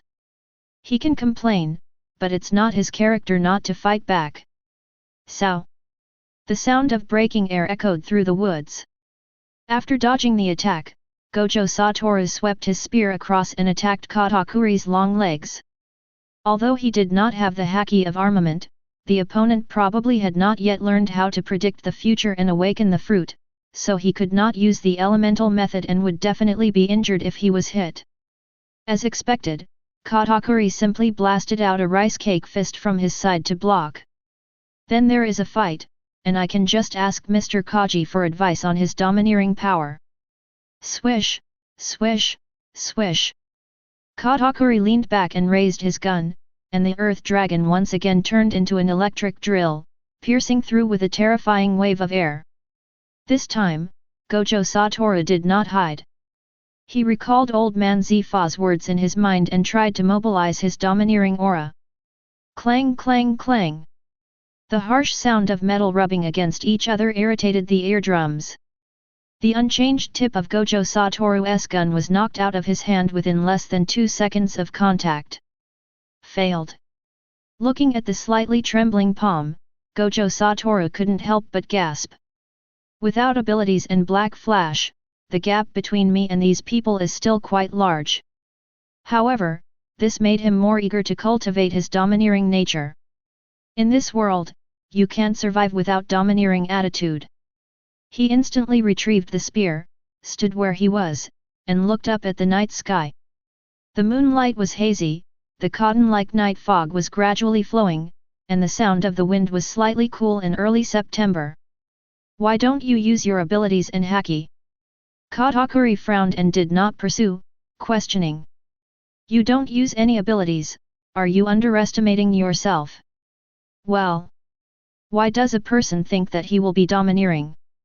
Is this the sadness that only comes from the strong? Gojo Toru sighed inwardly and said. A duel between men must be fought with real punches, but I'm still learning how to be domineering. Hearing this, Katakuri was stunned for a moment, then raised the trident again. I see. You are so arrogant. You better watch carefully and then die ugly here. Haha, Lao Zi is so damn handsome. With a cold shout, Gojo Che pushed aside the air currents and the night fog, moving at an incredibly fast speed. But this is his only advantage at this time. Clang. But facing Katakuri, who has an extremely high level of observation haki, this last bit of advantage is useless. Gone completely. At midnight, the grey sky dyed everything in the forest black and grey. Shrouded in a faint mist, an unprecedented disadvantageous situation. Start to proceed. Chapter 49. Gojo Toru was forced back 20 meters by a shot, and his eyes regained their clarity. He lightly flipped his right hand and raised the spear, pointing the tip of the spear directly at Katakuri, and then shook the spear shaft violently. Snap! The inky black spear tip trembled, and in the blink of an eye, a cold light shot out with a strong wind, and wherever it passed, it directly tore a cavity in the night fog. Sow! The whistling sound almost pierced the eardrums. The pirates who were a little closer were all horrified when they saw the battle in the big area started again, and they retreated in a hurry. But he didn't even blink, as this kind of high-end combat power battle is very rare. Everyone's attention was focused on the black gun that was shot at Katakuri's heart. And just at this moment, clang! A crisp knocking sound suddenly occurred. Facing the spear that was coming at him, Katakuri simply pulled the trident's hand upwards slightly. Without even using his domineering power, the poison dragon drill was knocked away again. But the next second, with a gleam in his eyes, Gojo Toru appeared in midair right after him and grabbed the end of the flying gun barrel. One up and one down, two gazes collided in the air. But only for a moment. Gojo Tetsu, suspended in the air, felt the power in his muscles, and then used his unreserved force to split Huashan Mountain. He smashed it down from the air. But Katakuri is not a turtle who only knows how to defend. After figuring out Gojo Toru's strength, the trident in his hand was instantly wrapped with armed color domineering, and then he lashed it upwards fiercely. Boom! With the loud bang, the surrounding trees shook. Katakuri was like a child swinging a branch, without any skill at all. But the force contained in this blow was like a landslide. Gojo Toru's eyes showed a rare look of horror. When he had sparred with Sakazuki before, he felt that Haki was a bit cruel, and Katakuri's attack was the full form of killing intent. Given the absolute gap, even resisting is a luxury, let alone breaking the move and counter-attacking. Gojo Toru's reaction was amazing. The moment the gun tips collided, he pulled the gun to relieve the force to prevent the exaggerated force from being poured onto his body. But the moment the spear tip was pulled back, the force from the trident suddenly surged. The next moment, Gojo Toru felt as if he was hit by a speeding train. The tiger's mouth was broken. The arm also lost consciousness for a short time. In his sight, the surrounding environment instantly turned into afterimages, and when he could see clearly again, he had already flown dozens of meters away. The grass beneath him was blown away by the fierce air wave, like a rolling stone hitting the sea, stirring up long waves. If it weren't for the power of the curse, this blow would have definitely broken his bones.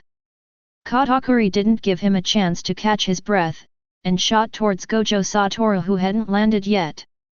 Ha!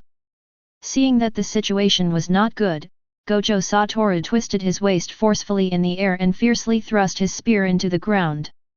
Under the huge impact, the spear shaft broke into a strong bow. After reaching the limit of the arc, Gojo Toru bounced back directly and stabbed directly in the air, aiming at Katakuri's face. Gojo Toru's reaction, adaptability, and speed were brought to the extreme. Any other pirate with a bounty of over 100 million would probably have suffered the same fate. But as Big Mom's strongest son, Katakuri is stronger than Gojo Toru in both physique and domineering. A cold light flashed in his eyes, and a giant fist wrapped in armed color appeared beside Katakuri and smashed directly into the tip of Gojo Toru's gun. At the same time, the trident in his hand thrust forward. Bite! Gojo Toru's brain was working at high speed, and his 6 eyes were pushed to the extreme at this moment. At the moment his attack was blocked, he pulled the spear horizontally and also pressed against the tip of the trident. This reaction was quite quick, and even Katakuri's eyes flashed with surprise. He thought to himself, this kid is young, but his strength is very good. He is definitely stronger than the generals of the same period, and his future is immeasurable. But the strength that Katakuri has accumulated over the past 30 years is such that the gap between them cannot be made up by a little reaction speed. Buzz! Katakuri used a spear to knock Gojo Toru away, and his legs were instantly wrapped with domineering aura. He then lashed out with a whip kick, hitting Gojo Satoru's left shoulder directly. Bang! Gojo Satoru raised his legs almost at the same time, and his speed was even faster. And both of them successfully hit each other. But after being kicked, Katakuri just jerked his body to the side. And Gojo Satoru, his back rubbed against the ground. He was blown away again, raising a large cloud of dust. Katakuri moved his shoulders, his tone still cold. Nice strength. You're not bad either. Gojo Satoru waved his hand to disperse the dust, stood up from the ground with his left shoulder drooped, and replied. His eyes lingered on Katakuri, and his thoughts were flowing in his mind. In fact, he could see the domineering aura flowing in the other person's body. It's crystal clear. But seeing domineering and mobilizing domineering are two completely different things. Even though he knew the trajectory of the flow, he was still confused about how to mobilize the domineering energy in his body. You can only keep trying with stupid methods, and the best stupid method is. Gojo Satoru slightly bent his waist, leaned forward, and pounced out in an instant like a cheetah waiting for an opportunity. Let's fight! His speed is very fast, but still not as good as teleportation. This speed is achieved simply by using the cursed power to strengthen the legs and shaving. Katakuri looked at him and slowly twisted his neck, making a crisp crackling sound. Then, the moment Gojo Satoru came closer, he raised his fist wrapped in armament haki, ready to knock him away again. When Gojo Satoru saw this unstoppable punch, he exerted force on his feet, twisted his body, and barely dodged the incoming punch, stopping abruptly at his side. Taking advantage of the powerful inertia, he spun around and punched Katakuri in the temple. After they had just kicked each other, he finally understood. When facing someone who is better than you in every aspect, skills are meaningless. Unless other abilities are used. But under some strange psychological influence, Gojo Satoru wanted to defeat the ant's son with his physical body. Buzz!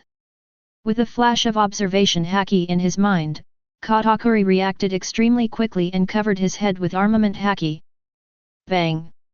After a muffled sound, Katakuri was knocked back several steps, and the metal decorations on his body made a rapid rustling sound. Gojo Satoru pulled one back. Without being complacent, he kept trying to mobilize his haki in his mind, and at the same time rushed out again, kicking Katakuri in the abdomen. But the moment Katakuri stopped, he guessed Gojo Satoru's thoughts, then raised his hand and grabbed Gojo Satoru's ankle. He continued to move, swinging Gojo Che in the air for a circle before smashing him hard onto the ground. Boom! After a deafening bang, Katakuri lowered his eyes slightly, looked down at the figure in the deep pit, and said indifferently. If that's all you are, then you are just a piece of meat on the chopping board. Ahem, hee hee. Gojo Satoru propped himself up with his hands, patted his uniform which had never been so dirty, and grinned. It's just a warm-up session, why are you so proud? Really? So you're finally going to use those abilities? Chapter 50. Katakuri crossed his arms across his chest, his expression calm. In fact, he wanted to fight with all his strength, not like now. Extremely boring. Gojo Satoru twisted his neck, stretched his waist, then raised his index finger and shook it. Unnecessary. In an instant, veins popped out on Katakuri's forehead, and he moved his feet, causing the ground to suddenly collapse. In the blink of an eye, he was next to Gojo Satoru. A simple punch hit him hard on the side of the face. Bang! Gojo Satoru leaned backwards, but this time he did not fly out and managed to hold his body up. He turned around suddenly and punched back. Katakuri was also hit on the side of the face by a punch, but he only shook slightly twice. Do you see the difference, you arrogant boy? He took a step forward and approached Gojo Satoru again. This time, his fist was filled with domineering aura, and he raised his arm and pulled it back, hitting Gojo Satoru's abdomen hard. Puff! Gojo Toru's eyes suddenly widened, and the next second he vomited a large mouthful of blood, and his body hunched over like a shrimp. Katakuri looked down at him. I asked, did you see clearly? You don't even know how to be domineering. Domineering.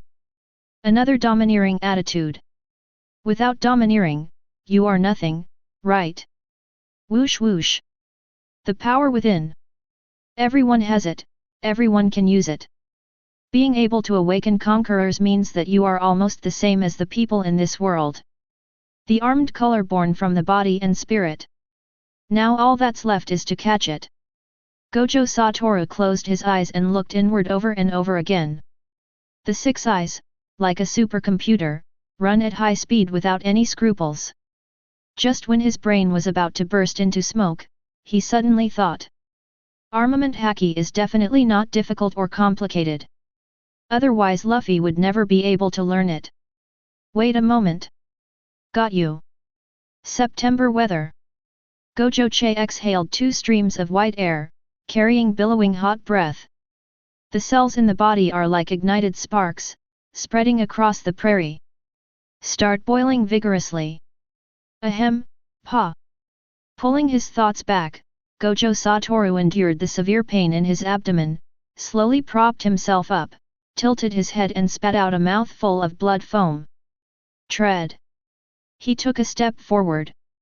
He leaned forward and put his ear close to Katakuri, with a hint of red light escaping from the corners of his eyes. Although it was a little difficult to speak due to the pain, his tone was still full of arrogance. What did you say just now? Ask again and I will answer you. Katakuri's expression remained unchanged as he clenched his fists with even stronger armament haki wrapped around them. Then he smashed directly towards Gojo Toru.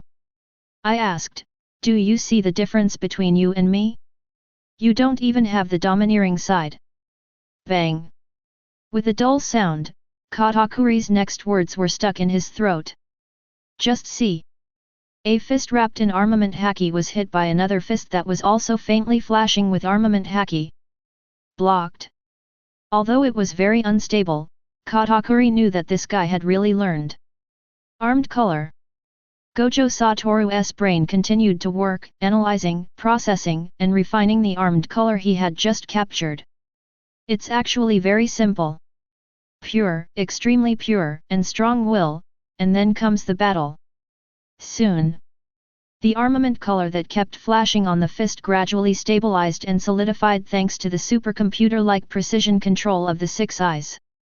Gojo Toru exerted force with his fist and slowly pushed Katakuri's fist back. He turned around and looked at Katakuri, who was looking surprised. I didn't see it clearly. Also, this thing called domineering. At this point, he tilted his head as if in confusion. Is it difficult? Gojo Toru exerted his strength again and immediately knocked Katakuri's fist back. Bang! This is a monster. On the warship that was about to arrive at Dressrosa, Zephyr slammed the table and shouted, feeling both surprised and happy. He had originally planned to wait for Gojo Toru to calm down and learn domineering from him after he was defeated this time. What a result! You didn't learn it from yourself, but learned it by fighting with pirates? Although it was a happy thing, Zifa felt mixed emotions. On the side, Ghost Spider and his gang were not much better than him. After being shocked, they all slumped their shoulders in their chairs, with expressions of deep frustration on their faces. How come they spent so much time practicing, but this kid seems to be trying to learn it? Could it be that? Is this thing called domineering also controlled by appearance? Tap tap tap. After staggering a few steps, Katakuri steadied himself and his eyes returned to their cold state. Although I was surprised that the other party could really learn armament haki in such a short time. But for a beginner, it is far from enough. I admit, you are surprising. He stared at Gojo Toru coldly. But if you think you can defeat me just by learning armament haki, then you can give up such naive thoughts. Oh. My shoulder still hurts a bit from being kicked. Gojo Toru rubbed it with his hands, then smiled. You like being spanked, don't you? Since the get out of class is over, Laozi will satisfy you. Swoosh. The next second, his figure instantly disappeared from Katakuri's sight. Quick! Faster than ever. Katakuri didn't even see an afterimage. Then the sight and hearing color gave a crazy warning. His eyes, which had been calm at first, suddenly changed color, and his originally steady aura also became a little disordered at this moment. After all, no matter how strong Katakuri's talent for observation haki is, it is not yet at the level where he can predict the future. Seeing Gojo disappear like a ghost, in a flash, he immediately used his rich combat experience to turn the gun around with all his strength and sweep across the side. And this time he was obviously right. Gojo saw Toru teleport to Katakuri's side and found that the other party had actually reacted, with surprise flashing in his eyes. But that's all. SSSSSS. The trident was extremely swift, making a thunderous sound as it broke through the air at the side. Katakuri instinctively swept his opponent and just breathed a sigh of relief, but his heart immediately sank again. The earth dragon that had accompanied him for half his life suddenly stopped the next second after it swept past the figure beside him. The earth dragon was like a slap in the boundless sky. Insensitive, powerless, and untouchable. On the opposite side, Gojo Toru held the tip of the trident with 2 fingers, only his hair fluttering in the wind. His body did not shake at all. There was a hint of surprise on his cold face, as if he was saying, "Not bad, quite powerful." Katakuri's heart trembled violently when he saw this. After all, he is the strongest under Big Mom, the Emperor of the Sea. He is confident that even if it is Aokiji just now, if he hits him with all his strength, the opponent should respect and dodge. Even if he takes it head-on, it won't be easy. But the other party's reaction was as casual as catching a 3-year-old's stick. This can no longer be described as exaggeration. Gojo Toru used the power of stopping to easily grasp the tip of the gun, but when he saw that the other party was stunned, he immediately let go. Nodding slightly in pretense. The sound of this gunshot was like thunder, and it seemed quite interesting. Katakuri quickly dodged and distanced himself, with a look of contempt in his eyes. He remembered. Gojo Toru said before that he had an ability that no one could touch, and I guess that was the case just now. Unable to touch. Then, Katakuri used all his armament haki to wrap around the earth dragon, and his arms turned into rice cakes and began to spin. There is no fruit ability that cannot be restrained by haki. If so, it means you are not domineering enough. Buzz.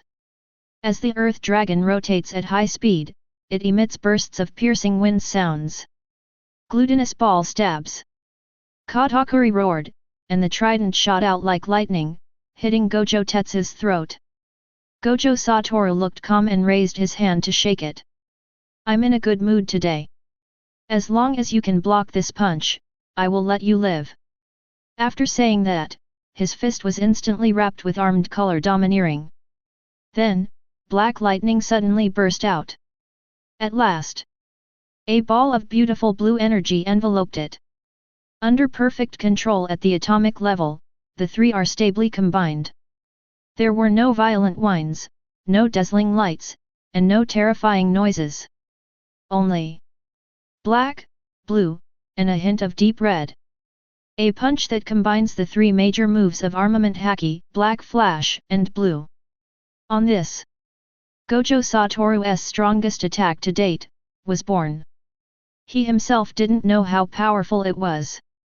All I can say is, I hope Katakuri can survive. He looked with a slightly pity at Kaji, who was already very close and stabbing towards him. Gojo Toru threw the punch at the opponent without hesitation. This second, the whole world seemed to have quieted down. Chapter 51. It seemed like a moment, but also like a long time had passed. At this moment, all the people watching the live broadcast opened their eyes wide and their mouths wide, staring at the extremely horrifying scene on the screen in amazement. Tick-tock, tick-tock. The king's terrace, inside the imperial palace. Doflamingo kept leaning forward subconsciously, and the goblet in his hand broke, dripping with scarlet liquid. He stared at the screen, as if trying to determine the authenticity of the live broadcast. But the more he looked at Doflamingo, the gloomier his expression became, and a hint of regret gradually appeared in his eyes. Silence. The palace fell into deathly silence. Toripol, who was standing aside, became the same as last time, silent as a cicada. Click, click. Fleet Admiral Office, Marineford. Ah. UBD. Can you please stop eating senbei in my office? Zhang Guo and he were sitting on the sofa together. As soon as he turned his gaze away from the live broadcast, he immediately turned around and cursed. Crack, crack. Garp handed him a cup of tea and said indistinctly. What's the matter? Zhang Guo stared at him expressionlessly. The leave you requested is no longer available. Tang. Garp jumped up immediately and yelled in a tone that did not allow for negotiation. No. I want to go back to the East Daxia Sea to see my grandson. Seeing the two of them staring at each other and neither of them willing to give in, he felt a headache. She rubbed her temple and sighed. You guys need to understand the main point.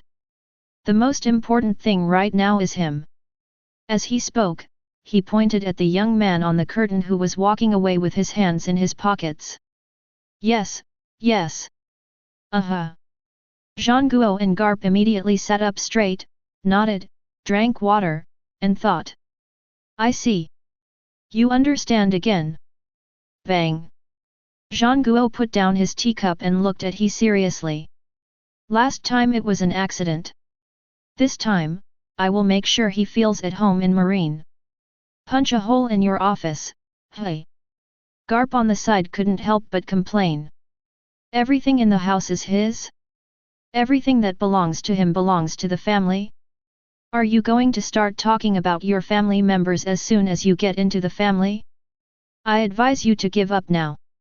Stop slandering me. Sengoku glared at Garp. Are you the wisest general or am I the wisest general? How could I make the same mistake twice? Hehe, I'm not a wise general, but I haven't been stabbed in the eye by anyone in front of me. Zhang Guo resisted the urge to take action, stood up, found a rejected document from his desk, and signed his name on it without hesitation. Then he went back to the sofa and slammed the document in front of Garp. This time, even the world government can't stop me. I say that. For a while. The name Gojo Toru is like a meteorite that suddenly appears. With unstoppable force, it plunged into the tide of this era of chaos and turmoil. And quickly became the focus of world attention. Dressrosa. Step, step. If you connect it as soon as possible, it may still work, but you need to find a better doctor. After the punch, Gojo Toru waved his hand and turned away. Also, you are really good, Gana. Behind. Next to the shattered earth dragon, Katakuri was lying on his back, staring blankly at the sky. At this time, there was only a neat arc-shaped blood hole the size of a football on his left shoulder. Blood was flowing like a stream. The entire left arm lay alone beside him, motionless. Lost. Lost without any resistance. The domineering aura that can be skillfully controlled as soon as you learn it, the strange and terrifying black lightning, the extremely domineering blue light ball. It's totally not a dimension. Katakuri sighed sincerely in his heart. That guy is really strong, unreasonably strong. There is absolutely no feeling of reluctance. It was a real pleasure to witness such a beautiful punch. I just don't know that guy. Did you try your best? Katakuri. Finally, the next second after hearing his brother's voice, Katakuri, whose consciousness was blurred, fell into a coma completely. The other side. Gojo Toru walked step by step, tilted his head and glanced away, then knocked the bird unconscious and turned off the live broadcast. After all, what follows is a bit rough. The faces of the more than 1,000 pirates who gathered on the opposite side changed drastically, and they pointed their long swords and muskets forward. I saw the white-haired young man walking towards me slowly. His body was a little messy due to the previous battle, and there were a few beads of sweat on his forehead. But when he looked up at them, he was laughing with his mouth breathing hot air. "Tell me, what kind of beasts are you?" "What?" The pirates, who had no idea what was going on, retreated slowly as if they were facing a formidable enemy. Gojo Toru wiped the sweat from his forehead, chuckled, and continued to ask. "Do you like to attack your own kind?" Hearing this, the pirates suddenly felt a little panicked. They seemed to understand that this marine was not going to let them go. Which pirate who can come here does not have the blood of his own kind on his hands? Just in this country, they have lost count of how many local residents they have killed today. Men, women, old people, children, as long as they were seen and there was money to be made, they were basically either killed or loaded onto ships to be sold as slaves. Now the entire city of Dressrosa has been paralyzed. Seeing that no one spoke, Gojo Toru nodded slightly. "Then I feel relieved." Among the crowd, the evil king, who was unwilling to give up the azure dragon fruit, was also among them. If there was anyone present who hated Gojo Toru the most, it would be him. The alliance he had just formed was destroyed, and not a single one of his subordinates was left. Add to that the naked threat now. The evil king's face twisted, and after glancing around, he shouted. "He's alone, come on, skin him alive." The more than 1,000 pirates present are all elites who walk on the edge of a knife. They can fight even against a powerful general in an open battlefield. The evil king had suffered a great loss before, and now a fierce light flashed in his eyes, and he was the first to roar. "Kill!" Pirates are all brave men, and they will not hesitate to use their numbers to bully the minority. They all swarmed towards Gojo Toru. "You guys started it first." Gojo Toru smiled and stretched out his hand, and the black spear stuck in the ground in the distance instantly flew into his hand. Snap! He swung the spear with one hand fiercely, making a loud bang, and then the whole person shot out like an arrow from a bow. He grasped the end of the spear and swung it directly at the pirate who was rushing towards him. The sound is like a tiger's roar, and the cold light is like the moon. Many pirates were startled by the terrifying sound, and were immediately terrified. Before they could see clearly. Bang! With his inhuman blow, Gojo Toru smashed the chests of the 5 pirates who were rushing towards him, causing them to collapse and fly backwards, knocking over their companions behind them, making it difficult for them to stand up again. "Go to hell!" Seizing the opportunity, the king of evil government rushed over like a siege vehicle and swung his basketball-sized fist at Gojo Toru's head. The fist wrapped in armed color brought up a whistling sound that broke through the air, and the force was so great that even the city wall would be shattered into pieces. But Gojo Toru, who had no blind spots in his vision, had already discovered him. "I really didn't expect that this guy would dare to appear in front of me." Without any reservation, Gojo Toru stomped his feet on the ground again, and soared into the sky to avoid the heavy punch, and then clenched the spear with both hands and smashed it down with the force of splitting the mountain. SSSSSS. The spear swung in the air with a dragon's roar. When the evil king's punch missed, his hair stood on end. Without the slightest hesitation, he tried to dodge quickly. "It's a pity that I was still a step too slow." The spear in Gojo Toru's hand shrank into a full moon, carrying black lightning from top to bottom, striking down at the head of the evil king. Cannon cart! Watch out! Chapter 52. With a roar, the spear chopped into the head of the evil king like a broken bamboo. It was like a rolling knife into butter. It passed by without any pause until the soil on the ground was cracked. Seeing this, the charging pirates slammed on the brakes collectively. Having been out on the sea for so long, they had seen people being split in half with a knife before, but to split a 5-meter-tall giant in half vertically. It can only be described as a horror movie. The pirates were so frightened that they dared not fight anymore and retreated madly, rolling and crawling. The evil dynasty that was split in two fell heavily on both sides, and blood and internal organs smashed onto the ground to form a pair of scarlet wings, raising a blood mist. There is only one clown cat left. Gojo Toru whispered as he continued to stride towards the frightened pirates.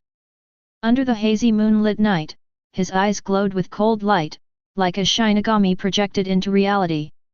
The pirates were at a loss as to how to see the sun tomorrow. Snap! 5 minutes! Gojo Toru thrust his spear into the ground, lowered his head slightly, and smiled wickedly at them as if they were toys. You have 5 minutes. If you survive after 5 minutes, congratulations, UBD. You can enjoy the warm sunshine, but of course, you will also get an ugly mask of fear. Okay, from now on. He slowly spread his arms like a savior. Praise me as much as you can. Devil, devil. Madman. Run away. He's not human. Get out of the way. Don't block the road. Endless evil words came like a tidal wave, overwhelming the sky and the earth. And Gojo Toru embraced them all in his arms as if to welcome the coming carnival. The crazy secretion of dopamine in his brain made him feel unprecedentedly excited. The incomparable sense of pleasure and satisfaction fills the brain's reward system. You're not going to hire a psychologist, are you? Please spare me, I don't have the money to pay him. As if he had realized his own morbid psychology, he hit his head with his hands, shook his head and laughed. Well, let's look for it. I always feel that, this feeling is really, really. Gojo Toru tilted his head and raised his head with a weird smile. It's so addictive. Swoosh. A figure suddenly appeared. Pounce on the fleeing pirates. Chilla. The sound of flesh being torn off came from behind, and the pirates subconsciously looked back. Moment. The biting coldness rushed from the brain straight to the tailbone. Their expressions could no longer be described as terrified, or rather, they were no longer able to make any expression at all. Because they saw the most horrifying scene in their lives. That marine actually. Chilla. A pirate's head, with the spine, ripped off alive. Devil. The real devil living in the world. This is hell. For a while, the pirates were in a state of panic, bursting with an unprecedented desire to survive, and ran out frantically. Chilla. Anyone who stands in their way, no matter if they are enemies or companions, is an enemy. Tearing, pulling, biting, everything possible. Even if it can only add a little bit of chance. Chilla. At this moment, this group of vicious pirates never felt that 5 minutes was so long. But not even one person felt any remorse, and some were just greedy and pulled the people in front of them down. This is pirates after all. Chilla. The wolf killed the sheep indiscriminately. He ran wildly through the woods, his hands as fast as lightning as he plucked off heads one after another. Crazy and gorgeous. Wherever he passed, there were broken heads and bodies everywhere, and the blood he brought out was like the cinnabar on the talismans. I can't understand it, but it can kill evil spirits.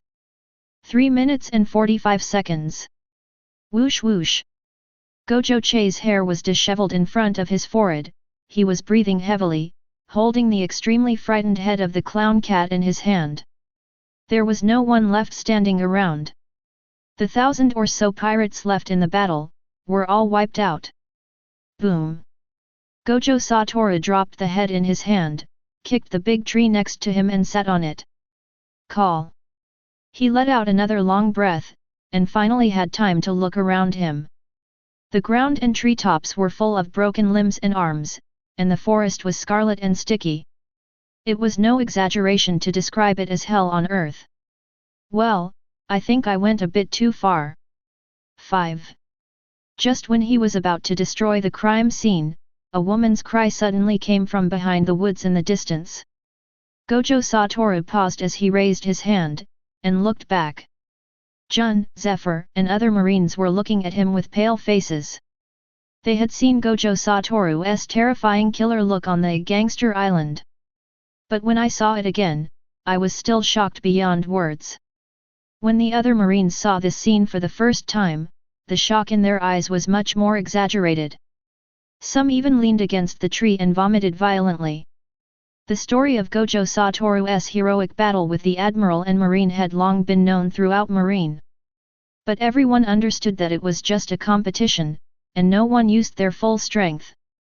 No matter how talented one was, he was still just an individual. But now that they have seen this guy, using the word human to describe him is still too modest. They would even believe if they were told that he is the incarnation of Satan. Seeing the people coming, Gojo Tetsu naturally didn't intend to waste his last bit of energy. He smiled and waved at them. "Old man, Miss Jun, did you bring dessert?" This is human language. Jun is still a girl after all, and it is inevitable that she feels nauseous when seeing such a bloody scene. She was holding back in front of so many people, but when she heard him say dessert, the white cream instantly overlapped with the brain flour on the ground. Mouth area. Thinking of this, Jun hurriedly turned around, pushed cake away, covered his mouth and ran away. Gojo Toru stepped over the stumps and came closer, smiling awkwardly but politely at Zifa. "These are all pirates, so it shouldn't be a big problem, right? Wow! You will also consider whether the problem is big or small." Kaji and the others stared at him with eyes wide open. Even Spider-Man, who never showed mercy to pirates, had a strange look in his eyes at this moment. It's true that each wave is stronger than the last. He sighed sincerely. "Hey! Why are you looking at me like that?" Gojo Toru looked at them with dissatisfaction. "The city is full of homeless civilians now. If I don't kill them all, will I let them continue to bully people?" "That's right." Ghost Spider came to his senses and stood on the side of Gojo Toru. "If we don't kill them all, more innocent families will suffer persecution in the future." Hearing this, many Marines nodded in agreement. They had all encountered the same situation before. When they looked at Gojo Toru again, there was a little more admiration in their eyes. Although the others also thought it made sense, they did not agree. The main reason is that this method is too oral. Of course, no one objects. After all, it's in front of other people. Aside. Zifa stared at Gojo Toru with a complicated expression, thinking about their conversation in his heart. In fact, he himself believes in non-killing. But every time he thought about this question, he would think of his wife and children who died at the hands of the pirates. And it is precisely because of this that he is confused about his own justice. He then resigned from his position as Marine General and devoted himself to training the new generation of Marines. Now, my students are also facing this problem. But he couldn't give an answer that would make him feel at ease. Final. Looking at this student who made me hate and love at the same time. Zifa smiled and stepped forward to pat him on the shoulder. "That's good. Let's go back and have a good rest. Let these little bastards do the rest."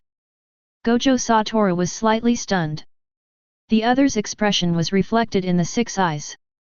Then he lowered his head and smiled. "Do you have strawberry daifuku?" "Have." Chapter 53. What do you think about the marine recruit? He's just a ignorant brat. Just take away the failed product of the Azure Dragon fruit. But the ability of that brat is quite interesting. Have you found out what kind of fruit it is? The atmosphere in the magnificent Marijoa Hall of Power is solemn and dignified. The 5 old men in neat formal attire had different postures, and their every move exuded the majesty of those who had long been in high positions. And these 5 people are the pinnacle of power on this vast ocean. 5 elders. That is an unrecorded fruit. The most similar dark fruit does not have his ability to isolate everything. Sitting on the single sofa, the bearded god of scientific defense Satan said. "This is normal. After all, Ants love fantasy the most, so it is inevitable that some fruits that have not been recorded will be born.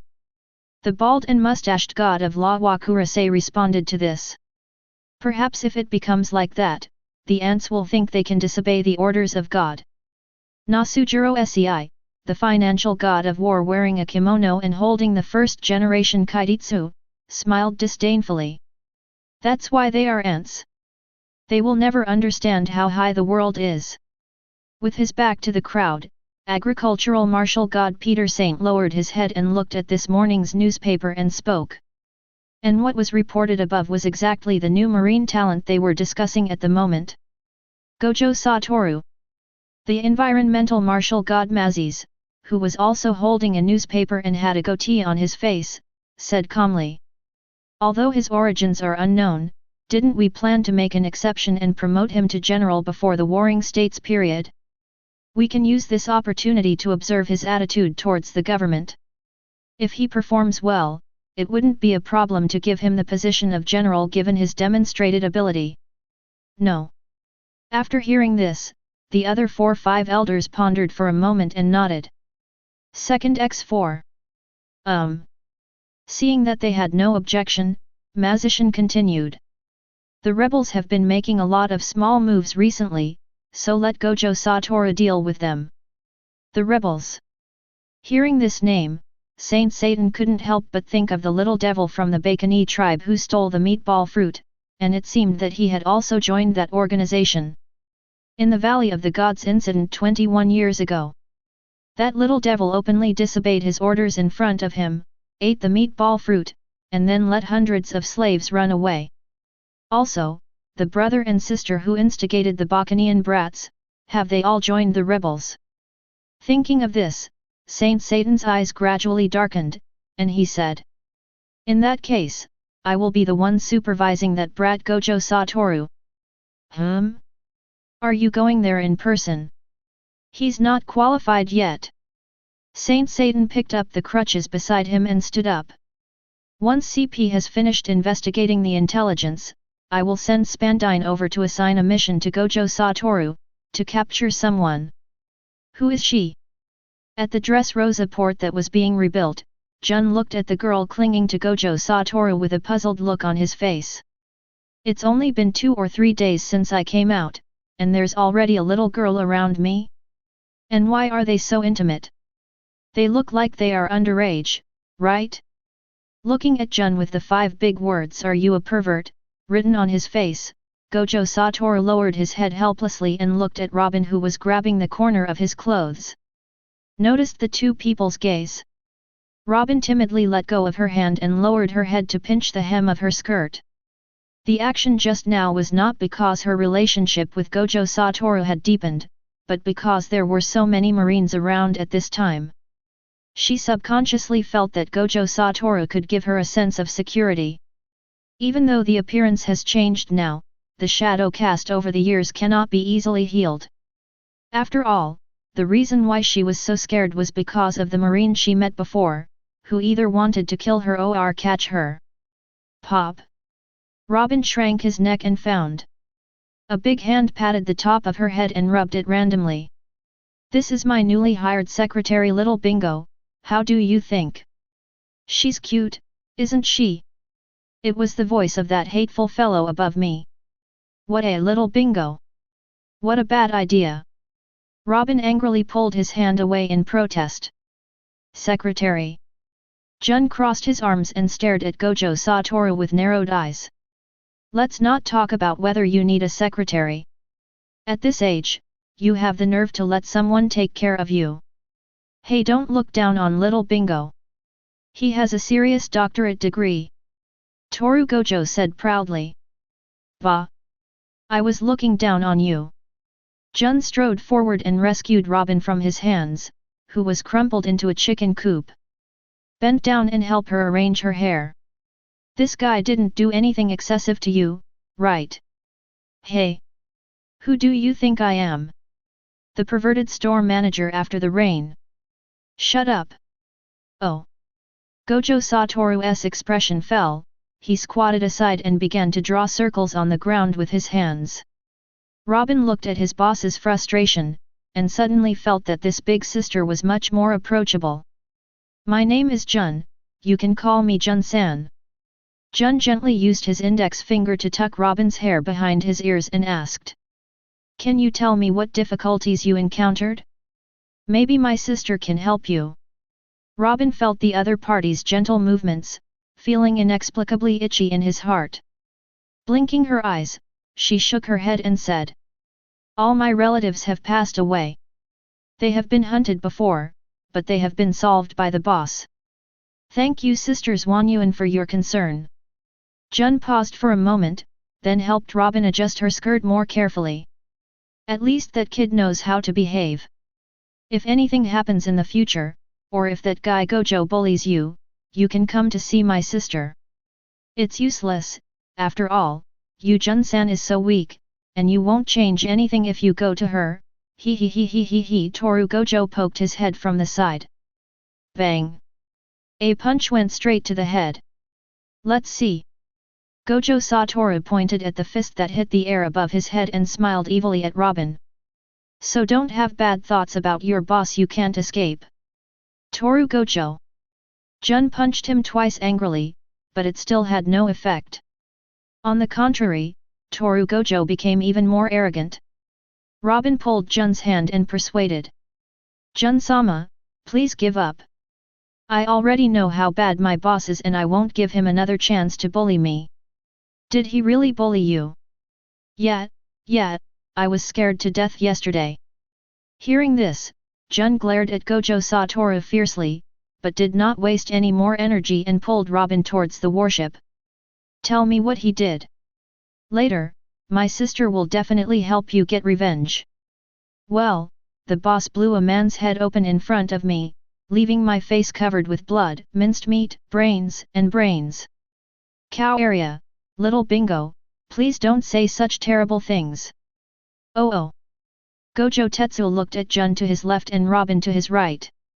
After seeing the two people gradually leaving and getting along harmoniously, I felt relieved.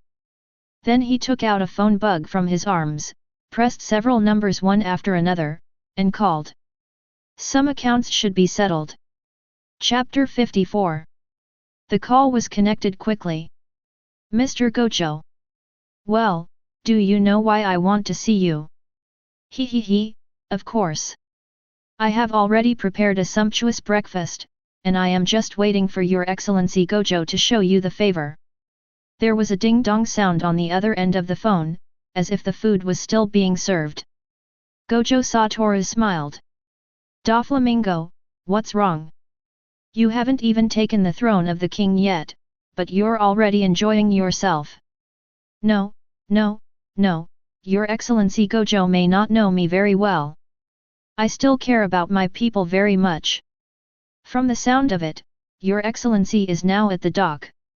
Those maintenance personnel are all my people helping. The same is true in the city. I'm doing my best to fix this mess. Come on UBD. Gojo Toru glanced at the skinny workers.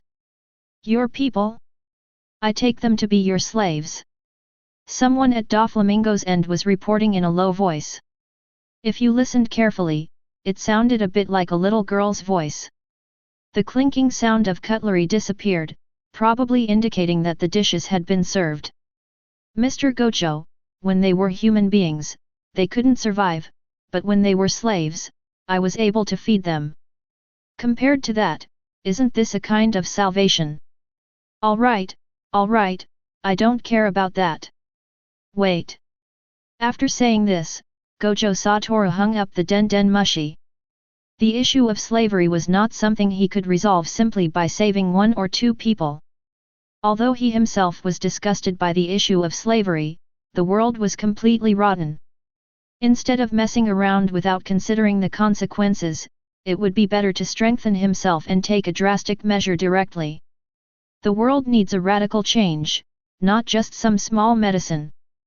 Gojo Toru looked at the thin but motivated workers for a while, sighed softly, and then left for the king's terrace. It's time to make money. 9 o'clock in the morning. Gojo Toru, who had just disappeared from the dock, came to the magnificent banquet hall, put down his bag, and started eating directly at the table. This is the first time we meet. Tell me, Dover, how do you plan to deal with those nobles? Yet, come to think of it, I still can't believe that you are really so young. Doflamingo sat opposite, not paying attention to Gojo Toru's rude behavior, and continued. Of course, those nobles who are just sitting there doing nothing will be used for their own benefit. How do you plan to take it and use it? Gojo Toru swallowed the food and stared at him. It's very simple. Doflamingo gestured for someone to pour wine for Gojo Tetsu and said with a smile.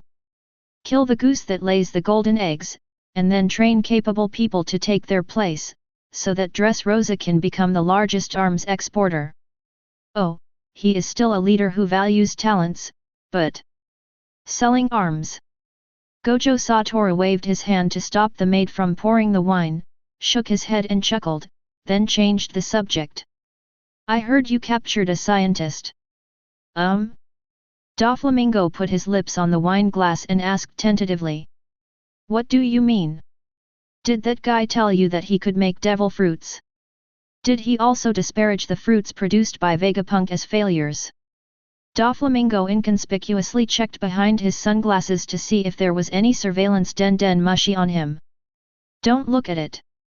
I didn't put anything on you. Damn it. You still say no? Can't you keep that thing in your head? Gojo Toru pursed his lips tightly, forcing himself not to look at his expression, and said. That guy can't make a perfect devil fruit, and the blue dragon fruit that Vegapunk made is not a failure.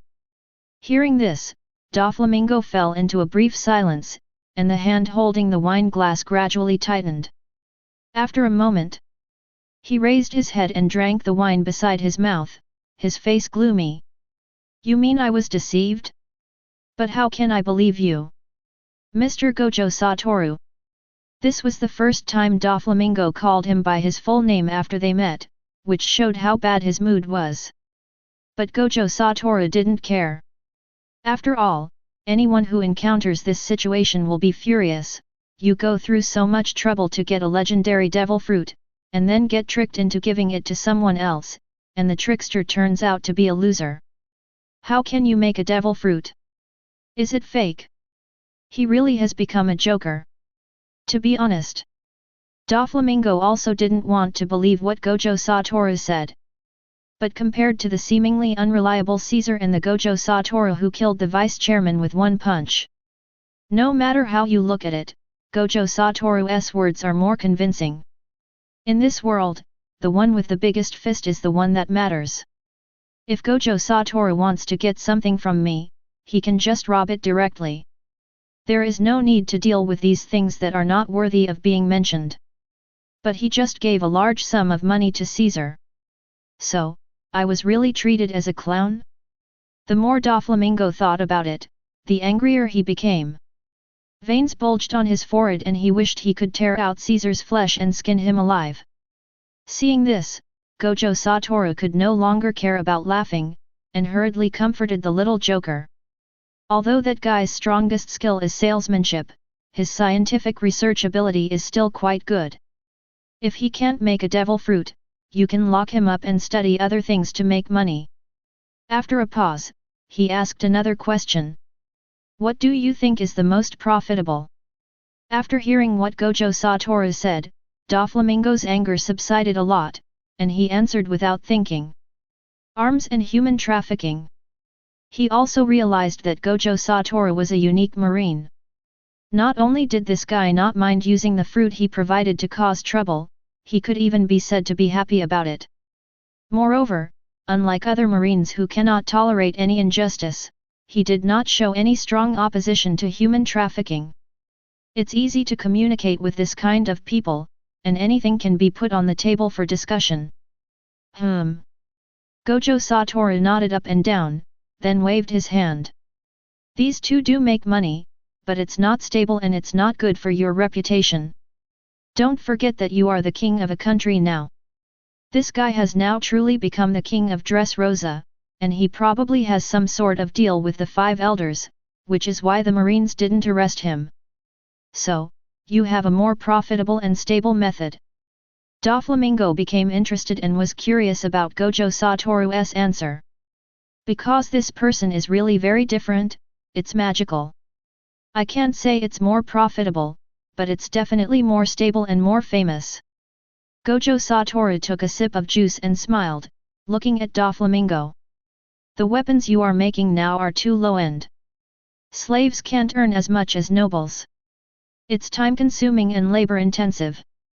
Times are advancing, and those artillery, muskets, small firearms, and the like also need to improve. Can a broken thing that shoots a few bullets be considered a hot weapon? In the future, high-end products will be our core competitiveness. And it's even easier to make money from the nobles.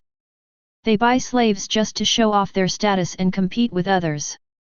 So they take advantage of this mentality and add a little marketing to sell even a plastic bag for a sky-high price. They will scramble to buy it. Bang! 2 pieces of paper covered with pictures and text were placed on the dining table by Gojo Toru. Chapter 55. What's this?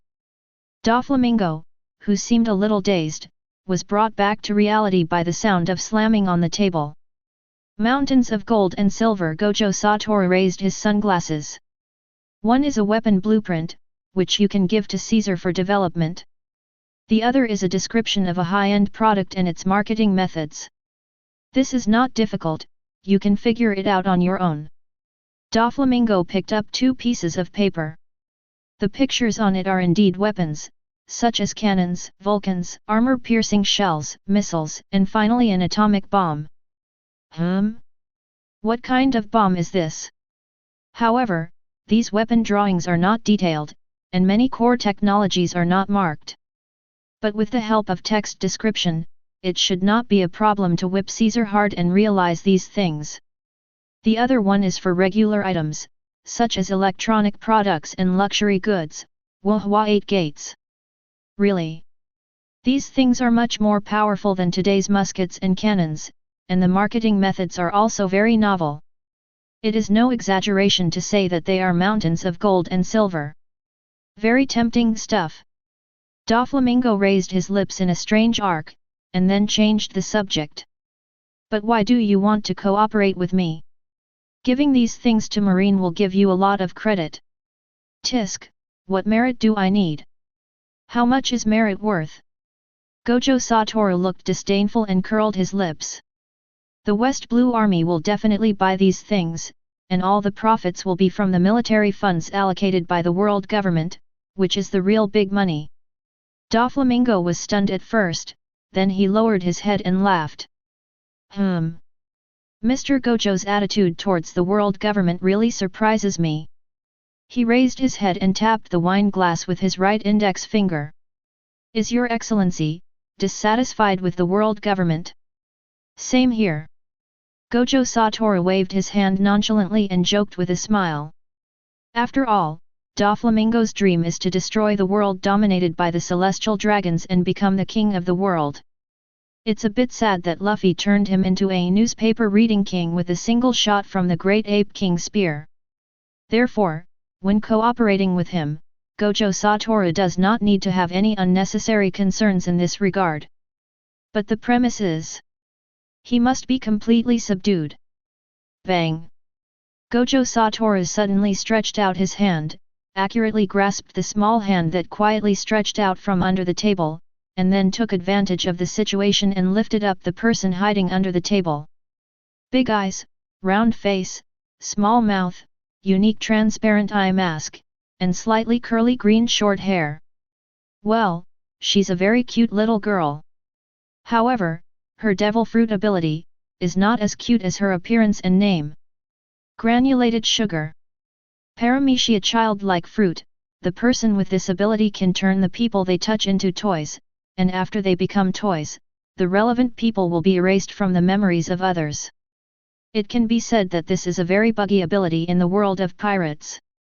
Is this your family too, Dover? Gojo Toru turned his head and smiled warmly. How can you let a child run under the table? It's so dangerous.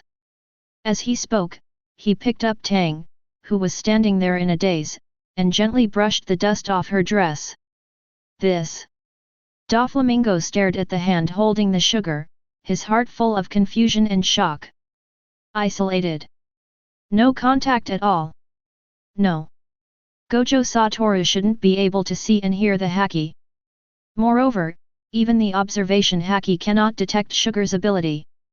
In the eyes of others, she is just an ordinary little girl. I even used special silk thread to shield the area under the table. But how did Gojo Toru know this? He can even react and use his abilities. Could it be that? Doflamingo secretly gasped. Why aren't you talking? Gojo Toru let go of Sandu, walked over to his side, put his hand on his shoulder, and slowly applied force with his 5 fingers. Don't say you're just a Tianlong who's been stripped of his identity. Even if you're a real Tianlong, you're nothing to me. Laozi lets you live and cooperates with you because he's giving you face. I'm giving you face, so just do it. If you keep doing these little tricks, forget about your ambitions and dreams, Laozi will make you spend the rest of your life in prison reading newspapers. Do you understand? As soon as the words fell. Boom! A majestic and profound aura burst out from Gojo Toru's body. The violent and unparalleled air wave, with him as the core, surged like a raging wave, sweeping across the entire king's terrace.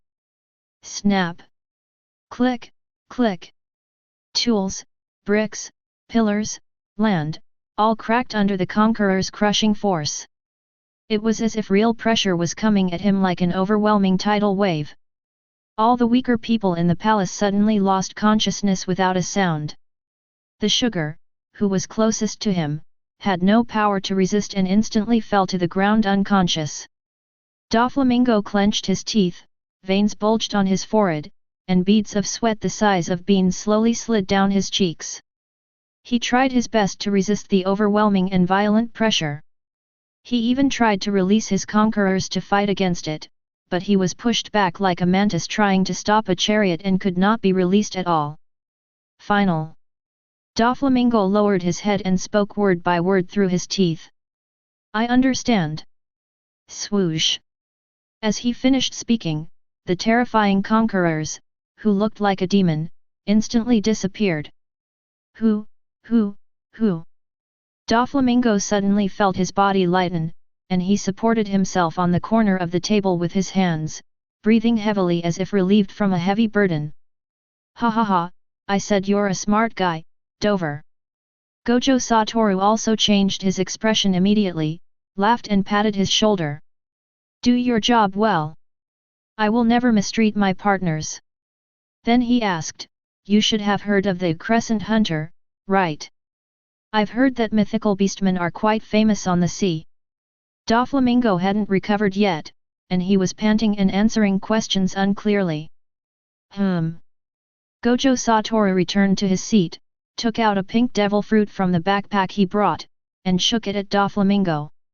Animal type, mythical beast, dog fruit, 9 tails fox form.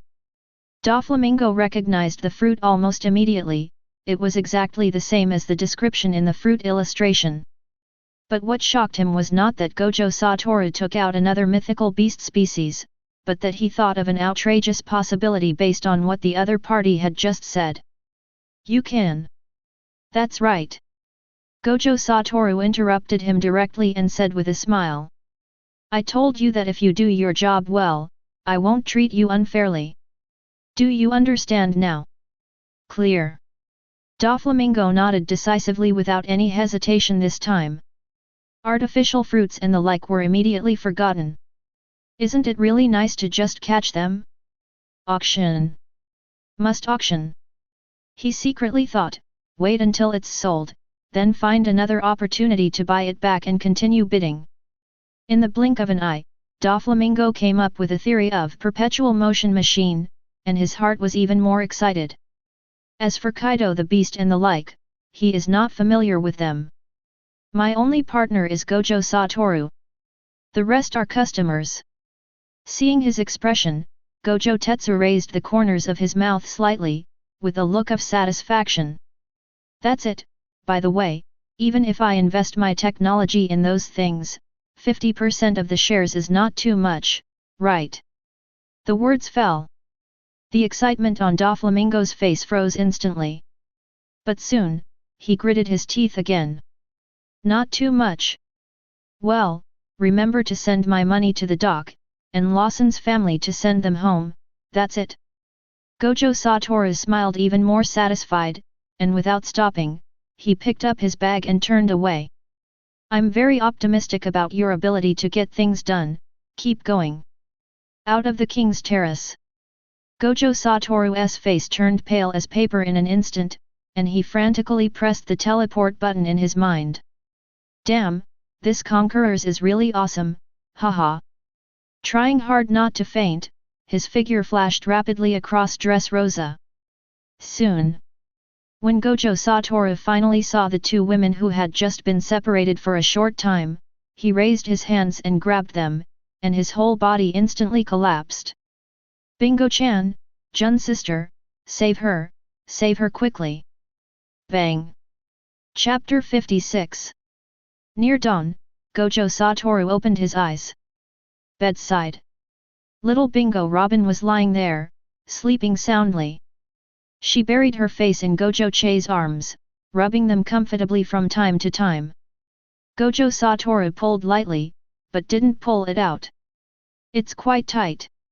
He took off the cold hot towel from his forehead, sat up on the bed leaning against the pillow, and reached for the cup of water beside the bed and took a sip.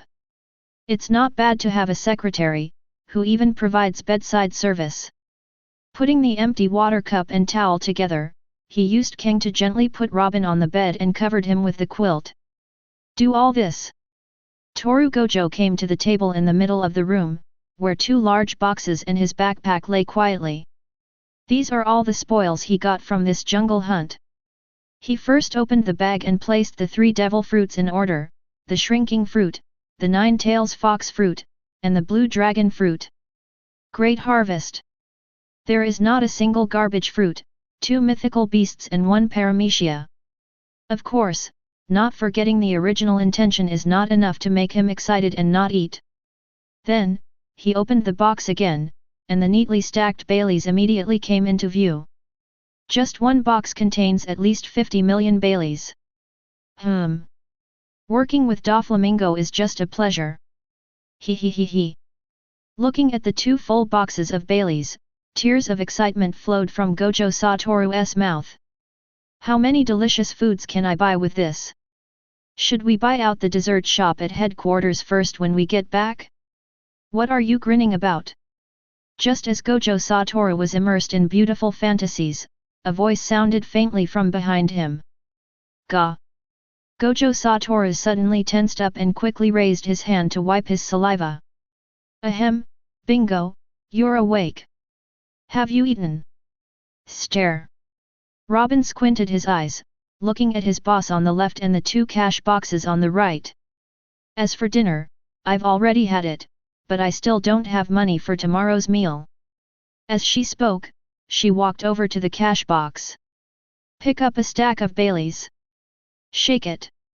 Is my boss finally going to pay me?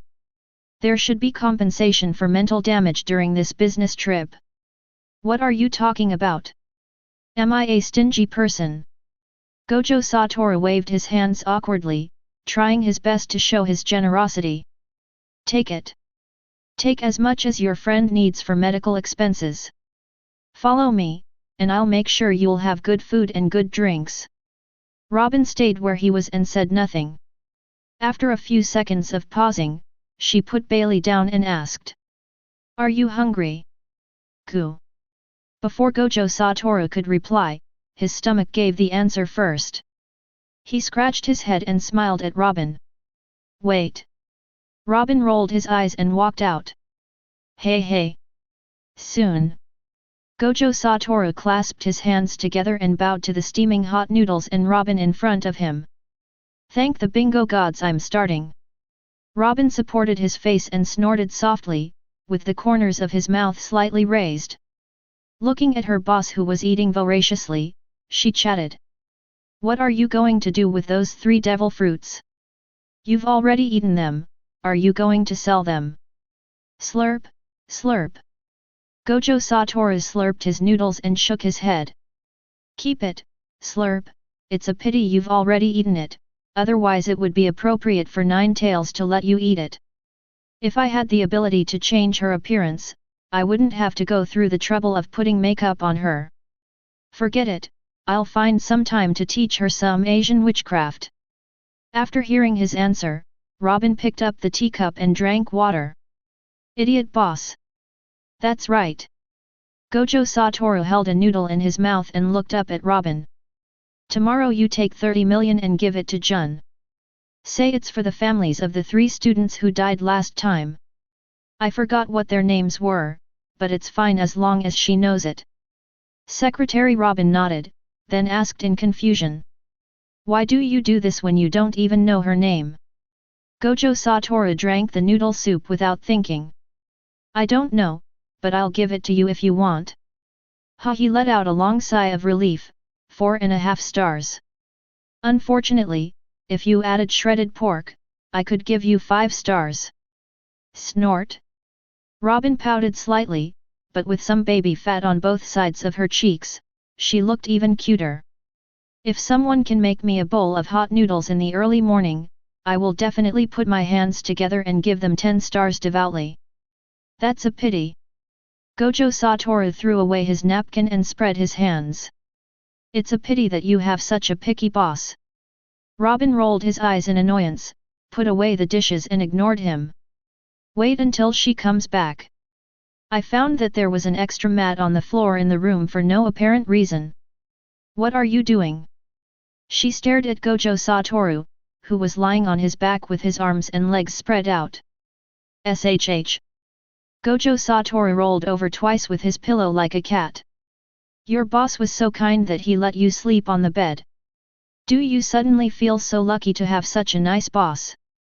I feel like you just want to sleep on the floor, kid. Robin raised his hand to support his forehead. Shut up now, or I won't take you to pick up your friends tomorrow. Hey, the boss is the most a hole. That's good to know. Snap. Turn off the lights and go to bed. Call. Salty sea breeze, familiar sea surface, familiar sky. Robin deadpanned. The scene before my eyes seemed the same as just now. We've been here before. Don't talk, let me think. On a certain sea in New World, Gojo Toru, who was planning to fulfill his promise to pick up Xiaohu, had sweat on his forehead and kept looking at the sun to determine the direction.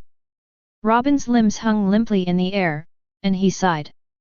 Stop denying the fact that you have a poor sense of direction, boss. When this guy set out, he swore that as long as he knew the direction, he didn't need to bring a record pointer. She now truly regretted believing in his lies. It's been a whole morning. They have been lost at sea for a whole morning. That's not right. Gojo Toru used infinity to hover over the sea, scratching his head frantically. I'm really not a directionally challenged person. How come I can't find the direction? Why? Following Robin's sigh, Gojo Toru confidently teleported in one direction again. But this time, I did find something new. The maritime border of Nanmo Island. A merchant ship. The captain named Moby was standing on the deck, observing the sea conditions through a telescope. A group of crew members behind him were busy with their own things. Captain Moby suddenly grasped the telescope with both hands and stared carefully in one direction. A black spot appeared there. It seems to be heading towards their ship. People? Wrong. It's a giant sea monster. Filk. There's a sea monster attacking. Captain Moby shouted hurriedly behind him. The crew members who had not reacted were stunned when they heard the words. When they looked up and saw the outline of the sea beast in the distance, they were so scared that their legs went weak and the goods in their hands fell to the ground. Tread. Right at this moment, a man with a long knife on his waist and a leaf in his mouth walked out from behind the crowd. He definitely has the demeanor of a master. And this person is none other than the merchant ship guard mentioned by Captain Moby, Felka. Then Filk walked leisurely to the bow and spat out the leaves in his mouth. Under Moby's expectant gaze, he slowly placed his hand on the hilt of the knife at his waist. Just a moment. The sea beast in sight is getting closer and closer, but its size is also getting bigger and bigger. It has a horse face, ox horns, and a snake body, and its size is extremely exaggerated. Judging from the visual observation alone, the head is at least 50 meters long. The length of the body under the water is even more unpredictable. The huge wave was also lifted up by its huge body and smashed towards the small merchant ship. Felka looked straight ahead and swallowed subconsciously. Just before the ship was about to be swallowed alive, he finally gritted his teeth and drew his sword. After all, I am also a swordsman. Swoosh! Felka's sharp flying slash instantly cut through the air. Although the size of the sea beast is quite different, the next second when the attack lands on the sea beast. Boom! Boom! Boom! The huge sea beast was instantly torn into pieces by the terrifying force. Grinned into minced meat. Green blood splashed all over the sky like a waterfall. Flash sale! The life and death crisis was resolved in an instant. After 2 seconds of silence, there was a sudden burst of fierce cheers on the ship. Filk! Filk! Filk is so strong! However, listening to the cheers around him, Felka, who was covered in beast blood, was very confused. How could my slash have such an effect? Hey! Captain Moby, who was standing by, laughed excitedly. What do you mean? That wasn't you. Yet. Felka said with a sad face. He was almost scared to death just now. Captain Moby swallowed his saliva and said tremblingly. Then who did this? Ahem. Chapter 57. Have some tea, my lords. On the merchant ship, Captain Moby and Felker smiled flatteringly. Thank you so much for saving me. The crew members behind the two of them also looked at them with admiration. Gojo-sama is indeed the pirate nemesis. Ever since I watched the live broadcast that day, my whole family has immediately become your fans. Gojo-sama, can you give me an autograph? My son likes it very much. You. What a ridiculous name. Gojo-sama's title is clearly One Punch Man. He is a fake fan, Gojo-sama, just sign for me. Bullshit. It's Pirate Buster. Your One Punch Man sounds like a bald man, and Gojo-sama's hair is so flowing. You are. Listening to the quarrel gradually rising beside him, Gojo-che huddled on a stool, holding a teacup, sitting like a minion. These titles are awesome. So can I reject all of them? Captain, do you know which direction Nanmo Island is? At this time, the reliable Robin raised the key question. Hey, Nanmo Island. Captain Moby, who was serving tea, paused, then asked with a puzzled look on his face. Aren't you coming from Nanmo Island? Robin and Gojo Toru's expressions froze instantly. Seeing the expressions of the two people, the atmosphere on the scene gradually became weird and awkward. I feel. The crew members who believed in the pirate nemesis were the first to break the silence. Gojo-sama must have seen that we were in danger, so he bypassed Nanmo Island to rescue us, right? No one responded. Then everyone's eyes turned to Gojo Toru who was covering his face. Ahem. Gojo Toru quickly stood up, pulled the snickering Robin over, and hurriedly said goodbye. Thank you. Well, we have important things to do, so we'll leave first. Please remember to follow traffic safety regulations. Swoosh. He didn't finish his words. The two figures disappeared on the merchant ship. The rest of the people looked at each other in silence for a long time. Moby put his hand on his chin and tapped his jaw twice, stammering. Why are you all standing there like idiots? Go get some work. Also, don't tell anyone about what happened today. Do you understand? New Nemo Island. This is a city with a port full of merchant ships. Most of the ships traveling to and from New World would stop here for supplies and trade. It can be said to be a large transit station. This has prompted a large number of people to come here to find work. The workers coming and going to load and unload cargo accounted for almost half of the people on the dock. With the addition of the caravans coming and going, it seems particularly lively. Just like Zhengzhou railway station in the previous life. There are a lot of people. This will also lead to a lot of speculative activities. Bang! Less than 5 minutes after arriving on the island, Gojo Toru caught the umpteenth pickpocket who was trying to reach into his trouser pockets. He looked at the 8 or 9-year-old kid with some numbness, and raised his chin behind him. Be more conscious or should I help you? The boy's arm was lifted up, but he was not afraid at all. It's not like he hasn't been caught before, so the worst that can happen is a beating. Muttering in his heart, he pouted and looked back. I was dumbfounded. 1, 2, 3, 5, 6. Behind Gojo Tetsu, there were 6 children, both boys and girls, tied together and tied to a rope like a centipede. One of the girls saw him looking at her and put on an awkward smile. Boss! I'm so sorry. We were all caught. The boy was stunned for several seconds, then immediately panicked and looked at Gojo Toru. I'll go with you. Let them go. I'll do anything for you. Oh.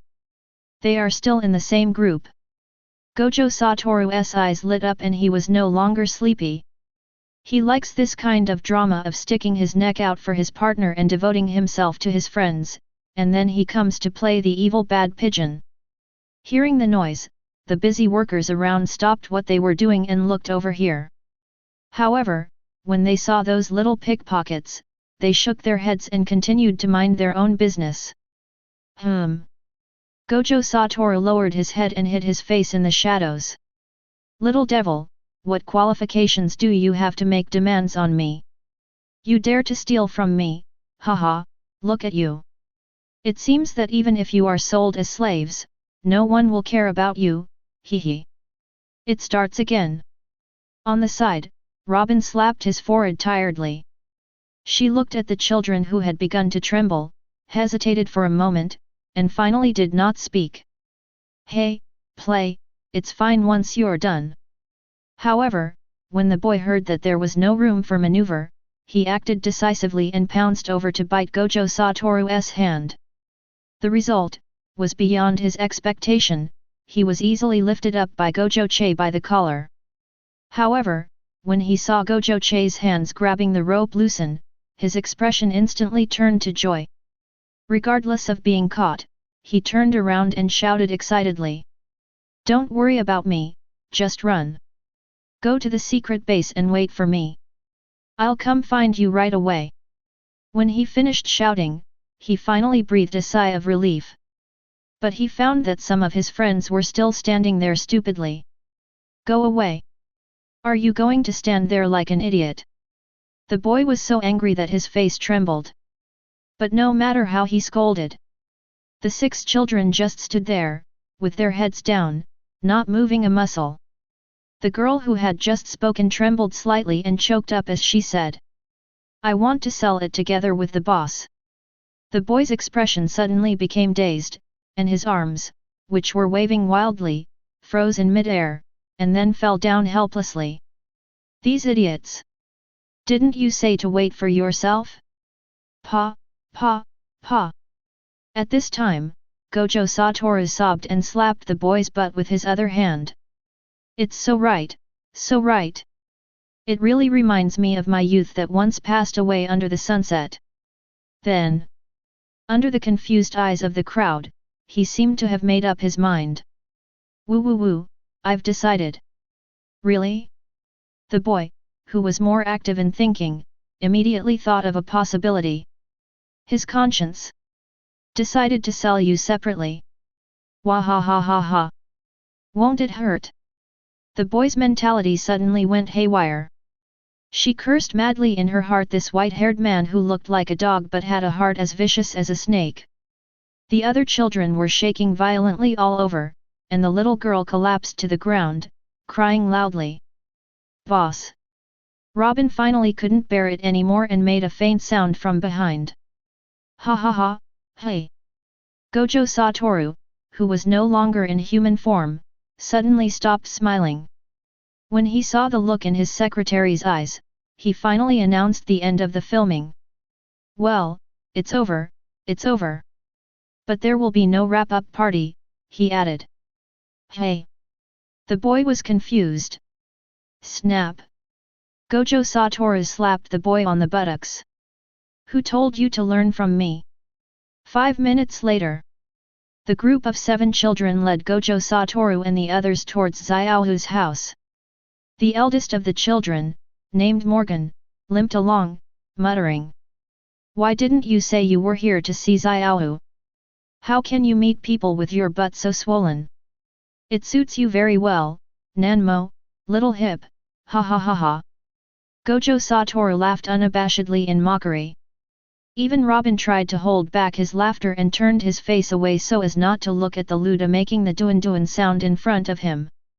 After finally holding back, Robin asked Morgan the question in his mind. How do you know Xiaohu? Why haven't I seen her before? We just became friends with Xiaohu, of course you haven't seen her. Morgan said, holding his butt. The little girl with swollen eyes from crying was also jumping around. Xiaohu can tell us so many stories, and she will share the cake that Sister Lu gave her with us. We all like her so much. She said that it was a sister who told her those things, but it wasn't Sister Lu. Morgan looked back at Robin, that person must be you. Although he was asking, his tone was very affirmative. After hearing this, Robin smiled and did not answer. It turns out that I am not the only one who brings disaster. And just as they walked out of the alley. When we arrived at Xiaohu's house. Xiaohu! Sister Lu! Morgan's sudden shout instantly brought Robin back to reality. She followed the line of sight. The next second. The smile froze on my face immediately. Chapter 58. Assholes! Why are you here again? Morgan rushed out in rage, his originally relaxed expression turning into a ferocious one in an instant. The small courtyard was in a mess, but even so, the sounds of smashing, and cursing continued. Sister Lu, don't! A little girl of 7 or 8 years old collapsed on the ground with blood on her forehead. Her grey pupils were lifeless but she looked at the pregnant woman in front of her with anxiety. The pregnant woman looked a little pale, but she stood in front of the girl and refused to give in to the villains. It's too dangerous, Sister Lu, you go back first. Morgan rushed forward, supported the pregnant woman and slowly retreated, keeping a vigilant eye on the villains on the opposite side. Xiaohu's father has paid off all the debts he owes, get out of here. Hearing this, the 6 thugs on the opposite side paused for a moment, then burst into mocking laughter. Bang! Bang! Bang! As the ground shook, a black mountain of flesh, over 3 meters tall, fat and strong, but covered with muscles, walked out. He lowered his head and looked down at the little bean sprout in front of him, grinning. The principal has indeed been repaid, but what about the interest? Bah! Bullshit interest! Morgan spat and cursed. 3 times the interest. Why don't you bastards just go and rob? Don't talk nonsense, kid. We are serious loan sharks. How can we do something illegal like robbery? Brothers, right? The Black Meat Mountain spread his hands toward his younger brothers on both sides, looking as if he was wronged. Ha ha ha. That's right. We are formal, ha ha ha. There were mocking noises everywhere. The Black Meat Mountain looked at Morgan again, and his smile made the fat on his face look even more hideous. If Lao Zi couldn't pay back the money, he would use his daughter as collateral. It just so happened that some nobles liked her style. Catch him! Yes! A younger brother immediately rushed forward and reached out to grab Xiao who was lying on the ground. Xiao! Morgan's anxious shouts echoed in the street. But at this moment, the second round of flowers bloom. A cold voice sounded. Then, countless petals suddenly bloomed from the body of the thug who was about to grab Xiao. Before the thugs could react, the next second. Snap! Ah! The horrifying sounds of bones breaking and screams suddenly resounded through the streets. Everyone immediately looked in the direction of the voice. The thug's entire arm was twisted into a knot. And on that horrible arm, 2 more arms appeared without anyone noticing. This move was so incredible that the fighters didn't even have time to react. But if he wasn't afraid of scaring Xiao, he would probably have broken his neck. Devil fruit! The Black Meat Mountain was shocked, but he was very experienced. He pointed at Xiao and Morgan and shouted. Quick! Catch them! Black Meat Mountain knew that there were capable people, but as long as he had the hostages, he could take the initiative. But unfortunately, just as the 5 younger brothers rushed out, a girl with an extremely gloomy face stood in front of everyone with her hands crossed. 5 wheel blossoms, slap! Snap snap snap! The next second, 5 arms grew out of their heads, and then they were slapped madly in the face. Ah, what the hell is this? Stop fanning me! Boss, help me! Along with the sound of slapping people in the face, screams and pleas for mercy rang out from the street. An angry Robin naturally couldn't stop so easily. It's a pity that they are not strong enough and can only separate 5 arms, otherwise they would have followed in the footsteps of the previous man. But when she felt the ground shaking, her heart tightened. She glanced over and saw that the Big Meat Mountain was rushing towards her with a huge hammer. But the tension only lasted for a moment before it disappeared. I am not alone now. But seeing that the giant hammer was about to fall and Gojo Toru hadn't arrived yet, Robin's heart suddenly rose up again like a roller coaster. A whole boss! I will never make you a midnight snack again. It was like I heard her voice. Next second. Swoosh! Gojo Toru appeared in front of Robin in an instant like a ghost. He stared at the rushing meat mountain with unfriendly eyes. Don't bother my secretary from raging. I'd really like to see it. See this scene. The Big Meat Mountain was frightened and trembled, but his hands did not stop moving, and he shouted angrily. Get out of here, lousy! The next moment, the huge hammer came crashing down. Morgan and the others were startled in their hearts, but before they could utter a word, the next scene made them all drop their jaws in shock. I saw Gojo Toru standing still, and he didn't even shake when he was hit by the giant hammer. He didn't even shake at all. Gojo Toru slowly raised his hand, and then the Big Meat Mountain strangely put its head into his palm automatically. As the 5 slender fingers slowly exerted force. Click, click, click. The sound of bone breaking suddenly came from the Big Meat Mountain's head. Ah! Screams rang out immediately. The ferocity that the Big Meat Mountain had just displayed was completely wiped out by this terrifying force, and it could only let out meaningless wails. The remaining brothers who were still being slapped were already frightened out of their wits.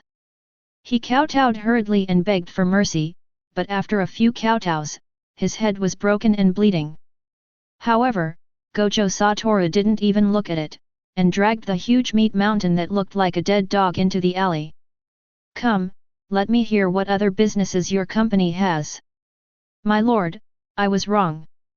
I will never look for their family again, ah. Shut up. As the tragic wails gradually died down, the street fell into deathly silence. Everyone turned their gaze towards the remaining thugs, and their eyes gradually grew colder. Morgan helped the pregnant woman sit on a chair, then called the children to join him. Beat them.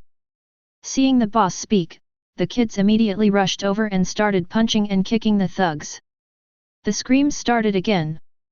The other side. Robin carried the immobile Xiaohu to the wheelchair, then took out a tissue and gently wiped the blood off her forehead. Xiaohu stretched out her hand and groped in the air. Sister Bin, is that you? It's me. Robin put his face into her palm and spoke softly. Xiaohu stroked her facial features and laughed. It was the first time I saw my sister get angry just now. It was very cool. The sweet voice remained the same as always, not affected at all by the crisis just now.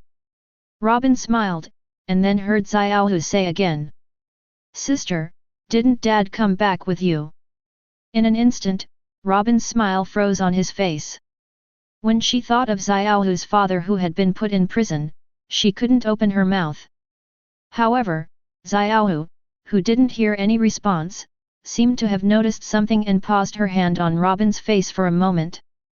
But, things soon returned to normal. She stroked Robin's eyes and said with a smile. By the way, sister, have you found your partner? The voice of that big brother just now sounded super reliable. Found it. Robin used a tissue to gently wipe Xiaohu's gradually moist eyes, with a trembling voice. He is a very good and bad person, and he is also someone who can make Xiaohu better. Sister, you can't lie to Xiaohu. It's true. Hehe, it seems that my sister has brought me good luck again. Chapter 59. In the alley. Ah! A heart-wrenching scream was heard, but the sound stopped abruptly as his jaw was smashed. Gojo Toru looked coldly at the body of flesh with shattered bones and lying limply on the ground, then stepped over his head and walked out of the alley. He smiled at Morgan who was looking out of the alley. Why? You think it's cruel? Although I have lived in chaos since I was a child, the dead people I have seen are completely different from the scene before my eyes. Morgan was horrified by this situation. Thinking of his previous behavior, his body began to tremble involuntarily. It was like walking at the gate of hell. Gojo Toru walked over and spoke calmly. Of course, I have to be more humane to people, but for these bastards who have brought disaster to countless families, I have to be 10 or 100 times more ruthless to let them know what they can and cannot do. Know why I let you go? Because, we are still human. Well, even if it's me, I would steal and rob if I couldn't survive. This is due to people's instinctive fear of death, which is still within the scope of human struggle. But the kind of people who can obviously survive, but take the initiative to steal and rob, those who harm others are not worthy of being called human beings. I will not care about you today, but you must remember everything you saw today. I understand. I will never become that kind of person. There was a disgusting smell in the alley. Gojo Toru said nothing more and turned away. That's right. But after taking 2 steps, he turned around and smiled at Morgan.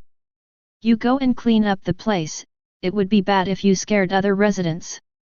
Morgan, who was still thinking, suddenly turned around like a rusty machine, with disbelief in his eyes. You should be able to remember it better this way, come on. With a wave of his hand, Gojo Toru left without looking back. All that was left was a corpse that was no longer human and Morgan whose brain was broken. Is this curiosity killing the cat? The faint whisper mixed with the stench added a touch of desolation to the alley. Hurry and bring the tools. Be careful, the door is falling. Ping pong. The crisis has been resolved, but Xiaohu's family is still not at peace. The children's group members were busy working back and forth in the messy courtyard. Robin sat next to the wheelchair, comforting Xiaohu. Although Sister Lu, who was pregnant with a big belly, was still a little frightened, she took the initiative to bring desserts from her home and feed the busy little ones. Gojo Toru watched outside the yard for a while, and finally joined the repair work. The main reason was that the little ones were not very nimble, not because he smelled the fragrance of desserts. But because of his joining, the messy courtyard was soon tidied up. Gojo Toru, who contributed the most, naturally got the food he wished for. Leaning against the reinstalled door frame.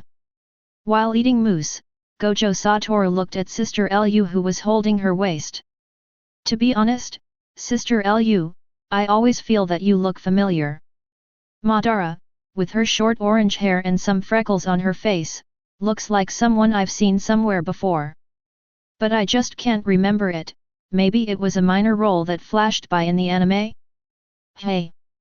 Sister Lu looked over in surprise and then said jokingly. Although you don't need this old-fashioned way of chatting up people with your looks, but I'm pregnant and still married, so be careful not to get beaten.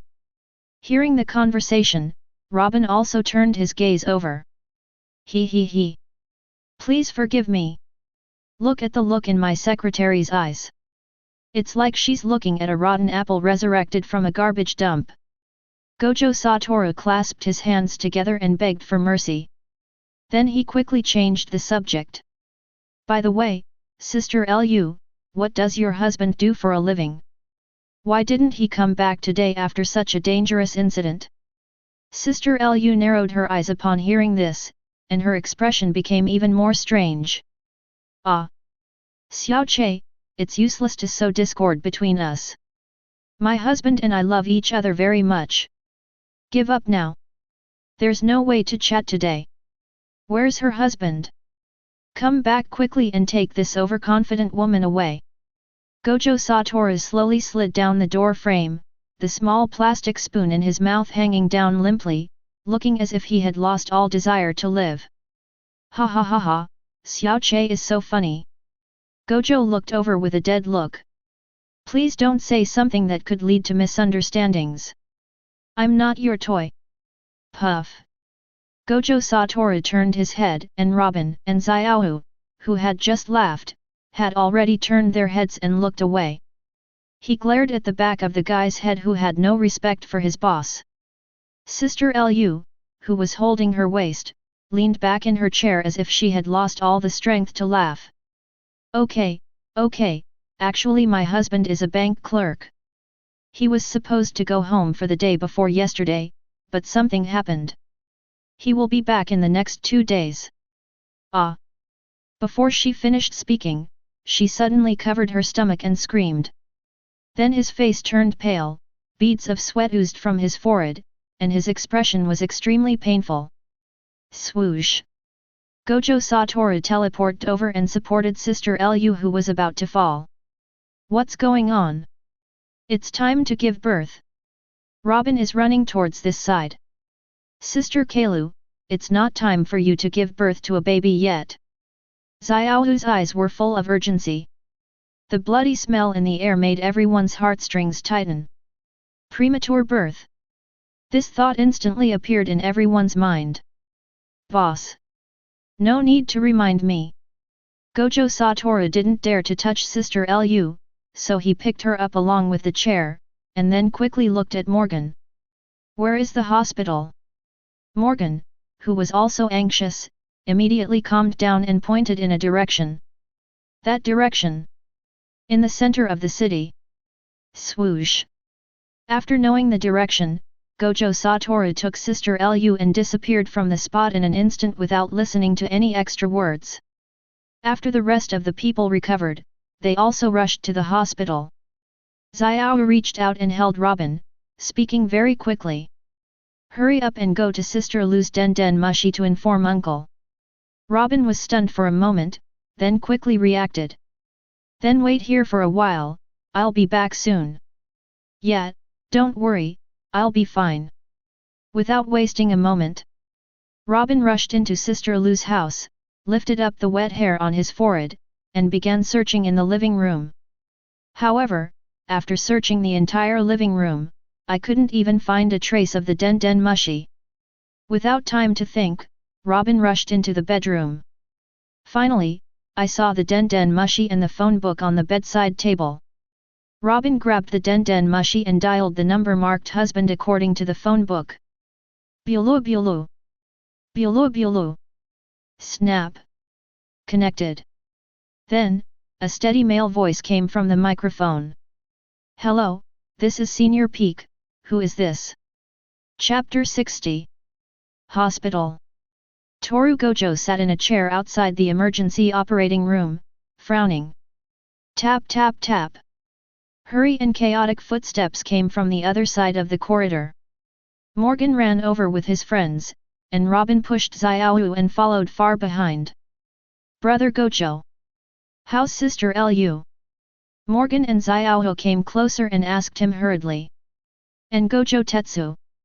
He leaned his head against the wall and shook his head. Seeing this, several people's eyes suddenly became moist, but before the thunder struck. I'm not a doctor, aren't you just asking me nonsense? Gojo Toru looked at them in confusion. Can't argue with that. Oh, right. He asked. Have you informed Sister Lu's husband? He has to be there for such an important matter as the birth of the child. Robin nodded. I have notified him. He was supposed to come back today. His ship just entered the waters of Nanmo Island. He should be here soon. Bang! The door of the emergency operating room was opened, and a doctor wearing surgical gown and a mask came out. Doctor! How is Sister Lu? Morgan and Xiaoyu hurried over.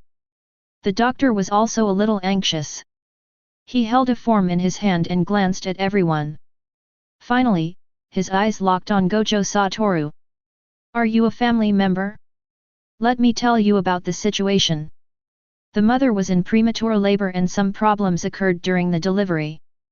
The baby is currently entangled in the umbilical cord.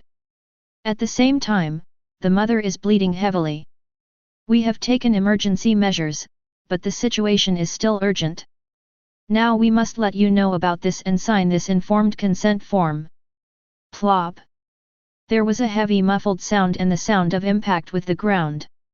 Everyone looked in the direction of the voice.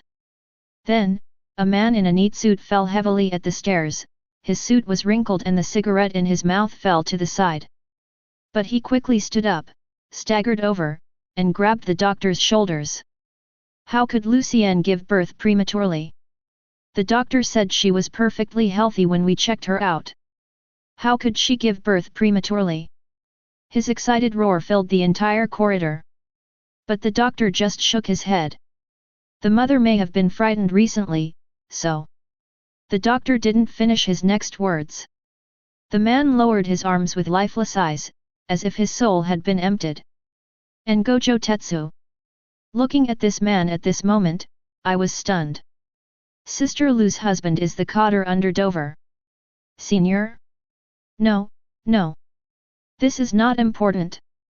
What's important is that this plot doesn't exist in the original novel.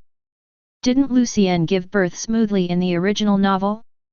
He was supposed to go home for the day before yesterday, but something came up. Sudden. What Lug said not long ago came to Gojo Toru's mind. Yes. Senior should have been home the day before yesterday, so what happened today wouldn't have happened, and Sister Lu wouldn't have been frightened and given birth prematurely. It was supposed to be like this. But my arrival has caused the world to shift. I have come into contact with Dover several times, and the people around him will naturally be affected. Thinking of this, Gojo Toru's face turned grim. However, now is not the time to dwell on this. Gojo Toru strode up to the doctor, quickly explained and asked. Hello, doctor. I am a user of the devil fruit ability. I can clearly see through the human body. So, will this help with the current situation? Swoosh. At once, everyone's eyes lit up. Senior quickly got up and stared at the doctor, waiting for his answer. The doctor looked Gojo Tetsu up and down. Are you serious? This is no joke. Gojo Toru didn't waste any words. He took off his sunglasses and glanced at him. Your lungs are black, you probably have a smoking habit, your left kidney is atrophied, and you have 3 kidney stones, you have hemorrhoids. Okay, okay. I believe you.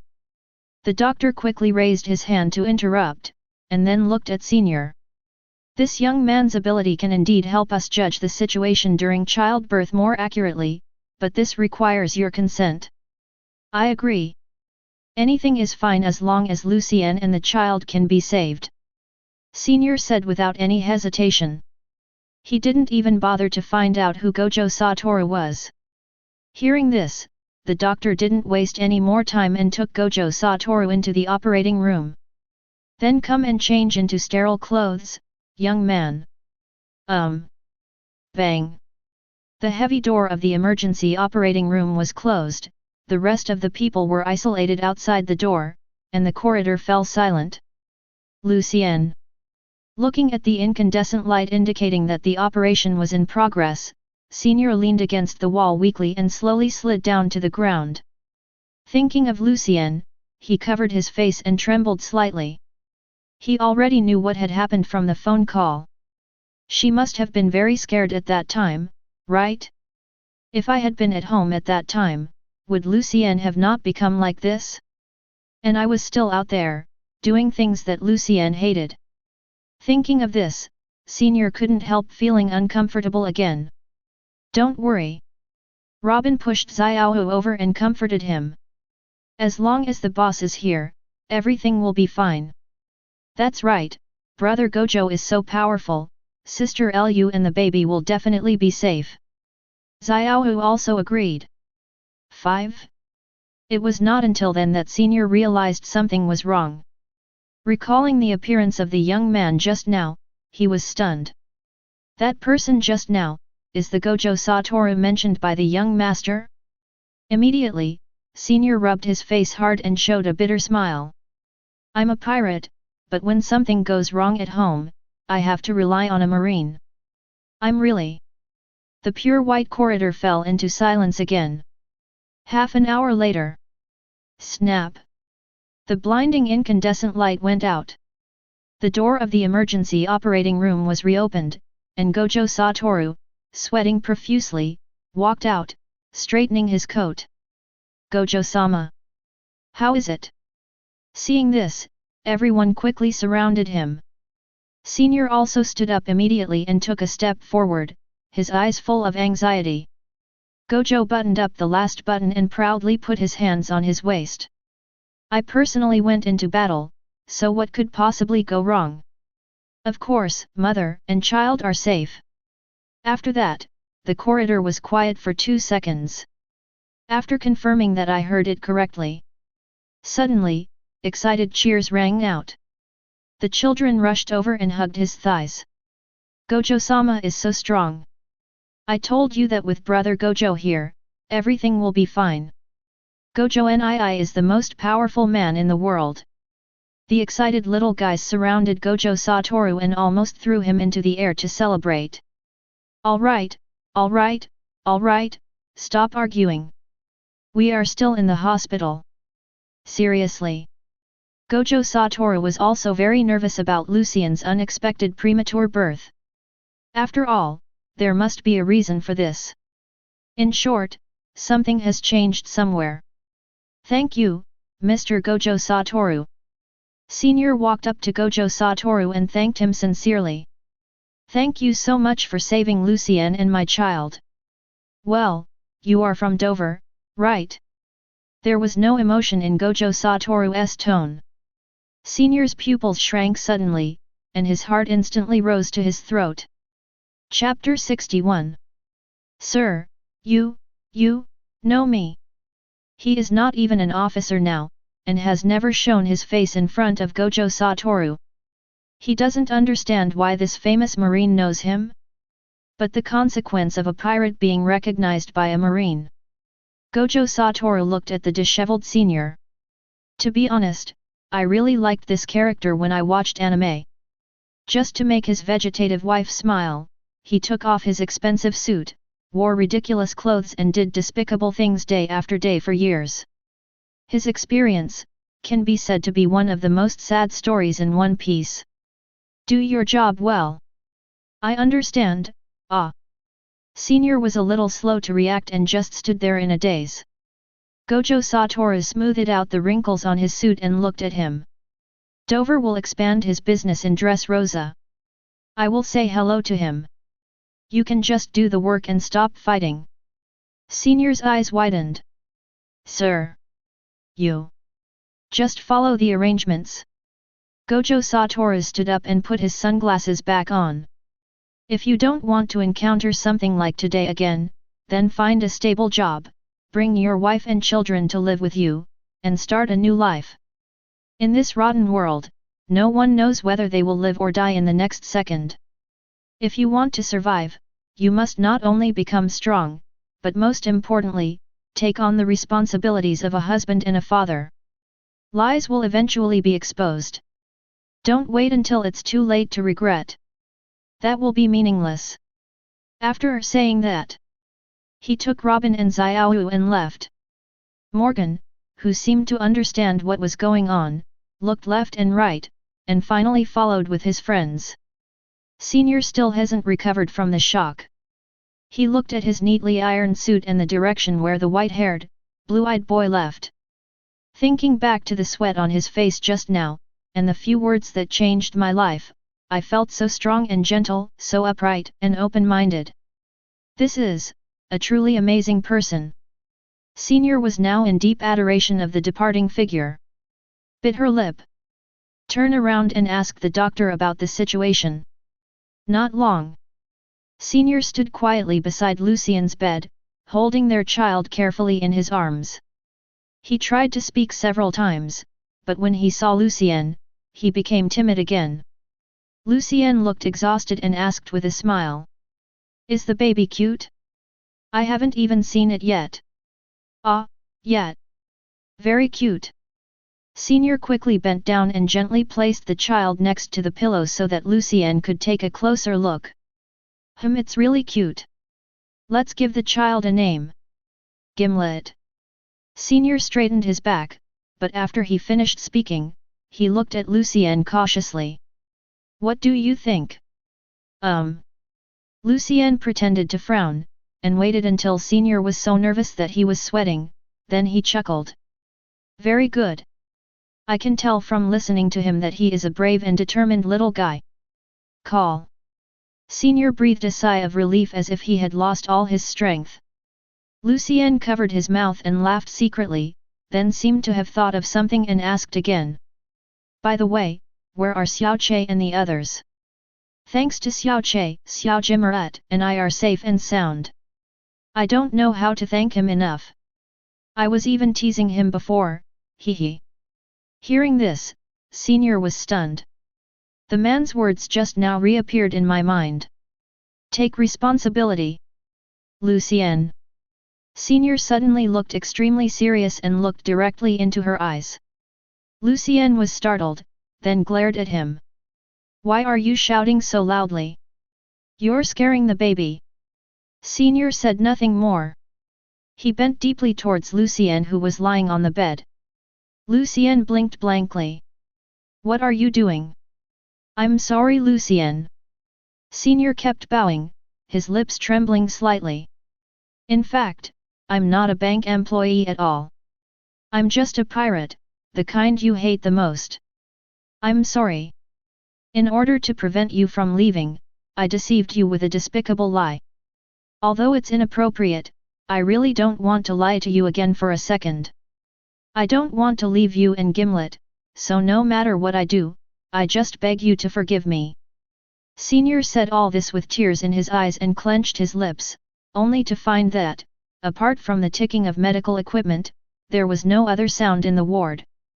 The room fell into silence for a long time. Pop. Just when he was in great torment. A hand gently rested on his head. I know. A voice sounded softly beside his ears. I knew it a long time ago. I asked the bank, and they said they didn't have an employee like you. Senior's pupils trembled violently as he looked at the floor. I want to speak, but I can't say anything. At this moment, the hand gently stroked his head, and the voice sounded again. Although I don't know your real job, I believe you will tell me on your own initiative. I just didn't expect. She asked, will you continue to be a pirate in the future? Senior's vision suddenly blurred and tears welled up in his eyes. He said, I will change to a proper job.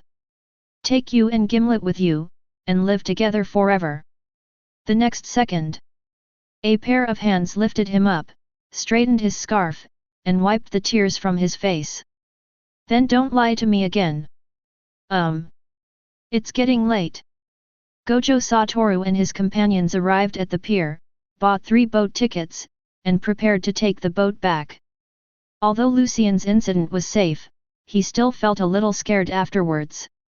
He also realized for the first time how great his influence was. He is familiar with the plot and can change it in the direction he likes. But at the same time, he didn't want the script to become worse because of himself. That would be a really unpleasant feeling. So he didn't want to have too much contact with Lucien, at least for now. And go back. It's time to improve my abilities, and take the script into my own hands. After checking the tickets, we prepared to board the ship. Gojo Toru turned around and took the large suitcase from Morgan's shoulder.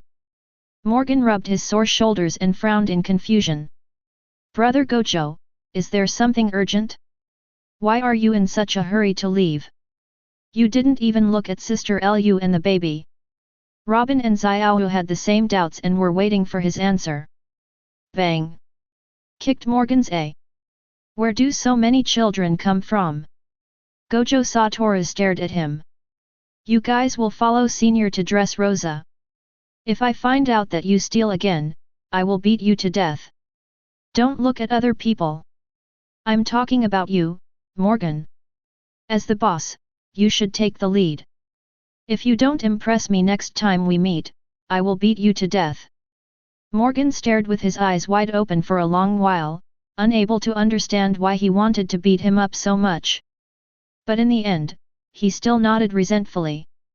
No. Bang. No.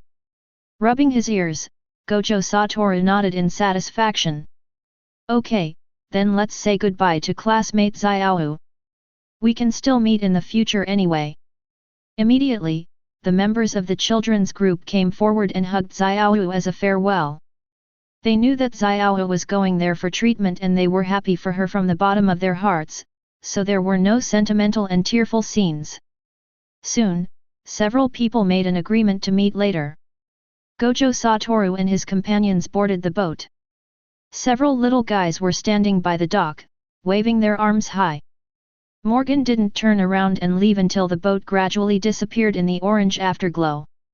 Brother Gojo, I will remember everything today, and I will definitely become a man who impresses you. Chapter 62. 3 days later. Xiao was sent to the headquarters senior hospital for treatment. Toru Gojo even asked his father to visit her for a day, which made her more positive about the treatment. The medical level of the headquarters is very mature. Most disabled Marines can receive the best treatment here and can basically be cured. Of course, this is almost all thanks to Vegapunk's technology. The medical expenses were paid by Gojo Toru, but with the help of Old Man Zifa, various subsidies were provided, so in the end, not much was spent. A few days later, Gojo Toru's training is on the right track. Every morning, he leads the elite training camp for physical training, and in the afternoon he focuses on the development of his domineering aura and techniques. Occasionally, if he saw a general or something was free, he would invite him to discuss and exchange ideas with him. To be honest, the effect is very significant. Although they still haven't learned the reversal technique, the progress of practicing armament haki has shocked Zifa and the others. However, his way of practicing leads to. Except for Sakazuki, all the high-level combatants in the Marine headquarters basically avoided him when they saw him. I was afraid that this bull would catch me and make me spar with him for the whole day. Even Kizaru had already run away. After fighting a battle that day, he said that he was going to the Marine Science Corps to help that night. In the lonely training ground, Toru Gojo held a barbell as high as a building and practiced frog jumps around the track with one hop after another. Not far away, several heads lined up in a row, poking their heads out from the gate and looking over here. The top one, the Fire Mountain, asked silently. How long have you been dancing?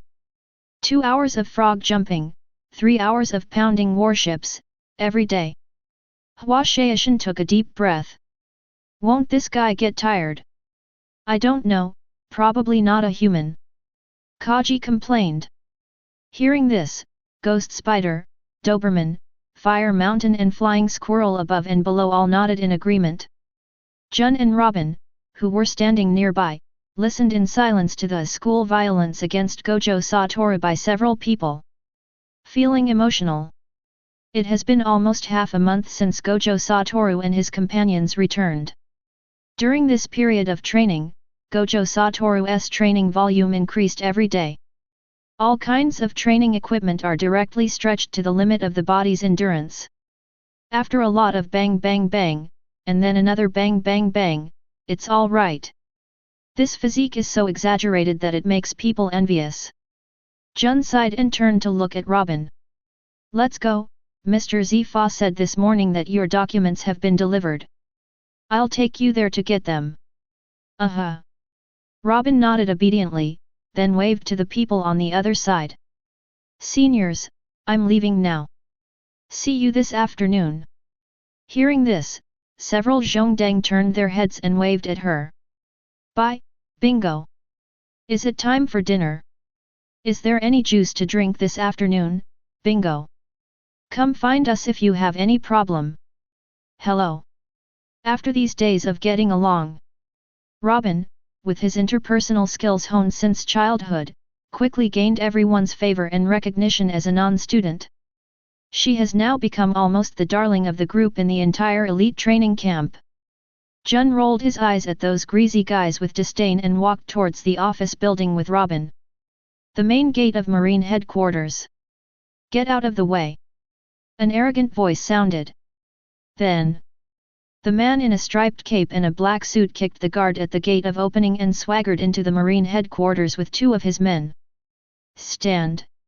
When the guard who was kicked down was about to stop them again, the old guard at the side stopped him. The old guard shook his head at him. They are a CP department independent of the world government. We can't afford to offend them. Hearing this, the guard frowned, feeling very dissatisfied. You can't break into the Marine headquarters. Well. The old guard sighed and said nothing more. When he was young, his character was even stronger. So he's an old guard now. Lord Spandine, is it really okay for us to do this? Spandine glanced at the CP who was speaking. Remember, we only need to obey the orders of the 5 elders. No one can delay even a second in the tasks assigned by the elders. Click. Spandine pulled out a loaded pistol and tapped him on the face. Since you're new here, I'll let you off this time. Remember this for the future. Do you understand? The newcomer swallowed his saliva and nodded quickly. Clear. Spandine grinned, revealing a smile that made people feel uncomfortable at first sight. Just as he stepped onto the stairs of the office building, he paused. In the sight, 2 girls, one big and one small, walked out of the building, talking and laughing. Spandine narrowed his eyes and looked closely at the girl holding the ID. After a while, he shouted at the 2 women's backs. Stop, you two. Jun, who was about to take Robin to dinner, stopped and looked in the direction of the sound. After just one look, Jun's brows immediately frowned. Spandine, what's up? I really didn't check the calendar before going out, and I was unlucky enough to run into this piece of shit. Of course there is something. Spandine came over slowly, staring at Robin. Have I seen you somewhere before? Robin's heart skipped a beat. I did my makeup today under the guidance of Toru Gojo. Although my technique is not as exquisite as his, there are almost no major flaws. But, has it been discovered? And why this man? Robin looked at the murderer who destroyed O'Hara and felt a little breathless for a moment. Seeing this, Spandine confirmed his judgment a little more. But he couldn't remember where he had seen this girl for a while. But she definitely has a problem. Spandine stared at Robin and waved his hand. Come with me and take it away. Yes. The 2 CP members lowered their heads and then stepped forward to arrest the person. A figure stood in the middle. It was Jun. She placed her hand on the hilt of her knife and stared at Spandine coldly. What do you want to do? This is our marine. However, Spandine narrowed his eyes and sneered. I suspect she is a wanted criminal with a bounty on her head from the world government. I'm going to take her back for questioning. If there's no problem, I'll send her back to you. Send it back? Jun was absolutely certain that if that were the case, little Bingo would never be able to come back safe and sound. Although I don't know why this guy targeted Bingo. Jun drew his sword directly. Don't even think about it.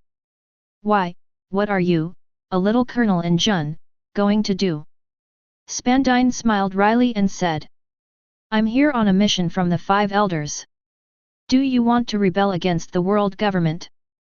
The veins on Jun's forehead twitched and he thought to himself that this was trouble. But she didn't give up, and said seriously.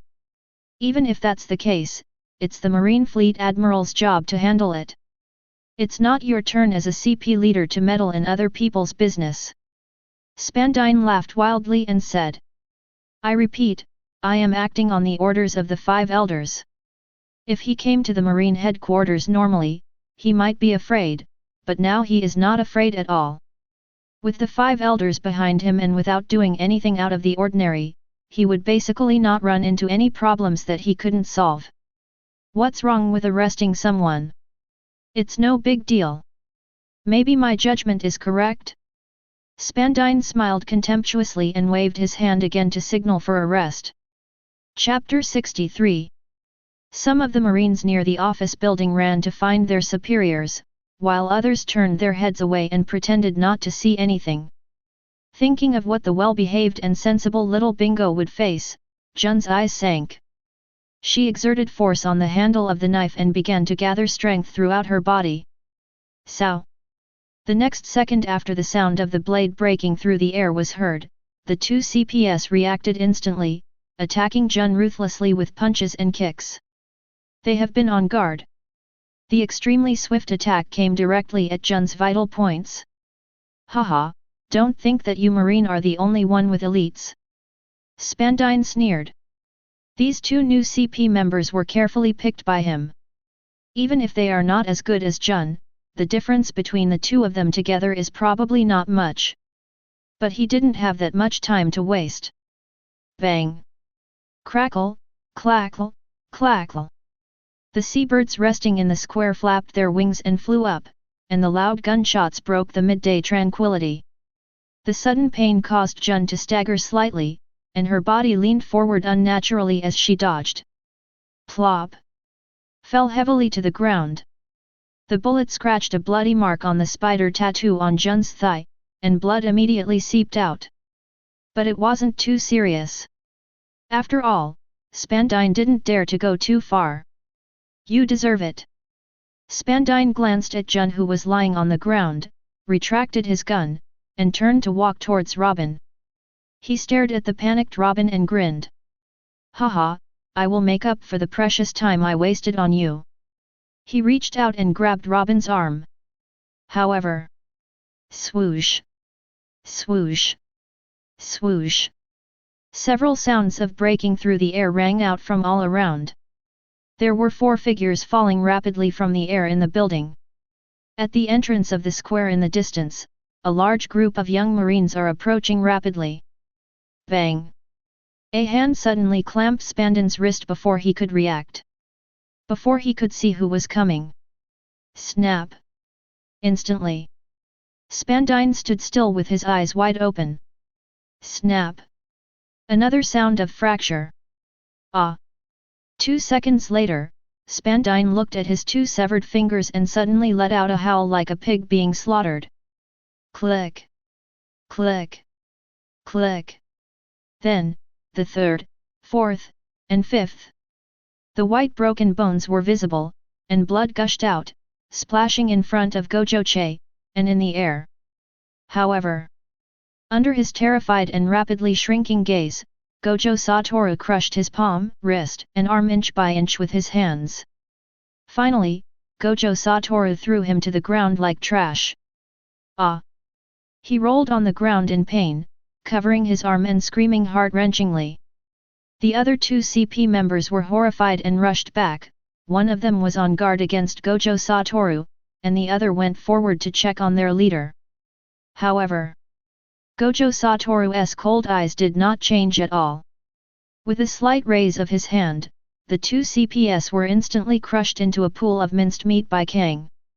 The Marine who was a step slower made everyone feel nervous and they couldn't help but slow down a bit. Robin was immune to the disease. He trotted to Jun's side and squatted down to check his injuries. Zhang Guo and others came and frowned deeply when they saw this scene. Take Jun down to get bandaged. Then everyone stood aside and waited for Spandan's dog to stop barking. No one cared about his injury. After a long time, the midday sun gradually rose. Spandine, who was numb from the pain, turned over and glared at Gojo Tetsu with gritted teeth. Damn it! How dare you kill someone from the world government? Oh! Gojo Toru sneered and raised his foot to cripple him. At this moment, he grabbed him from the side and shook his head gently at him. Those two little CPS fought at the Marine headquarters, so they died if they died.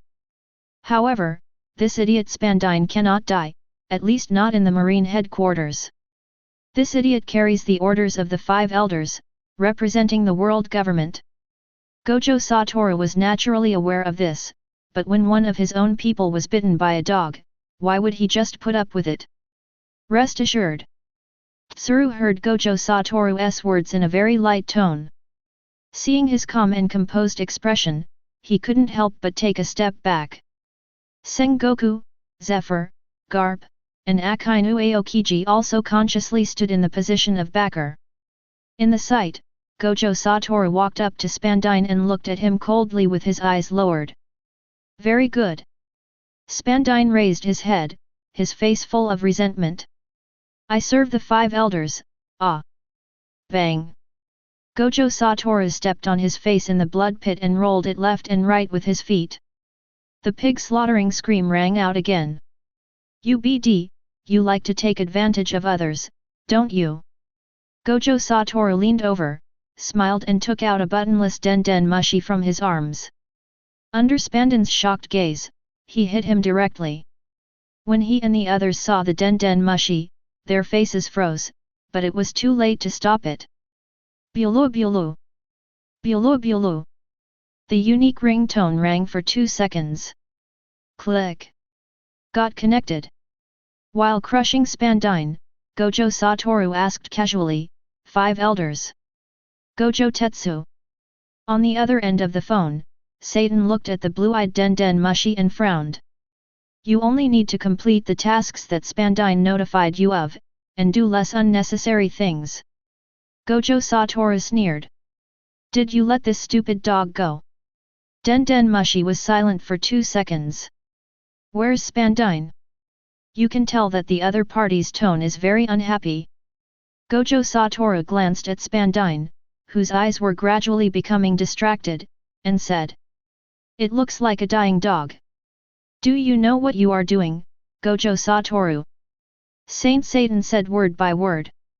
What I do? Gojo Toru smiled. I also want to ask, you who let the dog come up to bite me, what are you planning to do? Satan Shang choked. He didn't expect Gojo Toru to answer like this.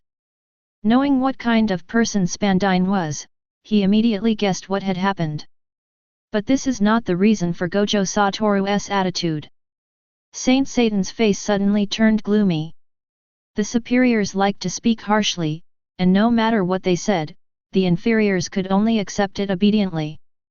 This is nothing, after all, there are differences in status. But this little marine actually dared to talk back, which made Saint Satan feel uncomfortable. Especially since the other party resorted to violence, Satan Sheng became even more unhappy. He said sternly, Gojo Toru, do you think the world government won't kill you? Things have come to this point, and Zhang Guo naturally can't just sit there and watch any longer. He hurried over, snatched the den mushi and explained. 5 elders, calm down. This kid saved the elite training camp and killed hundreds of villains before. Some time ago, we wiped out nearly 100 pirate groups in Dressrosa, saving the reputation of a member of the world government. Although these things are nothing, his mind and body are inevitably affected. I heard that he often has headaches in the middle of the night and can't sleep. I think if there is a mission, it is better to hand it over to other generals. Satan Sheng on the other end of the phone was silent. This Sengoku deliberately said those achievements to secure Gojo Toru's position as a meritorious official, and then said that he was unwell to shirk his responsibilities. His reputation as a wise general is not groundless. Garp also came over with his nose pinched. This guy is just a recruiter who is nothing. What kind of mission can he accomplish? It would be safer to leave it to Sakisuke and the others.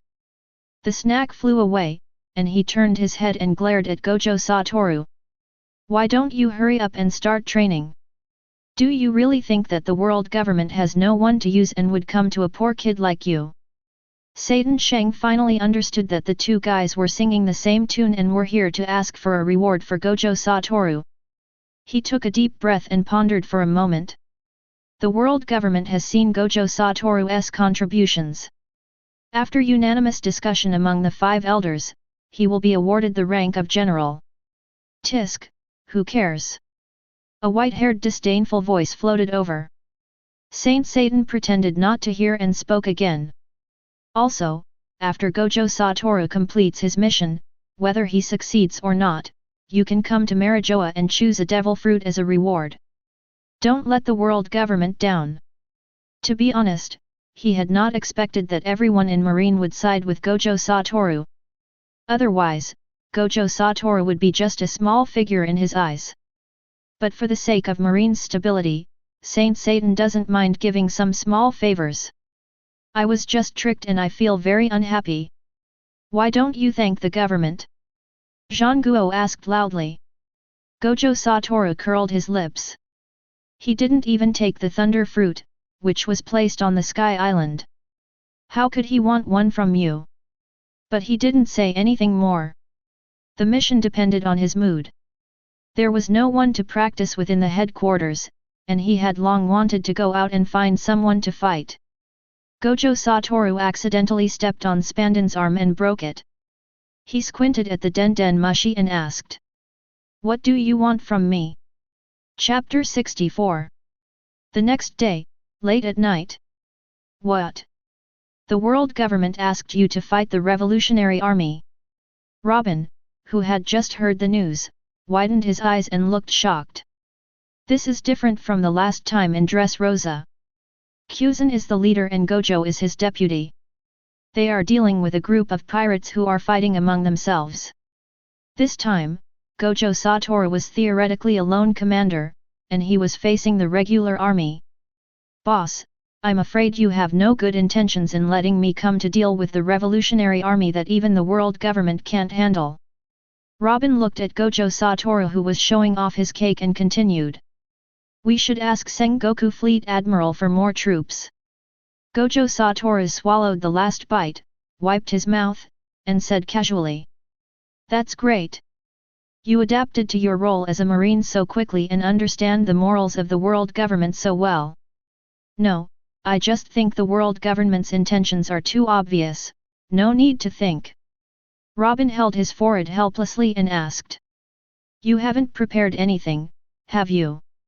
No, no, no. Gojo Toru shook his finger and looked at her seriously. This time, I have prepared plenty of desserts. It will never be like last time. Boss.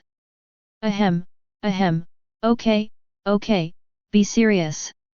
Gojo Toru leaned back in his chair and explained the current situation to his secretary. For some unknown reason, all 3 generals were transferred this morning, and there are only a few vice-generals left. Satan Saint did not let the Marine seniors intervene, just to test my strength or attitude. After all, I didn't give him face yesterday, so this is normal. Robin frowned. In this case, if Saint Satan wants to get rid of you, then you will be isolated and helpless, right? Dumb tape, your boss is very strong. Gojo Toru smiled and said leisurely. They are just some little tricks that are not worthy of being shown on the stage. Well, this guy isn't worried at all. Or even some expectations. Robin looked at him curiously, what are your plans? She didn't want the guy who saved her life to be in danger of being assassinated at any time. Even though we know that Gojo is very strong, it is easy to dodge an open attack but hard to guard against an arrow from the dark. Slacking off and making trouble in secret. Gojo Toru gave his plan and dealt a heavy blow to the egg tart. Well. Laozi went out to pick a fight, so I don't bother with his crappy mission. And doesn't Satan Saint want to arrest someone? I'll pull out his valve core when I get a chance. And his beard, waiting for you, will have to be plucked out sooner or later. It is a blessing for Saint Satan to assign you to do the task. Robin's stomach was filled with anger. After staring at him for a long while, he finally sighed helplessly. We're leaving tomorrow. I'll go help you pack your things. The next day. At the Marine Headquarters pier, a warship slowly left the port. A total of 100 people were dispatched for this mission, led by Gojo Toru and Jun, and 50 Marines. The rest were all newly arrived CP departments, and they had a new chief. The previous leader, Spandine, has been sent by Gojo Toru to Robin for revenge. That's right, that guy was abandoned by Satan Saint, and he didn't ask Gojo Toru for him, but chose to send a new batch of CP. In the training camp, Spider Demon and the others originally wanted to come together, but were rejected by Gojo Toru. This mission is very dangerous, and there is a possibility that the attacker may even come from within. Gojo Toru didn't intend to involve them. After all, those guys felt pretty good as sandbags. He didn't even bring his secretary Robin. In fact, he didn't want to bring Jun at first. But the elder sister kept nagging him. Fortunately Jun was also strong enough, so he was finally brought along. Toru Gojo stood on the deck and looked out until Robin, who was silently waving goodbye in the distance, disappeared. Only then did he return to his lounge chair to bask in the sun. I am not happy without my caring secretary. Gojo Toru was fishing by the boat in his shorts, the autumn wind ruffling the white hair on his forehead, and he was dozing off soundly.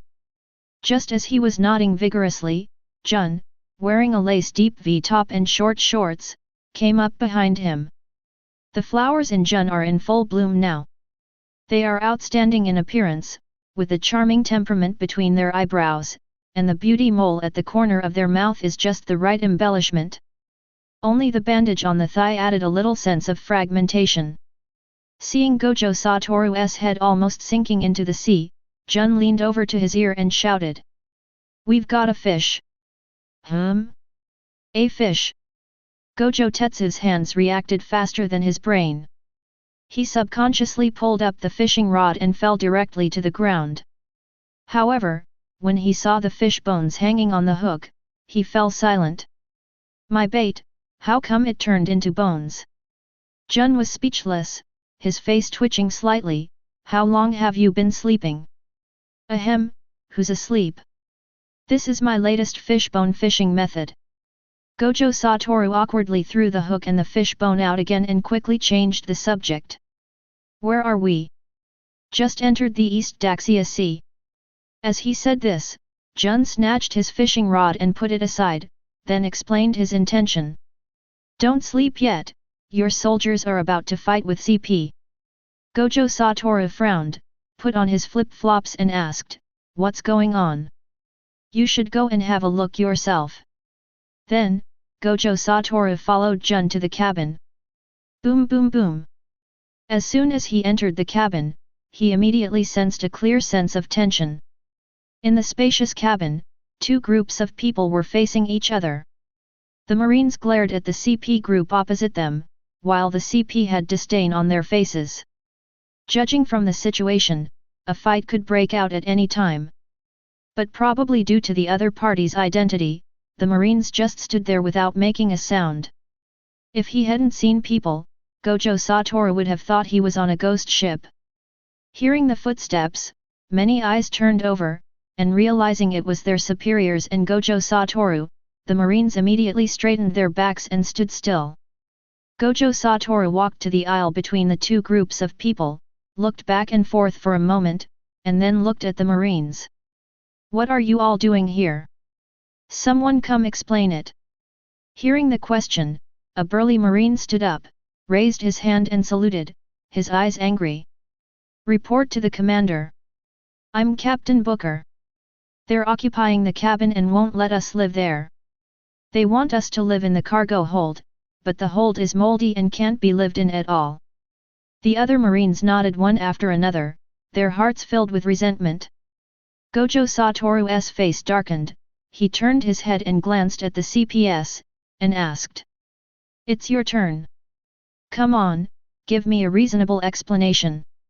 He looked and saw that the cabin was large enough to accommodate 100 people, so there was no problem of not having enough space. However, faced with his questioning, the CPS curled their lips and sneered, looking fearless, and just stood there with their arms folded. There is absolutely no intention to explain. Ahem. A voice came from behind the crowd. Then, they moved aside, and a man wearing a white mask gradually appeared behind them. It was the leader of CP. I saw that person kneeling in front of the small table, sipping the tea in front of him leisurely, and said lightly. CP personnel are all carefully trained talents of the world government. They are not used to living with other people. Please forgive me, Lord Gojo. It happens that I have just brewed some tea. Let's have a taste together. It sounds polite, but that condescending attitude does not conceal the contempt. The couples on the side seemed to be coordinating with each other and laughed contemptuously again. Seeing this, Booker and dozens of Marines stared silently at Gojo Toru. Then Gojo Toru laughed, and laughed happily. No wonder Jun came to find me. So you're the chief of CP0. As he spoke, he walked through the CP members and slowly approached the small table. CP0 chuckled and shook his head, handing over a full cup of tea. Gojo-sama is the leader of this mission, so there is no need to address him as such. Team leader. Gojo Toru didn't take the cup, but picked up the teapot beside him and started fiddling with it. CP0's hand holding the tea stopped in mid-air. After a brief silence, a stream of boiling hot water of uniform thickness slowly flowed down along the top of the CP0's head. Along with it, there was Gojo Toru's slightly smiling voice. You still know that Lao Zi is the leader? Go get him. Chapter 65. Without any warning, the tea poured down directly. CP0 threw out the teacup, and with a swish sound, his figure flashed into the distance. However, tea was still pouring on the head. Gojo Toru appeared in the same position as him, maintaining the same actions as before. CP0 used shaving again in disbelief, leaving several afterimages in the cabin. But no matter how fast he is, Gojo Tetsu would appear next to him accurately, and the thin water column did not even sway, all pouring on his head. Swish! CP0 ducked back to the desk, but this time Gojo Toru didn't follow, the teapot was empty, not a drop was wasted. CP0, whose skin was burning and soaked all over, stared at Gojo Toru in disbelief. Does he really dare to attack anyone as per the intelligence report? How can he, a sailor with no position, offend CP0, the highest intelligence agency directly under the world government? Sir! The CP members stared angrily and immediately rushed over, aiming their long knives at Gojo Toru. As long as their superiors give orders, they dare to rush forward and subdue this arrogant marine. Sir Gojo! Upon seeing this, the sailors quickly gathered around and guarded Gojo Toru, confronting the CP members tit for tat. Their position is very clear. Even though Toru Gojo does not have a military rank, as the leader of this mission, he is the core leader on the ship. What's more, just pouring water on that guy's head is worth fighting for him. I have long been unhappy with those CPS with their nostrils turned upward. Jun also stood steadily behind Gojo Tetsu, pressing his hand on the handle of the knife. Although sister he specifically told her not to conflict with CP0 before leaving, she was also a marine, so how could she just sit idly by in such a situation? Besides, I was helped by the man in front of me not long ago. She didn't think this lawless man would end the matter so easily. Jun murmured in his heart, what will he do this time? Other side. Are you going to rebel against the world government? CP0 was ready to go, glared at Gojo Toru and shouted angrily. Toru Gojo, don't think I'm a waste like Spang Dine. You are not much different from him. Elites are not used to living with other people. Do you know that this is Laozi's warship? Gojo Toru's disdainful sneer was particularly obvious. I really don't understand. Are you CPS wandering around the celestial dragons every day and losing your mind? Presumptuous. You are worthy of this BD. Swish. Before he could finish his words, Toru Gojo appeared in front of him instantly. When CP0 saw this, he was once again shocked by the exaggerated speed, but he was already on guard. With a fully charged finger gun, he immediately stabbed the incoming figure fiercely. As a result, when I extended my finger, there was no sense of force, and I only heard a soft pop sound. Gojo Tetsu trains with the general every day, but he doesn't even bother to make a move when facing this guy. Directly pushing no lower limit to the extreme, taking a step forward with an absolutely crushing attitude. Moment. The mask shattered. The terrifying pressure directly pressed CP0 to the wall. Bang! The solid wooden wall shattered under the huge force, and a semicircular pit appeared. The surrounding CPS reacted, hurriedly drew their swords and guns and rushed over, preparing to besiege Gojo Toru. But then, Jun's shout sounded from behind. Marines, listen to the order. This mission was personally assigned by the 5 elders. It involves the secrets of the world government and is of great importance. In order to prevent the leakage of intelligence and the possibility of causing trouble, we are ordering to expel the idlers and others. Anyone who dares to disobey will be killed on the spot. Captain Booker drew his flintlock rifle on the spot, took a step forward, and said in a deep voice. Load. Click. There was a loud sound of gun loading, and 50 Marines raised their guns at the same time, aiming at the CP members. The CPS felt a chill in their hearts and subconsciously stopped, holding their weapons nervously as if they were facing a formidable enemy. CP0, who was pressed against the wall and almost suffocated, saw this scene from the corner of his eye and growled with difficulty. Gojo Toru. What on earth do you Marines want to do?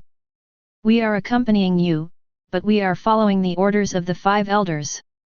Another order. Gojo Toru scratched his ears with a defiant expression. Guess what happened to the last person who obeyed the order? You.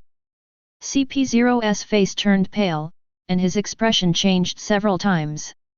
His face was squeezed and twisted into an even more hideous shape. So what do you want? Trash, Gojo Toru smiled disdainfully. Take your people and get back to the warehouse. Also, take your place and be a good dog. Don't hang around in front of Laozi. Do you understand? CP0 gritted his teeth and nodded slowly. Gojo Toru retracted his no bottom line and patted him on the face with his hand. Come on, say something so that Laozi can forgive you.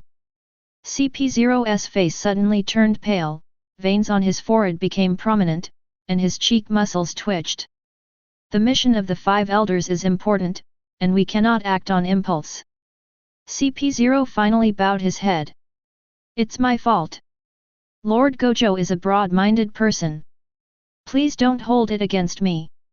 Well, good dog. Gojo Toru nodded with satisfaction. Behind him, the group of Marines raised their lips and revealed sincere smiles. On the other side, the couples were silent, their arrogant attitude just now disappeared. Especially when he saw Gojo Toru, he was like a mouse seeing a cat. He hurriedly packed up his things and fled the cabin.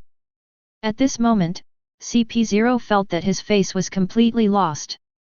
As the highest intelligence agency, his status was extremely high wherever he went. He is not afraid even when facing Marine senior executives. In his mind, life and death, future, can only be controlled by the five elders, and no one else has the right to interfere.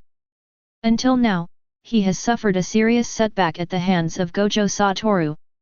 CP0 secretly gritted his teeth, his mind constantly echoing in his ears the overall situation is more important, and he tried his best to suppress the frustration and anger in his heart. Finally, after taking a deep look at Gojo Toru, he turned around and left in a hurry. At this moment, he felt that the eyes of others were full of ridicule, and he didn't want to stay for a second. Inside the cabin, everyone's eyes were focused on Gojo Toru. Their eyes also quietly underwent a transformation, gradually being replaced by an indescribable awe. Jun had to admit that despite his frequent eccentricities, Gojo Toru was still a very charming man. As the CPS left in disgrace, this little turmoil came to an end. After arranging accommodation for the Marines, Toru Gojo turned and left. When passing by Jun, Gojo Toru raised his eyebrows at her with a look that said, "Am I that great?" Ji Yuan rolled his eyes at him immediately, and the slight bit of goodwill that had just arisen in his heart disappeared in an instant. Still ABD after all. Returned to the deck. Sitting back at the fishing position, Gojo Toru blinked, looked around, and looked confused. Where's the lousy fishing rod? Meanwhile, East Daxia Sea. The howling wind hit an incredible island. A man with a hairstyle like a lion's mane stood proudly on the edge of the cliff, his robes fluttering. He looked at the warship approaching slowly on the sea with sharp eyes, and laughed heartily and heroically. Ha ha ha ha. Gojo Toru, I finally found you. There was joy and expectation in that laughter. There is also a kind of confidence in controlling the overall situation. Chapter 66. Ah! Crash! An excited roar instantly broke the silence on the island. The surrounding birds were startled and flew out of the forest flapping their wings. The animals on the small island below heard the noise and looked up at the sky. Swoosh! Gojo Toru's figure broke through the clouds and fell rapidly in free fall.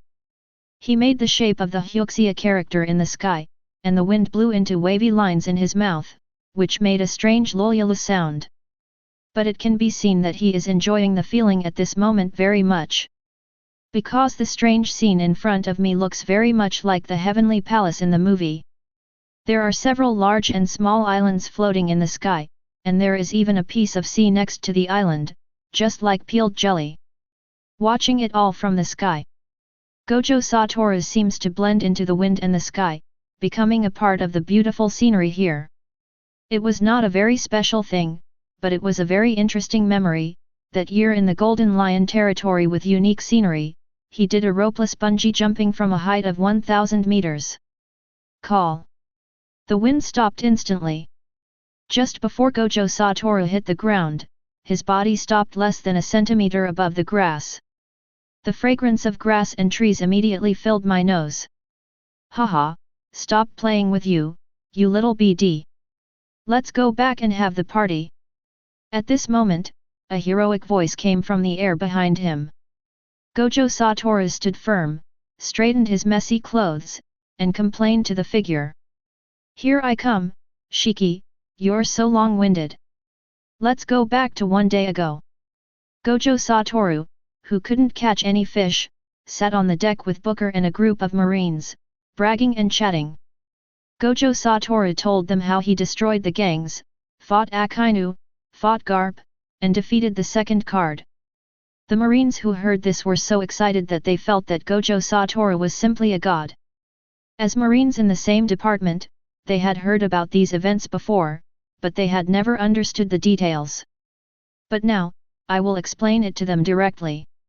For example, when fighting Garp, Gojo Toru, who had just joined Marine for a few days, was not afraid of the power of the top leaders and said to Fleet Admiral, "Do you dare to bet?" Fleet Admiral, bet. Gojo Toru smiled faintly, "Bring me the gun." So he started fighting with Garp, and with just one move, he put the tip of his gun across the throat of the marine hero. Another example is the highly anticipated second card game that will go down in history. Marine Admiral Aokiji was defeated by the three vice-captains. He shot Aokiji with a single gun and said to Aokiji, whose life was hanging by a thread, "What the general cannot do, I, Gojo Toru, will do. Those who the general cannot kill, I, Gojo Toru, will kill." General Aokiji, who was only good at acting, immediately lowered his head in shame. Lord Gojo is so strong. The Marines were extremely excited and their eyes were full of admiration. Actually, these deeds are nothing. The episode that made me happy the most was the one that killed the pirates. Gojo Toru glanced at the Marines and took a sip of milk. Back then, pirates were rampant in Dressrosa, causing countless people to lose their homes and lives. In this critical moment, I held two machetes in my hands and stood in front of 18,000 pirates, slashing them from West Blue Shore all the way to Dredden Road. He raised 3 fingers to the Marines and shook them. We fought back and forth for 3 days and 3 nights, and the blood flowed like a river. But I just kept on fighting with my sword. I didn't even blink. Gilu. Is it true that the eyes won't dry up? Captain Booker swallowed his saliva. Although he wanted to ask, he changed the question. But why did I hear that it was 20,000 pirates? No, I clearly heard 38,000. Hey, what you heard are all rumors. My friend was there at the time, too. He said that they collected a total of 50,000 pirate corpses. For a while, the Marines argued endlessly. Ah, how come they are better at boasting than me? I feel like if we chat for a while longer, they will become a million-strong army obeying my orders. The person's face feels very hot after the surgery. Gojo Toru coughed twice to attract everyone's attention. Don't spread rumors, don't spread rumors, the version answer is 18,000, don't believe the rumors. To be honest, he was so excited about killing that he himself couldn't remember how many pirates he killed, but 18,000 should be more reasonable, right? It turned out to be 18,000. The Marines suddenly understood. However, Lord Gojo is truly a humble and honest person, and doesn't care about those false reputations at all. Okay. Gojo Toru finished a whole bottle of milk and said, "We are almost at the next supply island. I will give you a day off so that you can rest and refresh yourself before setting off again. Go back to the cabin and rest. Gojo-sama is so cool." The soldiers immediately cheered excitedly and went back to the cabin happily. After a while, the bustling deck returned to its previous silence, and the warship was sailing in the clear blue world, feeling extremely peaceful. Hey, Lord Gojo, who killed 18,000 pirates, is still drinking milk. Gojo Toru, who was holding an empty bottle, heard someone behind him speaking in a sarcastic tone to him. He smiled without blushing. Drinking alcohol is bad for your health. Milk is great. Even cowboys like to drink milk. Jun leaned against the guardrail and looked at him with a look of "You are kidding me. I've never heard of a cowboy liking to drink milk. Hey, come here and let me tell you something." Gojo Toru coughed twice, beat the rhythm with his feet on the deck, and sang. "I'm a cowboy, I only order milk in the bar. Why don't you drink beer? Because beer is bad for your health. Many people don't have eyes." After the song was over, Jun tilted his head with a confused look on his face. "Who told you to sing like that? It sounds good, but I can't hear what you're singing. How dare you?" Gojo Toru threw the empty bottle to the ground, spitting profusely. "How dare you question Mr. Joe's singing style? Believe it or not, our 10 billion Joe family soldiers will drown you with a mouthful of spit. You alone are enough to drown me." Jun quickly took a few steps back to avoid Gojo-sama's saliva attack and did not dare to speak. Then the deck became quiet again. Jun lay on the guardrail, looking at the endless sea. From the side, her legs were extremely slender, and her hips were slightly raised from the back waist. Without the cover of the cloak of justice, her rounded petals were highlighted. Damn it! This woman actually fought back. Gojo Toru's expression froze, and he quickly pushed his sunglasses up and looked away. Damn! This damn 360-degree view without blind spots. It makes him look very vulgar. But the next second, the scene in sight suddenly darkened. No, the whole sky was blocked by something. Gojo Toru and Jun looked up immediately and were stunned. I saw an extremely huge island ship falling from the sky and hovering above the warship. The soldiers on the warship who also noticed the strange situation rushed out with weapons in hand. But when they saw the scene in front of them, both Marine and CP turned pale and stood there in a daze. Before everyone could react, they heard a man's loud laughter from above. Ha ha ha! I finally see you, Gojo Toru. Come be my right arm and let's subvert this world together. Thief ha ha ha ha ha. Chapter 67. Everyone put away your weapons. Gojo Toru roared, and subconsciously pulled Jun behind him, his eyes fixed on the man who was slowly floating down. If I fight with this man in a place like this, no matter how many marines I have, it will be useless and I won't be able to protect them. Gojo Toru was judging the current situation in his mind. Also, what the hell was that he just said? Are you interested in Laozi? Laozi doesn't have Nami's ability to predict the weather. Grunt. He heard the sound of swallowing saliva, and found that all the marines and CPS on the ship had stiff expressions and fear in their eyes. Even CP0 had cold sweat on his forehead. Just because that person's name appeared in their minds. Golden Lion, Shiki. If an ordinary person saw this person, he might think of him as just an ordinary pirate because he didn't know him and wanted to spend money to avoid disaster.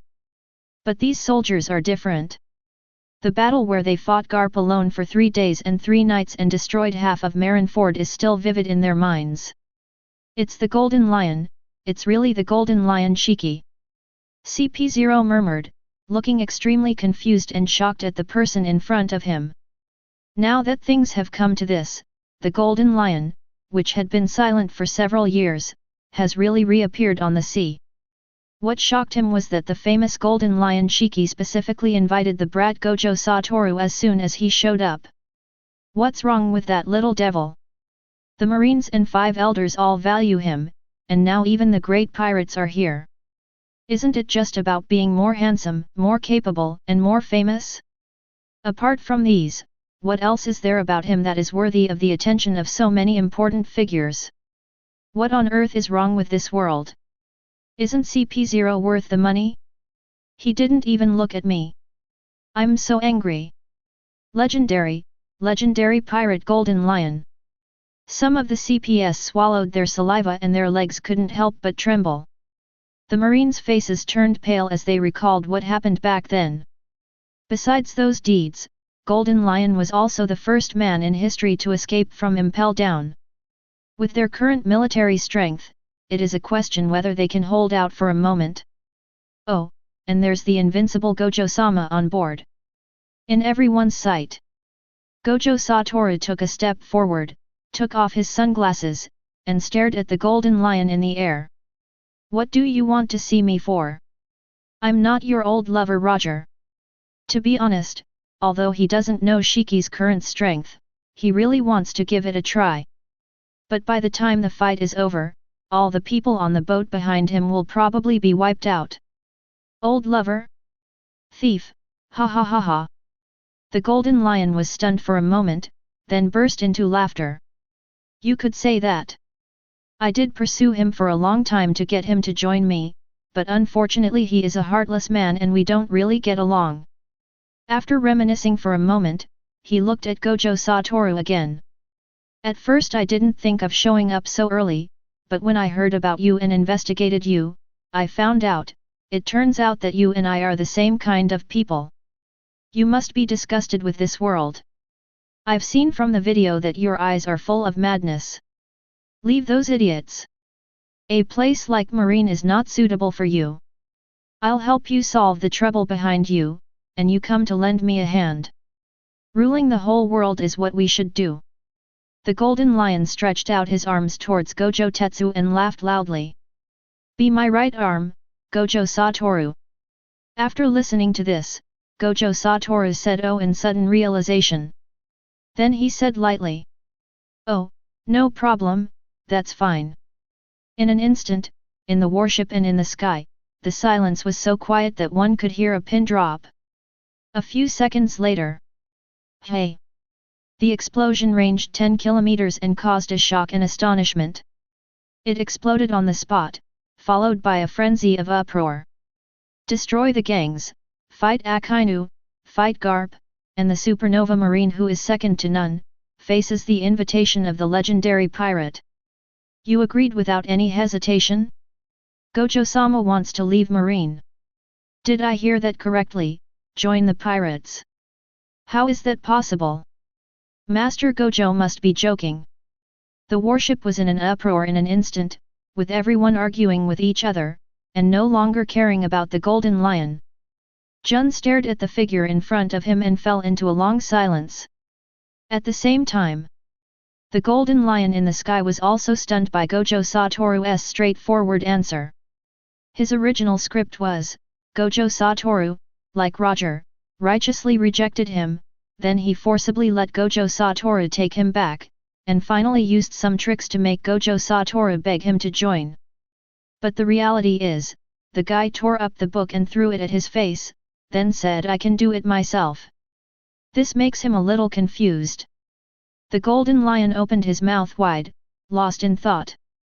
After a long pause, he looked at Gojo Toru again and asked tentatively. You agree? Tisk. Gojo Toru gave him a look of disdain. Why are you being so sissy? Can you do it? Just give me the straight answer. The golden lion was stunned again, but this time he came back to his senses quickly. He immediately flew to Gojo Toru's side, patted his shoulder, and smiled widely. Haha! I told you that you are a talented guy. You are indeed a smart guy. But... But what? Gojo, you tell me. Old guy, the name changes so quickly, you were hurt badly by Roger. He complained in his heart, and then Gojo Toru looked at him carefully under his nervous gaze. At least I should visit your pirate group to see its strength, right? You can't just change jobs casually, you should compare prices from 3 different companies. That's it. The golden lion breathed a sigh of relief, then waved his hand. No problem. I'll take you to see the strength of our golden lion. It will definitely open your eyes. After saying that, he turned his head and glanced at the marines who looked like sculptures, and his tone became solemn. Brother Gojo, it would be bad for you if these people said too much when they go back, how about we just... As he spoke, he raised his hand and gestured at his neck with a cruel smile. Upon hearing this, all the soldiers came back to their senses instantly, hurriedly and tremblingly picked up their weapons to block in front of them, holding their breath. The BD is very cunning and even wants to show his loyalty. Gojo Toru was secretly dissatisfied. He reached out and pulled the golden lion back, holding his shoulders. How can you put down your bowl and then smash the pot? There is also a sense of justice and righteousness in the world of pirates, isn't there? This is your line. That's right. After a brief silence, the golden lion laughed and agreed. Thief, ha ha ha. Pirates have to have moral principles too. After a pause, he glanced back again. Then I'll let you go today for my brother Gojo's sake. You should be grateful. No one responded, or perhaps everyone present didn't know how to start. Ignore them no more. The happy golden lion took Gojo Toru away from the warship and flew towards his own pirate ship. A farce, it came quickly and went away quickly. The conversation ended after just a few words. Only a group of bewildered marines and others were left standing on the warship in a daze, digesting what had just happened. Jun looked at Gojo Toru who was gradually leaving, and unconsciously took a step in that direction, feeling inexplicably empty in his heart. And at this moment, she saw the figure in her sight, seemed to be waving at her. Jun trotted forward a few more steps, came to the bow, and looked carefully. I saw that Gojo Toru was indeed facing away from me, waving his hand, and there seemed to be something on his wrist, flashing in the sunlight. When Jun saw clearly what that thing was, he couldn't help laughing. I knew it. Jun Commander, Gojo-sama is gone, what should we do with our mission? At this time, Booker came behind her and asked with a bitter expression. The chief officer is gone, is there any need? The other Marines lowered their heads, all looking dejected. What to do? Jun turned around and said loudly. Continue to move towards our destination and wait for Master Gojo to join us. As soon as he finished speaking, the Marines' eyes widened and they looked up, their eyes full of surprise. Lord Gojo, will you meet us? Booker asked cautiously. Trust that guy. After Jun finished speaking, he shouted again. Lower all the sails and go full speed ahead. Don't be late. Instantly, the Marines smiled innocently and responded loudly. Yes, sir. Chapter 68. Time goes back to the present, Vermeulen Island. Ding, ding, ding. Gojo, that's my plan. Shiki took Gojo Toru on the way to the base camp and pointed in a direction for Gojo Toru to look. In the rainforest not far away, several researchers were injecting some kind of medicine into a big crocodile. However, when the medicine was pushed into the body of the big crocodile, in less than a moment, it began to twitch all over, then its belly turned over and it died on the spot. Withdrawing his gaze, Gojo Toru tilted his head back and stared at Shiki with strange eyes. He did know what Shiki was planning to do, to use the evolved beasts to destroy the East Sea. But the upgraded version of S.IQ seemed to be developed only more than 10 years later. Seeing Gojo Toru's sight, Shiki patted his shoulder and said with a smile.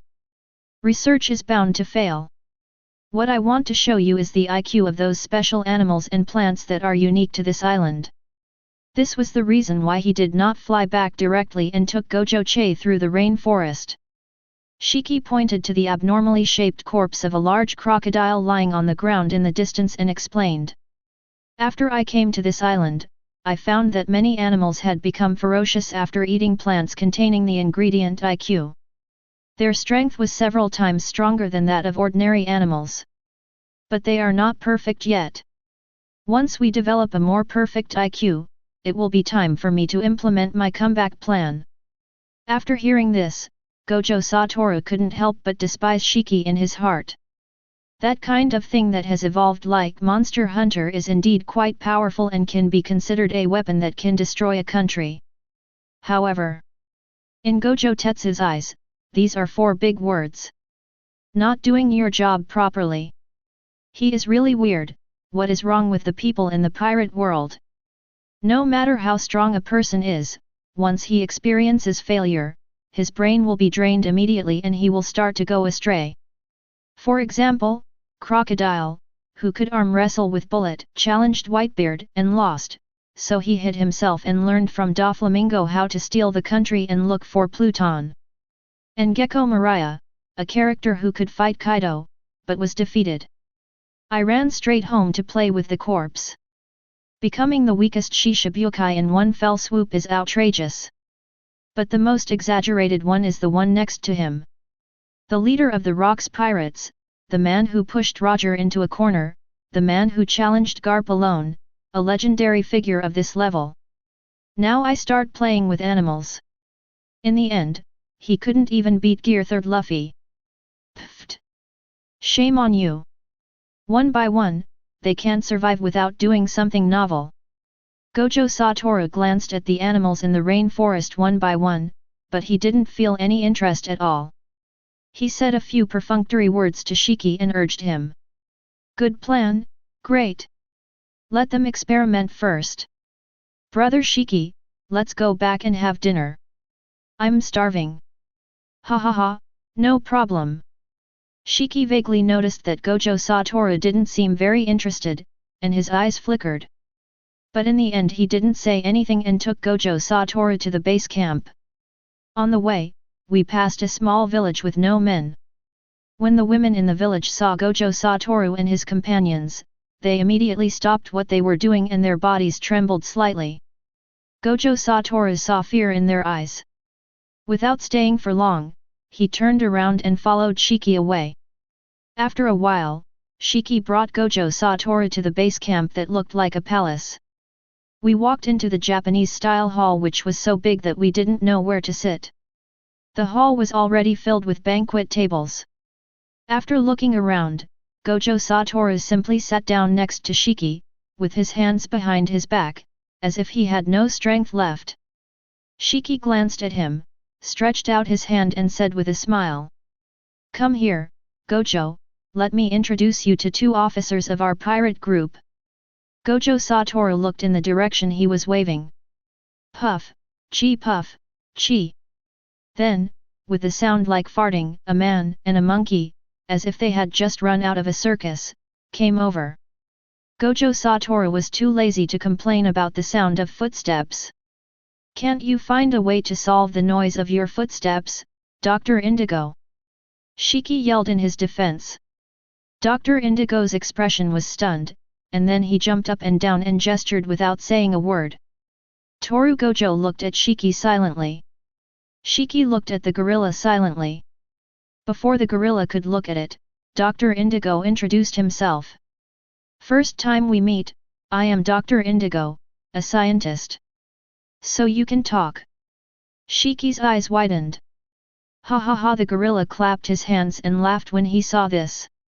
Shiki immediately looked at the gorilla again, his mouth wide open in shock. "Old sister." Snap. "No matter how you look at it, it's just a gorilla." Dr. Indigo slapped Shiki on the face and scolded. "Hey, X3.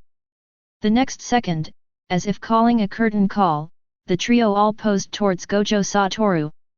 More abstract than Laozi. But she hasn't evolved into a mother yet, so her condition doesn't seem to be serious yet. Gojo Tetsu laughed twice, applauded and said. "Ha, ha, ha, unique little design, but it feels like it's missing a dance, and it's almost tasteless." He really wanted to see the live version of the Golden Lion dancing on stage. Dance. Shiki sat back down and his eyes suddenly lit up. "That's right. We should design another entrance dance. Brother Gojo, you still have some ideas?" "Just average." Judging from the current situation, Shiki now's brain has begun to be affected by the rudder, but he doesn't know if his strength has been affected too much. After that, Shiki asked Dr. Indigo to explain IQ in detail, and revealed that he planned to advance the plan. Gojo Toru asked 2 questions in detail from time to time, and the 2 of them had a good conversation. After a while, a servant came in and said that the crew of the pirate group was here. Then, pirates in suits entered the banquet hall one after another, as if they were attending a gang party. Gojo Toru looked gregarious in his black uniform. When Shiki saw that everyone had arrived, he solemnly introduced Gojo Toru to everyone, and the younger brothers immediately bowed and said hello to Gojo Toru. Gojo Tetsuya nodded in response. The banquet began, and the servants filed in, bringing food and drinks. During the banquet, Shiki held a glass of sake and looked at Toru Gojo, who was eating and drinking with a smile. "Brother Gojo, my pirate group is pretty strong, right? So, you should consider joining us." "Well, like late autumn. Because it is mid-October, which happens to be late autumn. Just like this pirate group that has been going downhill. In short, meet the occasion." Shiki thought for a while but didn't quite understand. "Brother, what do you mean by this?" "Twilight autumn." Gojo Toru sat cross-legged in front of the small table, tapped his fingers on it, and chuckled. "Everything is withered, the temperature is quite suitable, but the scenery is not interesting. The meaning is so obvious that it couldn't be more obvious." Shiki had previously threatened him with Jun and the Marines, and if he could endure it until now, he had already given Shiki enough face. After eating and drinking, it's time to get down to business. The banquet hall was instantly enveloped in silence, and the atmosphere suddenly dropped to freezing point. Everyone present shot unkind glances at Gojo Toru. Shiki, who was sitting at the main seat, put down his wine glass and narrowed his eyes slightly. Brother Gojo, I admire you very much. Doesn't it hurt my heart too much when you say that? Ah, what a coincidence, I really admire you too.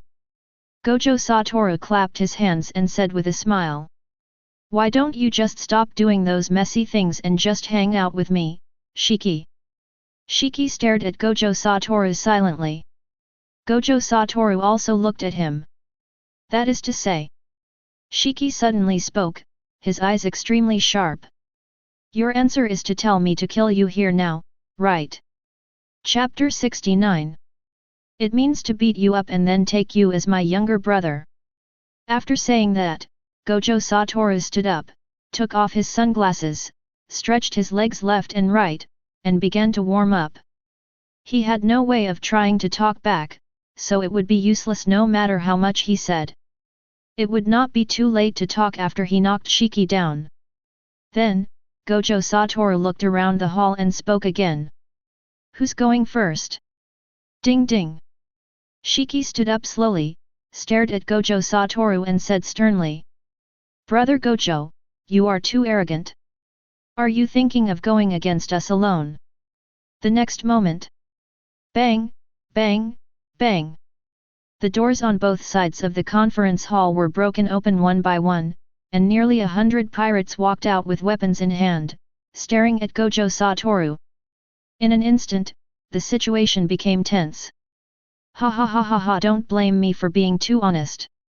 Just relying on these rotten sweet potatoes and stinky bird eggs, you want to take my life. Isn't this too much of a joke? Shiki brother. Gojo Toru didn't care about the bluff at all, and laughed at Shiki. I have no interest in joining these pretentious guys who have no ambition to be strong. Shiki frowned, and then heard Gojo Toru say. If you can follow rocks, then you can follow me, Gojo Toru. This world belongs to the strong. You should have known that by now. The words haven't finished yet. Gojo Toru attacked without any warning, technique forward, blue. In an instant. The entire meeting hall seemed to have fallen into a storm, and everything was swept away. Shiki's face changed slightly. He knew the power of Gojo Toru's move and immediately activated his fruit ability, but he only had time to protect the two cotters beside him. The rest of the brothers were so frightened that they tried their best to break free from the suction. But it was all in vain. Boom! The terrifying blue gravity ball centered on Gojo Toru and tore the entire building apart. More than 100 pirates were instantly reduced to dust, their skin, flesh, bones and blood torn apart and crushed layer by layer. There was no living creature within 100 meters, only Gojo Toru, Shiki, and 2 other cotters were left. After an unknown amount of time, everything became calm and peaceful, leaving only the bare palace and a scarlet ground. The place is cleared, come on. Gojo Toru hooked at Shiki. Better than in Dressrosa. Dr. Indigo whispered. The power of the move that Gojo Toru just performed was definitely greater than before. The gorilla patted his chest and echoed. Shiki said nothing, not a word. He was as angry as he was confident just now. This brat had the guts to just wipe out most of his own brothers, he even destroyed the palace. Gojo Toru, you are very good, but since you have taken action, you should be prepared. Shiki slowly stretched out his hand, aimed at Gojo Toru, and squeezed it hard, the float fruit was activated. Boom! The next second, the ground around the 5 stripes surged and twisted like a raging tide. In the blink of an eye, it transformed into a lion hundreds of meters tall, a symbol of strength and majesty, and wanted to devour Gojo completely. It is definitely much stronger than it will be in a decade. Then I feel relieved. Gojo Toru raised the corner of his mouth, and his body suddenly shot out. The cursed power in his body turned into a spring flood, rushing into his palm, and he performed Kang. Without any ripples in his heart, he collided violently with the lion's head. Boom! The collision of the two forces instantly distorted the surrounding air. Crack! The lion's head made of earth and rocks began to crack inch by inch, and the cracks spread across the entire head with a crackling sound. Gojo charged directly into the lion's head with Kang at the top of his lungs, tearing a tunnel in it like a tunnel-boring machine. With his current strength, he can easily deal with this kind of attack launched solely by ability. It's about time to wrap this up. Shiki snorted coldly, flew high into the sky, raised his hand and swung it down fiercely. Lion power govern place earth coiling. Boom! Gojo Toru, who had just rushed out of the tunnel, was swallowed up by 500-meter-long lion heads the next moment before he could see the scene outside the smoke. This is not over yet. The 5 lion heads quickly merged together, wrapping the 5 teeth and twisting and squeezing them. Finally, a giant twist-shaped art sculpture was formed. Shiki came closer with a cigar in his mouth, looking a little distressed. You ignorant brat are such a headache. I have high hopes for you, but you don't seem to understand that there are invincible enemies in this world. You are like this, and so is Roger. Why do you all want to go against me? Isn't it good to be alive? Why? Shiki exhaled a long puff of smoke, shook his head and sighed. But in the next second, he noticed Dr. Indigo and the gorilla in the distance, shouting at him frantically. Boss Shiki! Behind! Behind! Unbeatable? You! Suddenly, a leisurely voice sounded from behind Shiki. Shiki was shocked and turned around suddenly. A figure in black clothes appeared suddenly behind him without any warning. There was not even the slightest energy fluctuation, not even a hint of wind.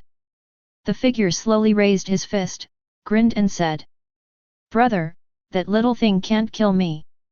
Black and red lightning suddenly burst out from the fist and hit Shiki's face hard.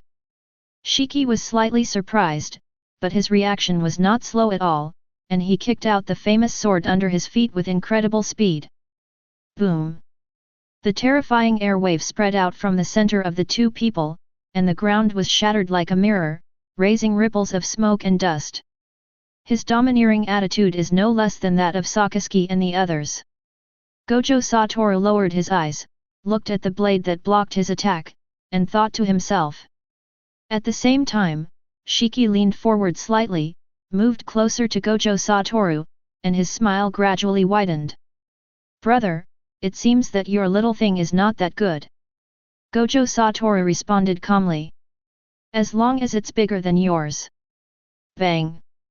As the words fell, the air made a dull sound. Gojo Toru and Shiki's veins bulged at the same time, their fists and swords collided with each other, and the two sides started wrestling. Boom! The two men's collision was silent, without any aftershocks, and all of their strength was transferred to their bodies, causing the ground to crack and gravel to fly. But after a moment, Shiki suddenly stopped, twisted his waist and swung his leg violently, and directly launched a roundhouse kick. Chopping! At this moment, the famous sword Muku ignited a layer of flames due to the friction with the air due to its high speed.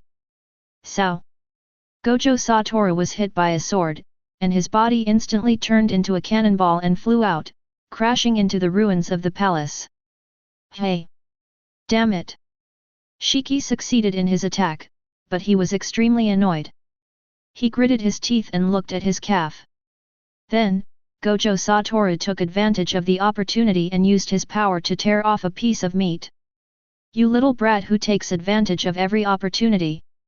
Shiki cursed in a low voice with a ferocious look on his face. Boom! The ruins in the distance exploded with a loud bang, and the violent shock wave blew away the collapsed ruins around it. Dr. Indigo and the gorilla, who were hiding in the corner, were shocked when they clearly saw Gojo Toru walking out. He was stabbed by Shiki boss, but he was totally unharmed. no. Where did that guy get the cake? Chew, chew. Is Shiki-san presbyopic? Why can't he hit people accurately? As he walked, Toru Gojo scooped a spoonful of cake into his mouth and teased Shiki in the distance. Isolation. What a troublesome ability. I have to deal with his defense first. Suddenly, Shiki's mouth curled up into an extremely arrogant arc. Brother, you seem to be a little too arrogant. Boom. In the air, with his robes fluttering, Shiki is like a kingly lion. A raging, overbearing aura suddenly burst out from his body, rushing out in all directions. The sky and the earth changed color, dark clouds rolled up, and the whole world seemed to be only black and white. Dr. Indigo and the gorilla stared at the figure in shock, their hearts pounding. Shiki boss's conquerors.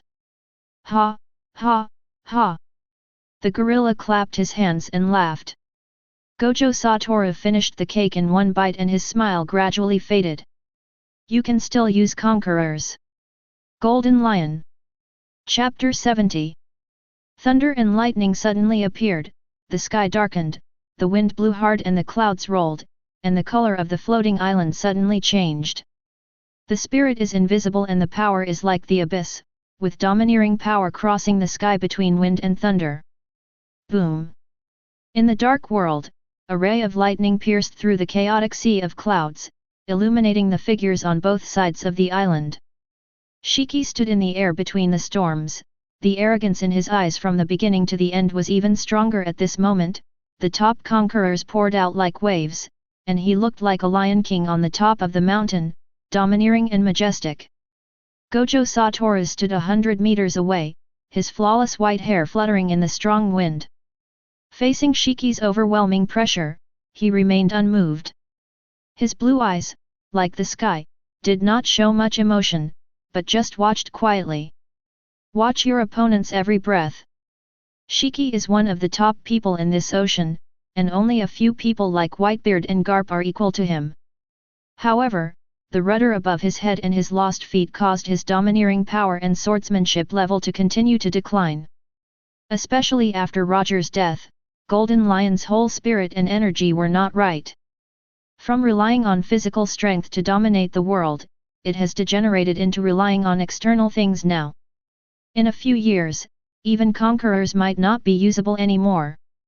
Gojo Toru remembered that in Oda's setting, people who lost their way would become weaker. But even so, the legend has not disappeared after all.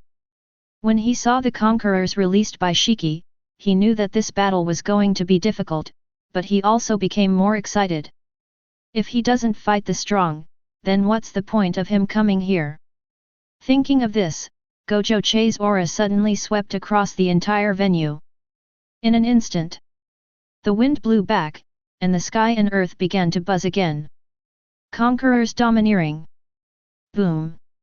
The blue-purple domineering aura instantly pushed the golden color back, stirring the air and bursting into countless lightning. Circle after circle of ripples of air spread out in this painting of heaven and earth. Dr. Indigo and the gorilla, who were hiding in the distance, were enveloped by two domineering auras. The pressure was like a physical force that hit them in the face, making it extremely difficult for the two to even stand. Their eyes widened, and they were shocked beyond words. Conquerors collision. That kid also has conquerors? He's even as good as Shiki boss. Ha ha ha. Ha ha ha. I knew your ambitions were not simple. Shiki burst into excited laughter upon seeing this. Gojo, brother. It would be fun to kill someone like you. Ha ha ha ha. Come. Kill me. With a loud and arrogant laugh, Gojo's body burst like a bow and then suddenly shot out. Before the wind came, Gojo Toru had already come close to Shiki, his dark fist wrapped in lightning. Just as he was about to smash it down from the sky, he found that there was no one behind the crosswind. Sow! In the next second, a sharp sword sound came from above.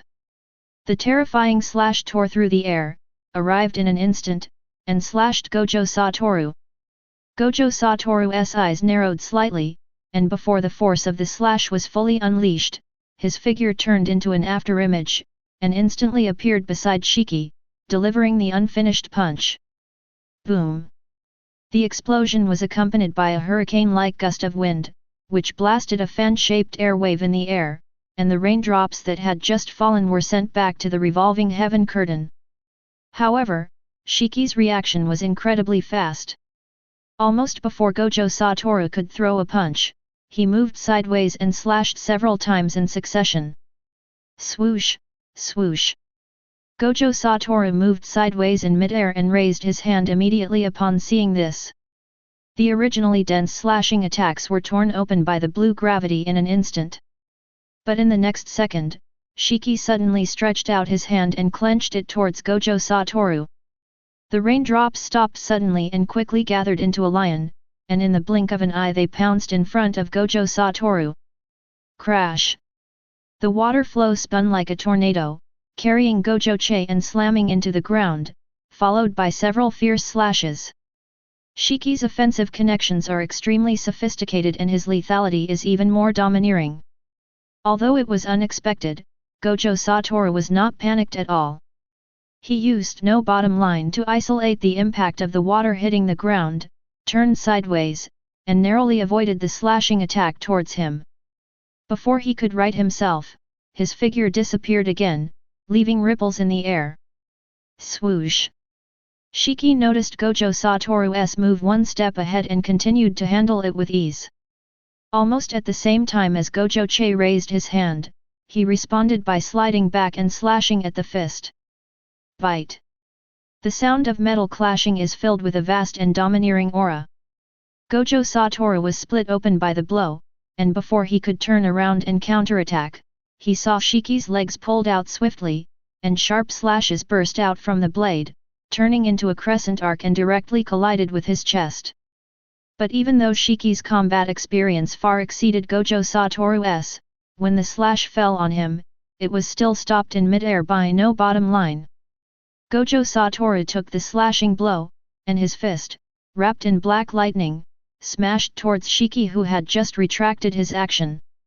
At the same time, the other hand was placed across the abdomen, holding Shiki's body with Kang. Swoosh! The two sides exchanged 3 moves, but it only took a moment.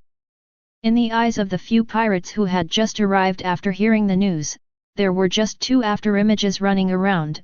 The rain curtain was shaken back to the sky one after another, and it never formed once, and then the 2 figures flew one after another into the distance.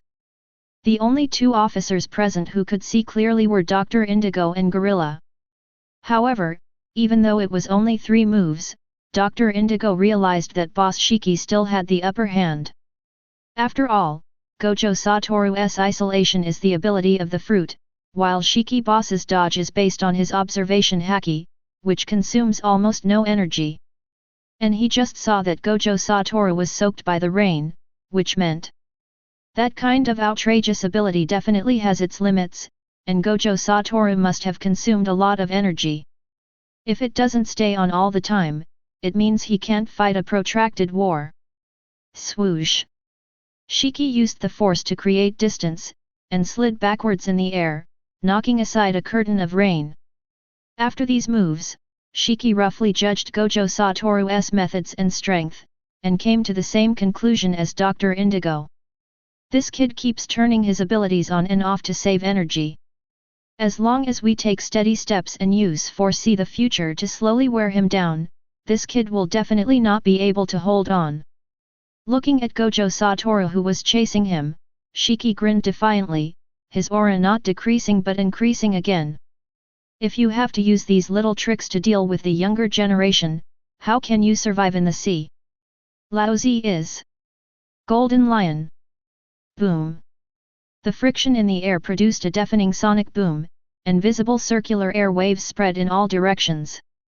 Shiki burst out from the cavity of the rain curtain.